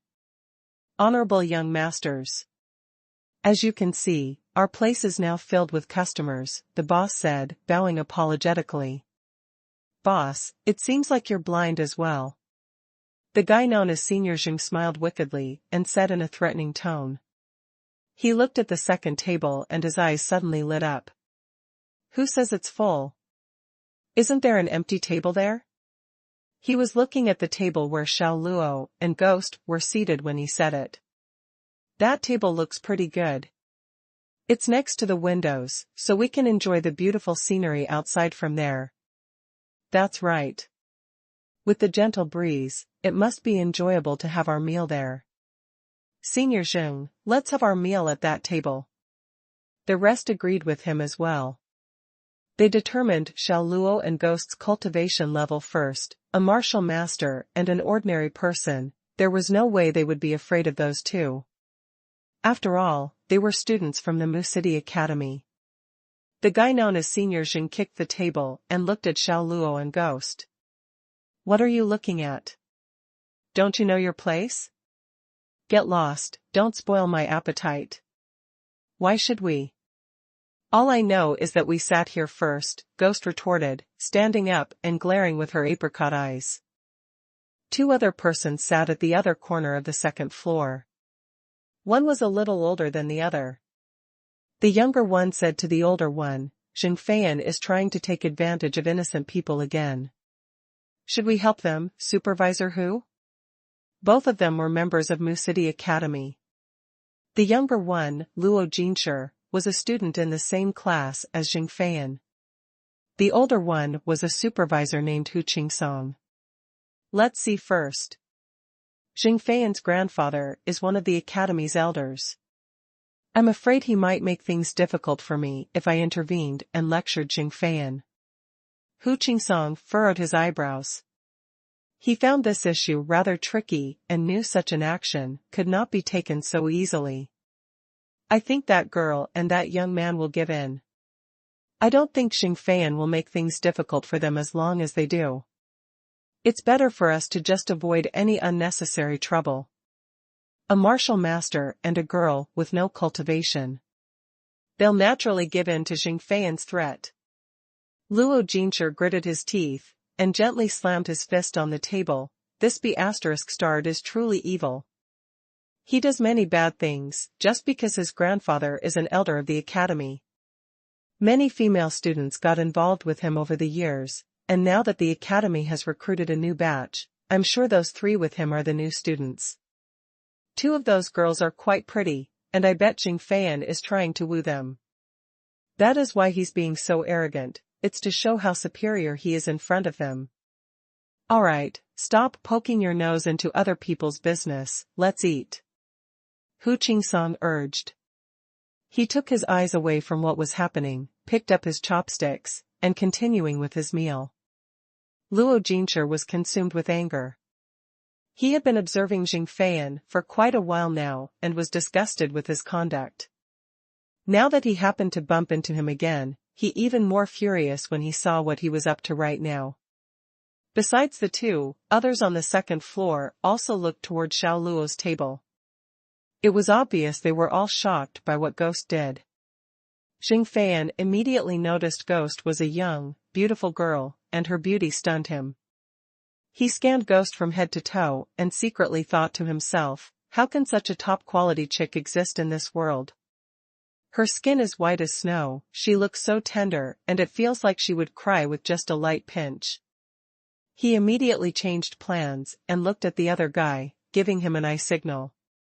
That guy picked up on it immediately, and said, "Girl, we're students from the Mu City Academy. This person here is Senior Xingfeian. This girl here doesn't recognize any Xingfeian and doesn't have any idea what the Mu City Academy is. We were here first, so this table belongs to us. Why should we give it to you?" Ghost said, raising her head adamantly. She had never even heard of the Mu City Academy. Had she just arrived here from somewhere else? A few of them thought to themselves. This explained why they were so unrestrained. Since they didn't have any backing or background in Mu City, they thought they could do as they pleased. That guy laughed and said, "It's okay if you've never heard of the Mu City Academy. It's alright even if you want to sit here and eat with us, but the person beside you will have to leave." He was referring to Xiao Luo. Why? Ghost asked out of curiosity. Because he pisses me off when I look at him, that's why. Xingfeian said. The two female students from the Mu City Academy glared haughtily at Xiao Luo. This act of trampling on someone's dignity thrilled them as it gave them a sense of superiority. Xiao Luo lifted his head, looked icily at Xingfeian, and said, "You piss me off too. Before I lose my temper, you better crawl back to where you came from." The optics didn't look good for Xingfeian. He was being given marching orders by a stranger who didn't show the slightest emotion and gave him no room for discussion. As soon as he said that, there was a lull in the entire floor. Everyone gasped, and they fixed their eyes on the table. What the hell? Where did this guy find the guts to talk to the students of the Mu City Academy that way? Does he not know that the students of the Mu City Academy handle the safety of Mu City? They are an important part of the system, and any ordinary citizens would avoid them when they came close. This guy must have lost his mind. These few students from the Mu City Academy are at the cultivation level of a senior martial master. He's just a mere basic martial master, and yet he is being arrogant. Don't tell me this guy has given up on his will to live and is planning to go meet the King of Hell early? Everyone was shocked at what Xiao Luo just did. To think that they had the chance to witness something like this. At the other corner, Luo Jinshi quietly observed the situation and trembled a little after listening to what Xiao Luo just said. With a cynical smile, he said, "Brother, are you mad? You're just a mere martial master, yet you still have the guts to talk to Xingfeian like that. Are you tired of living?" Supervisor Hu Qingsong, sitting opposite him, tapped his hand on his forehead and let out a deep sigh. Things could have been peaceful, but as soon as he voiced his opinion, Hu Qingsong knew things would not end well. Xingfeian, who had been acting in an arrogant and domineering manner, was stunned as well. He never imagined Xiao Luo would say something like that. The other three were equally shocked. They stared at Xiao Luo in a stupor, looking like a bunch of fools. "Brat, do you know who you are talking to?" Xingfeian said as he flashed a stiff smile and his eyes glowered with wrath. "I don't know, and I don't care either."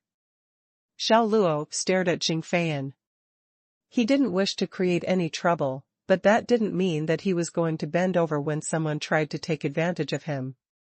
Duck Emperor, hiding in Ghost's pocket, prayed silently for these people.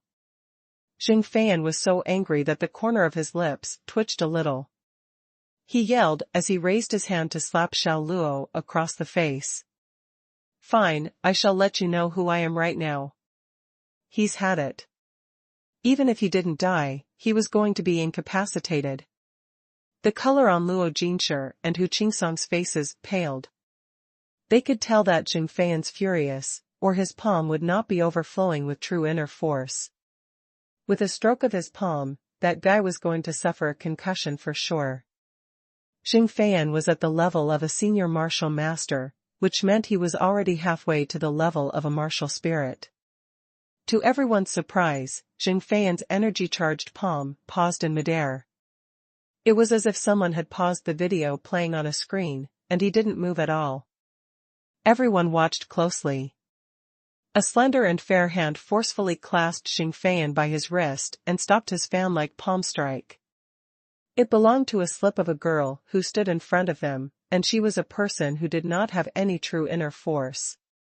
How did the girl stop the palm strike from Xuanhuan? How was it possible? She did not have any true inner force at all. Everyone's eyes widened as large as saucers. Nothing could be more shocking than watching a slender hand resist a thick and muscular arm from executing a strike. Ghost glared at Xuanhuan with her apricot eyes, gripping his wrist tightly.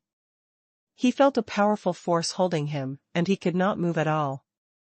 Let me go. Xuanhuan was panic-stricken, having used up all his strength, but still failed to free his hand from her grasp. It was a very unusual situation and not something which should have happened. Ghost gave a little sigh, then stepped forward and executed a perfect shoulder throw. Arg! Xuanhuan let out a painful scream. His large body, which weighed about 170 to 180 pounds, fell crashing down onto the ground. He hit the ground violently, and it felt like all the bones in his body had shattered. Blood rose to his throat, and there was a fishy smell in his mouth.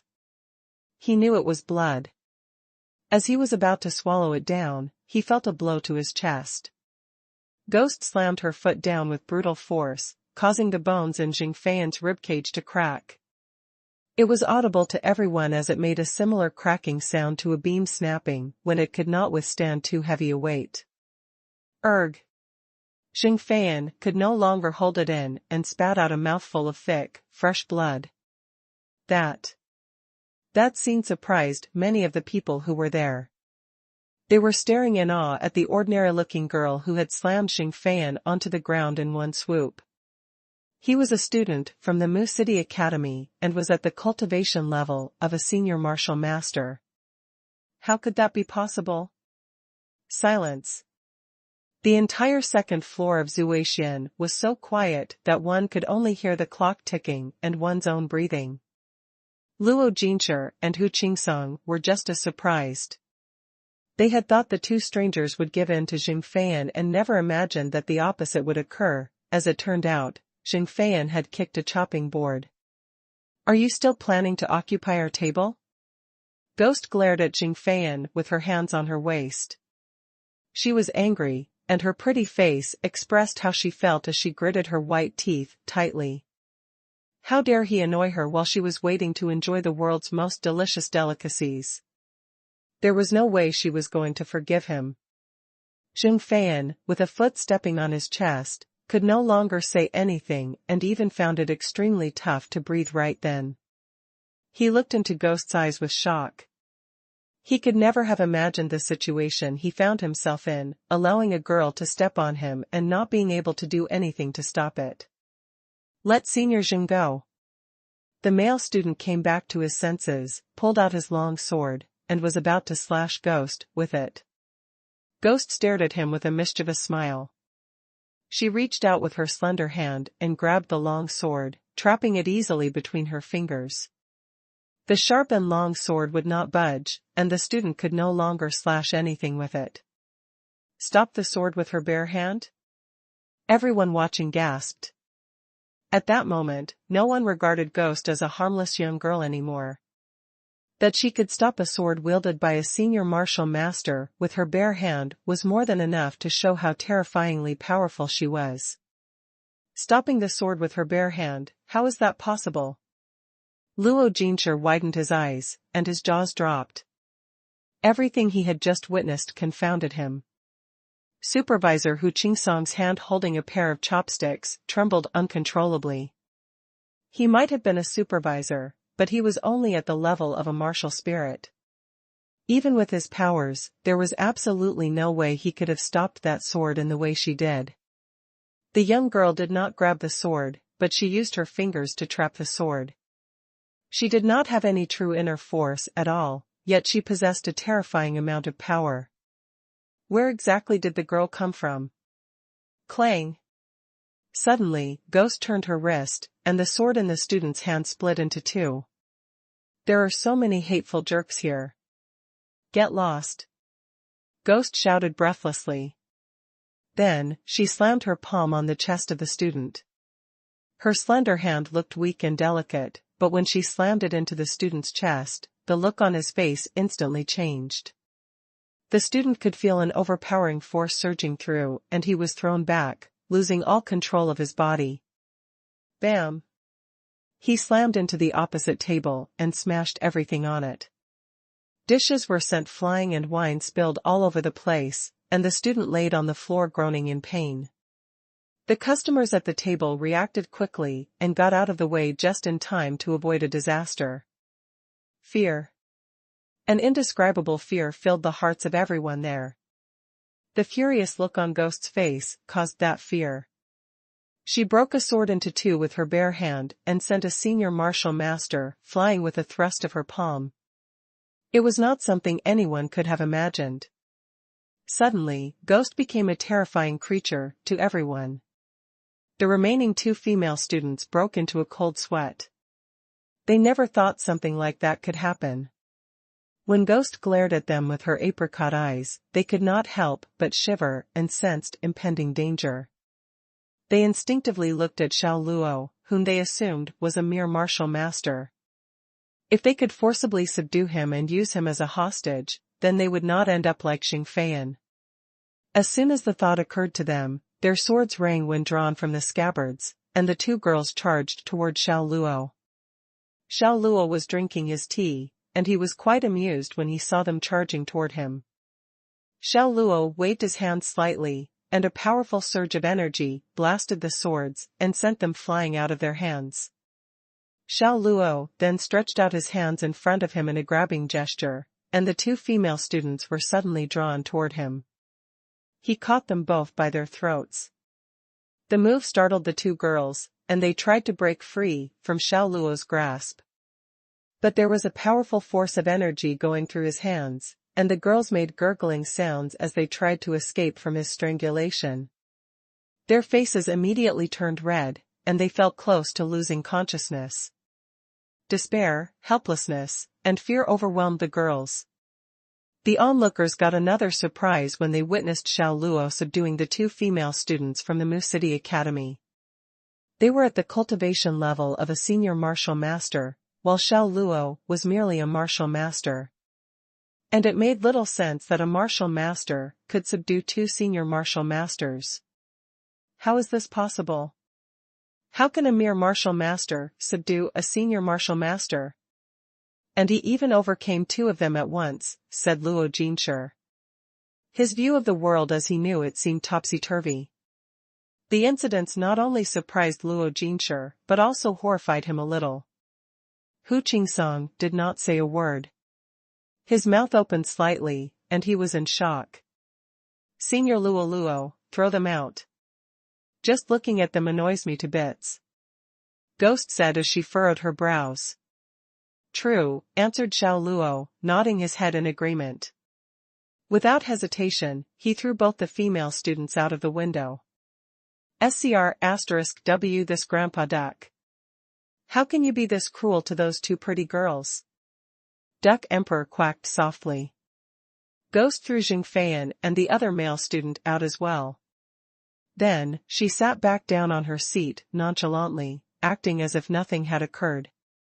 All at once, the entire second floor went quiet again. After witnessing the series of shocking and mind-blowing events, everyone there felt they were dreaming and had not fully awoken, even though it was already midday. Are our dishes on their way? Xiao Luo asked the boss of Xuanhuan, giving the man an inquiring look. The boss of Xuanhuan smiled worriedly and wondered to himself how Xiao Luo could still be in the mood to eat.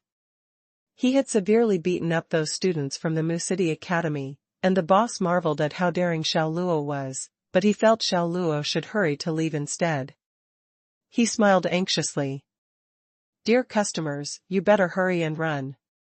They are students from the Mu City Academy, and they will not accept what just happened and let you off so easily. If they dare come back again, this girl here will smack them up so badly that their teeth will be strewn all over the floor, Ghost said. When they heard that, the boss and his waiter felt like fainting. The Mu City Academy was the most formidable force in these parts. These two strangers could beat one or two of them up, but how could they beat up every skillful fighter from the Mu City Academy? Xiao Luo was left speechless. They could not even enjoy a meal without getting into a troublesome commotion. The boss and his servant could not convince Ghost and Xiao Luo to leave immediately. So, they prepared their dishes as fast as they could and served them hurriedly. They hoped the both of them would finish eating quickly and leave the place before Xianxia came back with more people. The last thing they wanted to see was another fight breaking out in their restaurant. So yummy. The food is so yummy. Ghost did not bother to behave like a lady and feasted on the delicacies like a hungry beast.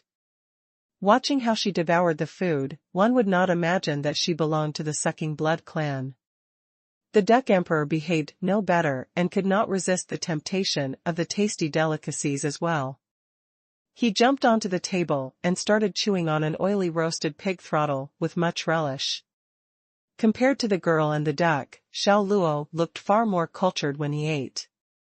He was picking at his food using a pair of chopsticks with proper etiquette. An elder and a young man approached them with friendly smiles. Hello. Two men approached the table and greeted Ghost and Xiao Luo. They were none other than Hu Qingsong and Luo Jinshi. Who are you guys? Ghost asked as she prepared to protect her food, seeming worried that two men standing before her were asking for some of hers. Hello, we are also from Mu City Academy, Luo Jinshi said with a smile. Mu City Academy? When Ghost heard that, a glower of hostility showed in her eyes. So you are with those guys who were here just now? No, no, no. Please do not misunderstand. Although we are also from Mu City Academy, we are not with them. The people of Mu City Academy do not bully people just because of their background, unlike Xianxia and his gang, Luo Jinshi explained immediately. Oh. Ghost then let down her guard and continued to munch on the food. Is there anything you want from us? Xiao Luo questioned calmly. The teleportation portal to travel to his next destination was at the Mu City Academy. Although he would not try to get close to it, he would not want to distance himself from it. Xuanhuan was an irritant who got on the wrong side of Xiao Luo and deserved a lesson. The incident was unfortunate. Hello brother, I am Luo Jinshi. This gentleman is my mentor, Hu Qingsong. I have a question for you. Or rather, a doubt that needs clarification, Luo Jinshi asked in a friendly manner. Hu Qingsong nodded and added, that's right. Young Luo, and I witnessed what happened between you and Xianxia just now. If I am not wrong, you are currently a middle-level martial master, right? Xiao Luo nodded and continued eating the food. He replied, that's right. Hu Qingsong looked at Ghost and continued, this beautiful girl has no signs of true inner force. She comes across as an ordinary person, yet she defeated Xianxia, who is a great martial master, in one move. Your performance was equally splendid when you easily defeated the two great martial masters. What you guys did was simply mystifying and unbelievable.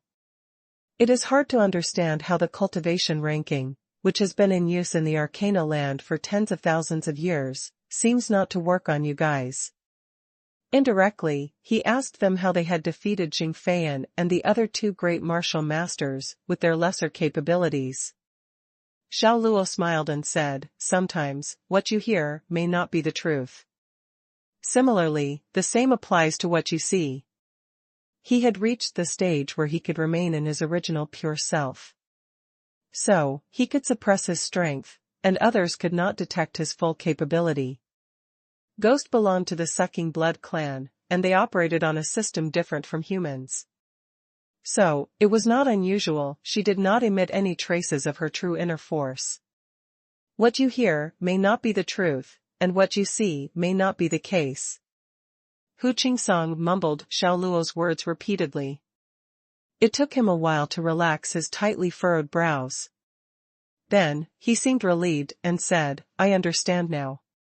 You guys have practiced a certain secret art that can mask your true strength. Xiao Luo thought to himself that the man understood nothing. But he rolled with the punches and said, that is right. We practice a sort of secret art.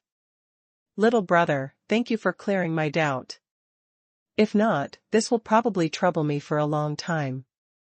It might even affect my rest time. How could I not realize such a simple reason? Hu Qingsong said as he heaved a long sigh of relief. A low-ranking cultivator could beat a high-ranking cultivator? It would affect the established system of cultivation measurement. Even with just one incident, it would be enough to prove a fault in the ranking system. Brother, it seems like both you and this girl are at least great martial masters. It would seem that both of you are at the peak of the great martial master level, Luo Jinshi said. Xiao Luo did not answer him but merely raised his brows, looking as if he admitted it in silence. He had no reason to explain his background fully to strangers. Ghost was enjoying the food and had no time for them. She had oil all over her mouth. The girl was unquestionably pretty. Luo Jinshi took a better look at Ghost. The young girl was not elegant with her eating demeanor, but it did not affect her beauty. In contrast, it made her look even more cute and adorable. How does one get to Mu City Academy? Xiao Luo asked, not letting the opportunity slip by. You are coming to our academy? Luo Jinshi asked. To be more precise, I need to use the teleportation portal in the academy to get to Baiyu Nation, said Xiao Luo. He had referred to the markings he made on the map to keep track of his next destination. Baiyu Nation? Both Luo Jinshi and Hu Qingsong looked shocked. They reacted like they had heard something horrible. Why? Is there anything wrong with Baiyu Nation? Xiao Luo asked with a frown. Luo Jinshi replied, I do not know what kind of place it is, but there are many rumors about that country. According to these rumors, only women can enter the country. No man has ever returned from that country. Regardless of your ranks, not even a martial guru has returned from Baiyu Nation. There has been no exception. Hu Qingsong nodded and said, everyone knows that Baiyu Nation is a land of taboo for men. A land of taboo for men? Xiao Luo felt disappointed as they did not seem like they were joking. Could it be that there were some exotic beasts in Baiyu Nation that fed on men specifically? The Duck Emperor also heard it and quacked at the two of them. Hu Qingsong and Luo Jinshi did not understand what the duck was trying to ask. So, Xiao Luo translated for them and said, he is asking if a male duck would face the same treatment there. Luo Jinshi looked amused and replied, I do not think that will be the case. From rumors, the taboo only affects men. Of course, the taboo is just a rumor. We do not know the authenticity of the rumor. Baiyu Nation is 800,000 kilometers away. Since there are so many rumors of such dangers, nobody would risk their lives to go there. Unless one has lost the will to live, then he would venture toward that land to meet his death. Xiao Luo remained silent as he thought with his brows tightly furrowed together. By the way, little brother, why are you going to Baiyu Nation? Hu Qingsong asked curiously. It is nothing.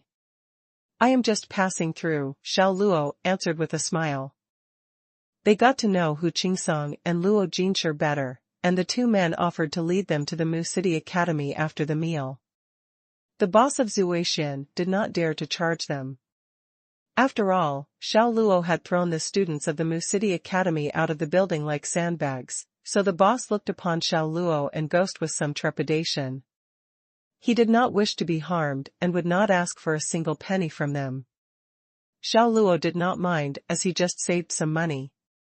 If the boss did not want to charge for the meal, then Xiao Luo would insist. What's Xingfeiyan's background? Xiao Luo asked. He wanted to know more about Xingfeiyan to prevent a repeat of what happened at the Danhui sect. This time, he wanted to prepare in advance. His grandfather is the academy's elder, and it is a very prestigious role, Luo Jinshi answered. Another trust fund baby with an elder as his guardian. The information surprised Xiao Luo. He was lost for words as he had seen too many of such people right through his journey. Young brother Xiao, do not worry.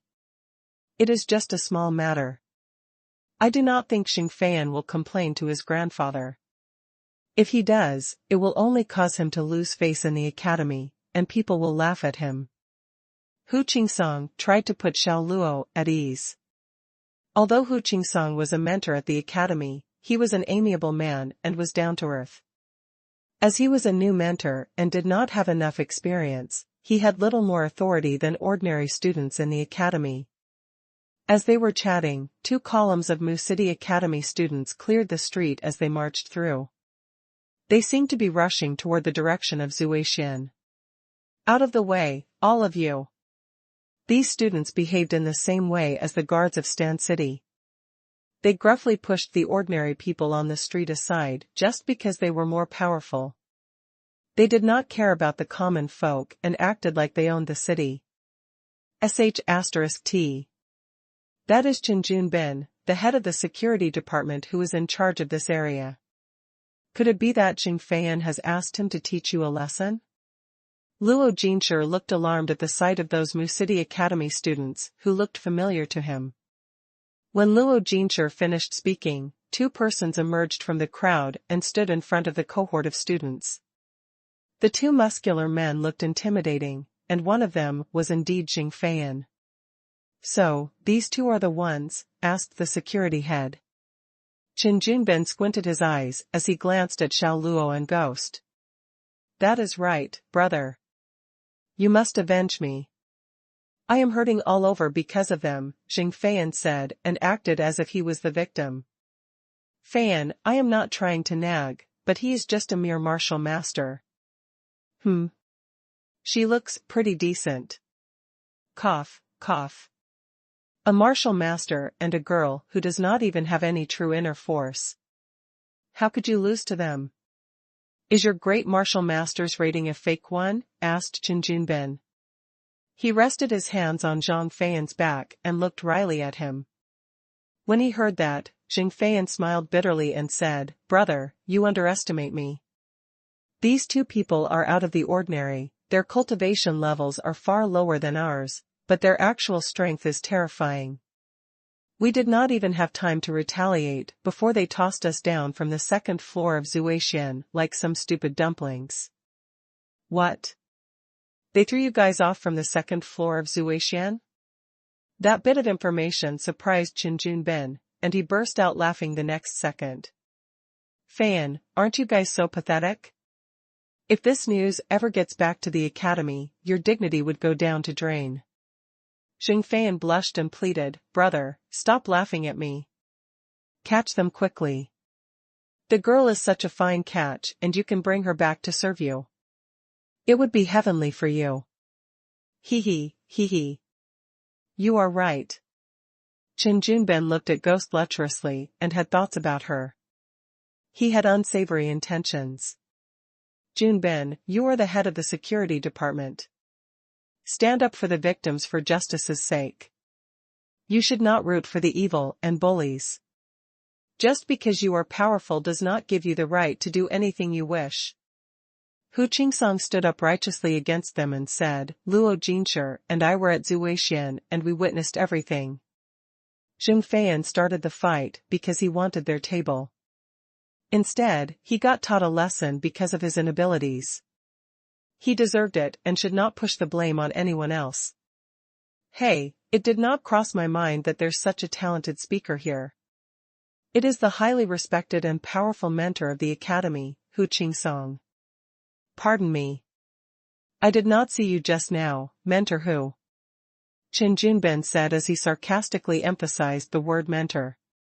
Hu Qingsong, of course, understood his sardonic intention and was provoked. Mentor Hu, why don't you take your precious disciple and train him, instead of minding our business? Stay out of this. Xing Feiyan crossed his arms and did not even bother to be polite to Hu Qingsong at all. Look at you. You are the only one at the level of martial spirit amongst all the mentors.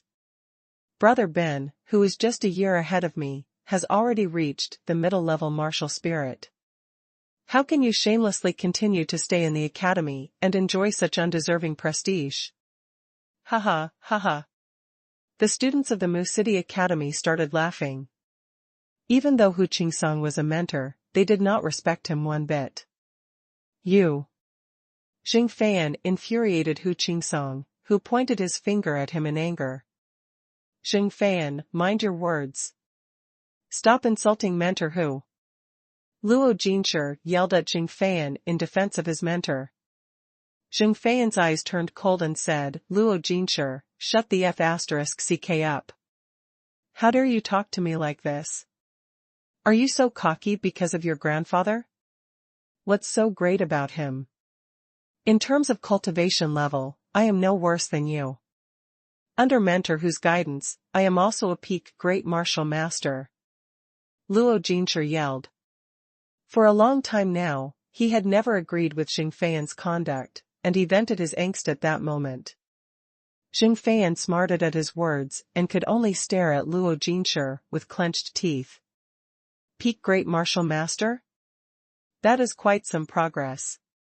Why don't we have a spar, then? Qin Junbin smiled coldly at Luo Jinshi.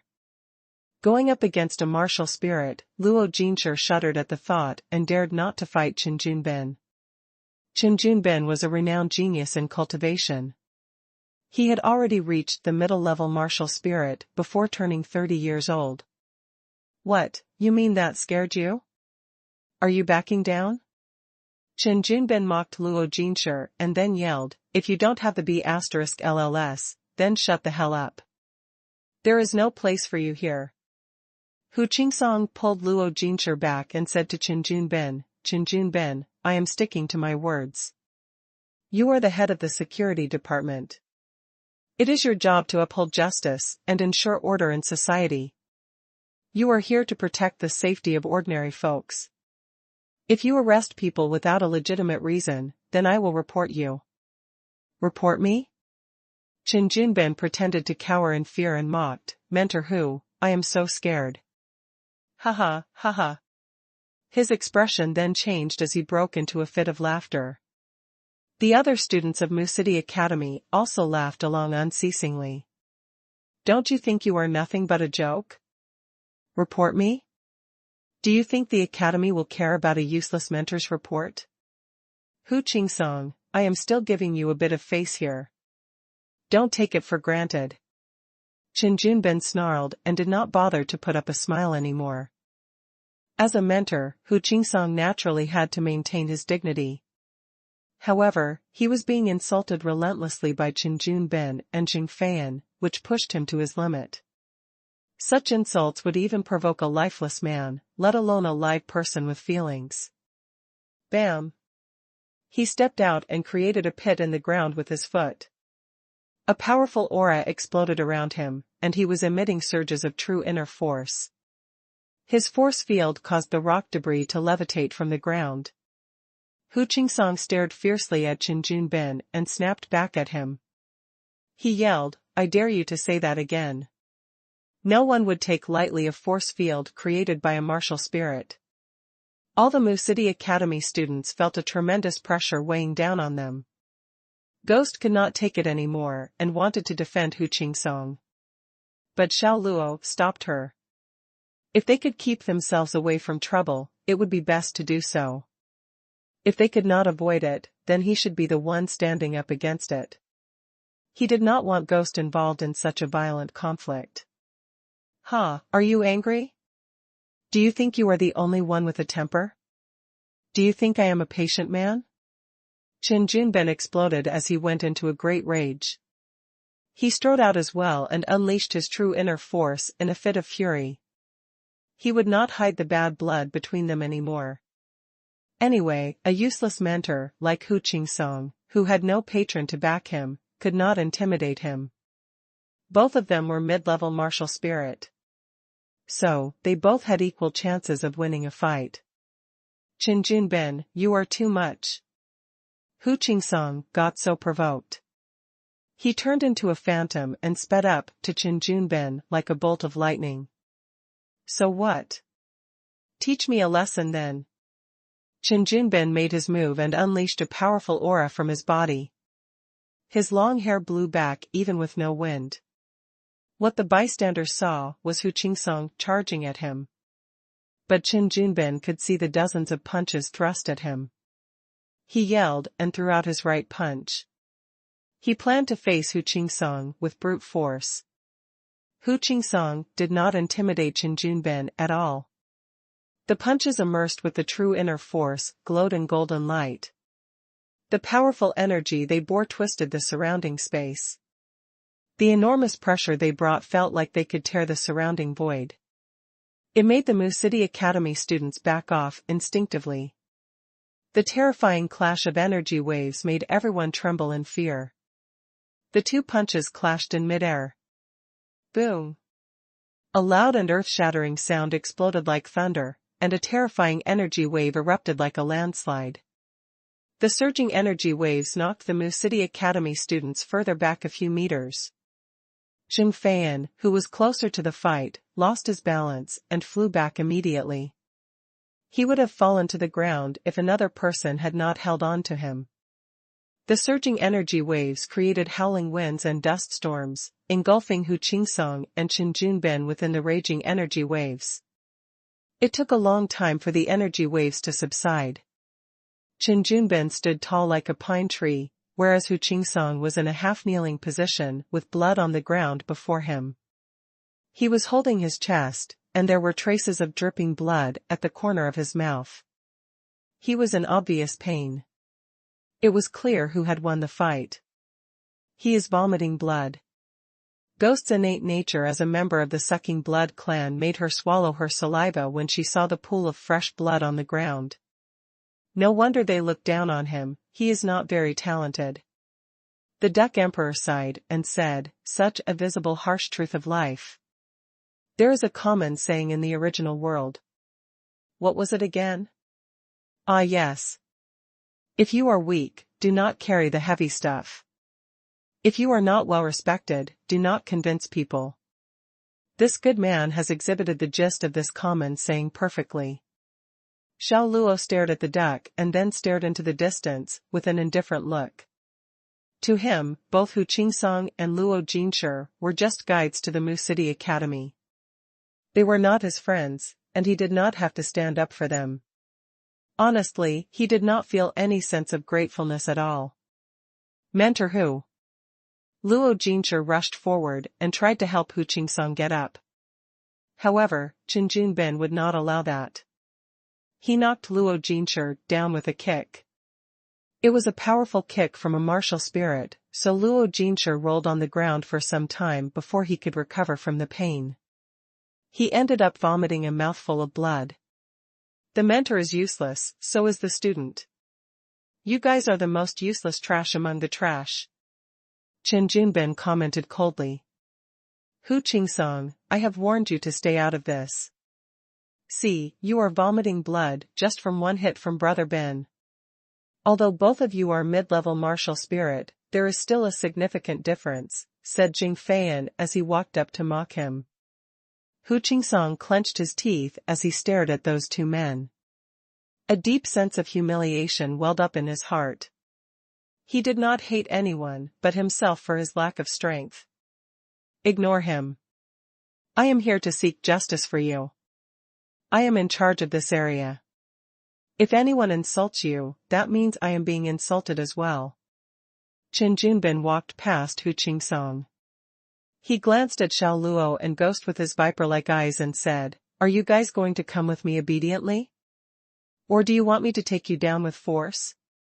Xiao Luo walked up expressionlessly and stared at Qin Junbin directly in the eyes. Are you the head of the security department of this area? This is Mu City, and you do not even know me, Qin Junbin. Stop King daydreaming, Qin Junbin said. Seems like you are. Xiao Luo smiled, I merely want to ask. What did we do? When Jing Feiyan heard what Xiao Luo asked, he retorted, you have harmed my friends and me, and you have the cheek to ask that question? Boy, are you still in your dream? Don't you know why we have hurt you and your friends? Xiao Luo asked, smiling coldly. Jing Feiyan groped for words. Qin Junbin waved impatiently and said, do not argue with me. I have one question. Did you cause the injuries on him? I did it. Do you have any problem with that?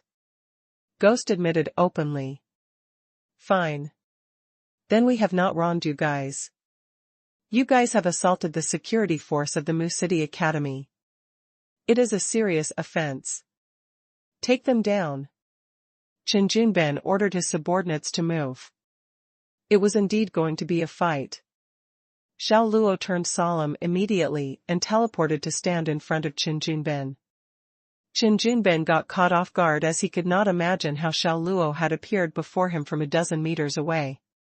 He stepped back in surprise, but Xiao Luo had thrown a punch at his torso before he could react. Pow! Everyone heard a loud thud of a punch.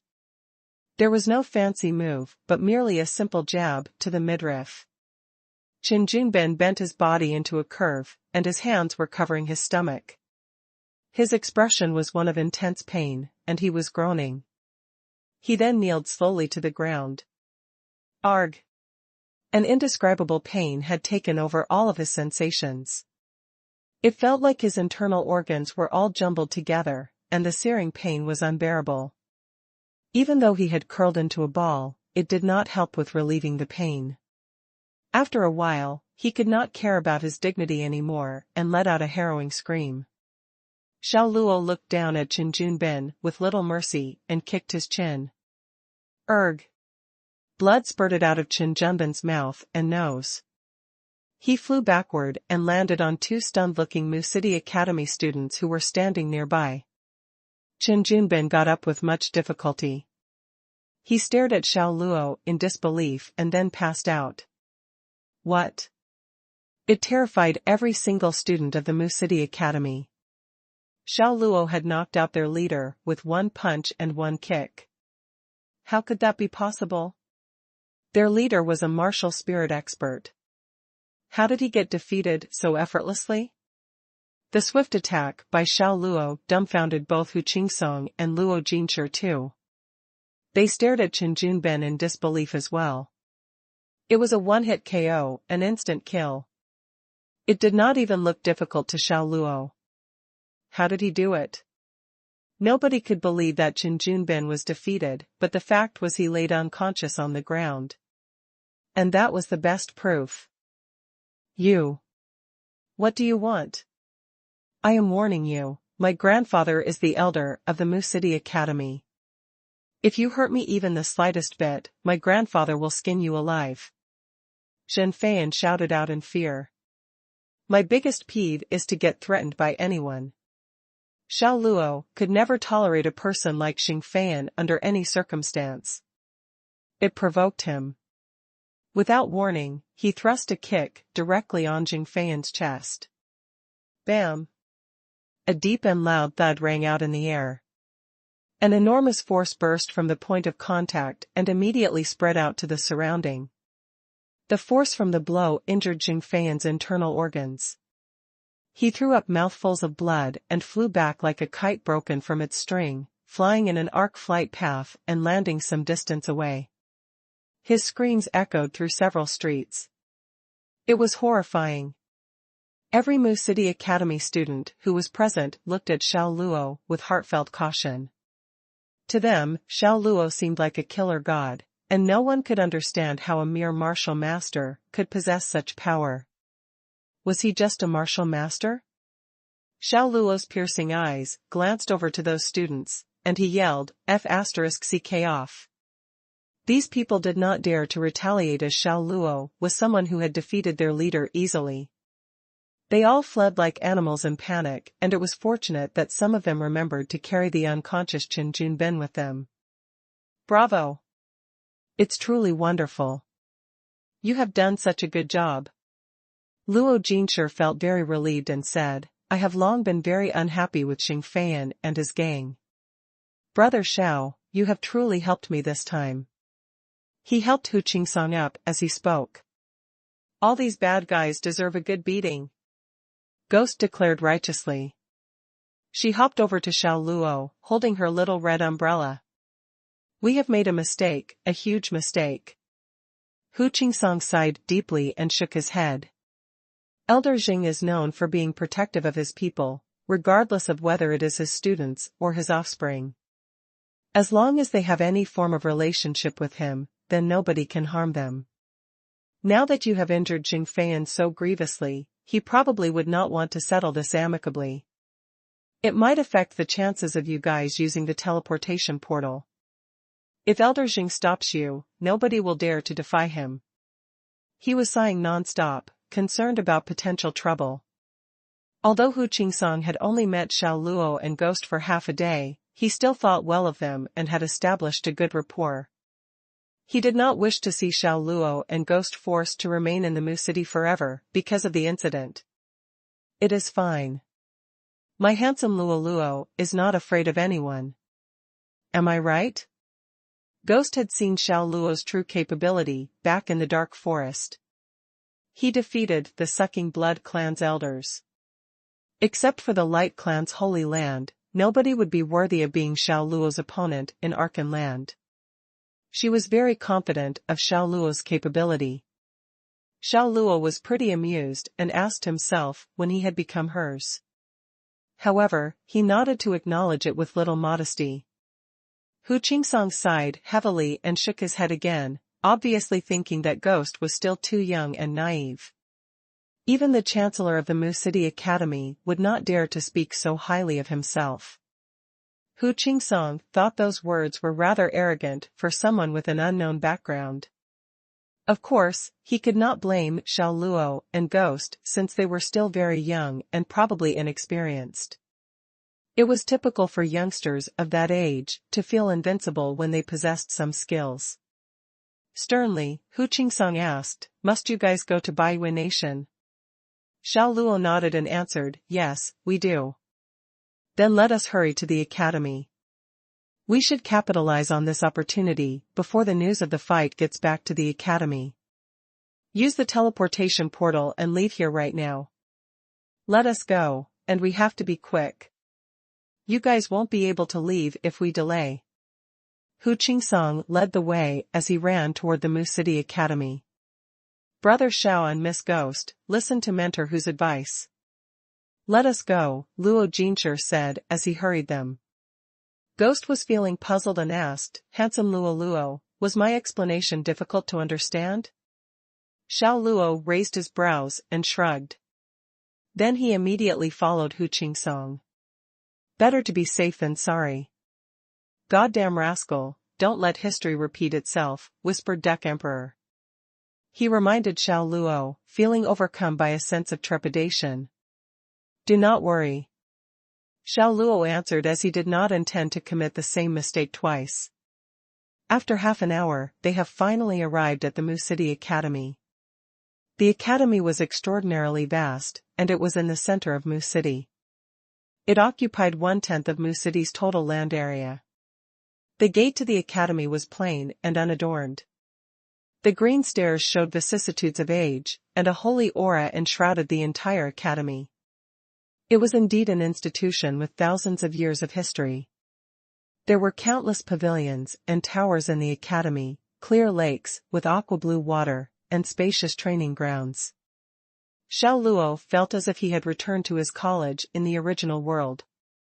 However, the academy in Mu City was more expansive than any of the colleges he attended in the original world. There were students in uniform everywhere, and some ordinary folks of Mu City mingled among them. Those were the people who wanted to use the teleportation portal, just like Xiao Luo. The teleportation portal was on a squarish empty field on the west side of the academy. Many people who desired to use it were waiting outside while a few elders and senior mentors were charging the portal. Oh no, the teleportation portal just ran out of energy. It needs a recharge of true inner force. Luo Jinshi looked troubled and said, "What a terrible coincidence. What should we do now?" As he spoke, he looked over to his mentor, Hu Qingsong, hoping that he could come up with some countermeasure. Hu Qingsong heaved a long sigh again and replied, "It is heaven's will. It is all heaven's will. How could heaven be siding with terrible people like Xianxia? How long does it take to recharge the portal fully?" Xiao Luo asked. "At least 1 full day." Hu Qingsong exhaled with a worried look. 1 full day was enough for Elder Jing to react. "Mentor Hu, what should we do? Should we hide Brother Xiao and Miss Ghost?" Luo Jinshi suggested after some thought. "Why don't we book an inn outside the academy for them? Let us wait for the teleportation portal to complete recharging and see if we can sneak them in through the crowd, avoiding Elder Zhang's informants. I am afraid that is our only option now. However, we cannot book the inn within the city. Once the news of Jing Feiyan's injury gets to Elder Jing, he would send many students to comb through the city streets. It would not be a good idea to stay in any of the inns in town," Hu Qingsong said with a frown. "So, what are you saying?" Luo Jinshi asked, slightly puzzled. "The most dangerous place is the safest place. Go get 2 sets of student uniforms," Hu Qingsong said. Luo Jinshi suddenly got it and exclaimed, "I knew it. You are disguising them as the academy students. There are tens of thousands of students in Mu City Academy. It would be the safest to hide them among the students. I'll get the sets of student uniforms immediately." He ran off when he finished speaking. "We just have to wait here," Hu Qingsong told Xiao Luo. Xiao Luo nodded and turned to look at the teleportation portal on the field. It seemed heaven had again played a prank on him, making him run into so much trouble. It did not take too long for Luo Jinshi to return with the student uniforms. After changing into the uniforms, both Xiao Luo and Ghost toured around the academy. According to Hu Qingsong, once Elder Jing received the news, he would send many people to search for them. Since they would not find them outside, they would turn to Hu Qingsong and Luo Jinshi to question their whereabouts. Hence, they should not be together for the moment. "Handsome Luo Luo, they are such good people. They barely know us, but have tried so hard to help us," Ghost said. She was strolling beside Xiao Luo. Xiao Luo raised his brows. Then he replied, "They are indeed good people." It did not matter if Luo Jinshi and Hu Qingsong helped them or not. But it was an undeniable fact that these men offered their help wholeheartedly, anyway. Good people don't live long in this era. One has to be an absolute jerk to live long. The Duck Emperor suddenly remarked. "Is there such a saying?" "Is Lil Ducky making it up?" asked Ghost, unconvinced of the saying. "Making it up? I will be overjoyed if I could make up such a philosophical statement." "Ask this goddamn rascal if what I said is true," Duck Emperor answered. Although he would like to refute it, Xiao Luo could not disagree with the common saying in his original world. So, he nodded to acknowledge it. "If that's the case, then I shall not be a good person. I will be a jerk," hee, Ghost said, giggling. "A jerk is a bad person, little girl." "You are far from being that," Duck Emperor corrected her. "Then, what should I do to be a bad person?" Ghost asked. Duck Emperor coughed and flew to her shoulder. He said sternly, "First, you gotta do something bad." "Something bad?" "That is right. A bad person would, of course, do bad things." "That makes sense. What bad things should I do?" Ghost was eager to try. Duck Emperor thought for a moment before looking around. He turned to her excitedly and said, "Do you see the trash can over there?" Ghost nodded. "Yes." "Walk over there, kick it over with one foot, and let the trash spill all over the floor. That's a bad thing. Is it that simple? Ghost asked. It's that simple, Duck Emperor replied and nodded like a noble. I'm not going to, Ghost said. When he heard that, Duck Emperor almost fell to the ground in disappointment. He had been patiently encouraging her for so long, yet ended up being rejected. Why? I can smell the stench from here. I don't want to dirty my feet. Ghost pouted and said, something else. Another task? Duck Emperor stroked his chin and pondered. Suddenly, his eyes lit up.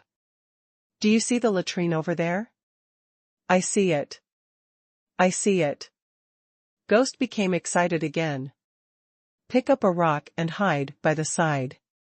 When you see someone poop in it, throw the rock into the latrine. He, the wastewater will splash all over his butt. Just thinking about that scene makes me excited. The Duck Emperor cackled like a demon. He was instigating others to do bad deeds and revealed a sly smile. Ghost listened attentively at first, but she soon frowned. No, I'm not going. Why? The Emperor responded in English. What are you saying? Ghost asked, a little confused. It's truly sad to be uneducated. I'm merely asking you why, Emperor Duck responded, feeling superior, because of his knowledge of the English language. Because it stinks worse than kicking a trash can, Ghost said. Little girl, you're truly hard to please. I'll give you another idea.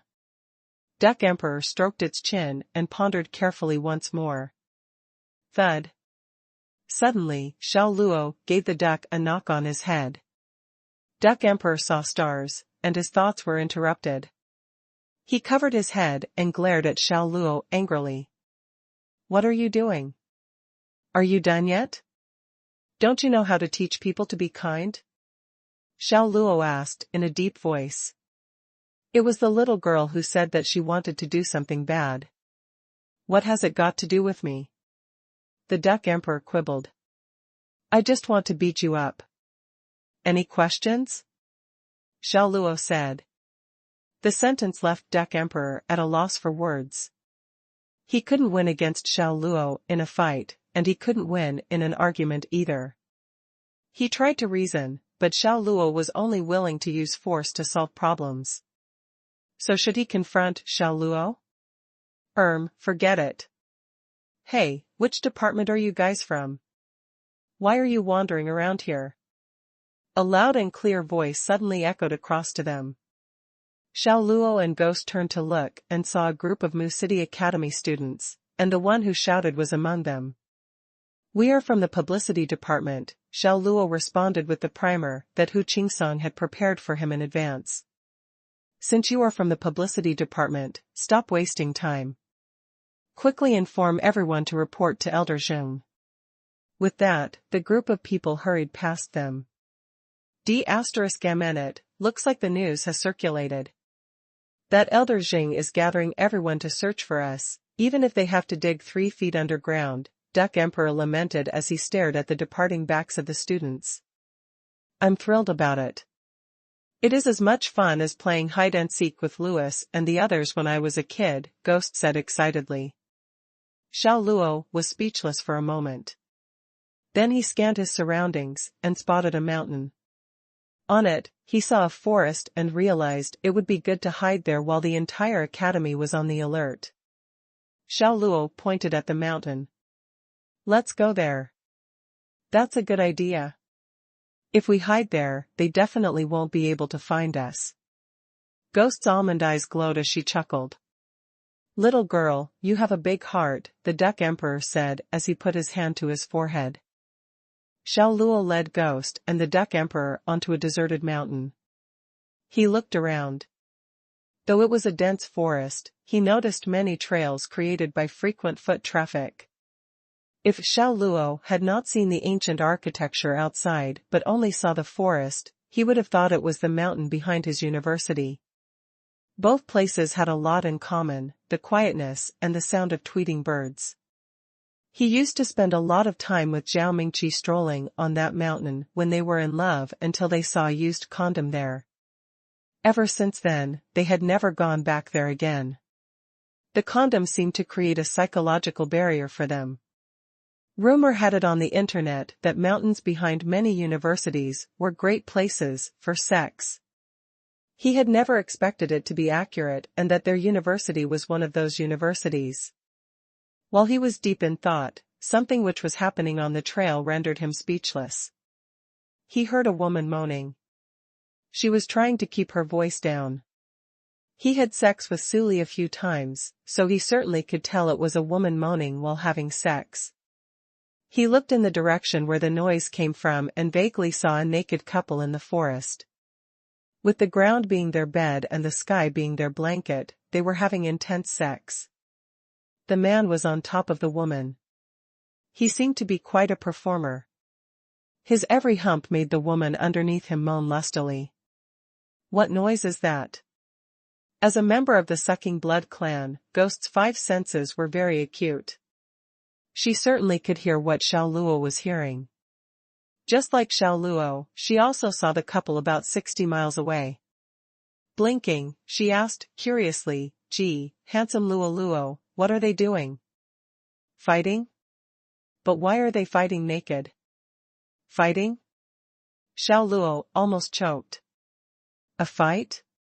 Where? Where? The Duck Emperor was very excited. There. Do you not see those two? Ghost pointed at the couple.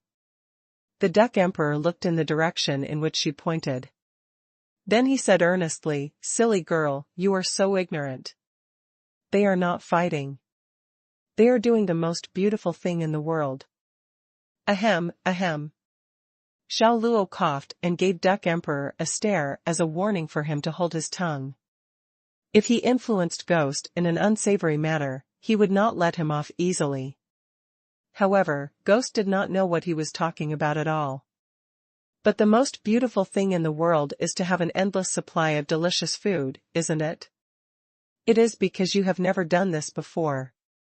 That is why you think the most beautiful thing in the world is to have endless delicious food.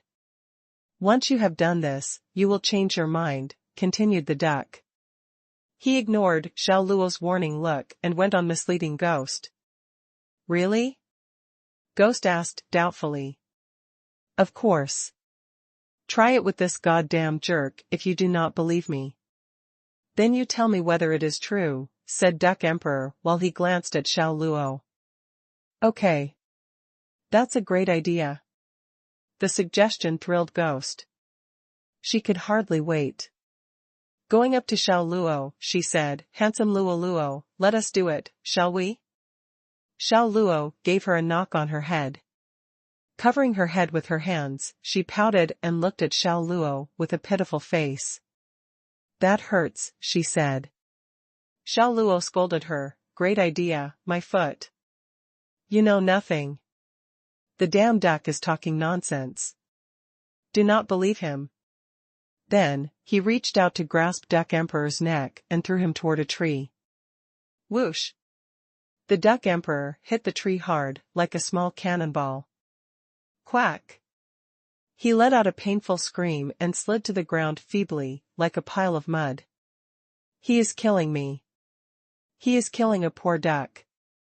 The Duck Emperor screamed as loudly as he could after falling to the ground.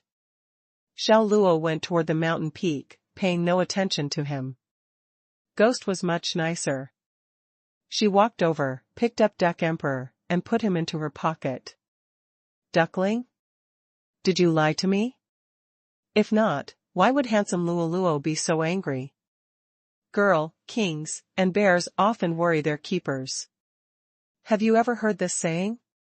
That goddamn jerk is the king, while we are his keepers.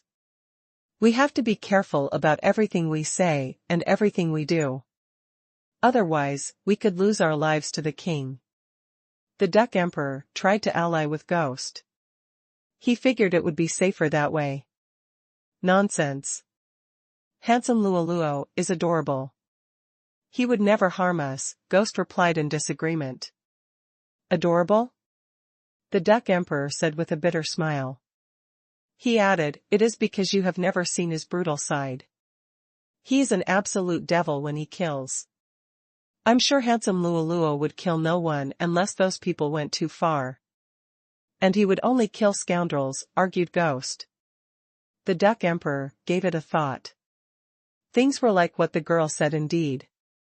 She was right that Xiao Luo only killed those scoundrels because they went too far. "What are you doing there? Follow me." At that moment, Xiao Luo stopped and turned around to shout at them. "Coming." Ghost hurried to pick up her pace. The couple was halfway up the peak. The mountain was not high, only about 1,200 feet. But it was high enough for Xiao Luo to observe the Mu City Academy. "It seems all disciples of the academy are heading toward the teleportation portal," murmured Duck Emperor. "Yeah. The students look like an enormous group of ants," Ghost echoed. Xiao Luo frowned because he could see what was happening on the field where the teleportation portal was.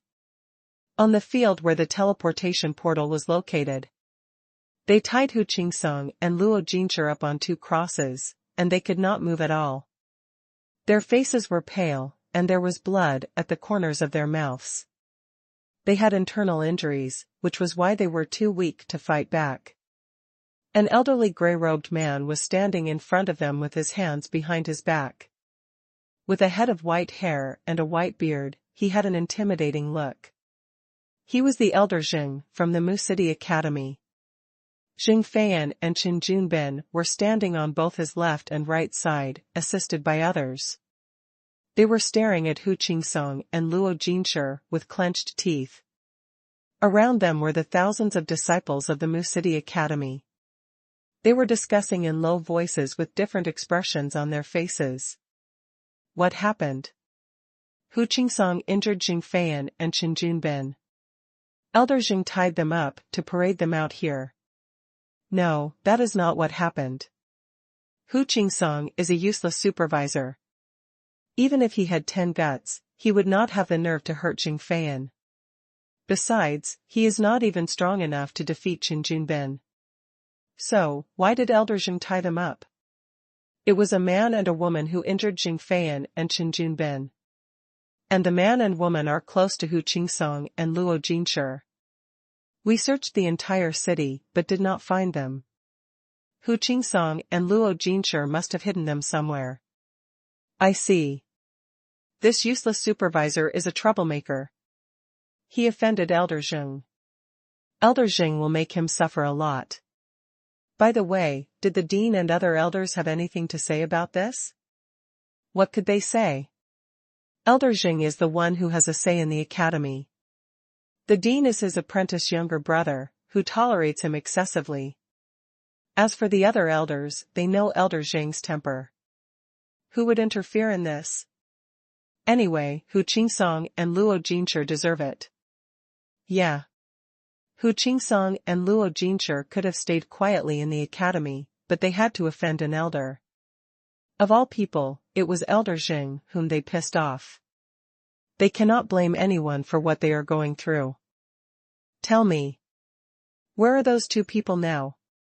Elder Jing was grim-faced, staring coldly at Hu Qingsong as if he was interrogating a prisoner. I do not know. Hu Qingsong said, shaking his head. I only met them by chance. They are not even my friends, so how would I know where they went, he added. You do not know? A cruel look flashed across Elder Jing's face. Ominously, inner true force burst from his palms, forming a long whip of shimmering energy, and he lashed Hu Qingsong mercilessly. Thwack! Hu Qingsong wailed in agony as the energy-charged whip ripped across his chest, leaving a long lash mark that looked like a knife had sliced through his flesh. The wound started bleeding profusely, and in excruciating pain, Hu Qingsong groaned loudly again. Supervisor Hu. Watching his supervisor being tortured while he helplessly watched, without being able to could do anything, made Luo Jinshi feel anguished. Do not worry. I am okay, Hu Qingsong said as he smiled weakly at him. Wearing a nasty scowl on his face, Elder Jing asked again, "Where are they?" He sounded stern and impatient. Hu Qingsong looked at him impassively, then shook his head again, and said, "I do not know where they are. I have already said that we only met." Thwack! Elder Jing whipped Hu Qingsong again, before the latter could finish his sentence. The sound of the whip touching his body was horrific enough to freeze anyone's blood. "Arg!" Hu Qingsong cried out loudly. Another vivid lash mark appeared on his body, and this time the wound was so deep that it exposed his bones. Elder Jing's eyes glowered viciously, and he looked as if he wanted to kill Hu Qingsong. "This is the last time I am asking you. Where the hell are they?" "And no. No. Idea," Hu Qingsong said with great effort. Elder Jing narrowed his eyes, and he was exceedingly angry. "Very well. Very well. Very well." He repeated those words slowly in a cruel and sinister tone. Then, he lashed his whip at Hu Qingsong repeatedly, brutally ripping into the flesh of the man tied up. The skin broke open at each strike and his body covered him with blood, and it was a disturbing and frightful sight. Hiss! The disciples of the Mu City Academy watching the punishment could not help but gasp. They felt sorry for Hu Qingsong. Elder Jing is cruel indeed. Is he going to beat Hu Qingsong to death? Hush. Be careful. Don't cause any trouble for yourself. You are ignorant. Elder Jing is a powerful person. His reaction is normal and understandable. Think about it. Would he still be respected if he did not act after his relative was assaulted? We would deem him a coward. Exactly. Elder Jing is a dependable person. Besides, Hu Qingsong is useless and his life is worthless. I could not care even if he dies. The academy can even save more food. I am with Elder Jing. Most disciples chose the side of Elder Jing as he was an influential personality in the academy. The other supervisors were standing in the outer circle. They felt upset watching Elder Jing punish their fellow supervisors so brutally, even though they looked down on Hu Qingsong for being the only one at the martial spirit level. Stop beating him. Please stop. Stop it now. Luo Jinshi cried, pleading with Elder Jing, but it was pointless. Elder Jing continued whipping Hu Qingsong, ignoring the heart-wrenching pleas of Luo Jinshi. Hu Qingsong was his supervisor and the man who taught him cultivation step by step. Seeing his supervisor so severely tortured, Lin Jinshi felt deep anguish, and it was as if Elder Jing was whipping him instead of Hu Qingsong. Stop. I will tell you where those people are. Stop beating Supervisor Hu, please, please, Luo Jinshi cried out, almost on the verge of a breakdown. He kept begging Elder Jing, with tears streaming down his face endlessly. Only then did Elder Jing stop the whipping. Luo Jinshi's words got his attention, and he glared at the pleading man. In an emotionless voice, he shouted, "Tell me. They are." Shut up. Covered with blood, Hu Qingsong roared at Luo Jinshi and cut him off. His eyes looked like they belonged to a bloodthirsty beast. If you dare tell him their whereabouts, you will no longer be my apprentice. Luo Jinshi was in a dilemma. He knew Hu Qingsong meant it. If he disclosed the whereabouts of Xiao Luo and Ghost, Hu Qingsong would never forgive him. Stubborn. Elder Jing snorted coldly. He flung his whip at Hu Qingsong once again. Thwack! The whip slashed Hu Qingsong across his face that time. A frightful wound instantly appeared on his left cheek, and blood flowed out of his nose and mouth. Ha ha ha, ha ha, ha ha, ha ha. Hu Qingsong suddenly burst out laughing. There was no more fear in his eyes. Instead, he looked dauntless as he looked directly into Elder Jing's eyes. What was going on? Had the beating driven Hu Qingsong mad? His strange behavior puzzled the disciples. Hu Qingsong berated Elder Jing in a provoking voice. Zheng Haisher, go on. Beat me. Why did you stop? You act like a tyrant in the academy and the entire Mu city. You have the final say on everything. Everyone has to follow your orders. So what? The entire world may fear you, but I, Hu Qingsong, do not. In my eyes, you are just an old dirty swine who kills people at your whim and fancy. You have done so much evil. Everyone in the academy has followed your lead and taken to abusing their powers and bullying others. And all this started from you. It is you who turned the Mu City Academy into an evil force, and you are the biggest sinner in the Mu City. The heavens should punish you.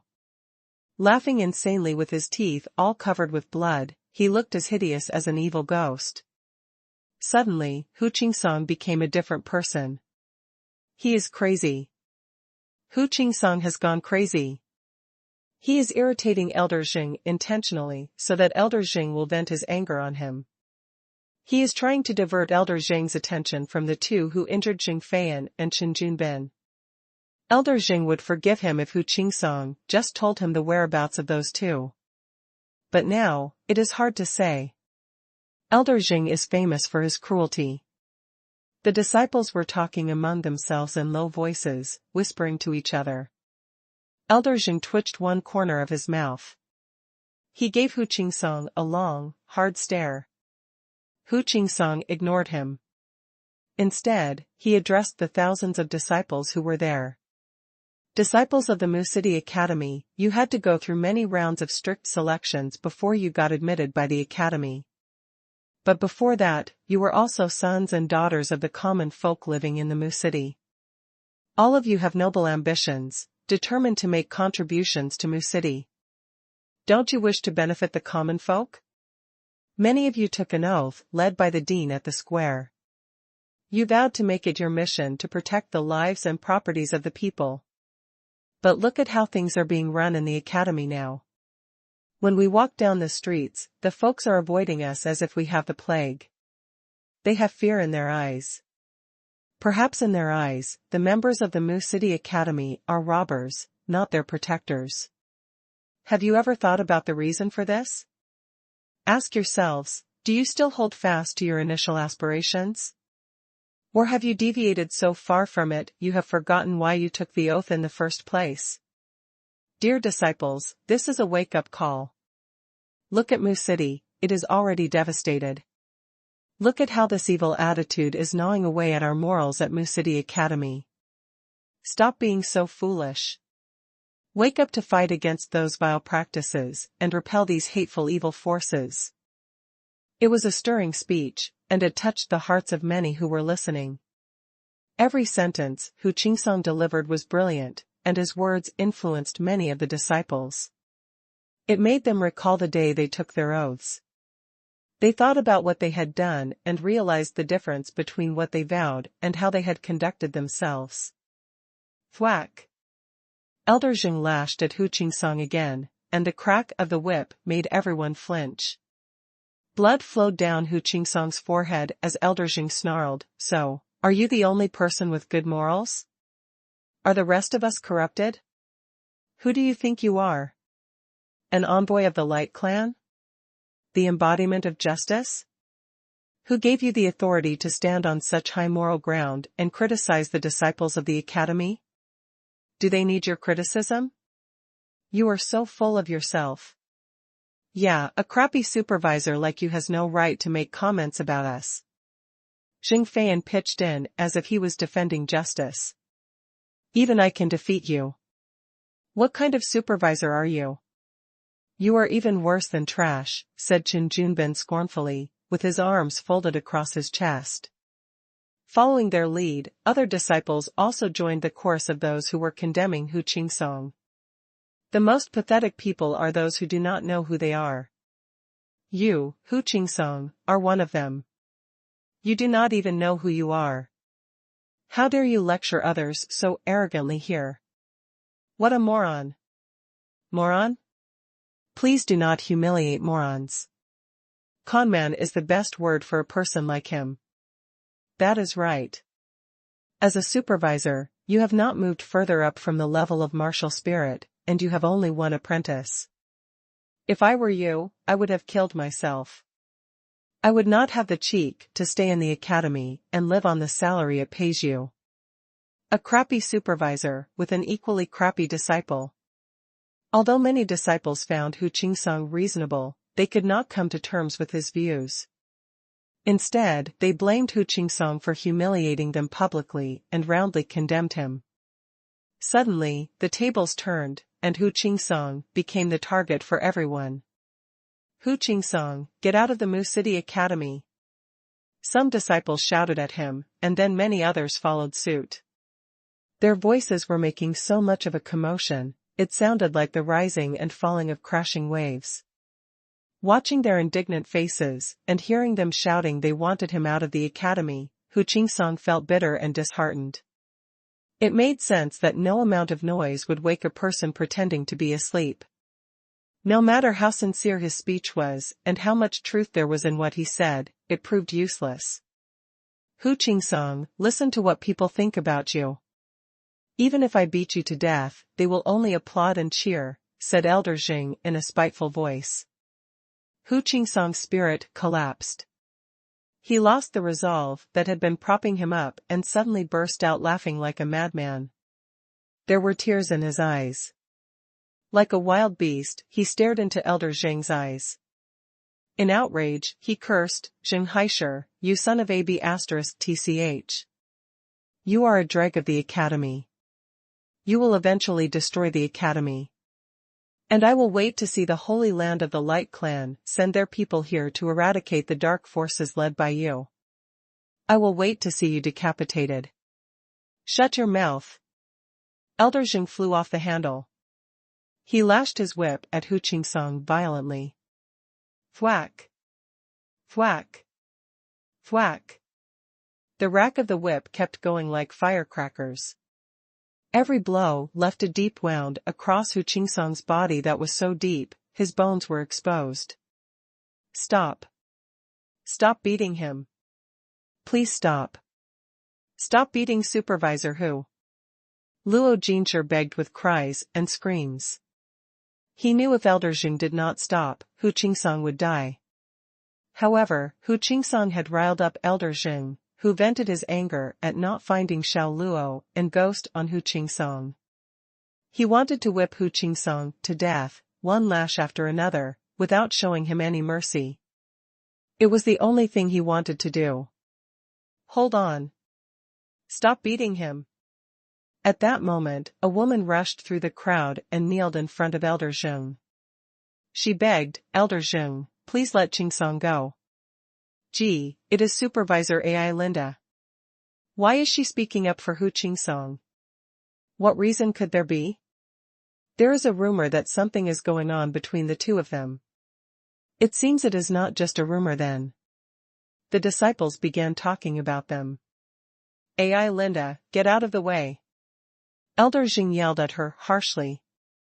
Ai Linda shook her head and pleaded, "Elder Jing, please forgive him this time. He must be drunk. That is why he has been talking nonsense." She turned to look at Hu Qingsong, who was so severely wounded he was barely alive. "Qingsong, apologize to Elder Jing now," she said to him. "Apologize?" Hu Qingsong laughed hysterically. His mouth was so full of blood that they could barely see his teeth. "Everything I have said is true. Zheng Haisher is a leader of scoundrels. He is cancerous to Mu City. As long as he is here, there will never be peace in Mu City." Ai Linda did not know what to say. Was he determined to die? Why was he so stubborn? She turned around to beg Elder Jing. "Elder Jing, my father is your apprentice brother. You are my apprentice uncle. Apprentice Uncle Jing, please spare his life for my sake. You stay out of this. Otherwise, I will beat you up too," said Elder Jing furiously. "Supervisor Ai Linda, you better stay out of this." "Yeah, you are speaking for a crap. It is not worth it. Hu Qingsong is crap. Supervisor AI Linda, even if you wanted a boyfriend, why go for such trash? The disciples who surrounded her spoke out, one after another. AI Linda was also a martial spirit, but they were usually respectful because she was the dean's daughter, if nothing else. He is not crap. AI Linda screamed, getting to her feet like an enraged leopardess. She looked at Hu Qingsong with tenderness and said, he could have become a martial lord. But many years ago, he fell from a cliff to save me, and it damaged his dantian. It is why, in the past 10-odd years, he could not elevate his level. But he is talented. Even though he had damaged his dantian, he still broke through to the middle stage of martial spirit. Let me ask all of you one thing. How many of you would be able to improve your level when your dantian cannot accumulate the true inner force? What? He damaged his dantian, and he could not save the true inner force? Despite that, Hu Qingsong could still break through to the middle stage of martial spirit from the beginner stage. The disciples were all shocked when they heard that. The entire world knew dantian was most crucial to a cultivator. It was the basic premise of cultivation. Once a person has damaged his dantian, it would not be possible for him to save the true inner force. The person would stay as an average person for his entire life. But Hu Qingsong achieved such a respectable breakthrough under such circumstances. How was that possible? Instantly, the news made Hu Qingsong an exceptional martial artist. Elder Zheng was also struck dumb. He did not know about the incident. He knew for sure that AI Linda would not lie, and she did not need to lie. Otherwise, she would make Hu Qingsong a bigger laughingstock. Everyone was still recovering from the shock that Hu Qingsong could improve his strength even when he had damaged dantian. Meanwhile, a man and a young woman in student uniforms walked out of the crowd. They headed slowly toward Hu Qingsong. The man had a fair-skinned face, deep-set dark eyes, and a high-nose bridge. He was handsome, but his demeanor was so intimidating that no one dared to approach him. The young teenage girl was holding a small red umbrella. The skin of her hands was as smooth as jade. Her almond-shaped eyes were as bright as stars. Her slightly turned-up nose sets nicely on her pretty heart-shaped face. She was slim, delicate, and she looked otherworldly. The man and woman calmly walked up to Hu Qingsong as if no one was around. Xing Feiyan and Qin Junban's pupils widened in fear when they saw the two faces looking at Hu Qingsong. Exchanging a look, they shouted in unison, "It is them. They are the ones who beat us up." What? So it turned out to be these two people? The surrounding students were all stunned. They had searched all over the city but had not been able to find them, so they did not expect these two to come knocking on their door. They were even wearing student uniforms of the academy, indicating that they had been hiding there. No wonder they could not find them, no matter how hard they searched. Elder Zheng narrowed his eyes. His malevolent eyes were filled with wrath as they fell on Xiao Luo and Ghost. Hu Qingsong looked at the two people standing in front of him in astonishment and laughed wryly. "You guys. What are you up to now?" There was deep anxiety in his voice. It was nothing short of suicide for them to reveal themselves.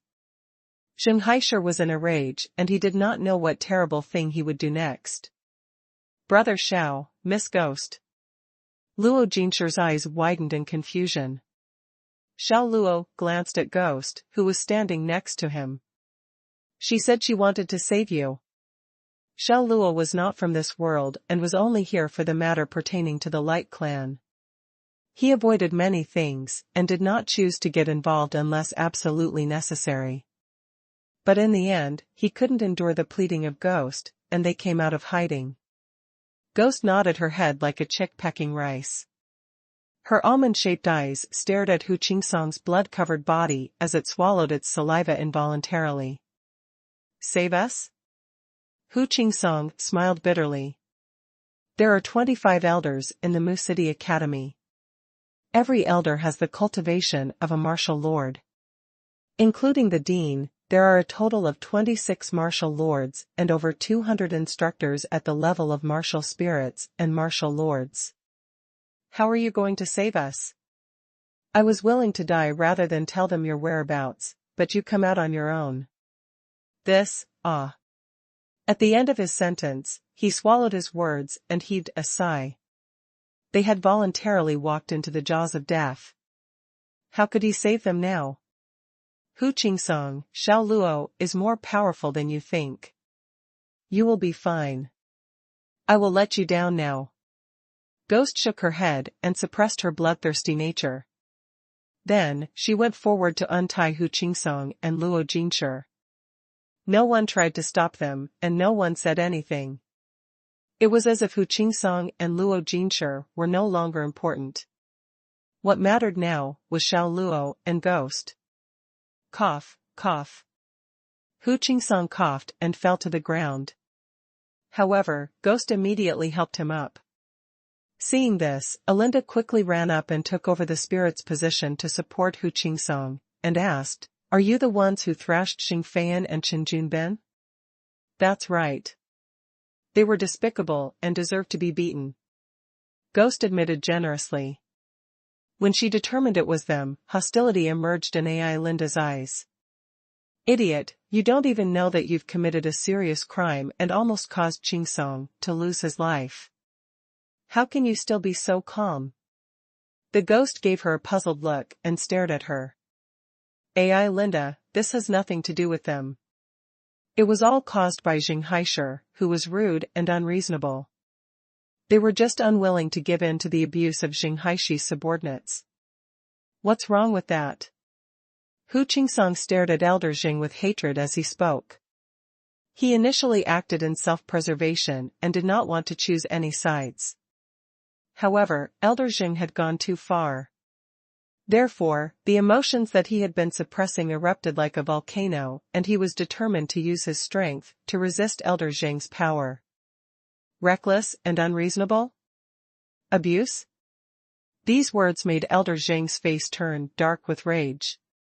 He gritted his teeth as his eyes narrowed with killing intent, and said, "Hu Qingsong, I think you're tired of living. In that case, I'll fulfill your wish." The whip in Elder Xing's hand was suddenly charged with true inner force, piercing the air with an energy that made everyone's scalp tingle. He ruthlessly lashed the whip at Hu Qingsong's head. Already injured and covered in blood, Hu Qingsong was in no position to withstand the blow. Likely, even a single lash would split open Hu Qingsong's skull, revealing his brain matter. "No!" Linda screamed. The whip came down so quickly that she had no time to think and instantly pushed away Hu Qingsong, placing herself in harm's way. Her pupils dilated as she saw the whip coming towards her, and she closed her eyes, waiting for the pain to rip through her body. She knew she could in no way avoid it. However, she waited for a long time for the whip to strike, but the searing pain she expected never came. What was going on? Could it be that Elder Xing has shown mercy?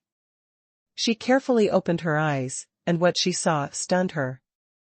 The whip in Elder Xing's hand, rippling with his true inner force, was caught by the youth that Qingsong had risked his life to protect.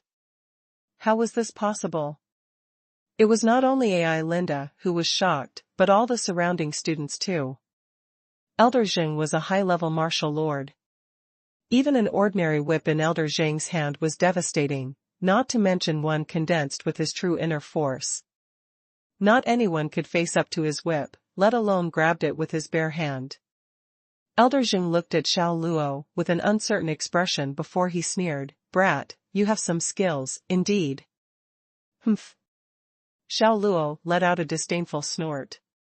He exerted a bit of strength with his hands, and with a sound like glass shattering, the whip imbued with Elder Xing's true inner force disintegrated and dissipated into thin air.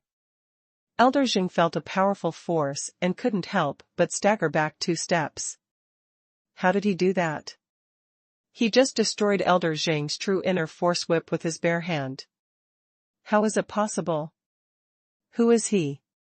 He looks only 25 or 26 years old, but his attainment is profound and unfathomable. It is no wonder that he defeated Brother Bin. What a man who keeps his own counsel. Elder Jing underestimated him and even suffered some minor injuries. It utterly surprised the disciples who stood watching. Hu Qingsong, Luo Jinshi, and Ai Linda looked at Xiao Luo in bewilderment. They could hardly believe Xiao Luo had destroyed Elder Zheng's whip simply by grasping it with a bare hand. Xiao Luo was standing upright like a pine tree. His bangs were flying on his forehead even though there was no wind. He gazed at Elder Zheng indifferently, as if he did not care a fig about the world and everything was within his control. At that moment, the psychological battle between Elder Zheng and Xiao Luo started. The surrounding air seemed to be stagnant. The disciples there were all feeling confused. Hu Qingsong, Luo Jinshi, and Ai Linda felt somewhat nervous. There was tension, and the energy suggested that a ferocious fight was on the verge of breaking out. You are at a much higher level than a martial master, just what stage are you truly at? Elder Zheng asked as he stared at Xiao Luo like a viper. A slight smile lifted a corner of Xiao Luo's mouth, and he replied, "Try me, and you will find out." Try him? The disciples who heard him could not help but gasp. The guy is too cocky. He's even egging Elder Zheng to try him out. Elder Zheng is a martial emperor at the middle stage. How dare he tell a martial emperor to try his attainment? He is too arrogant. It is not arrogance. It is self-conceit. And the chap will pay for it. Zheng Feiyan took a step forward. Pointing at Xiao Luo, he cursed in anger, "Son of a B***tch. Don't you dare brag. My grandpa can kill you like killing an ant. Cut the trash talk. You are a dead duck. SCR**WU. With his arms crossed on his chest, Qin Junbin said, "It is just a waste of time to speak to a man who is about to die. Look at him. He looks dead already. When he dies, we will take all of his clothes off and hang his body on the city wall, to parade him out. How comforting it will be. Mother Ducker.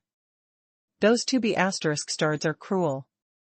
Goddamn jerk, do not be gentle with them," said the Duck Emperor from Ghost's pocket. Xiao Luo threw a glance at Xing Feiyan and Qin Junbin. Honestly, he had no desire to deal with those two inept stumblebums at all. Suddenly, Elder Zheng made his move. "Arrogant jerk, take that." Elder Zheng shouted. He thrust his wrinkled right palm out toward Xiao Luo. The ferocious power of the palm attack rolled out from his palm like angry waves. It swept over toward Xiao Luo as violently as a hurricane. Inside the raging storm was a screeching dragon created by the true inner force and threatening to tear Xiao Luo apart. The ground cracked and dust kicked up into the air as the hurricane moved toward Xiao Luo. The mounting pressure from the force of the storm spread out along its path. "Get out of the way!" Hu Qingsong shouted. He did not want to see any innocent person killed in the Mu City Academy. It was the last thing he would like to see. In his eyes, the Mu City Academy was already a cruel tyrant who exercised dictatorship. The common folk in Mu City had to endure the cruelty and felt hopeless. Xiao Luo remained motionless. The true inner force inside him reacted instinctively and surged out of his body through thousands of pores. An invisible shield formed around him to protect him. Bam! The palm strike from Elder Zheng hit the shield directly. The roaring dragon created from the true inner force struck the shield with substantial force. However, the dragon instantly disintegrated. The palm force spread all around Xiao Luo. The ground cracked open and collapsed. The power was so great that it sent Xing Feiyan and Qin Junbin flying. The disciples who watched from afar were forced to retreat another 2 to 3 miles.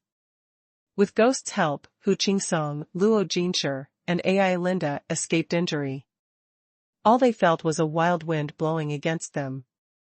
It was not until several seconds later that the raging palm force dissipated gradually. The crowd anxiously looked at the field. They saw Xiao Luo standing there with his hands behind the back and seemed unhurt. With the calm look on his face, one could compare him to the god of war. How could it be? Elder Zhang's palm force struck him, but he seems fine. Everyone was astounded as they could hardly believe what they saw. Xing Feiyan and Qin Junbin realized the situation was not favorable for them. After being sent flying by the palm force, they took the chance to retreat to a farther place. Xiao Luo was a threat to them. Elder Xing turned pale with shock. Although his palm attack was not an all-out attack, he exerted 40 to 50% of his power. Even a martial lord would not survive and would be ripped to shreds from that strike. But the jerk remained unscathed. Could he be a martial emperor as well? At the thought of the possibility, he trembled. Then he rejected the assumption immediately. No way. He is too young to be a martial emperor. That's impossible, he mumbled to himself. Try your best. Otherwise, you will die. Xiao Luo said as he looked at him. Elder Xing was at a loss for words. Then his eyes got bloodshot. His wrinkled face looked hateful as his anger rose. Good. Jerk, it has been a long time since a person spoke to me like that. He shouted to the disciples there. He yelled, all of you, retreat 15 miles. Otherwise, you will be at your own risk. Was Elder Xing going to go all out? All of those disciples gasped. An unknown man forced Elder Xing to go all out. It was unimaginable. They hurried to retreat and did not stop until they went 20 miles away. You better go farther too, said Ghost to Hu Qingsong. Her eyes narrowed as she smiled at him. Hu Qingsong knew he had underestimated Xiao Luo. After glancing at Ghost and Xiao Luo in awe, he let Luo Jinshi and Ai Linda help him retreat to the side. He was on edge, feeling extremely anxious. Jerk, if you want to be arrogant, you must have some ability. Are you sure you have it? Elder Xing slowly lifted from the ground and floated in midair. As he rose in the air, his energy increased. From the impact of his surging energy, the spiritual energy around him billowed like angry waves of the sea. A menacing tension grew in the area. Everyone on the ground felt extremely tensed with the enormously heavy pressure pushed against their chests. Looking up, Xiao Luo squinted at him with an emotionless face. Don't you think you are talking too much crap? The corners of Elder Zhang's mouth twitched. Okay, I will show you how dreadful a martial emperor's strength can be.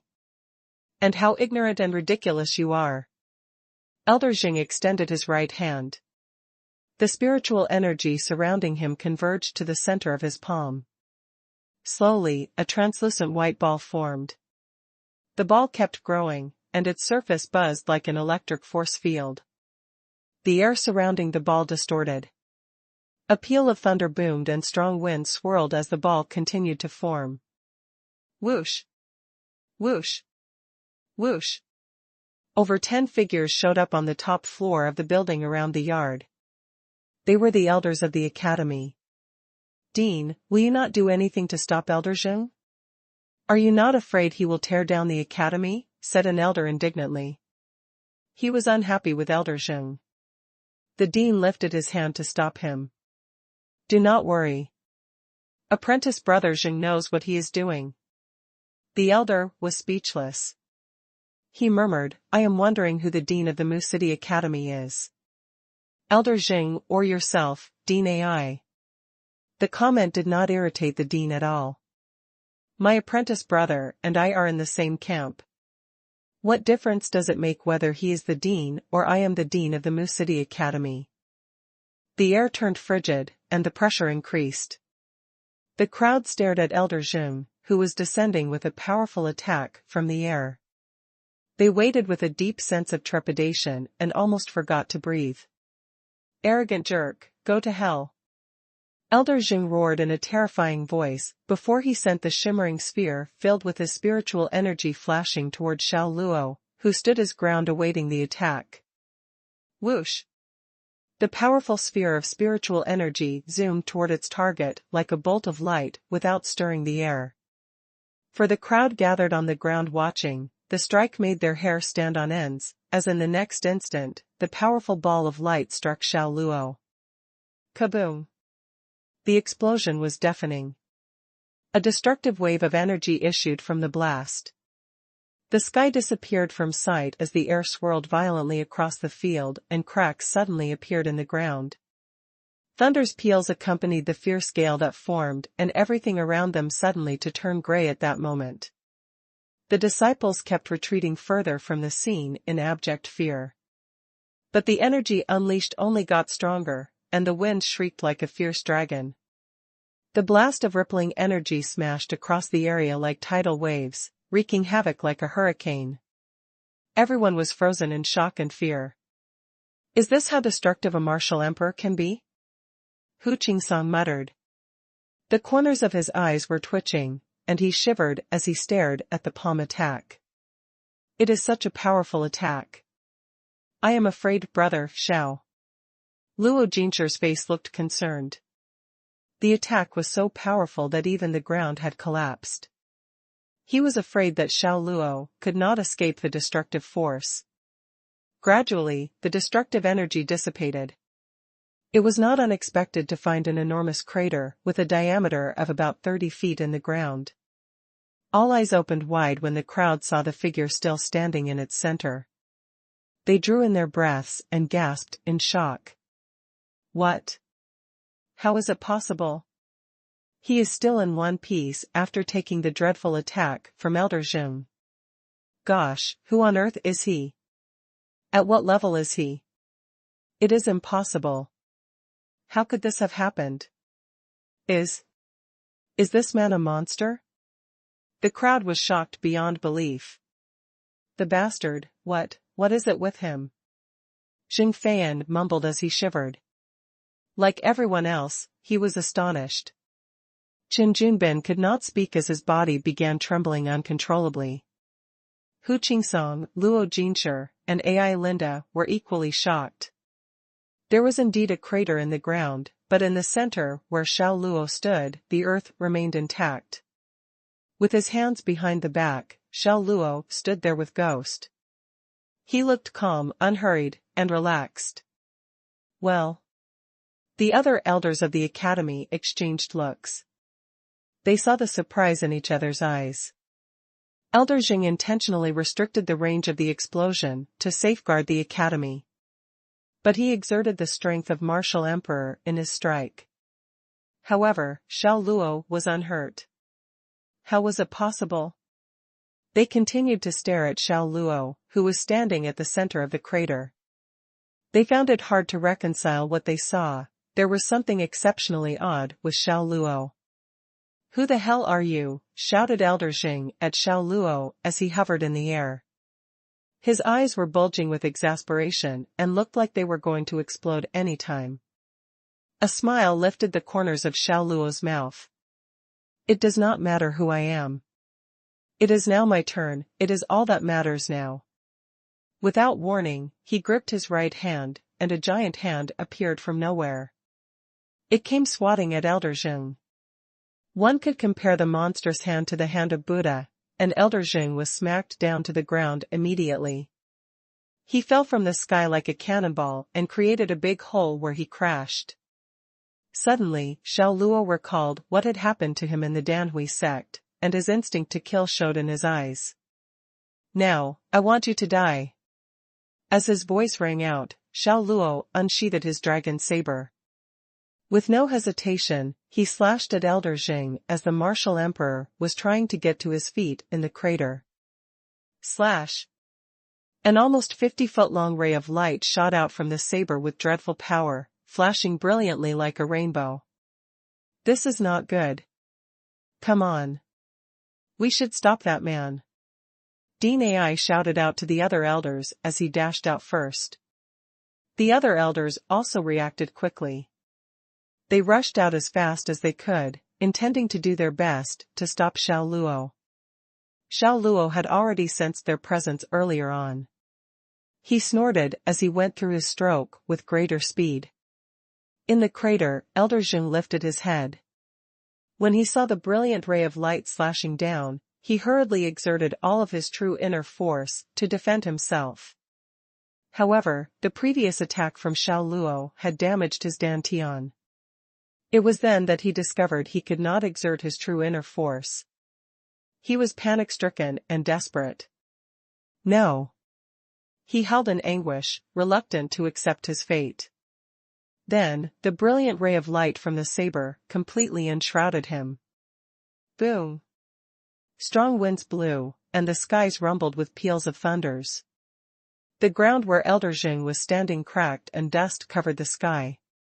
The air crackled with energy, swirling around in a dense cloud. The pressure that built up hindered the elders and the dean who were trying to reach Elder Zheng. They had to stop a few feet away. When the storm had finally stopped, they saw a deep cut on the ground and Elder Zheng was already a heap of body parts. Hiss! Everyone there gasped in horror. No one imagined that Elder Zheng would get killed. He was a martial emperor, a genuine martial emperor. However, the guy killed him with a single stroke and even cut his dead body into pieces. It was unbelievable. Simply unacceptable. Grandpa!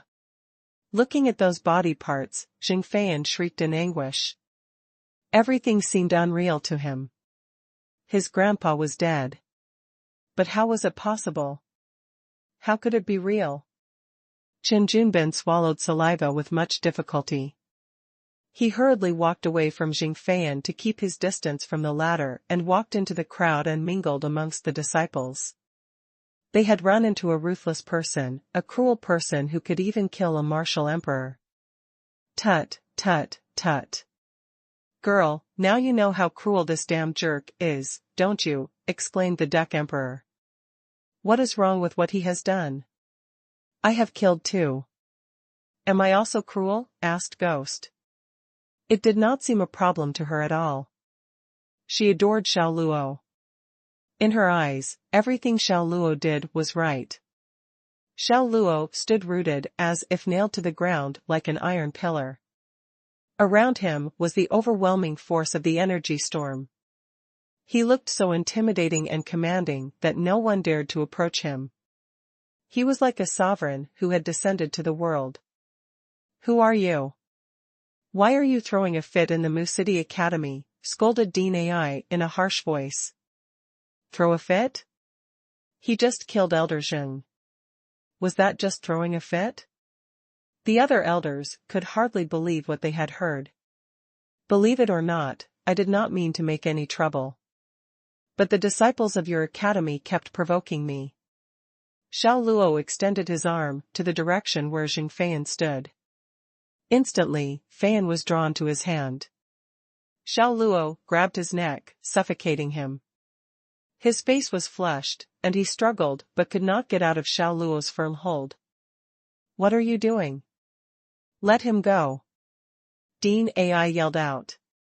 He turned pale when he saw Xiao Luo choking Xing Feiyan. Okay. Xiao Luo said with a ruthless smile. He wielded the dragon saber and cut off Xing Feiyan's left arm. Blood spurted. Only then did he let go of Xing Feiyan and threw him aside as if he was trash. Xing Feiyan tumbled on the ground, screaming from the excruciating pain. Recalling what had happened in the Danhui sect, Xiao Luo decided to deal with those who might threaten his access to the teleportation portal. He threw an indifferent glance at Xing Feiyan, who was rolling on the ground because of pain, and gave him what looked like a light kick with his right foot. However, Xing Feiyan tumbled a good distance, sliding along the ground and spinning at high speed like a top, leaving a trail of blood in his path. He was motionless when he had finally stopped, and it was so painful he would rather die. Hiss! The people present all gasped. That kick was heartless, and undoubtedly ruthless. Xiao Luo did not stop there. He glanced over and fixed his eyes on Chen Junbin. When Xinjunbin met his eyes, he was so scared that he started to run right away. However, almost instantly, Xiao Luo kicked from where he stood, despite being a distance away, and sent Xinjunbin flying helplessly into the air. He found himself suspended in mid-air, and having nothing to support him, he struggled around fearfully with his limbs waving around like a turtle. Dean! Elders! Help! Help me! Xinjunbin shouted at the dean and others on the ground, terrified and asking for their help. Dean Ai and other elders closed their fists tightly and clenched their teeth. Staring at Xiao Luo in anger, Dean Ai said, "Young brother, do you plan to antagonize the entire Mu City Academy? I'm just eliminating all potential threats in my way." Xiao Luo said plainly, then added, "If you insist on saying I'm antagonizing the entire Mu City Academy, then I guess I am."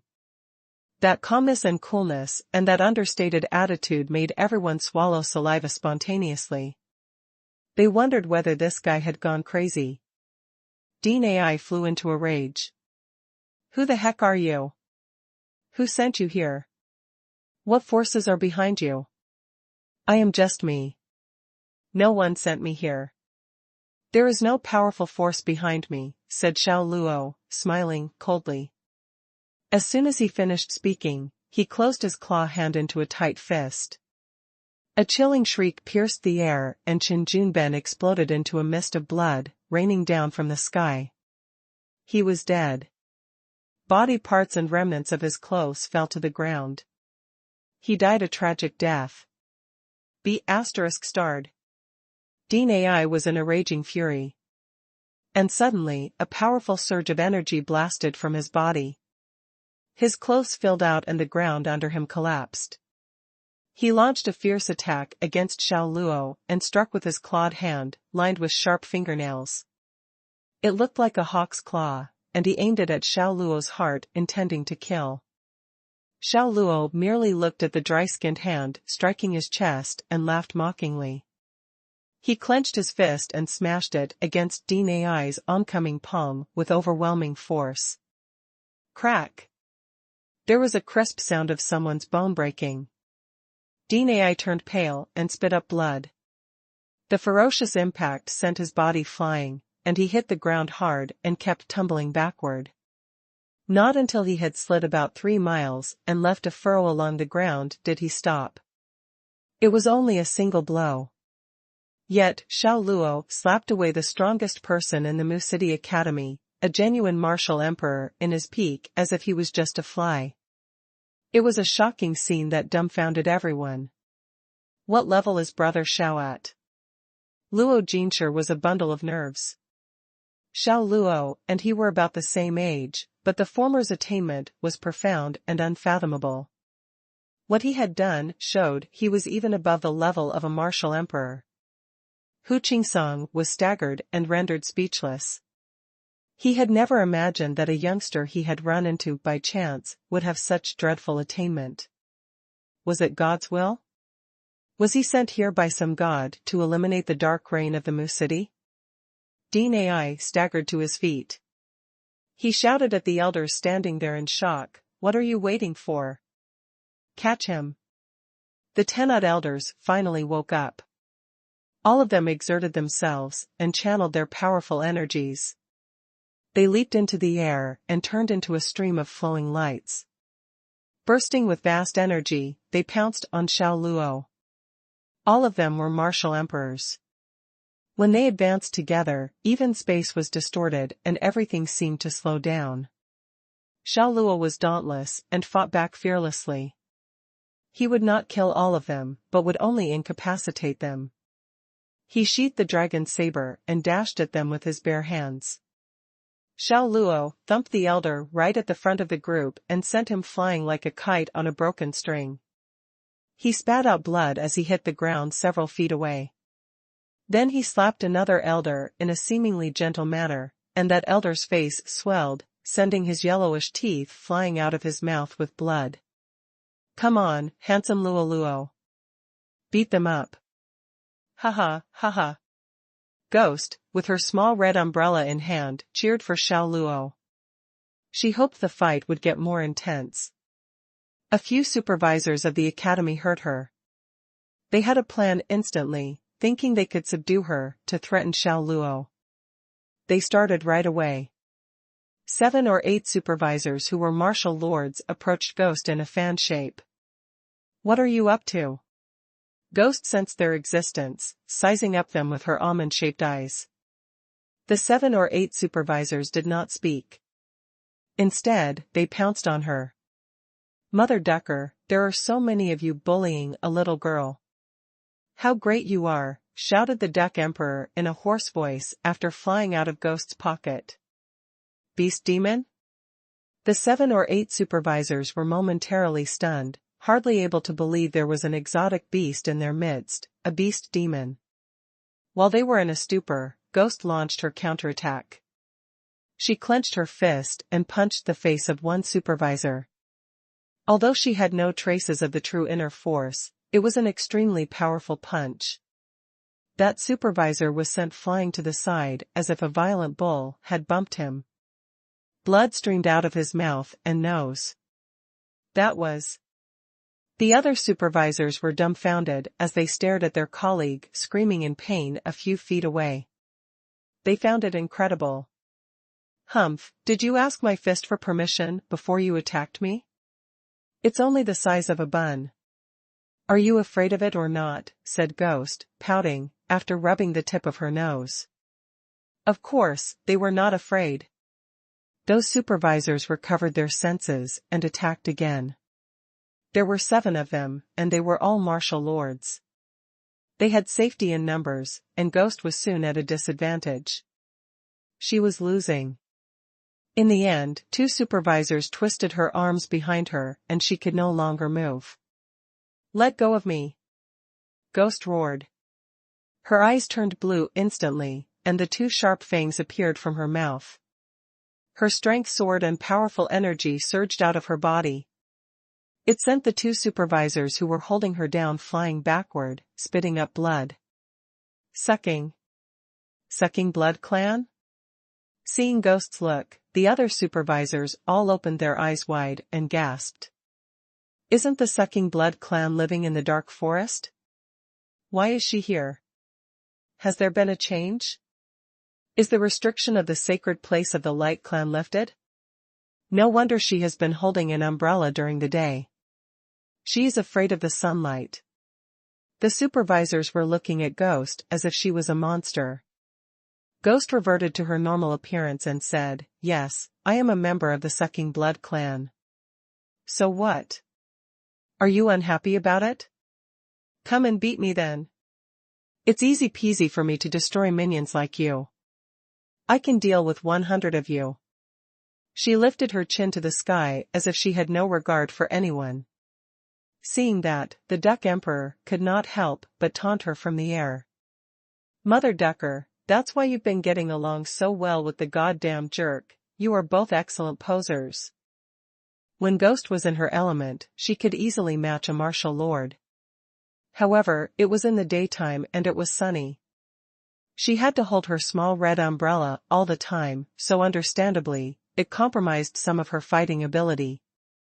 Although she might not lose in a fight facing 5 supervisors at once, she would not be on top of them either. But the standoff that resulted was only because of the help she got from the Duck Emperor. Without his intervention, she could have lost.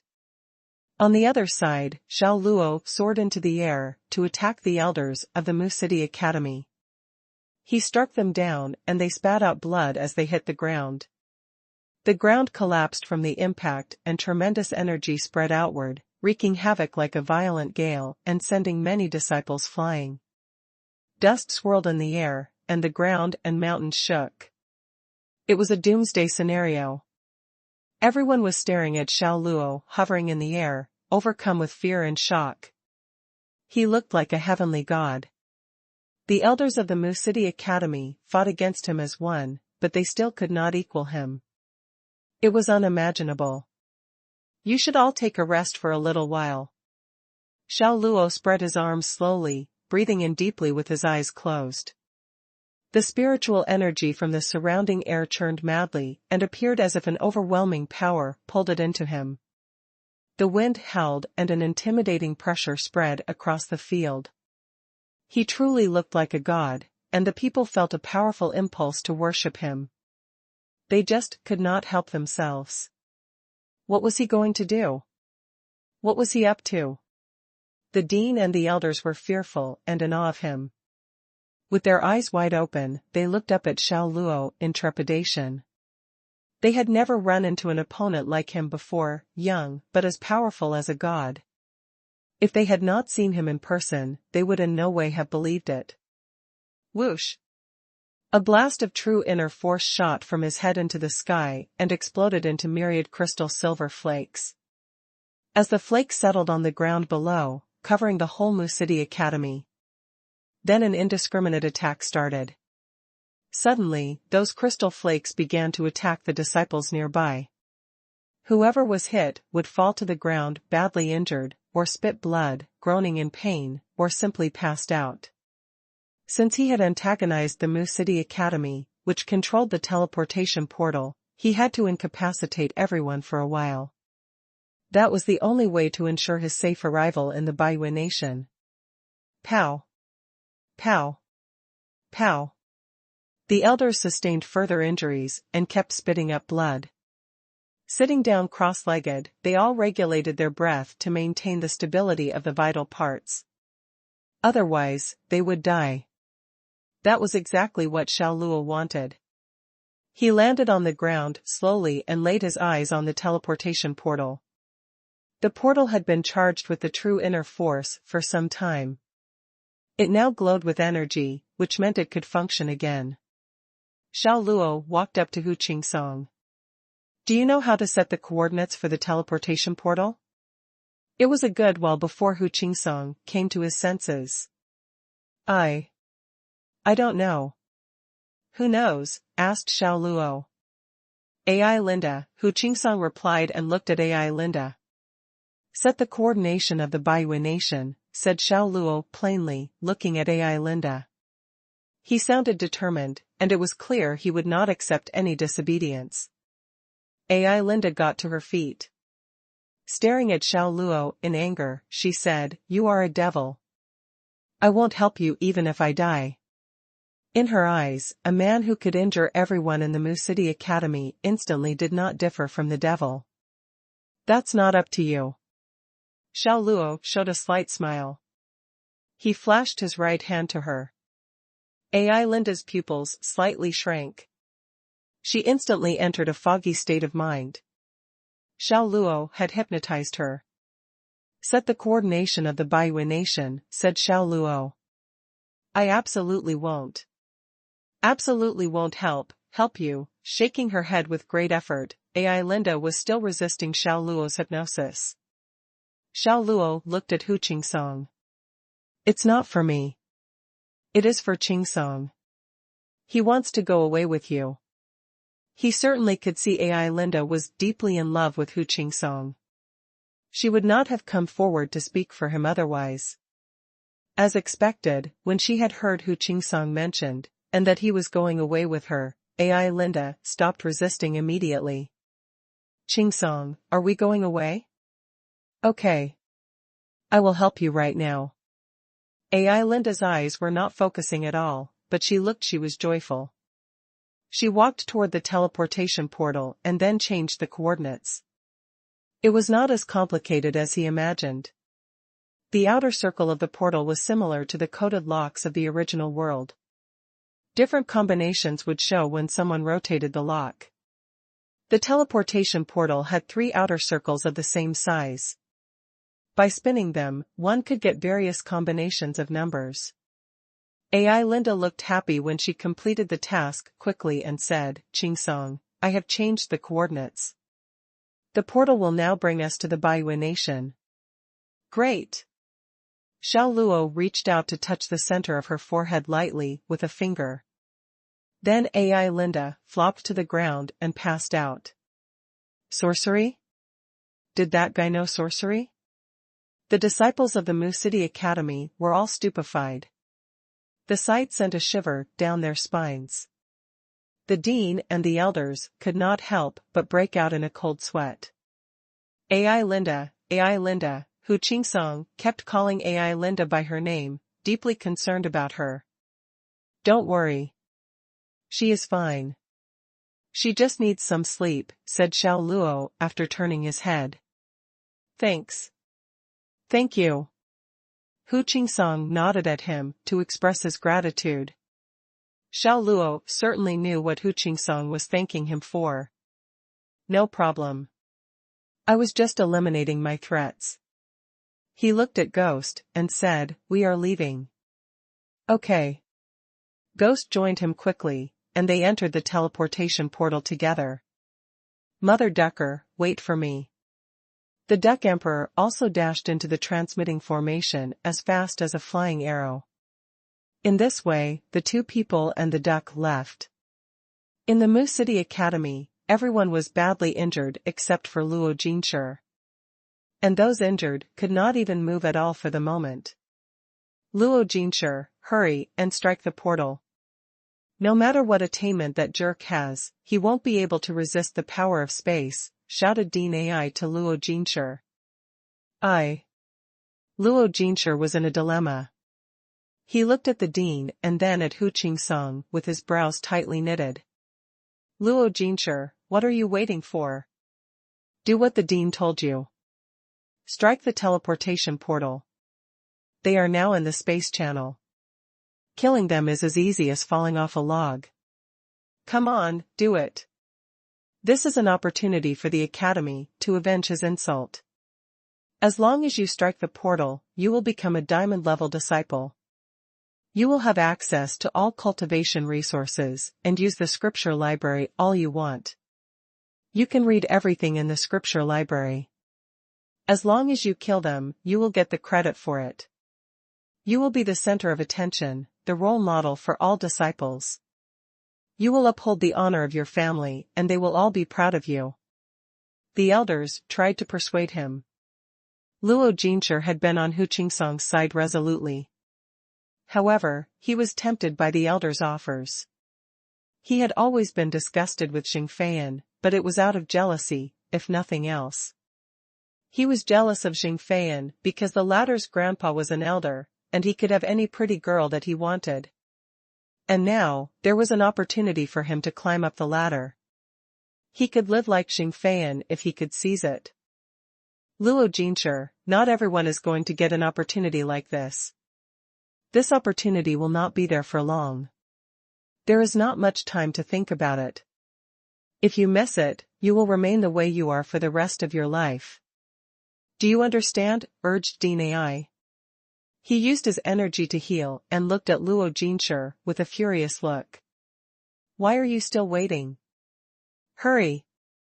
If not, the B***starred will get to Baiyu Nation, shouted an elder. Luo Jinshi looked at the teleportation portal and it was flashing with colorful lights. His eyes were involuntarily flickering back and forth. He was struggling with himself as he pondered the life-changing decision. It was a once-in-a-lifetime opportunity to become famous. All he had to do was walk up and use all his strength to slam his palm into the teleportation portal. From that moment on, he would go from the bottom of the pack to become the most dazzling student in Mu City Academy. Prestige, girls, money, all would flow to him like water, and the chance was now within his grasp. There was a brief mental struggle, but finally, he chose his path. He would capitalize on the opportunity to have fame and wealth. He strode purposefully toward the teleportation portal and gritted his teeth. His cold, evil character showed through his eyes. It was as if he turned into a different person. Stop right there. Hu Qingsong, still covered with blood, stood in front of him to stop him. With his arms spread out wide, he asked, Luo Jinshi, what are you trying to do? Supervisor Hu, please move aside, Luo Jinshi said with a stern look, ignoring his question. Hu Qingsong was shocked and looked at his disciple like he was looking at a stranger. He asked, are you going to listen to the dean and break apart the teleportation portal? why should I not? Luo Jinshi asked his mentor. In his anxiety, tiny blood vessels broke from beneath the white surface of his eyes. He continued, the man killed Elder Zheng. He has injured people from our academy. Is it not time for him to receive retribution? My conscience is clear if I kill him. I will not let heaven and earth down. Hu Qingsong sneered, such apt sayings. You say that your conscience is clear and that you would not let heaven and earth down. Such dignified excuses. Supervisor Hu, I respect you. But how can you become so muddle-headed that you would help someone else harm our academy? Just move aside. Let me put an end to this and take revenge for our academy, Luo Jinshi said as if he was giving a lecture. Become so muddle-headed? With a disappointed smile, Hu Qingsong felt heartsickened and said, you are the best disciple I have brought up. But it is only at this moment that I can properly see what you are deep down inside. If you were me, I believe you would not give up on such a significant opportunity like this either, Luo Jinshi replied, trying to argue with reason. Luo Jinshi, stop talking to a traitor like him. Hurry and break the teleportation portal apart. What is there to talk about with a traitor? If you do not do it quickly, the B** star is going to be sent over through the portal. Hurry. Get to it. Stop wasting time here. All the elders urged him on. In a warning tone, Luo Jinshi said, Supervisor Hu, stop blocking me. I have already decided. Whoever stops me from climbing up the ladder is my enemy. After saying that, he walked past Hu Qingsong and headed toward the teleportation portal. Jinshi. Suddenly, Hu Qingsong called out to Luo Jinshi, like a father calling out to his child. Luo Jinshi thought he was going to dissuade him, so he completely ignored him. In the next second, he felt a sharp pain in his back. He felt a blade pierced into his body. Erg. Another sharp pain. That time, he felt the blade pulled out from his body. Luo Jinshi slowly turned around. He saw Hu Qingsong, face full of blood, holding a bloodied dagger in his hands. Blood was dripping off the blade. Supervisor Hu, you. Luo Jinshi gasped with disbelief. He would never have imagined Hu Qingsong would take his life. He would kill his disciple for an outsider whom he had met by chance. Had Hu Qingsong become so muddle-headed? Hu Qingsong had no emotions on his face. He stabbed into Luo Jinshi's chest once again with the dagger. Erg. Blood spurted out from the wound. In an instant, all his strength left his body, and Luo Jinshi slowly slid to the ground like a puddle of slime. His internal organs were bleeding profusely, and all the blood gushed upward. In a short while, fresh blood came oozing out of his mouth and nose. The blade had pierced his heart. Not even the Almighty God could save him then. The only thing he could do was slowly wait for the angel of death to collect him. After he had done the deed, Hu Qingsong ran out of energy and fell to the ground. He lay looking at the blue sky and laughed like a madman. Tears rolled down the corners of his eyes. He had always hated the evil spewing out from the Mu City Academy and had been battling to get rid of it. But even in his wildest dreams, he did not expect his disciple, whom he had brought up, to also fall prey to it. How pathetic. It was the first time he felt such fatigue, frustration, and despair. Although the sky was blue, in his eyes, there was always a layer of haze covering the entire sky over Mu City. It would not disappear even if time passed. Inside the chaotic dimension in the teleportation portal, Duck Emperor stood on Ghost's shoulder. He asked, "Goddamn brat, why did you not temporarily freeze Luo Jinshi's ability to move as well? Why does senior brother Luo have to make him lose the ability to move? Was he not in it with us?" Ghost blinked her lovely almond-shaped eyes and asked, failing to understand what was going on. "Little girl, you are still young. Human nature is the most unreliable thing in this world. How long have we known him? It has not even been a day. What makes you think he will not suddenly change sides, and help the Mu City Academy deal with us? Duck Emperor lectured her with the look of an aged man. He continued, humanity is most vulnerable when faced with the temptation of money, power, and prestige. Think about it. All Luo Jinshi has to do is slam his palm into the teleportation portal to kill us. Once he gets it done, he will become the hero of the Mu City Academy. He will become an important and rich man who will stand right at the top of the pyramid. Do you think he can resist this sort of temptation? Duckling, are you not reading too much into it? Ghost asked. She was sure that Luo Jinshi would not do what Duck Emperor had just described. I am making a safe and reasonable assumption here, Duck Emperor said. Your heart is simply way too dark. Ghost muttered with her tiny mouth, am I right, senior brother Luo? Xiao Luo narrowed his eyes and smiled. He said, you are right. This stinky duck's heart is way too dark.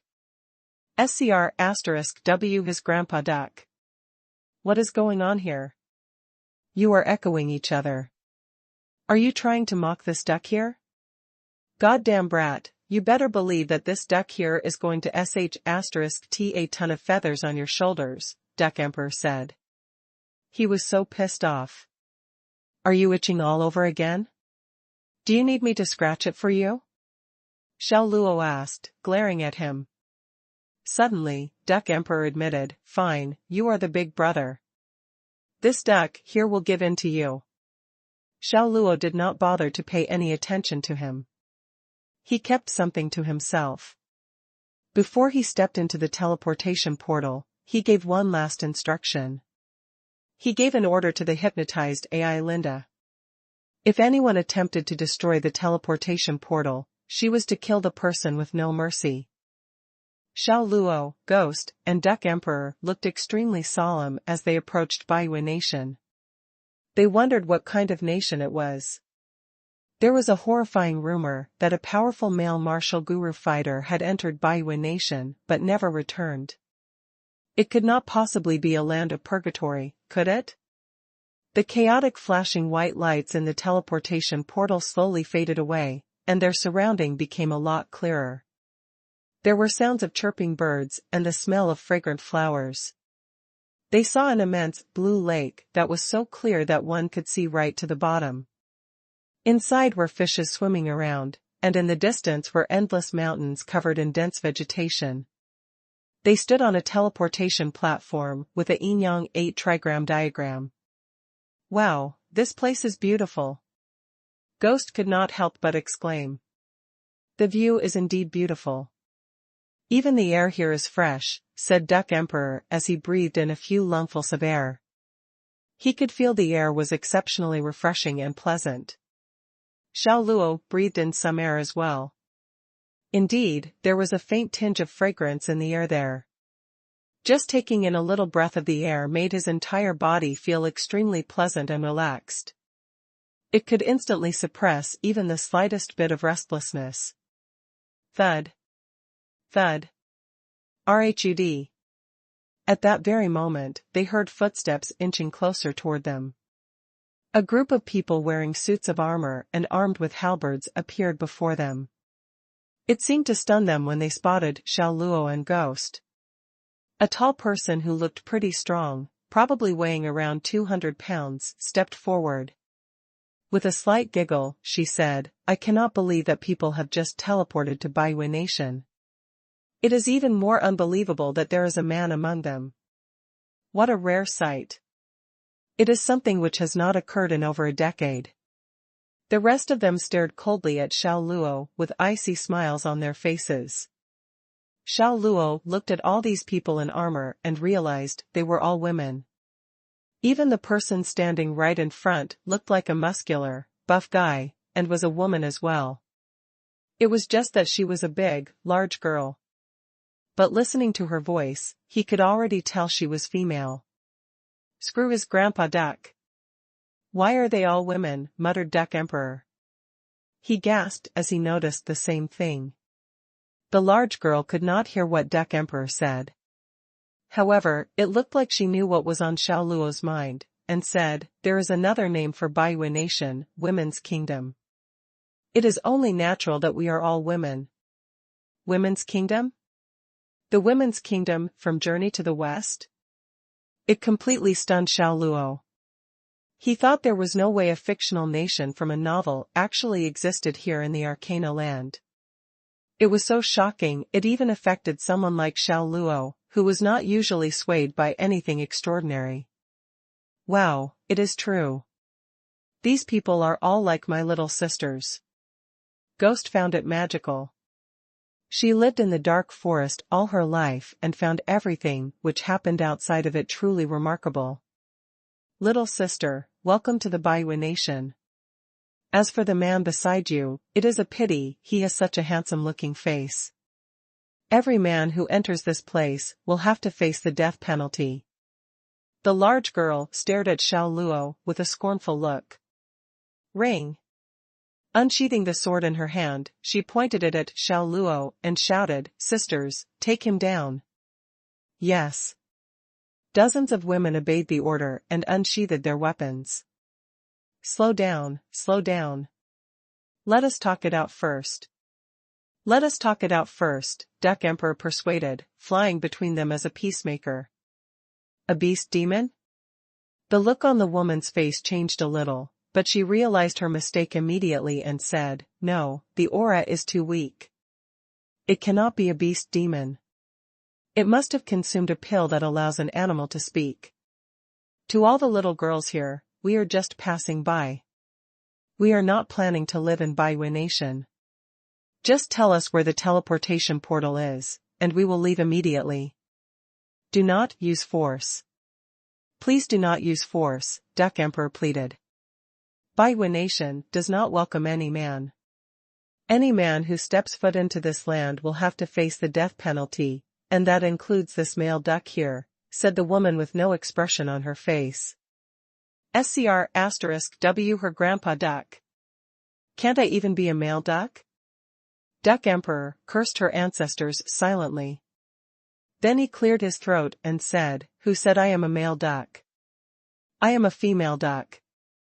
The woman did not bother wasting her time talking to him. She waved her hands and ordered, "Go. Send both the male duck and the man into the prison of death." While she gave her order, she pointed her sword at Duck Emperor. Then, she slashed her sword down at him, showing no mercy. Luckily, Duck Emperor dodged in time and did not suffer any serious injury. Despite that, she sliced off some duck feathers. At the speed of lightning, Duck Emperor flew back to Ghost's shoulder. He stared with shock at the large woman and the rest of her troop, and scowled, "You people are unreasonable. This duck here is doing this, for your good.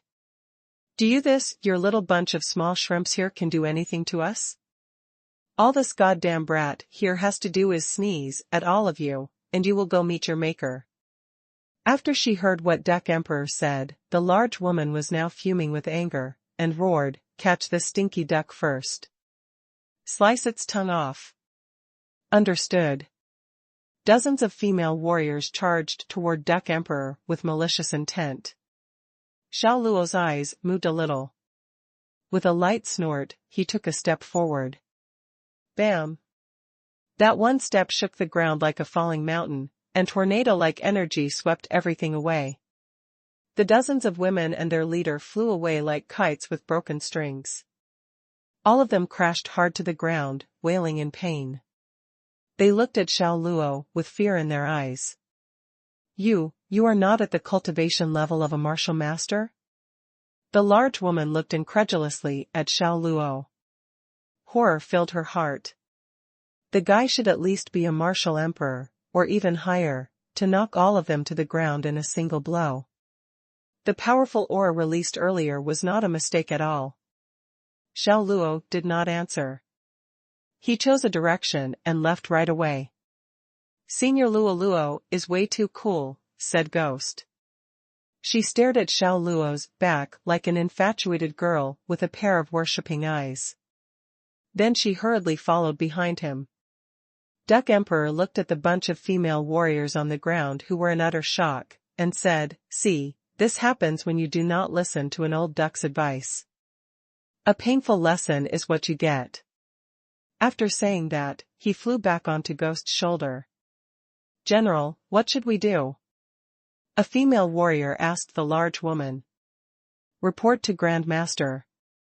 Let Grand Master decide." The large woman panted, and her eyes were still filled with shock. She was at the level of a martial lord but could not even defend herself. Without a doubt, a man with a terrifying cultivation level had arrived at Baihui Nation. She wanted to send someone to stalk them, but everyone had sustained injuries. So, there was no one she could send at all. All she could do was watch as Xiao Luo slowly walked away. After walking past the narrow pathway of the lake, they saw a crowded and bustling street. There were many businesses conducted on the street, just like in Stan City. The only difference was that all the traders here were women.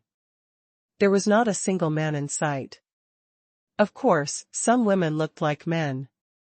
They dressed in a masculine manner. But when one looked carefully, one could tell they were all women and not men.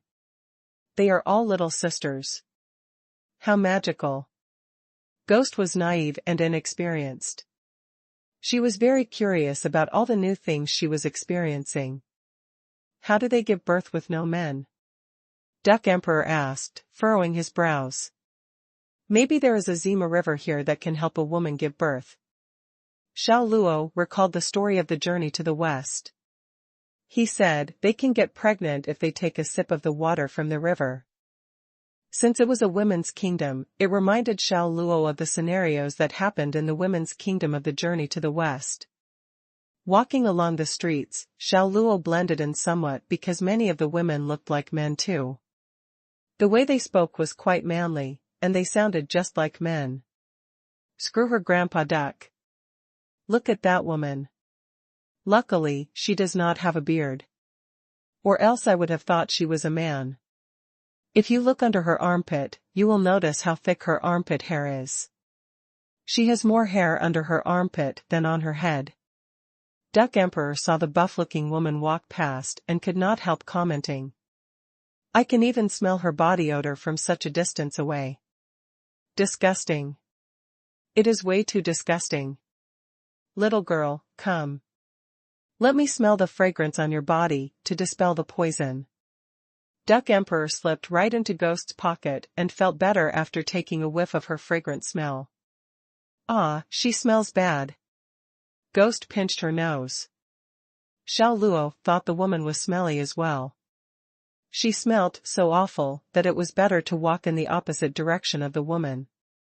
After walking hundreds of meters, they arrived at a pond filled with lotus flowers. Both of you wait here. I will fly up into the air and look for the teleportation portal, Xiao Luo said. Do you even need to check? I am sure it is at the royal palace, Duck Emperor said. Xiao Luo said nothing and only glared at him. Like the wind, he disappeared and flew into the air about hundreds of meters high. At that altitude, he could look at the Baihui Nation beneath him. All the pedestrians looked just like ants. But what had surprised him was that he could not see the borders. From what he saw, the entire area belonged to the Baihui Nation. I cannot believe the area of land for a nation filled with women could be this vast, he muttered to himself. After he commented, Xiao Luo headed straight toward the heartland of Baihui Nation. It was a royal palace and looked just like the Forbidden City. The golden glazed tiles were exceptionally dazzling. There was also an open hall with a waterside pavilion, mountains of rocks, and a bamboo vineyard. After looking at the entire area for a while, he still could not spot the teleportation portal at all. There could only be two possibilities. Either the Baihui Nation was hiding it on purpose, or perhaps an object was blocking it from his line of sight. It seemed like his method was not working. He would need to ask around for information. He quickly flew back with that thought in mind. When he landed on the ground, he noticed Ghost and Duck Emperor eating some strange fruit. It was in the shape of an apple, and the skin color was like a cherry. It looked very delicious. What are you guys eating? Xiao Luo furrowed his brows. They were eating something they did not even know. Were they not worried it might be poisonous? A fruit. Ghost added, Senior Luo Luo, do you want to have a bite? It tastes so good. Where did you get it from? Asked Xiao Luo. The look on his face changed a little. Duckling picked it off from the tree over there, Ghost answered, pointing at the tree beside the pond. Xiao Luo looked at the tree, and there was indeed a bunch of fruits growing on it. The fruits looked just like the ones which Ghost and Duck Emperor were munching. How can you randomly eat anything you find? Throw it away. He walked right up and slapped away the remaining fruit in Ghost's hand. He stared at Duck Emperor and said, and yours too. What is wrong? It is just a fruit, complained Duck Emperor. Then, he quickly put the remaining fruit into his mouth and swallowed it into his stomach. Do you know what fruit this is? What are you going to do if you get poisoned after eating it? Xiao Luo said, looking very annoyed. I just asked. This fruit is not poisonous. We can eat it. Duck Emperor retorted, besides, did you not notice that there was a slight bit of fragrance in the air in this nation? They are from these fruits, which is why they taste so good. I have already eaten 3 of them. Did you ask someone? For real? Xiao Luo asked Duck Emperor a little doubtfully. Duck Emperor said, yes, we did. It was Ghost who asked around. They told her this is the forbidden fruit. If we did not ask what the fruit was, we would never eat it. Forbidden fruit? It surprised Xiao Luo when he heard what Duck Emperor said.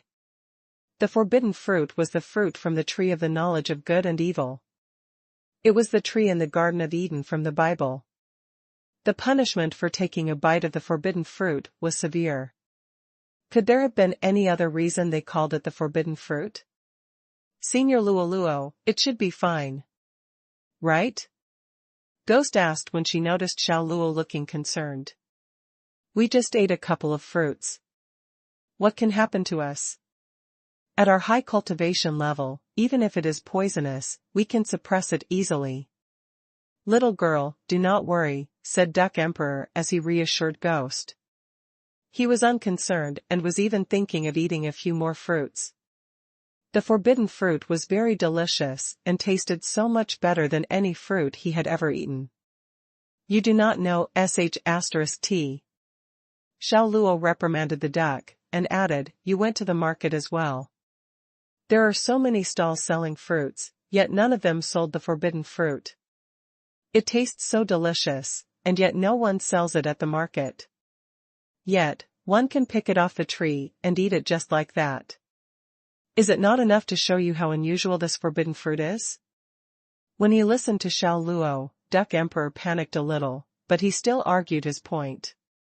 Maybe there are just so many forbidden fruits, and it is just too ordinary. Look around this pond. There are dozens of forbidden fruit trees, and there is an abundant supply of it. I hope that is the case, Xiao Luo sneered. Senior Luo Luo, surely these forbidden fruits are not poisonous. Right? Ghost was getting more worried. It is not whether they are poisonous. I suspect the women in Baiyu Nation consume the forbidden fruit to get pregnant, Xiao Luo answered. Huh? After he said that, Ghost and Duck Emperor's hearts beat a little faster. Goddamn brat, you better not scare me. You said the women got pregnant from drinking the water from the Zima River, not from eating any fruit, Duck Emperor said. I just said there is a possibility a Zima River might exist. I never said it exists for sure. Who knows? It could be the people at Baiyu Nation consume the forbidden fruit to get pregnant, Xiao Luo replied. Zap. Like a bolt of lightning, Duck Emperor sat right down on the ground and opened his eyes wide.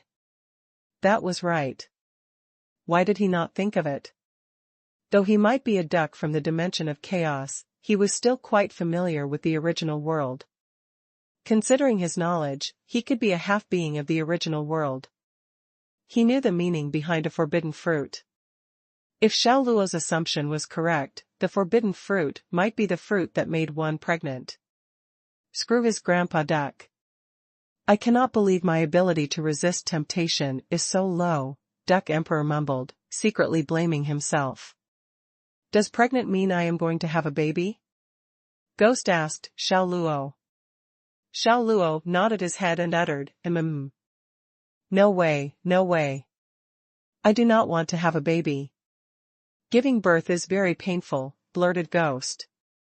Ghost worried at the prospect of being pregnant. She had seen women giving birth back at the Dark Castle and watched how they screamed their lungs out in pain. Giving birth was a severely painful experience. There was no way she wanted to go through the pain. Xiao Luo kept quiet.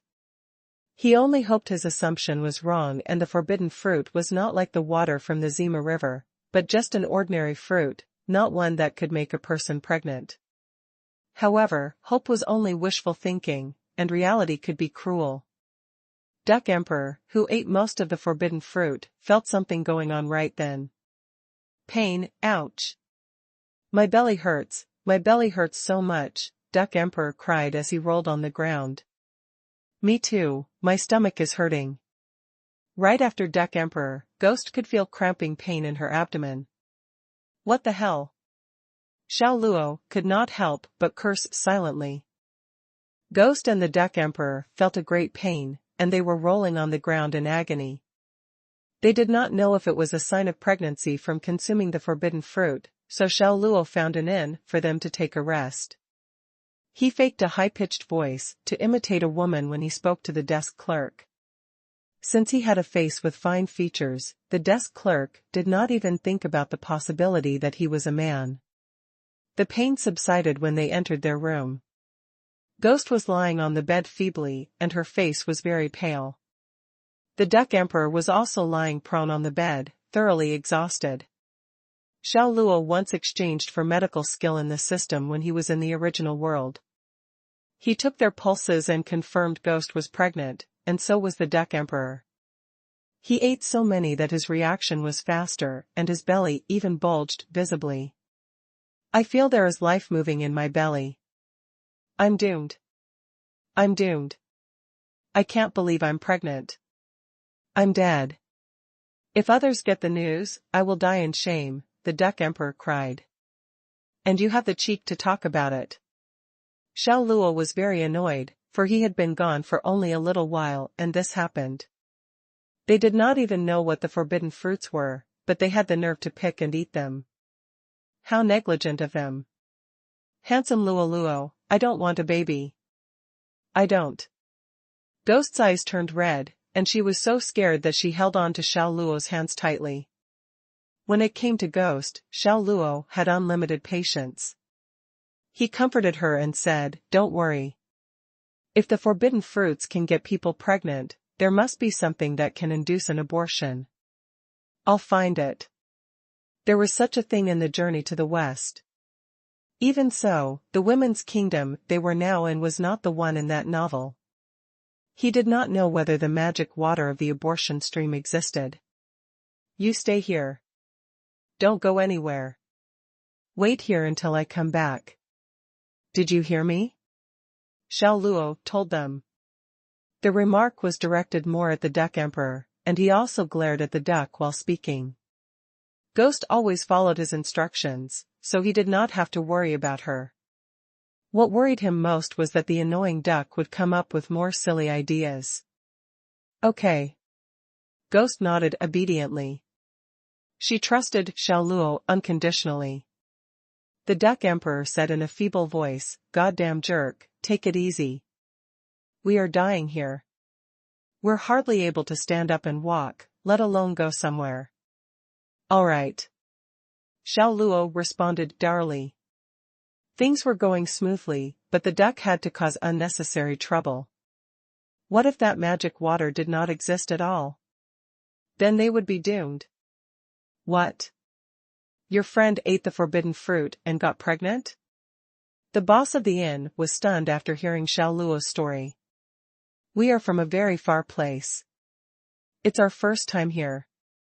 We didn't know the forbidden fruit would get people pregnant. Mister, you know anything that can induce abortion? Xiao Luo asked with a smile. He not only faked a woman's voice, but also disguised himself as one. Besides, he was wearing those clothes with a gender-neutral style he bought. At this moment, he looked exactly like a woman. The boss of the inn broke into a smile. He said, "Your friend isn't the first girl to get pregnant from eating the forbidden fruit by mistake. It happens frequently in the Baihui nation. The usual solution is aborticide." Aborticide? How would Xiao Luo not know that stuff? However, taking aborticide could harm a woman's body and could have drastic consequences. Ghost was still a 16 or 17-year-old teenage girl.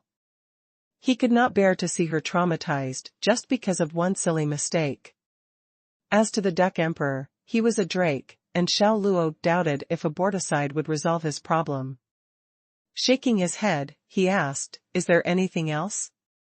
Something that can induce abortion and not harm the body?" "Well, there is. But even if I tell you, you won't be able to get it," said the boss of the inn, in a wry tone. "Well, there is no harm in telling me about it," said Xiao Luo. The boss of the inn sighed. "The queen's tears." "The queen of the Baihui nation," said Xiao Luo in surprise. "Yep." The boss of the inn gave him a big nod. "The queen's tears can relieve the forbidden fruit's effect, and they are harmless to a woman's body. That said, Her Majesty lives in the imperial palace. Folks like us won't even get to see her even once in our entire lives, let alone get her tears." Xiao Luo's brows knitted together once again. In his eyes, the Baihui nation was a strange place. They had forbidden fruits that could get people pregnant, while their queen's tears could harmlessly induce abortion. That was extremely weird. However, since he already knew the queen's tears could induce abortion, he would try every way to get them. "Thanks." Xiao Luo expressed his gratitude to the boss of the inn. Then he turned around and left. Night fell. The nights in the Baihui nation were no different from the nights in other places. The moon threw its silver light upon the entire land. The bamboo forest on the mountain turned dark in the moonlight. There was a myriad of twinkling lights, and the incessant chirps of insects came from the grass and sounded like drizzling rain. Xiao Luo was moving about freely in the imperial palace of the Baihui nation. No one could sense his existence. However, he had searched the entire palace but failed to find the residence of the queen. Besides, he acutely detected a powerful person's energy in the imperial palace. That person should be at least a martial venerable.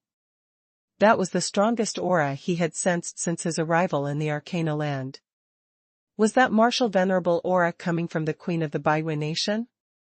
Xiao Luo wondered. However, before he could be 100% sure, he avoided the powerful person. This was a martial venerable, and he had to be extremely cautious.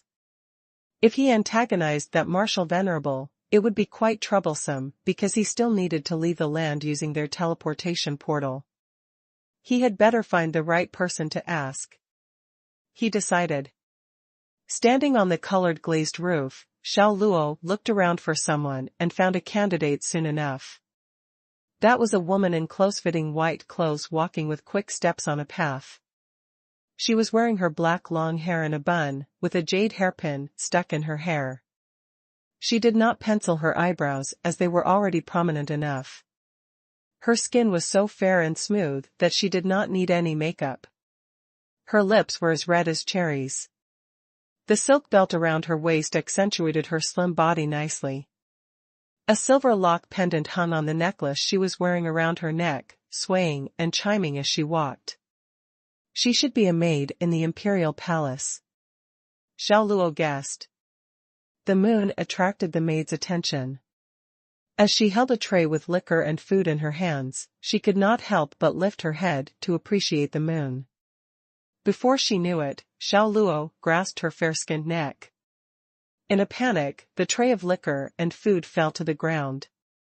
However, enclosed by Xiao Luo's true inner force, they fell to the ground making no noise. Don't scream.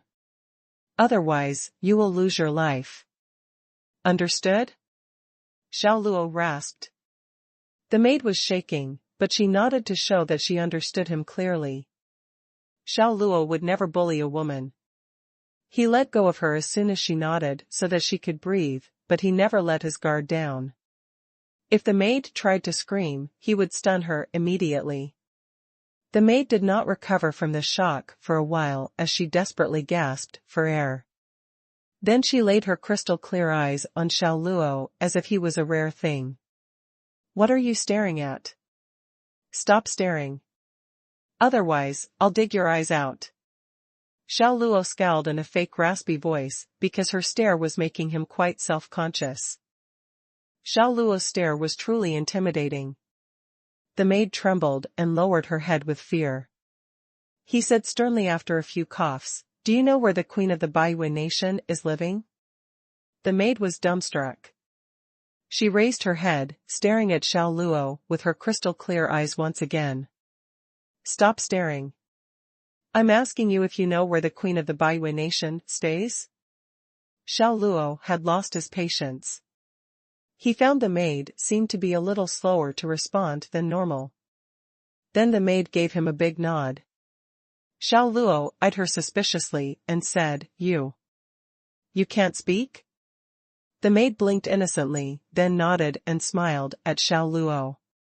Just my luck, why did she turn out to be dumb? Xiao Luo frowned. The maid was petite and pretty, and it made him feel like he was bullying her. He said in a gentler voice, Lead the way. The maid seemed to not understand and looked at Xiao Luo with a confused face. Xiao Luo breathed out slowly and repeated, Take me to see your queen. Do you understand me or not? The maid nodded. Then she turned around and walked in another direction. She was taking Xiao Luo to where he wanted to go. Xiao Luo felt relieved when she did not head toward that powerful person whose attainment was at least martial venerable. In this way, he confirmed that the queen of the Baiyu nation was not at the level of martial venerable. That would make it easier for him, for he just needed to find the queen and make her cry. Then he would get the tears easily. The imperial palace of the Baiyu nation was as complex as the Forbidden City in the original world. There were many buildings and alleys, hence it was easy to get lost here. Xiao Luo stayed vigilant as he walked behind the maid. He could smell her fragrance wafting through the air from time to time. Whenever they ran into any guards patrolling the premises, Xiao Luo would take the maid into the air to avoid them, and only descend to the ground when they had left. They met countless groups of patrolling guards in the imperial palace. Xiao Luo finally got impatient and said to the dumb maid, Which one is the queen's residence palace? Just point it out to me. They were on the roof of a building, from where they could overlook most of the imperial palace. The dumb maid nodded. She looked down to search and finally fixed her eyes on a building not far away. She smiled at Xiao Luo, pointing at that building. Xiao Luo held her around her waist with one hand and flew over in a flash. He landed on the roof of that building without a sound, but as it turned out, it was not a residence palace at all. It was simply a gate. The queen of the Baiyu nation lives in this gate, asked Xiao Luo in an icy voice. The dumb maid gave him an apologetic smile. She took paper and pen out from her pocket and wrote something down, then showed it to Xiao Luo. Xiao Luo saw a line of beautiful writing, too many buildings in the imperial palace. They all of them look the same. I made a mistake. Did she make a mistake? Xiao Luo thought immediately that the dumb maid was lying to him. However, on second thought, the imperial palace of the Baiyu nation was indeed vast, and there were many buildings. Besides, it was in the night and it seemed reasonable to make a mistake like that. And it was simply a case of this maid having never seen the imperial palace from a high place. It made it even more difficult for her to recognize the queen's residence palace. Try again. Don't make another mistake. The dumb maid nodded. She looked around carefully with her crystal-clear eyes. Sometimes she knitted her brows, and then they became smooth again. Sometimes she tilted her head to think, and then her eyes lit up as if she had suddenly realized. It took her a good while before she could finally pinpoint one building.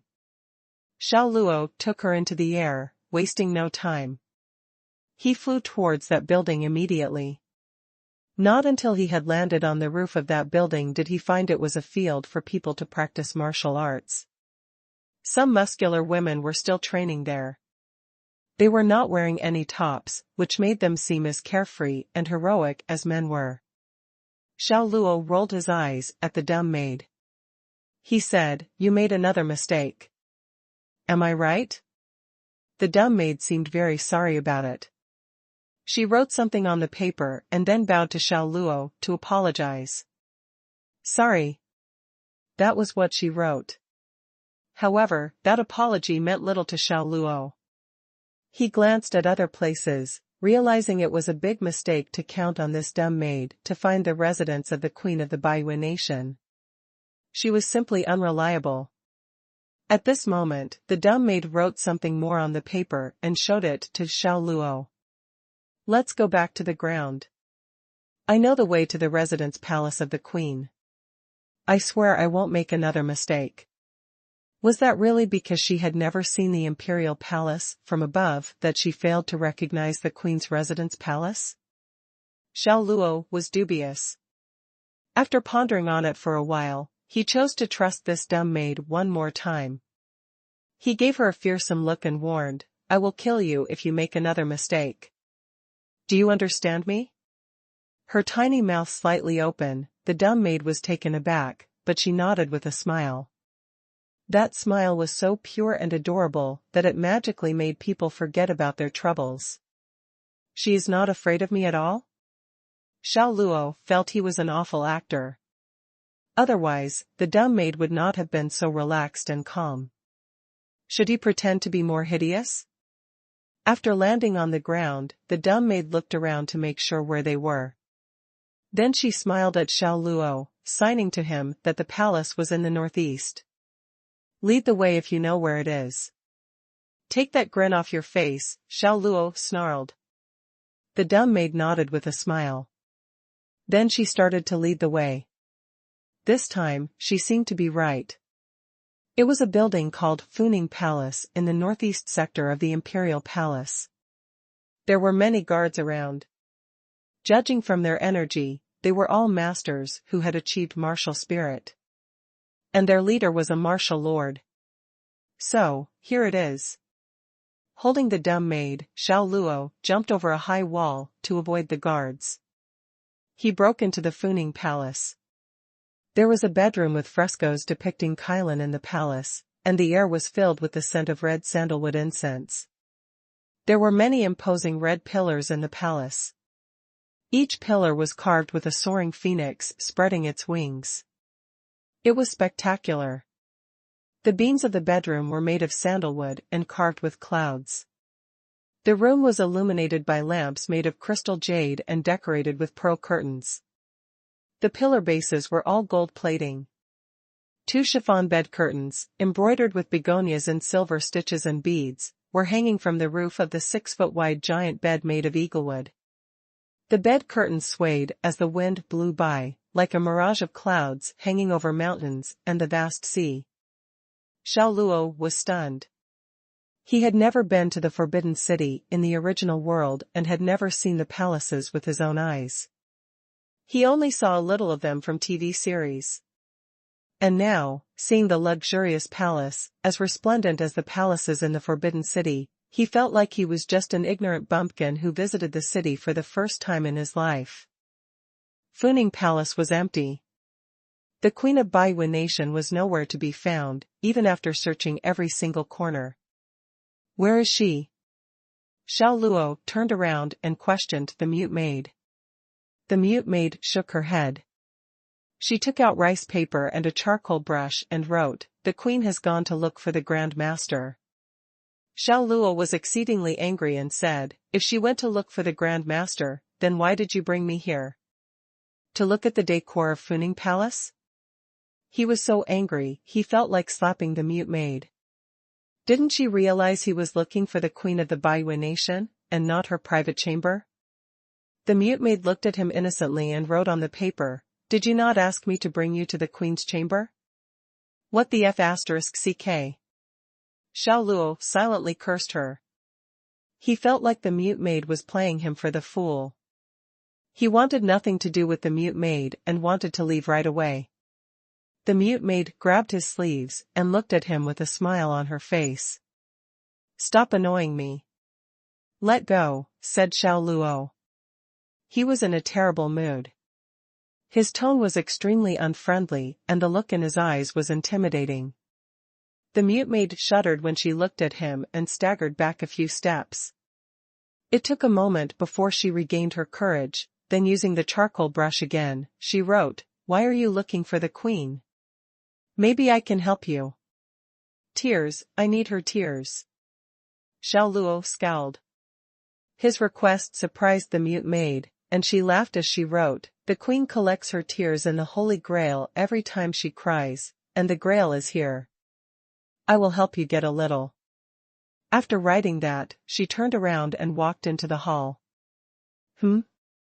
It was beyond Xiao Luo's expectations. His aim was not to find the queen of Baihui nation, but merely to get her tears. Now that the mute maid had mentioned where the queen kept her tears, it would mean he could get some easily. The mute maid walked out of the inner hall shortly after with a small and exquisite pill bottle in her hands. She raised her hands out toward Xiao Luo. "The queen of Baihui nation's tears are in here?" Xiao Luo asked the maid, looking a little doubtful. The mute maid nodded her head with a smile on her face. Then she wrote, "Did your friends eat the forbidden fruit by mistake?" With the queen of the Baihui nation's tears in his hands, Xiao Luo was no longer as hostile toward her. He answered, "MMM. Then hurry and bring this to your friends.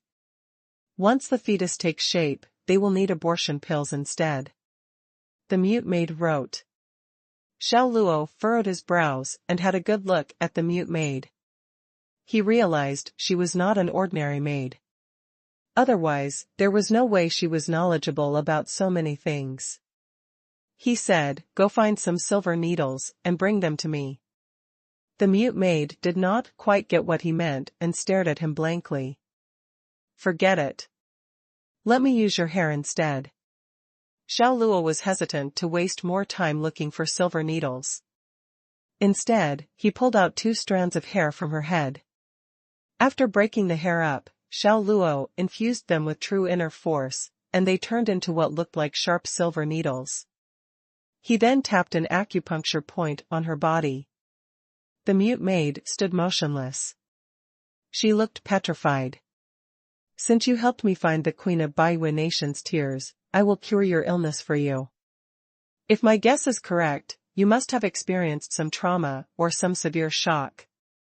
It should be the reason you cannot talk. Right now, I am going to reactivate those nerves of yours. These nerves have failed to obey the commands coming from your brain." As he explained, Xiao Luo inserted the energized strands of hair, now as hard as the silver needles for acupuncture treatment, into the mute maid's fair neck. Stomach 9, stomach 10, large intestine 18, stomach 11. Xiao Luo inserted the needles into these different acupuncture points. He later inserted them into other points, gallbladder 12 behind the neck, then gallbladder 20, Dumai 16, Dumai 15, and finally bladder 10. Each needle insertion was precise and deep, and the entire process was executed with incredible efficiency. At one go, from needle insertion to needle withdrawal, he completed everything in less than 5 breaths. With one light tap, Xiao Luo released the acupuncture point on the mute maid's body, and said, "You should be able to speak now." After saying that to her, his body slowly disappeared, and he left like a gust of wind. Wait up. You have not told me what your name is. The mute maid tried to chase after him and took a few steps forward. In the next second, she was shocked and coughed a little. With a look of disbelief on her face, she said, I can talk now. Thump. Thump. Thump. She could hear heavy footsteps. The officers outside Funing Palace ran in after hearing the commotion. Your Majesty? The officer in front looked at the mute maid and looked surprised. Then she said, Did you not go off to look for the Grand Master? I did. But I am back already. With her hands behind her back, the mute maid exuded a noble and elegant temperament from her entire body. Your Majesty, you can talk now? The officer opened her eyes wide. Ever since Her Majesty received a terrible shock when she was 10, she had lost the ability to talk. Now, after 9 years, Her Majesty could suddenly finally speak again. It was just unbelievable. The other officers found it hard to believe as well and were all stunned. The mute maid smiled and said, I met a benefactor. He cured me. Right, call Grand Master Mother over. I have some things that I want to discuss with her. Your Majesty, I have some things that I want to discuss with you as well. At that moment, a burst of green smoke floated in from outside. The mute maid heard a beautiful voice. The cloud of green smoke turned into a person and appeared in front of the mute maid. It was a woman who looked to be in her 30s. She wore a white robe that touched the floor. With a sky crown on her head and a beautiful face, there was a charming aura exuding from her body. After seeing the woman, the other officers prepared to take their leave. Grand Master Mother. The mute maid greeted her happily. Funing, you can talk now? Grand Master asked with astonishment. She thought she was hallucinating at first. She did not imagine Funing could speak again. Funing nodded her head. Her clear eyes were full of joy, and she exclaimed, Grand Master Mother, it was a man. He cured me. A man? Suddenly, the look on Grand Master's face sank. Then she said, The reason I am here is to inform you about the man who invaded Baiyu Nation. According to General Zhuang, this man teleported from another place, and his cultivation level is at the level of a martial emperor, at least. A martial emperor? Funing recalled how Xiao Luo had flown across the sky with her earlier on. The corner of her lips curled up a little, and she grinned. Seems like it must be him then. Who is this him you are referring to? It is the man who cured me and gave me the ability to talk again, Funing said. He was here just now? Grand Master asked, shocked. Funing nodded her head. To think that he came to the royal palace and left without a trace. Not even I noticed anything. The more she thought about it, the more worried the Grand Master was. She shouted out, Guards, come in. Hurry and get in here. Your Majesty, Grand Master. An officer rushed in quickly. Mobilize several troops and have them guard Funing Palace. Without my orders, not even a mosquito may enter, Grand Master ordered. Understood. The officer retreated after receiving the order. Grand Master Mother, surely there is no need for this, asked Funing. She pouted and shook her head. Grand Master glared at her sternly and said, No need? Men are like tigers. They are like pea. If men are really tigers, poisonous medicine, or a disaster, then why was he able to cure my disability? Funing asked, turning sideways and looking at the night sky outside the window. Her pretty face turned a little red. When I looked at him, my heart went badump and beat really quickly without stopping. That feeling was really weird. I can't really use words to describe that feeling. Grand Master Mother, do you know what feeling that is? Heart beating quickly? Grand Master was stunned. Funing, you've already received that man's poison. The only way is to drink the forget love potion, to erase all the memories you have of him. Funing furrowed her eyebrows. My body is completely fine. There are no signs that indicate I've been poisoned. Men's poison is the poison of love. Love does not harm your physical body. It only erodes your spirit, devours your soul, and have you fall completely in love with him. As if drinking a magic potion, you will slowly lose your willpower and in the end, you will give up everything to do terrifying things for that man. Grand Master's voice was so loud that it echoed throughout the palace. Grand Master Mother, you're worrying too much. Funing felt like the Grand Master was making a mountain out of a molehill. Love? There was no way she was going to receive a poison like this. No, I'm not. Just like you, the first queen deeply admired a man, and in the end, the poison of love became so deep that she couldn't control herself. She became distraught when she found out that man already had a wife and child back in his hometown. She was completely heartbroken and in complete despair. Every queen who inherits the throne becomes the lifeline of the kingdom, and since she received such a blow, she almost buried thousands of Baiyu Nation citizens with her. In the end, she painfully drank the forget love potion and forgot everything to live a new life.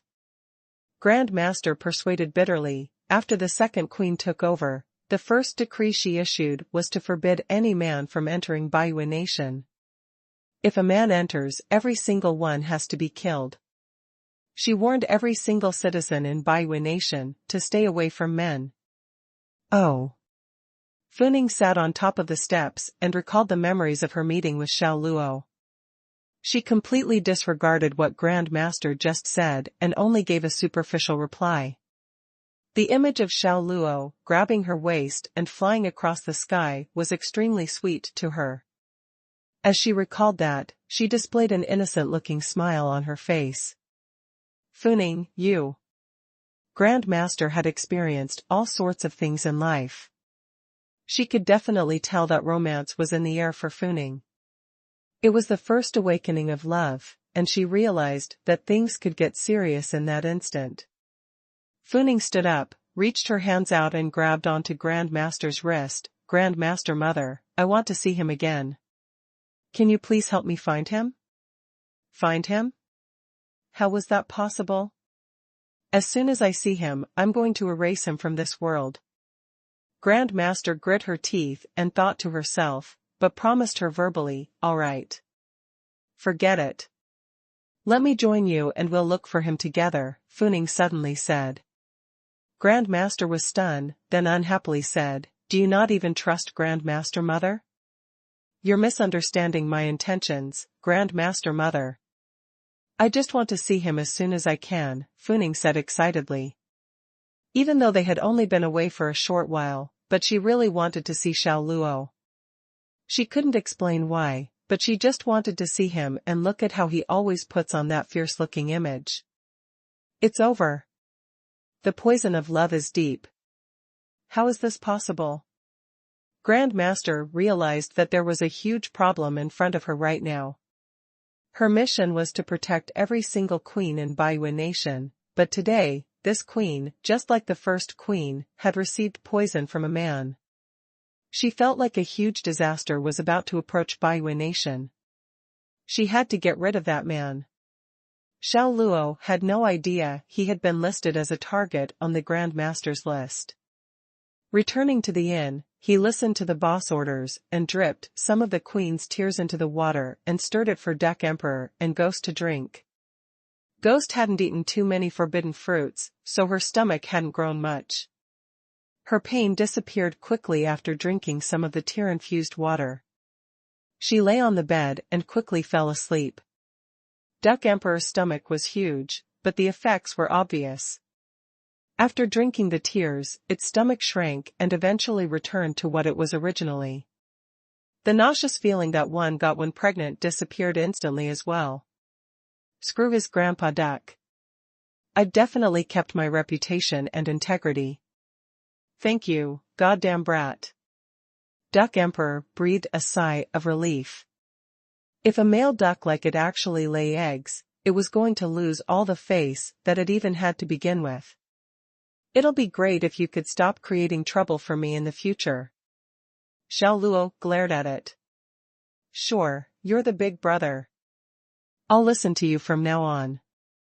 Right, goddamn brat, I'm feeling very hungry, can you buy me some food? Duck Emperor said while putting its pride down.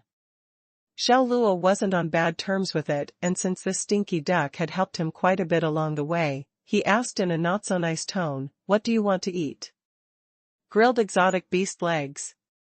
Duck Emperor's saliva was dripping as it recalled their time in the forest. The mythical fox's hind legs taste the best when grilled under the campfire. It is tender with a crispy crust, fat but not greasy. It's the best dish, just thinking about it. Goddamn brat, I'm sure the forest in Bayue Nation has mythical foxes as well. Let's catch one and grill it. Also, don't make it too spicy, just a little will do. Xiao Luo's face turned black in that instant. He gave Duck Emperor a good kick and sent it flying. Like a ball, it slammed into the wall in the room and fell onto the ground, screaming in pain. How can you even think of grilled mythical fox now? And just a little spicy? Do you want to go to heaven? Xiao Luo was extremely angry. This stinky duck was ordering him around, thinking it was his uncle, so of course he was pissed. The inn didn't only provide lodging, but provided food and drinks as well. Xiao Luo didn't head out. He directly ordered some food from the inn. The dishes he ordered were the inn's specialties. As the aroma of the dishes filled the room, Ghost, who was initially asleep, woke up instantly. She then flew onto the table. Looking at all the food on the table, she excitedly said, "Wow, what a spread." After saying that, she picked up her chopsticks and bowl and began devouring the food without bothering about her own image. Little girl, be a little more cultured. A little more cultured. F***ck, screw his grandpa Duck, I don't care anymore. Duck Emperor told Ghost to be a little more cultured at first, but Ghost didn't care, and looking at Ghost devouring all the food on the table, it began devouring all the food as well, gobbling down the food like hungry wolves fighting for food. Xiao Luo was already used to this sort of scene. Besides being speechless and placing his hands on his forehead, all he could do was sigh. Thankfully there was more than enough food in this inn. They called for more food as the food they originally had wasn't enough and ended up calling 3 rounds of food in total before they filled up the young girl and Duck's stomach. Little girl, you sure can eat. Duck Emperor rubbed its round stomach and burped while lying on the chair arrogantly. Duckling, you can really eat as well. Ghost was completely full.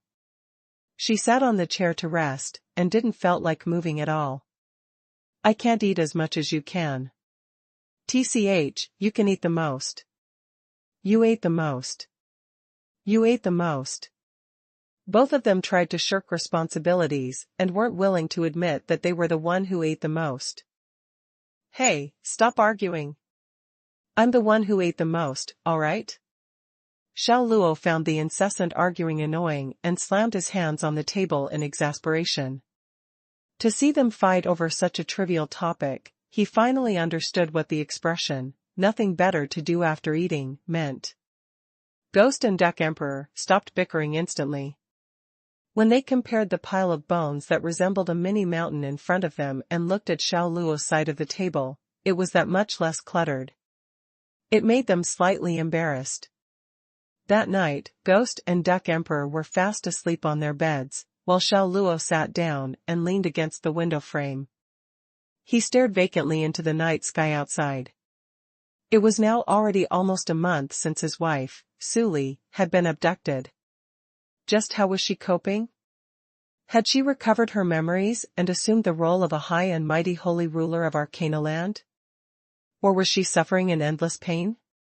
He wanted to teleport immediately to the holy land of the Light Clan, take Suli back, and let her rest on his sturdy shoulders. God and Buddha had their paths to overcoming adversity. But all Xiao Luo knew was that even if his opponent was the heavenly king of the skies, no one could stop him from taking her back. Yet, so far they had only traveled about 1.4 million kilometers, and they were only about halfway to their next location, Tarawa City. Although they were now under the same sky, she was still far away and seemed so hard to reach. "Wife, wait for me, you have to wait for me." Xiao Luo muttered to himself, very determined to find her. Visions of Su Li's pretty face flashed in his mind, and he pictured her charming smile as he gazed into the starry night sky. It was an uneventful night, but the next morning, Xiao Luo urgently woke Ghost and Duck Emperor. Still half asleep, they soon realized that Baiwen Nation guards had cordoned off their end so tightly that not even a drop of water could trickle through. The guards held spears, halberds, bow and arrows, and broadswords, and kept vigilant watch over the inn. It appeared that nothing could get in or out of there without them knowing. "Wow, what a large troop of guards. How did they find us here?" Ghost was not the least bit nervous. In fact, she was feeling quite excited. "Little girl, you've missed the most important point," Duck Emperor remarked. Of course, one would expect the little duck's thinking to be slightly more logical. Xiao Luo thought to himself, looking at all this large force of hostile guards surrounding the inn, wasn't it more normal to feel nervous? Isn't it weird she was more concerned with how they found us? The most important point? What's the most important point? Ghost asked Duck Emperor. Duck Emperor smacked her head and sighed as he said, "Oh, little girl. You innocent little girl.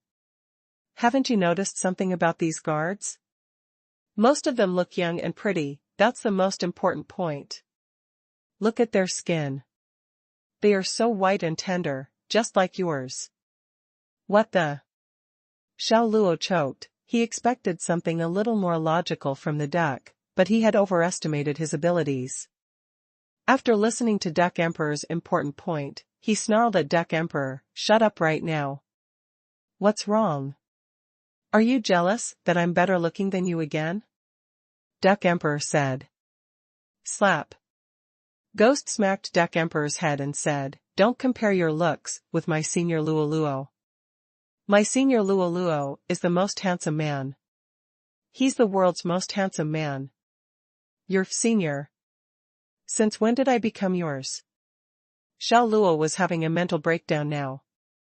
There was a large troop of guards outside the inn led by a fat officer. They were all part of General Zhuoming's detail. The fat officer was in her battle armor and stood there haughtily looking tall and strong. Like a crane among a flock of hens, she stood up prominently and caught their eye. According to reliable sources, the man who teleported from Baiwen Nation yesterday is in here. He is in disguise and has dressed up as a girl. The adjutant reported, standing in front of the fat officer. The fat officer dug her nose, then flicked the booger away with her thumb. "Then what are you waiting for? Rush in and finish him." "But Her Majesty said that we've to make sure he's not hurt. If we injure him, it'll be hard for us to explain it to Her Majesty," said the adjutant awkwardly. "Adjutant Shen, you worry too much." The fat officer slapped the adjutant on the shoulder with the hand that she had used to dig her nose, and said, "That man's cultivation level is at least that of a martial emperor. We can't injure him. The reason I asked you all to rush in and finish him is for you to put up an excellent show in front of Grand Master. What's wrong? Are you going to let this opportunity slip?" The adjutant was stunned upon hearing that. The same went for all the other female soldiers around them. "Grand Master is here?" asked the adjutant. "She's still on her way. With the Grand Master's high cultivation level, she can reach here in the blink of an eye. We'll take the lead and have Grand Master kill that stinky man. Only our Grand Master has the ability to kill that man," said the fat officer with a solemn look. Finally realizing her intention, the adjutant said, "With that, we won't have to explain anything to Her Majesty. It is Grand Master who will have to explain to Her Majesty why she killed that man." "That's right. Hurry and give the order to Russian so that we can take the credit. The fat officer yelled impatiently. Yes, General. The adjutant felt elated and was extremely excited. She quickly nodded her head. At that moment, Ghost, holding on to a little red umbrella, floated down like a fairy. She appeared superior to any normal human being. With a cheeky smile on her face, she said, "Let me play with you guys." She descended right between the group of guards, landing on both her hands and feet. She looked outstanding. No one detected any true inner force flowing within her, but she unleashed an overwhelming surge of explosive force. She knocked the large force of guards down like a hurricane in just a couple of seconds. Grandpa Duck Emperor is here to train with these young baby girls too. Duck Emperor flew in like white lightning. Relying on his speed, the duck swiftly slapped dozens of the female guards on their cheek, and the ground echoed with crisp cracks of his slaps. Duck Emperor went even further. He grabbed hold of their armor and pulled them off. As their armor suits dropped to the ground, the guards were left with only their white underwear. They were so embarrassed that they didn't know what to do. Weirdly, the duck likened their pale bodies to a bowl of congee. "Oh, my. You shy little girls. It's a pity that Grandpa Duck here isn't a man, otherwise, it'd feel like I'm walking past a field of flowers, covered in rain and dew." Duck Emperor hollered, smirking mischievously up in the air. "Shoot the stinky duck down right now," the fat officer ordered. She was so angry that she was gritting her teeth. "Understood." A section of archers aimed at Duck Emperor hovering in the sky and let loose. A flight of arrows zoomed toward the duck as thick as rain. "You missed, haha, you just can't hit me." Duck Emperor was extremely fast. 1 second it was in the northeast corner, and the next second it was in the southwest. As unpredictable as a ghost, it was moving around with ease, and at times, it even lay repose in the air. "You're all so slow. Have you been lazing around during practice?" The fat officer growled at the archers and stared at them angrily. She then pointed her axe at Duck Emperor and threw it at him. Whoosh, whoosh, whoosh. The sharp axe spun through the air at great speed toward the Duck Emperor, howling like the wind. A little axe is no threat. It did not bother Duck Emperor at all, and he even sniggered. Once the axe came closer, he planned to flap his wings and dodge it at the last minute.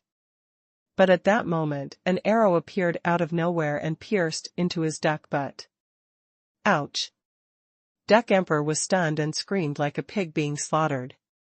He ascended over 10 meters into the air, like his butt was on fire.